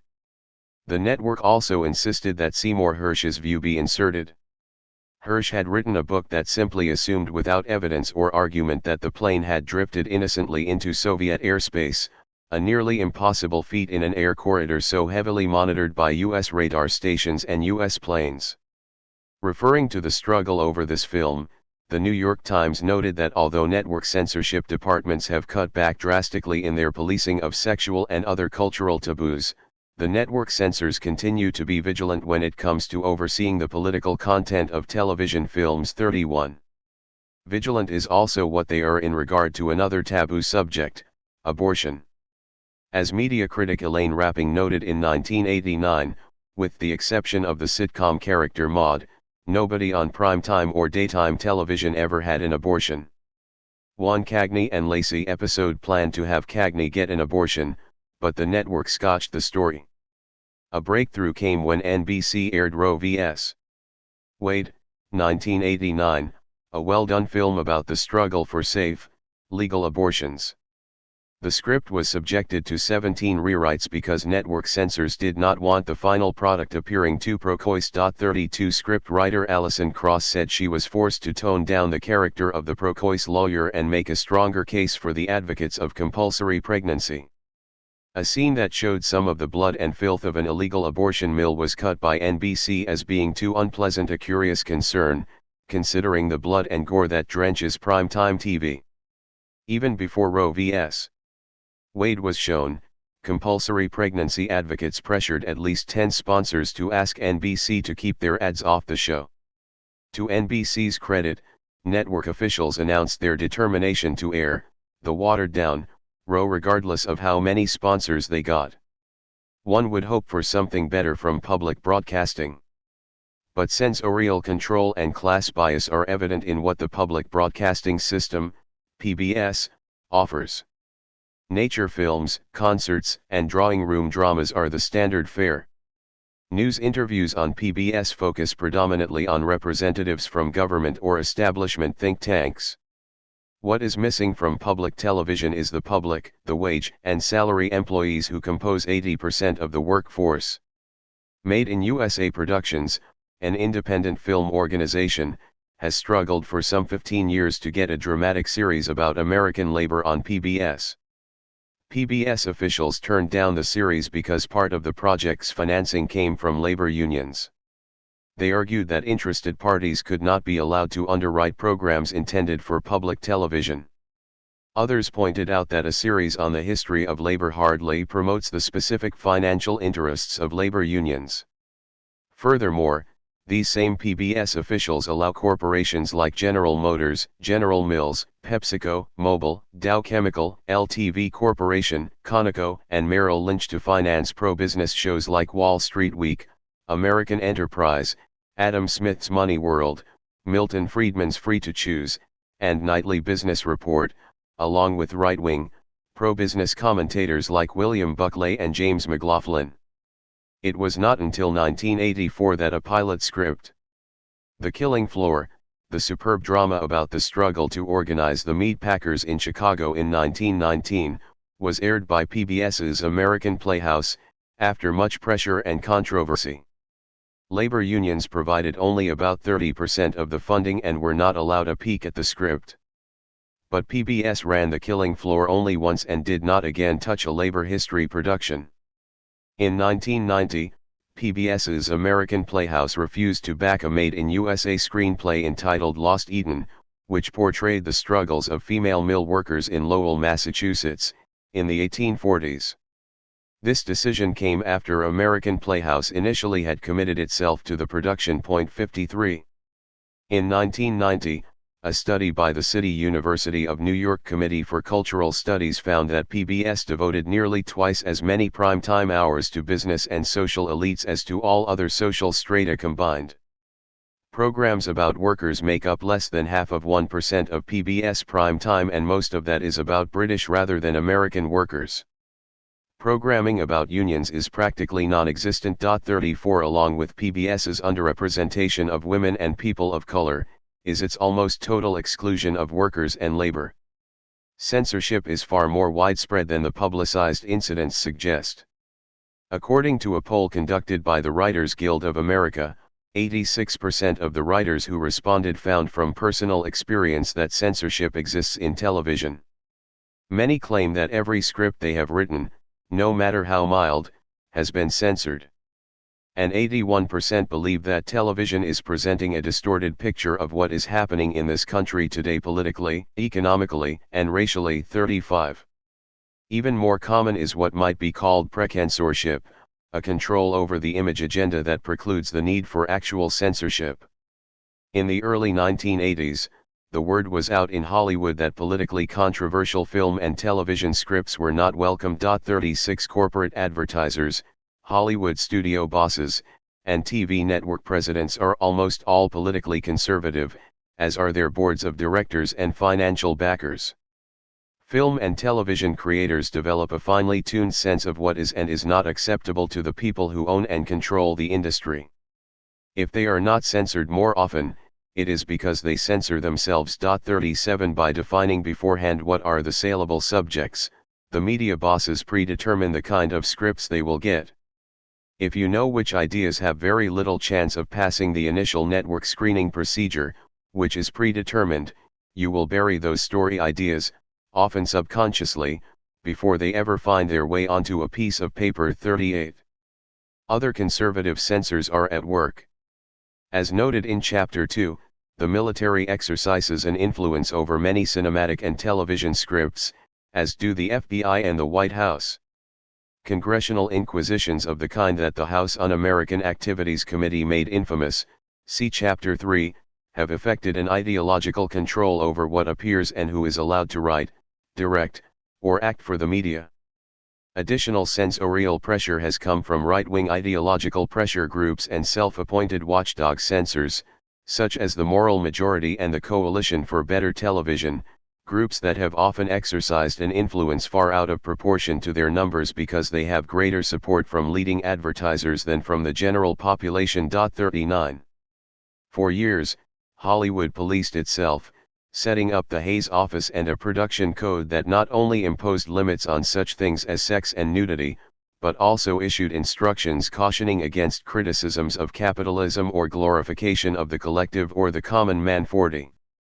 The dissident views that manage in one form or another to survive the maulings perpetrated by producers, investors, studio moguls, insurance underwriters, government officials, right-wing watchdogs, corporate advertisers, and network bosses must then face another group of ideological gatekeepers, the critics who review films and television shows.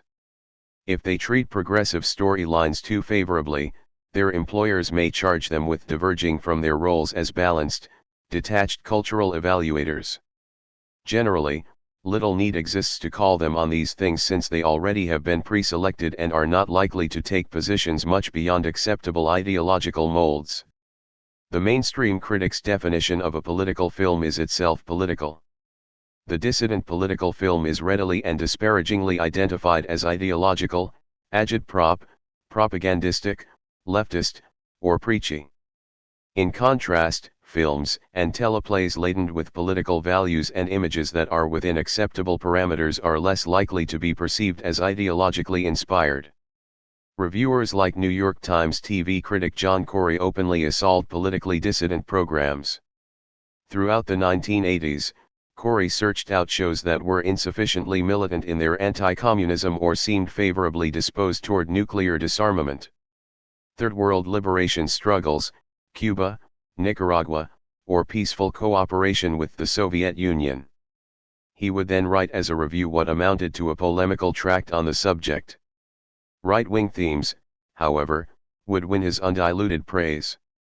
Thus, Corey once cooed over a documentary telecast by PBS about the Mosquito Indians of Nicaragua that painted the Sandinistas as ruthless oppressors. He neglected to tell his readers that the film was funded by the reactionary Muna's Unification Church. PBS itself repeatedly noted the Muna funding when the film was shown. New York Times movie reviewer Walter Goodman discards the appearance of neutral critic and gets into substantive political polemics when dealing with a leftist film. In his review of Salvador, he questions the film's interpretation of history that lays blame on conservative forces in the United States for abetting the horrors in El Salvador. Goodman finds this to be an arguable position. Is he suggesting that conservative administrations in the United States have not been involved in financing, training, equipping, advising, and directly abetting the repressive regime in El Salvador, even using U.S. military personnel, the CIA, and the Green Berets to do so? Are we hallucinating the billions of dollars in U.S. aid sent to a right-wing Salvadoran government that regularly unleashes its death squads and helicopter gunships upon the civilian population? Supremely unaware of his own centrist political biases, Goodman criticizes the film for failing to acknowledge that there is any position between the murderers on the right and the Marxist-led guerrillas. The persons occupying this mysterious middle ground in El Salvador are the ones supported by U.S. policymakers and Goodman. They supposedly are unable to rein in the murderers on the right. Goodman also never tells us what is wrong with Marxists and what makes someone a Marxist in the Third World. 41. During the 1980s, Washington Post TV critic Tom Shales, normally flaccid in his political postures, would stiffen visibly when confronted with something that leaned too far left or failed to toe the prevailing Soviet-bashing line of the Reagan years, such as Ted Turner's relatively friendly documentary on the USSR that CNN aired in 1987. On one occasion, Shales praised a TV movie for not being concerned about a single chic social issue and for being so firmly apolitical and entertainingly escapist. 42. There is nothing inherently wrong with escapist entertainment, most of us need it now and then, but we might question why Shales finds it necessary to praise a movie for being empty of social content while dismissing social issues as chic. Other Post reviewers, such as Rita Kempley, resort to snide, dismissive comments when confronted with films that contain any class-conscious politics, such as Maduan and The Good Fight. Sometimes critics hide their political prejudices behind a cloak of artistic judgment. Gary Arnold, erstwhile movie critic for The Washington Post and later for the right-wing Washington Times, has been a regular practitioner of this technique. He pans any film that contains anti-militarist, anti-imperialist, feminist, or progressive themes, such as Gandhi, Reds, Gaijin, Missing, Yil, the China Syndrome, and Tutsi, faulting them because the plot is unresolved, the characters not developed, and the storyline weak. The films that rub against Arnold's conservative biases are judged as tedious, boring, poorly made, and not worth seeing. Films that feed his sexism and conservatism, including junkie war flicks like The Big Red One, 1980, and the misogynistic The Adventures of Ford Fairlane, 1990, are hailed as well done and highly entertaining. By focusing on form, the cultural gatekeepers can fault a movie without being too explicit about its politics or their own. There are other reasons why critics favor form over content. The honesty and accuracy of the film's content are of less import than something called the film experience. The film's crafting is accorded more attention than its relation to history or the real life it misrepresents. This approach is most evident among the high-toned, self-aggrandizing critics whose objective in writing reviews is not to give us new insight into the work under question but to impress us with their own brilliance. They operate from the questionable premise that the more complicated the form of the film, the more superior it is as a work of art. Content becomes less important than textures, visual effects, musical scores, and motif structure.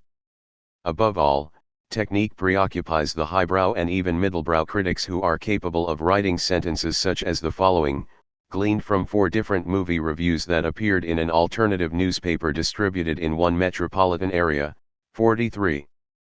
Intriguingly pantheistic, from the primal screeching of its musical score to its almost ceremonial elementality, the film suggests a bond between man and earth. And, for once, the director's over-the-top conceits are anchored in a fairly humdrum horror story, and allowed to flourish mainly at privileged moments of hallucinatory delirium. For the rest of the time, the storytelling is serviceable if occasionally lumpy. And, she has mainly abandoned the lightness that sparked her earlier work for a tick-ridden arsenal of pile-driver techniques. And, this film looks out on utter devastation, but gathers the threads of its narrative, the visual and oral motifs, the sublime camera movements to weave a final image of affirmation, transcendence, and eternity. If readers do not know what a final image of affirmation, transcendence, and eternity looks like, they can be forgiven, for neither does the author of those inflated lines. Giving attention to form while ignoring essence is a habit that carries over into both news commentary and academic scholarship.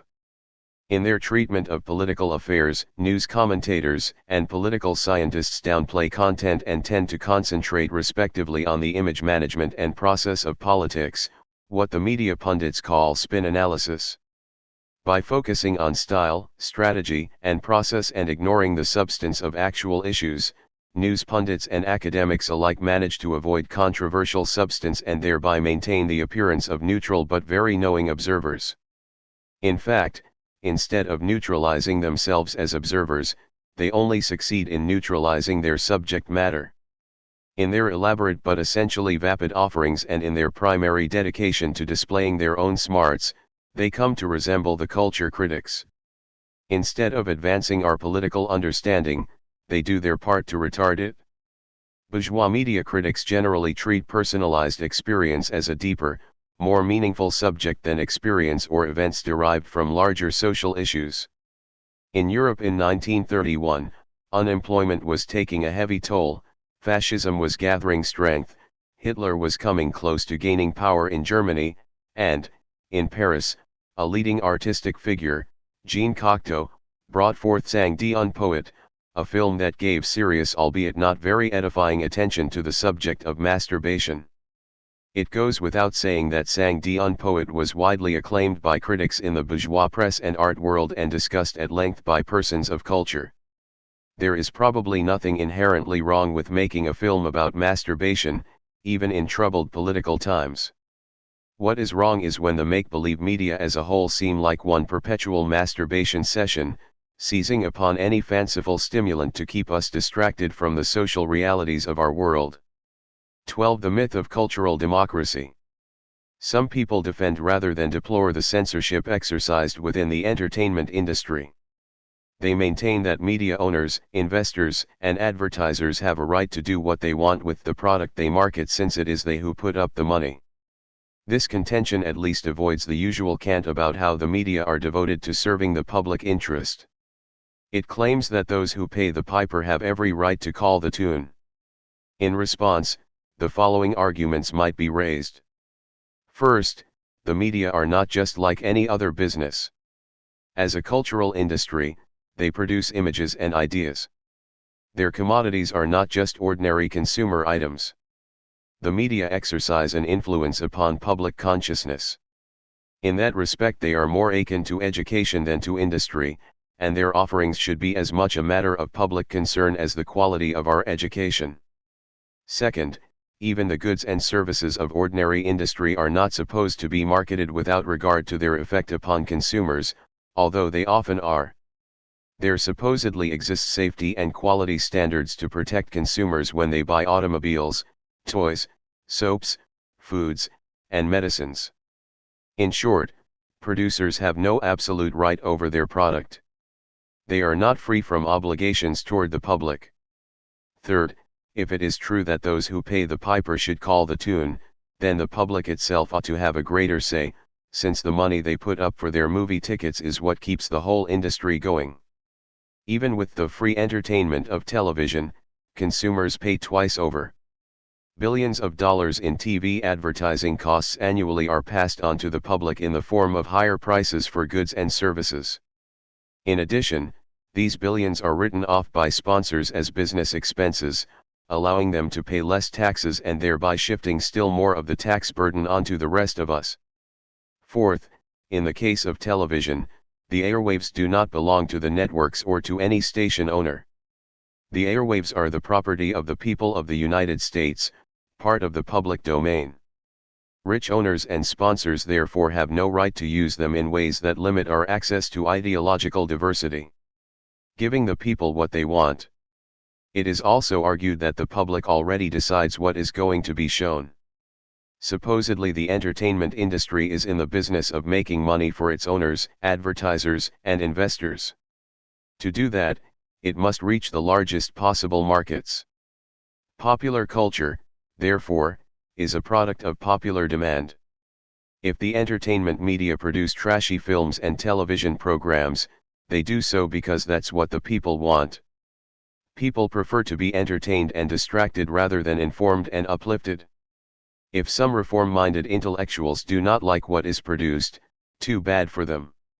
While claiming to speak for the masses, the leftist critics are really opposed to what the masses want. So the argument goes. There is certainly truth in the assertion that the entertainment media are primarily a money-making industry interested in reaching mass audiences. It is also true that the largest audiences are those that watch primetime TV and flock to the Hollywood movies. Millions saw the Rambo films, each of which opened in over 2,000 theaters. Only a few thousand saw Salt of the Earth, which managed a brief run with only 11 small exhibitors, subjected to all sorts of coercions in its production and distribution. Point 1. Was it just a matter of public taste, or was it the power of private distribution that determined the respective audience sizes of these films?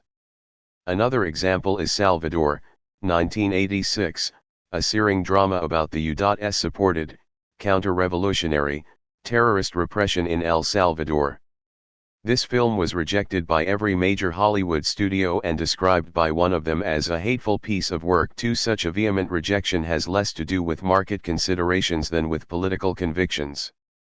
The film was eventually financed by British and Mexican investors and granted a very limited distribution. Was it really the public that was not interested in seeing Salvador, or was it the studios that were not interested in showing it because of ideological reasons? The film was gripping, action-packed, and suspenseful, just the things that the public supposedly wants. But it did not have the right politics, so it got a cold shoulder from the studios. This suggests that the entertainment industry does not merely give the people what they want, it also is busy shaping those wants. A gripping, action-packed drama critical of U.S. supported political repression and military terrorism in Central America, Salvador was rejected by every major Hollywood studio and gained only a limited distribution.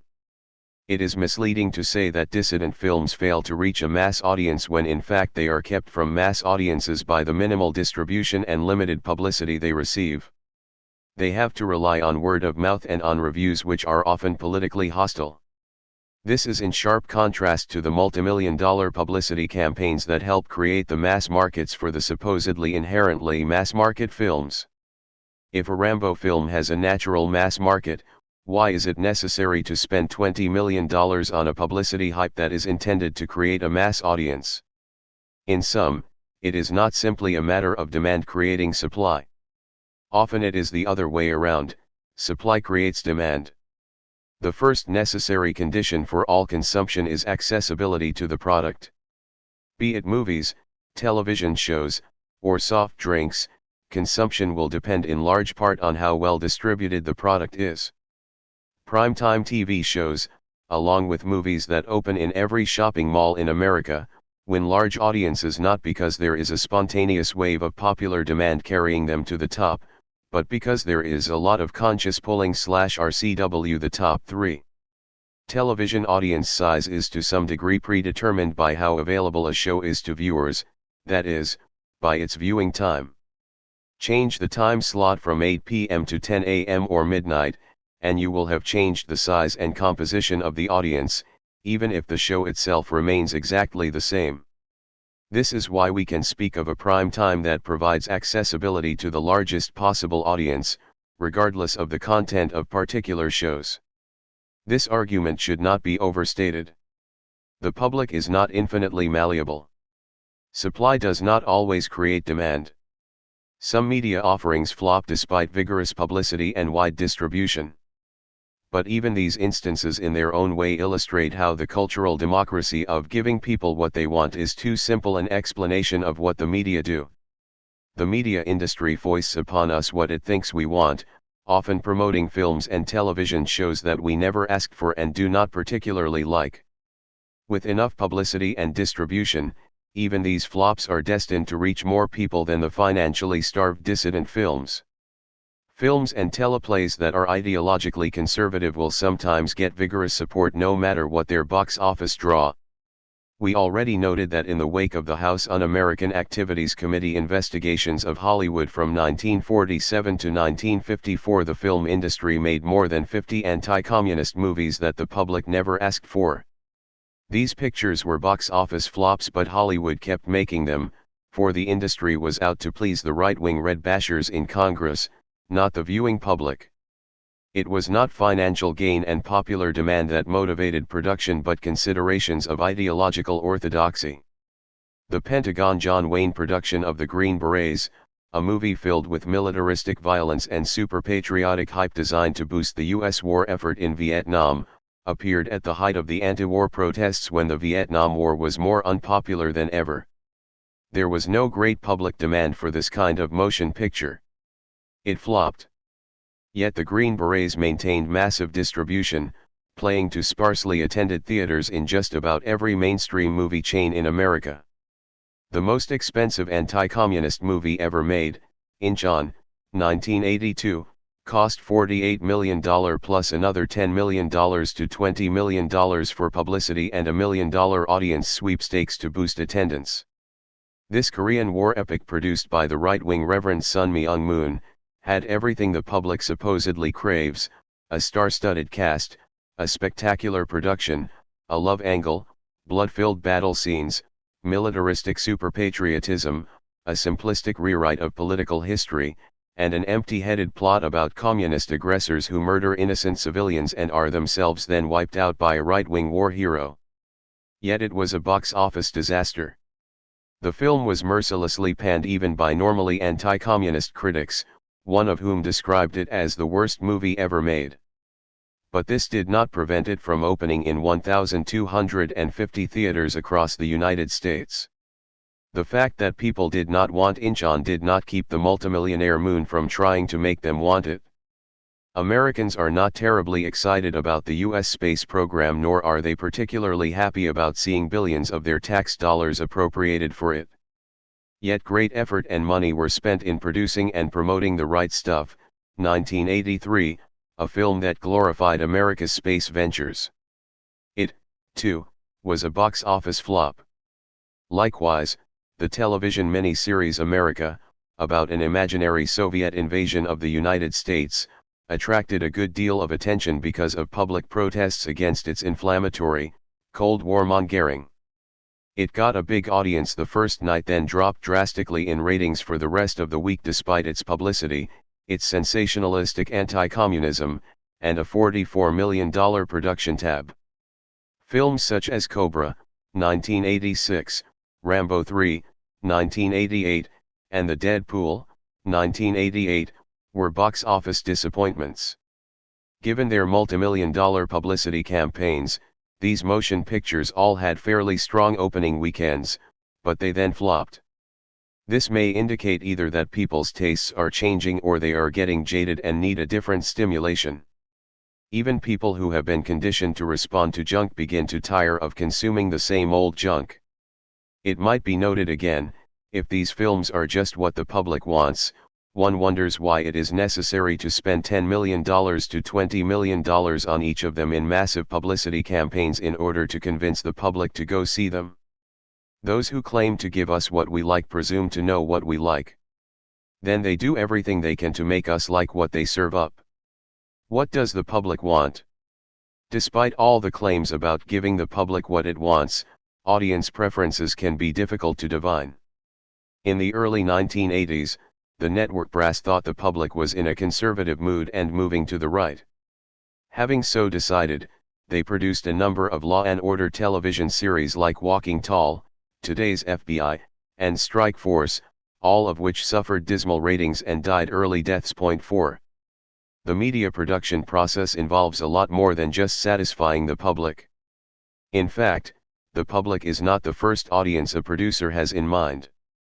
If something is to be shown, it must first please its financial backers, its would-be sponsors, the studios, and the networks.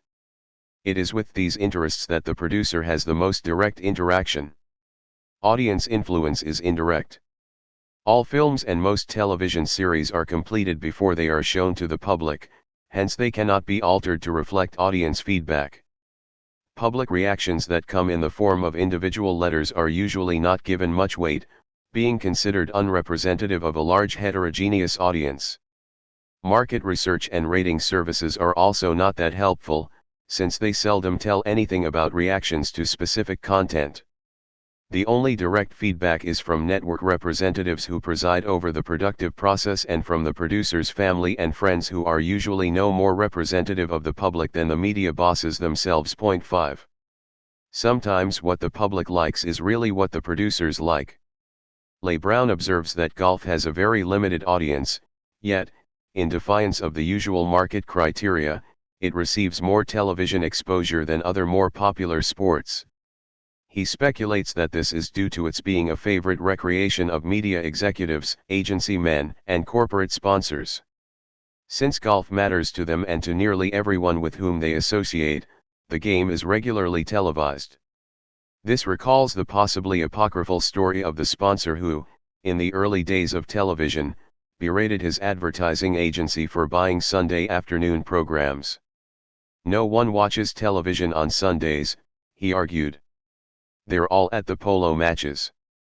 6. On the relatively infrequent occasions the public does exercise direct input, it is usually of a sensorial nature, a protest against a particular film or show. Given their own ideological proclivities, studios, networks, and sponsors are more responsive to pressures from the right than from the left. It is hard to believe that Procter & Gamble, concerned that its shows not utter a critical word about business, the military, or any other conservative interest, would respond very favorably to grievances expressed by leftist protest groups. This should remind us that there is not one public but many publics. The advertising community has a strong preference for a youngish, middle-class audience as opposed to low-income rural or urban publics with less buying power. Because of the relative shortage of telephones in the poorer households, low-income audiences are also underrepresented in the telephone polls and surveys that measure audience preferences, just as they are underrepresented in polls that measure political opinions. 7. A world of their own. The much-wooed audience doesn't make demands. Groups don't fire off telegrams asking for a sitcom about waitresses working for a gruff diner owner.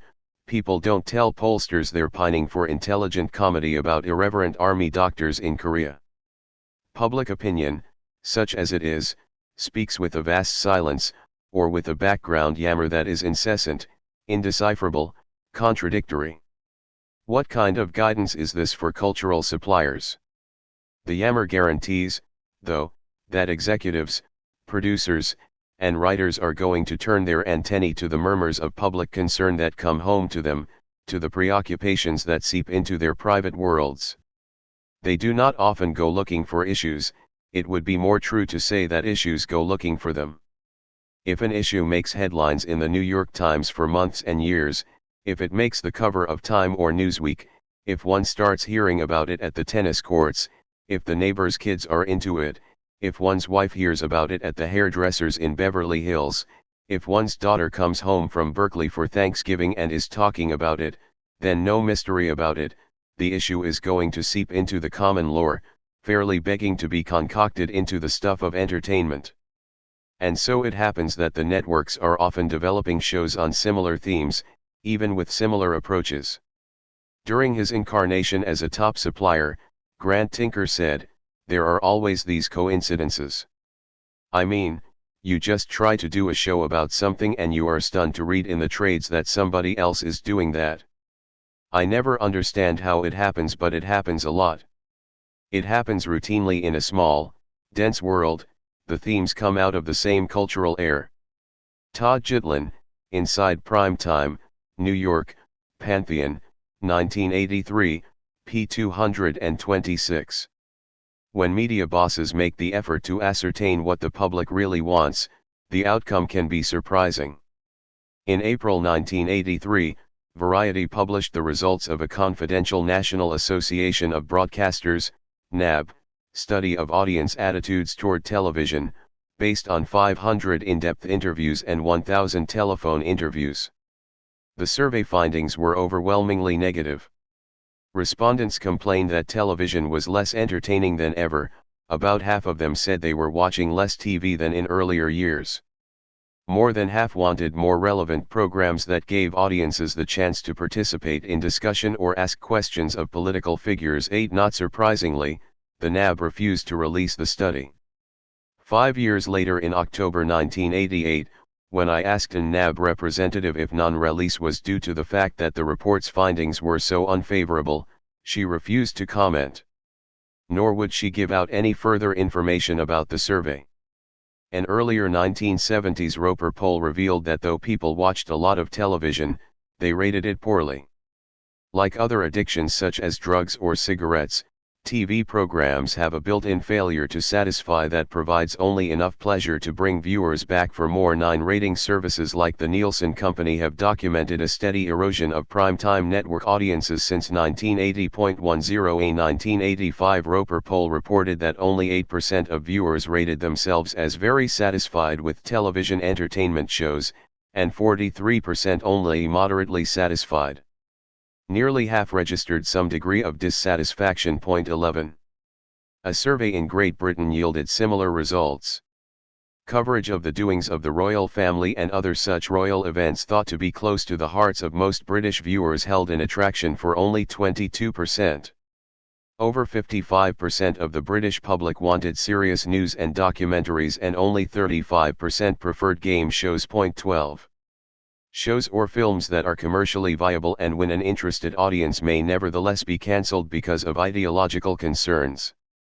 As noted in the previous chapter, in 1982 the series Lou Grant came under right-wing pressure because of its consistently liberal themes and the outspokenly progressive political activities of its star, Ed Asner. Supporters of the program launched letter-writing campaigns and public rallies. Thousands picketed CBS headquarters to keep the show on the air. More significantly, by September of that year Lou Grant was sixth from the top among some 90 shows. Nevertheless, the network ignored this popular support and bowed to rightist pressure by canceling the series, replacing it with a show that had a lower rating. The make-believe media will give us what we want as long as what we want is not politically troublesome. It is assumed by media manufacturers that most people want to escape reality, not confront it. But as we have just seen, there are high-powered escapist productions that are flops. And there are large and interested publics who respond positively to quality dramas that contain real-life relevance. The mini-series Roots lacked all the usual glamour and glitz, yet it reached record audiences, including many people who normally do not watch television. 13. Other quality made-for-television movies with socially relevant messages have won impressive viewing audiences, including the autobiography of Miss Jane Pittman, 1974, A Woman Called Moses, 1978, A Matter of Sex, 1984, The Burning Bed, 1984, and Shoot Down, 1989. Christensen notes, contrary to conventional wisdom, audiences do not ignore political films. Although message movies hardly ever rank as blockbusters, many have actually turned a handsome profit. 14. He also notes that 60s films like Easy Rider, 1969, Medium Cool, 1969, and the highly political French Maid Z, 1969, were sufficiently profitable to make the studios take notice, while big productions like Hello Dolly and Ryan's Daughter lost more money than most of the political films cost. 15. The TV miniseries Roots dealt with some of the history of slavery in America. It lacked all the usual promotional hype, yet it played to record audiences, demonstrating that the public will respond to serious quality drama. Other quality political films that dealt with controversial issues in a critically progressive way have been box office successes, such as Julia, 1977, winner of 3 Oscars, Coming Home, 1978, Norma Rae, 1979, The China Syndrome, 1979, and Missing, 1982. Political films, dealing with U.S. imperialism in Latin America, have played to enthusiastic but given their limited distribution relatively small audiences. El Norte, 1983, Latino, 1983, Salvador, 1986, and Romero, 1989. The public may not always know what it likes until it sees what is offered and until it can get attuned to the new offerings. Most people have little exposure to alternative social and political views. They tend to know what has been fed to them. Yet, when introduced to new realities, they sometimes respond with surprising alacrity in ways that the mass-market hucksters never anticipated. We usually do not have much opportunity to ascertain what the potentials of public taste might be, since the media industry has no interest in exploring such potentials and instead offers us a prefabricated, precensored, diluted product that seldom ventures onto politically taboo ground. Given the often indeterminate nature of audience preferences, there is substantial opportunity to influence and even create public tastes. The entire advertising industry is predicated on the notion that people do not automatically know what they want, and public consumption can be preconditioned by publicity and product availability. Again, it is a matter of supply creating demand. Karl Marx wrote, "Not only the object of consumption, but also the manner of consumption is produced by production, that is to say, consumption is created by production not only objectively, but also subjectively. Production thus creates the consumer." 16. As applied to the realm of culture, this production creates what Antonio Gramsci called the ideological hegemonic process. 17. Alternative views are preempted and pushed to the margins of society, rather than censored outright. Censorship is, of course, necessary and useful, but it becomes counterproductive if relied upon too heavily. Hegemony is more effective when oppositional themes are seen as so lacking in validity as to be unworthy of exposure or rebuttal. Thus, the bulk of the public remains unaware and untouched by dissident understandings of past and present political reality. In time, people become conditioned to accepting slick, shallow, mediocre, and politically truncated media. Production indeed creates the consumer. The standardized images become the only digestible ones. With enough conditioning, consumers will consume even that which does not evoke their great enthusiasm. It is like living in one of the many places in America that specialize in mediocre restaurants. Customers settle for the dismal fare that is served them, having access to nothing better. Likewise with entertainment, people end up watching movies or TV programs they might have never considered had there been something better to choose from. If they were never exposed to anything else to begin with, they are all the more inclined to seek diversion in whatever is offered. This preconditioned consumption is then treated as evidence that the public is getting what it wants.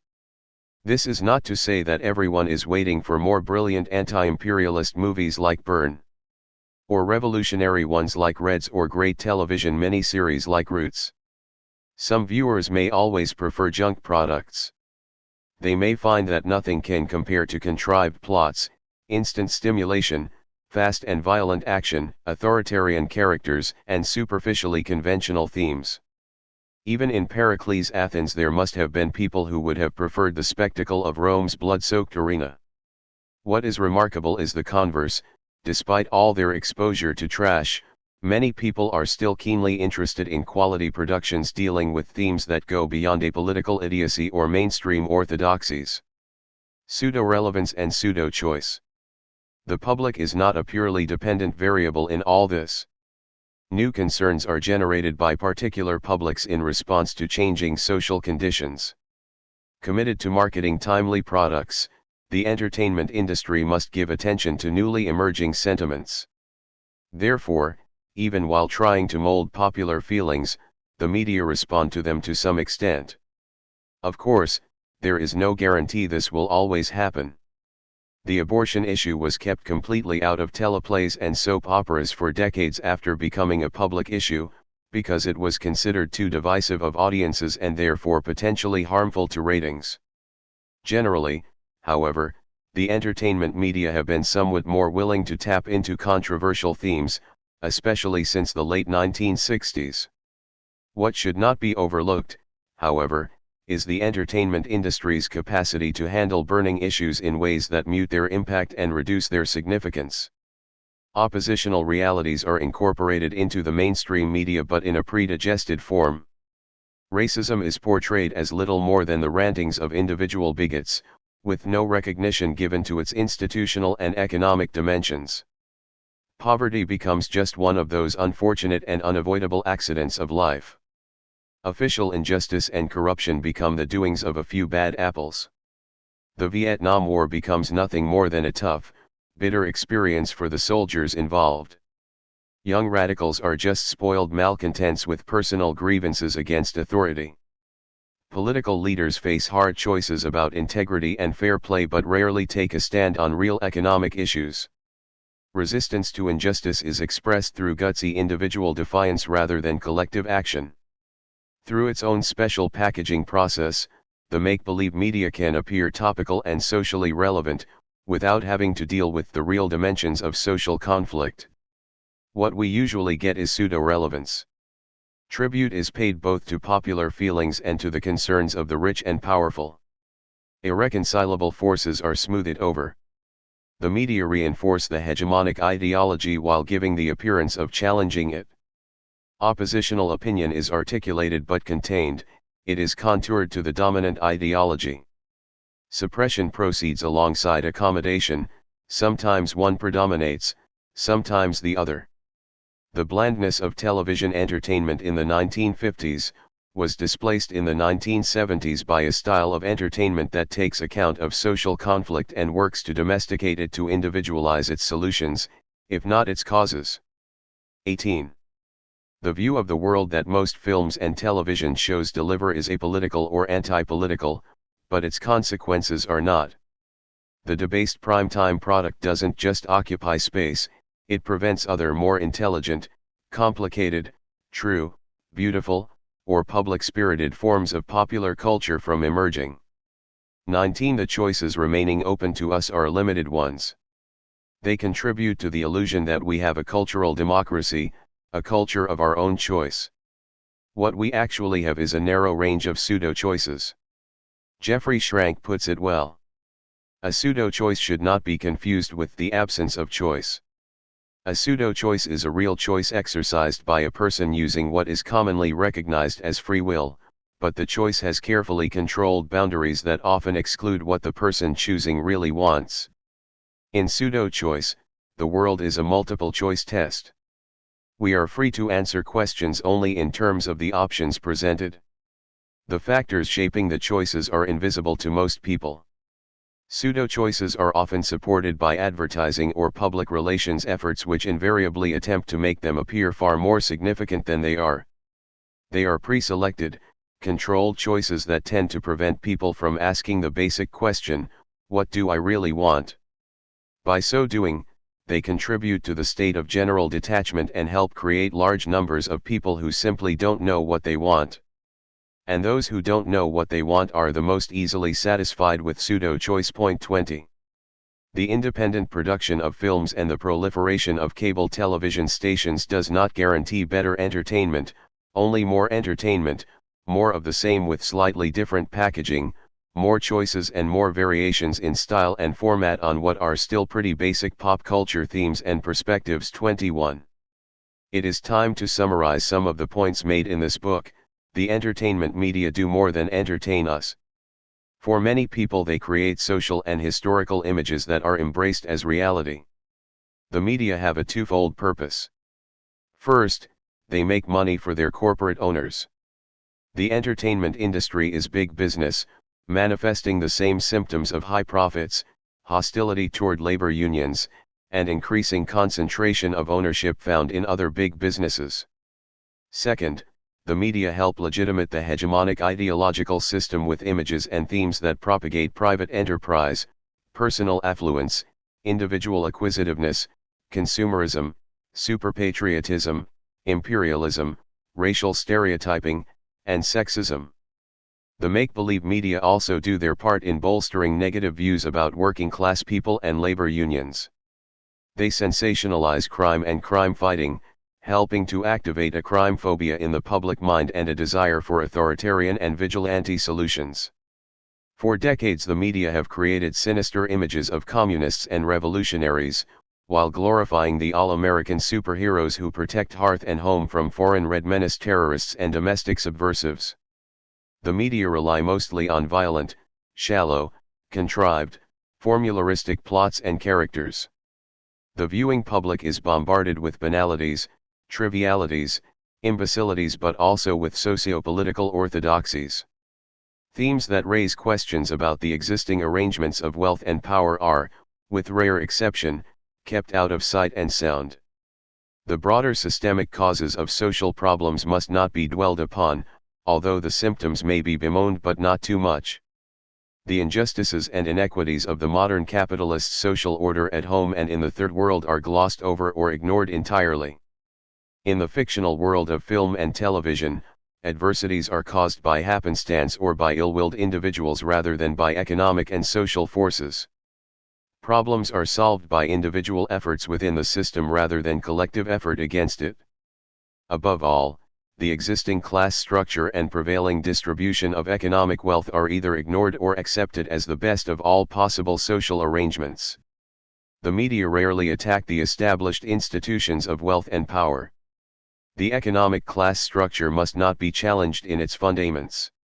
Far from being the free and independent media of a cultural democracy, the entertainment industry is the centralized domain of a rich oligarchy. The media regularly undergo a rigorous political censorship from their financial backers, producers, and studio and network officials. A leftist perspective is about as rare in the entertainment media as it is in news reportage and commentary. 22 Media productions that present a critical reading of social reality and history seldom find sufficient financial backing or mainstream distribution.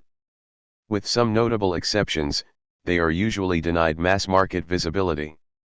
The make-believe media's existing fare is justified as being the product of popular culture, of a cultural democracy that gives people what they want. It is supposedly not the media's fault if people prefer the trashy or conventional stuff. It is said that people robbing banks makes for more inherently interesting entertainment than banks robbing people. In fact, the public may be getting bored with the car chase, shoot 'em up, cops and robbers, hackneyed thrillers, with their police helicopter, freeze or ILL shoot showdowns.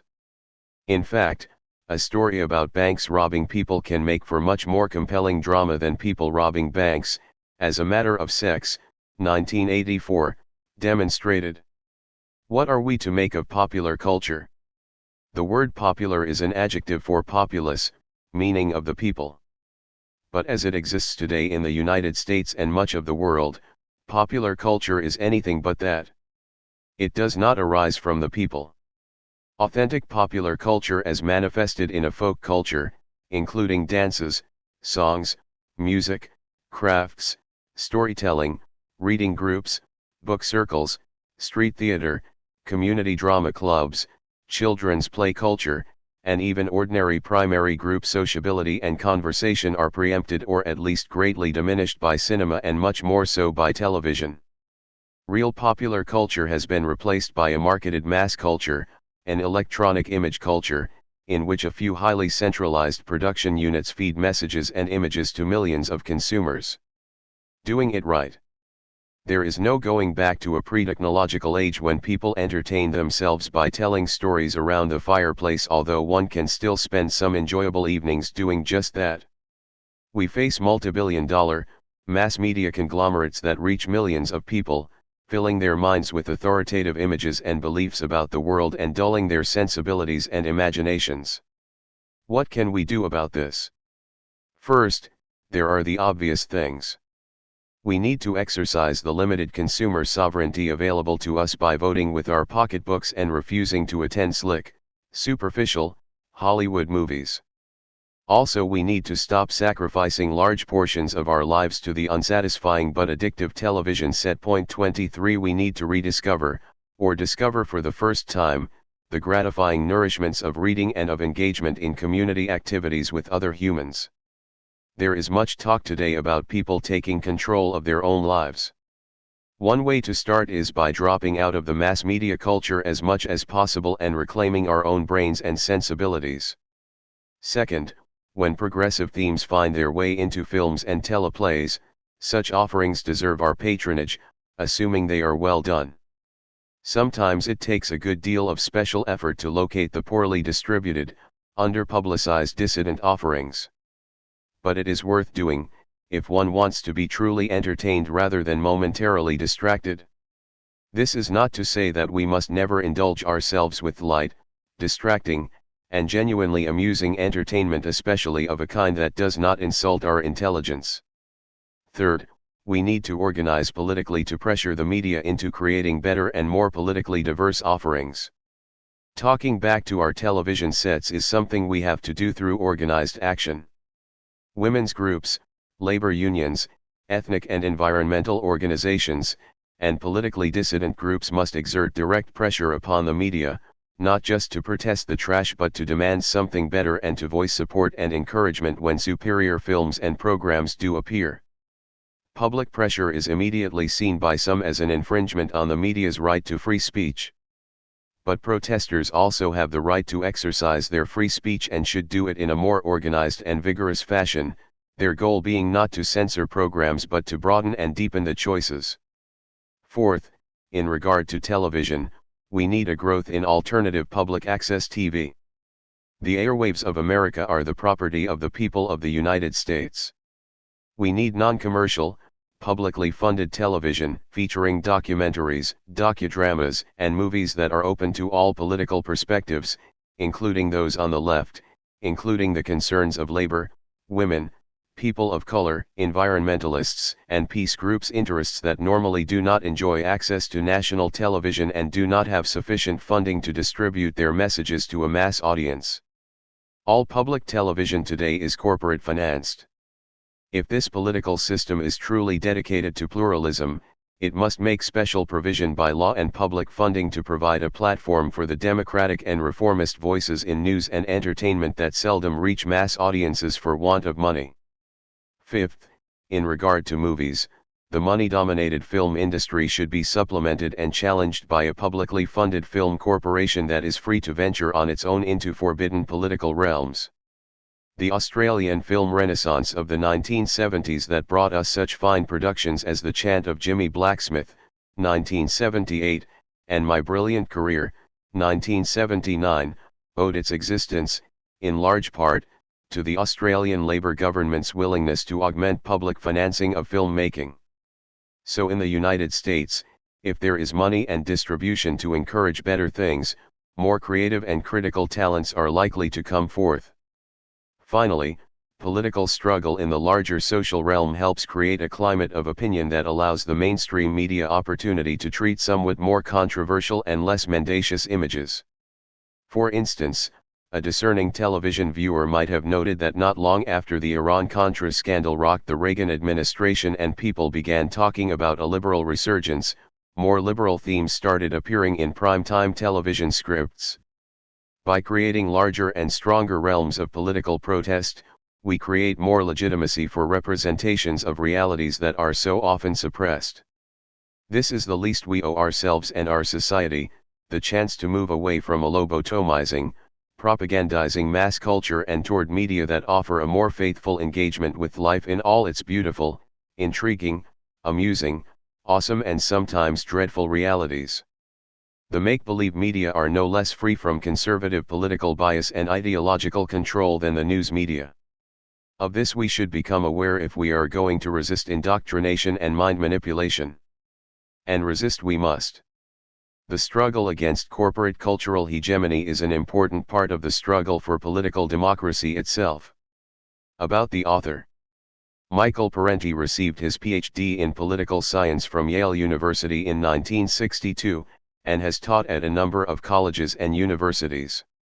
He has lectured widely on college campuses and before religious, labor, community, and public interest groups around the country.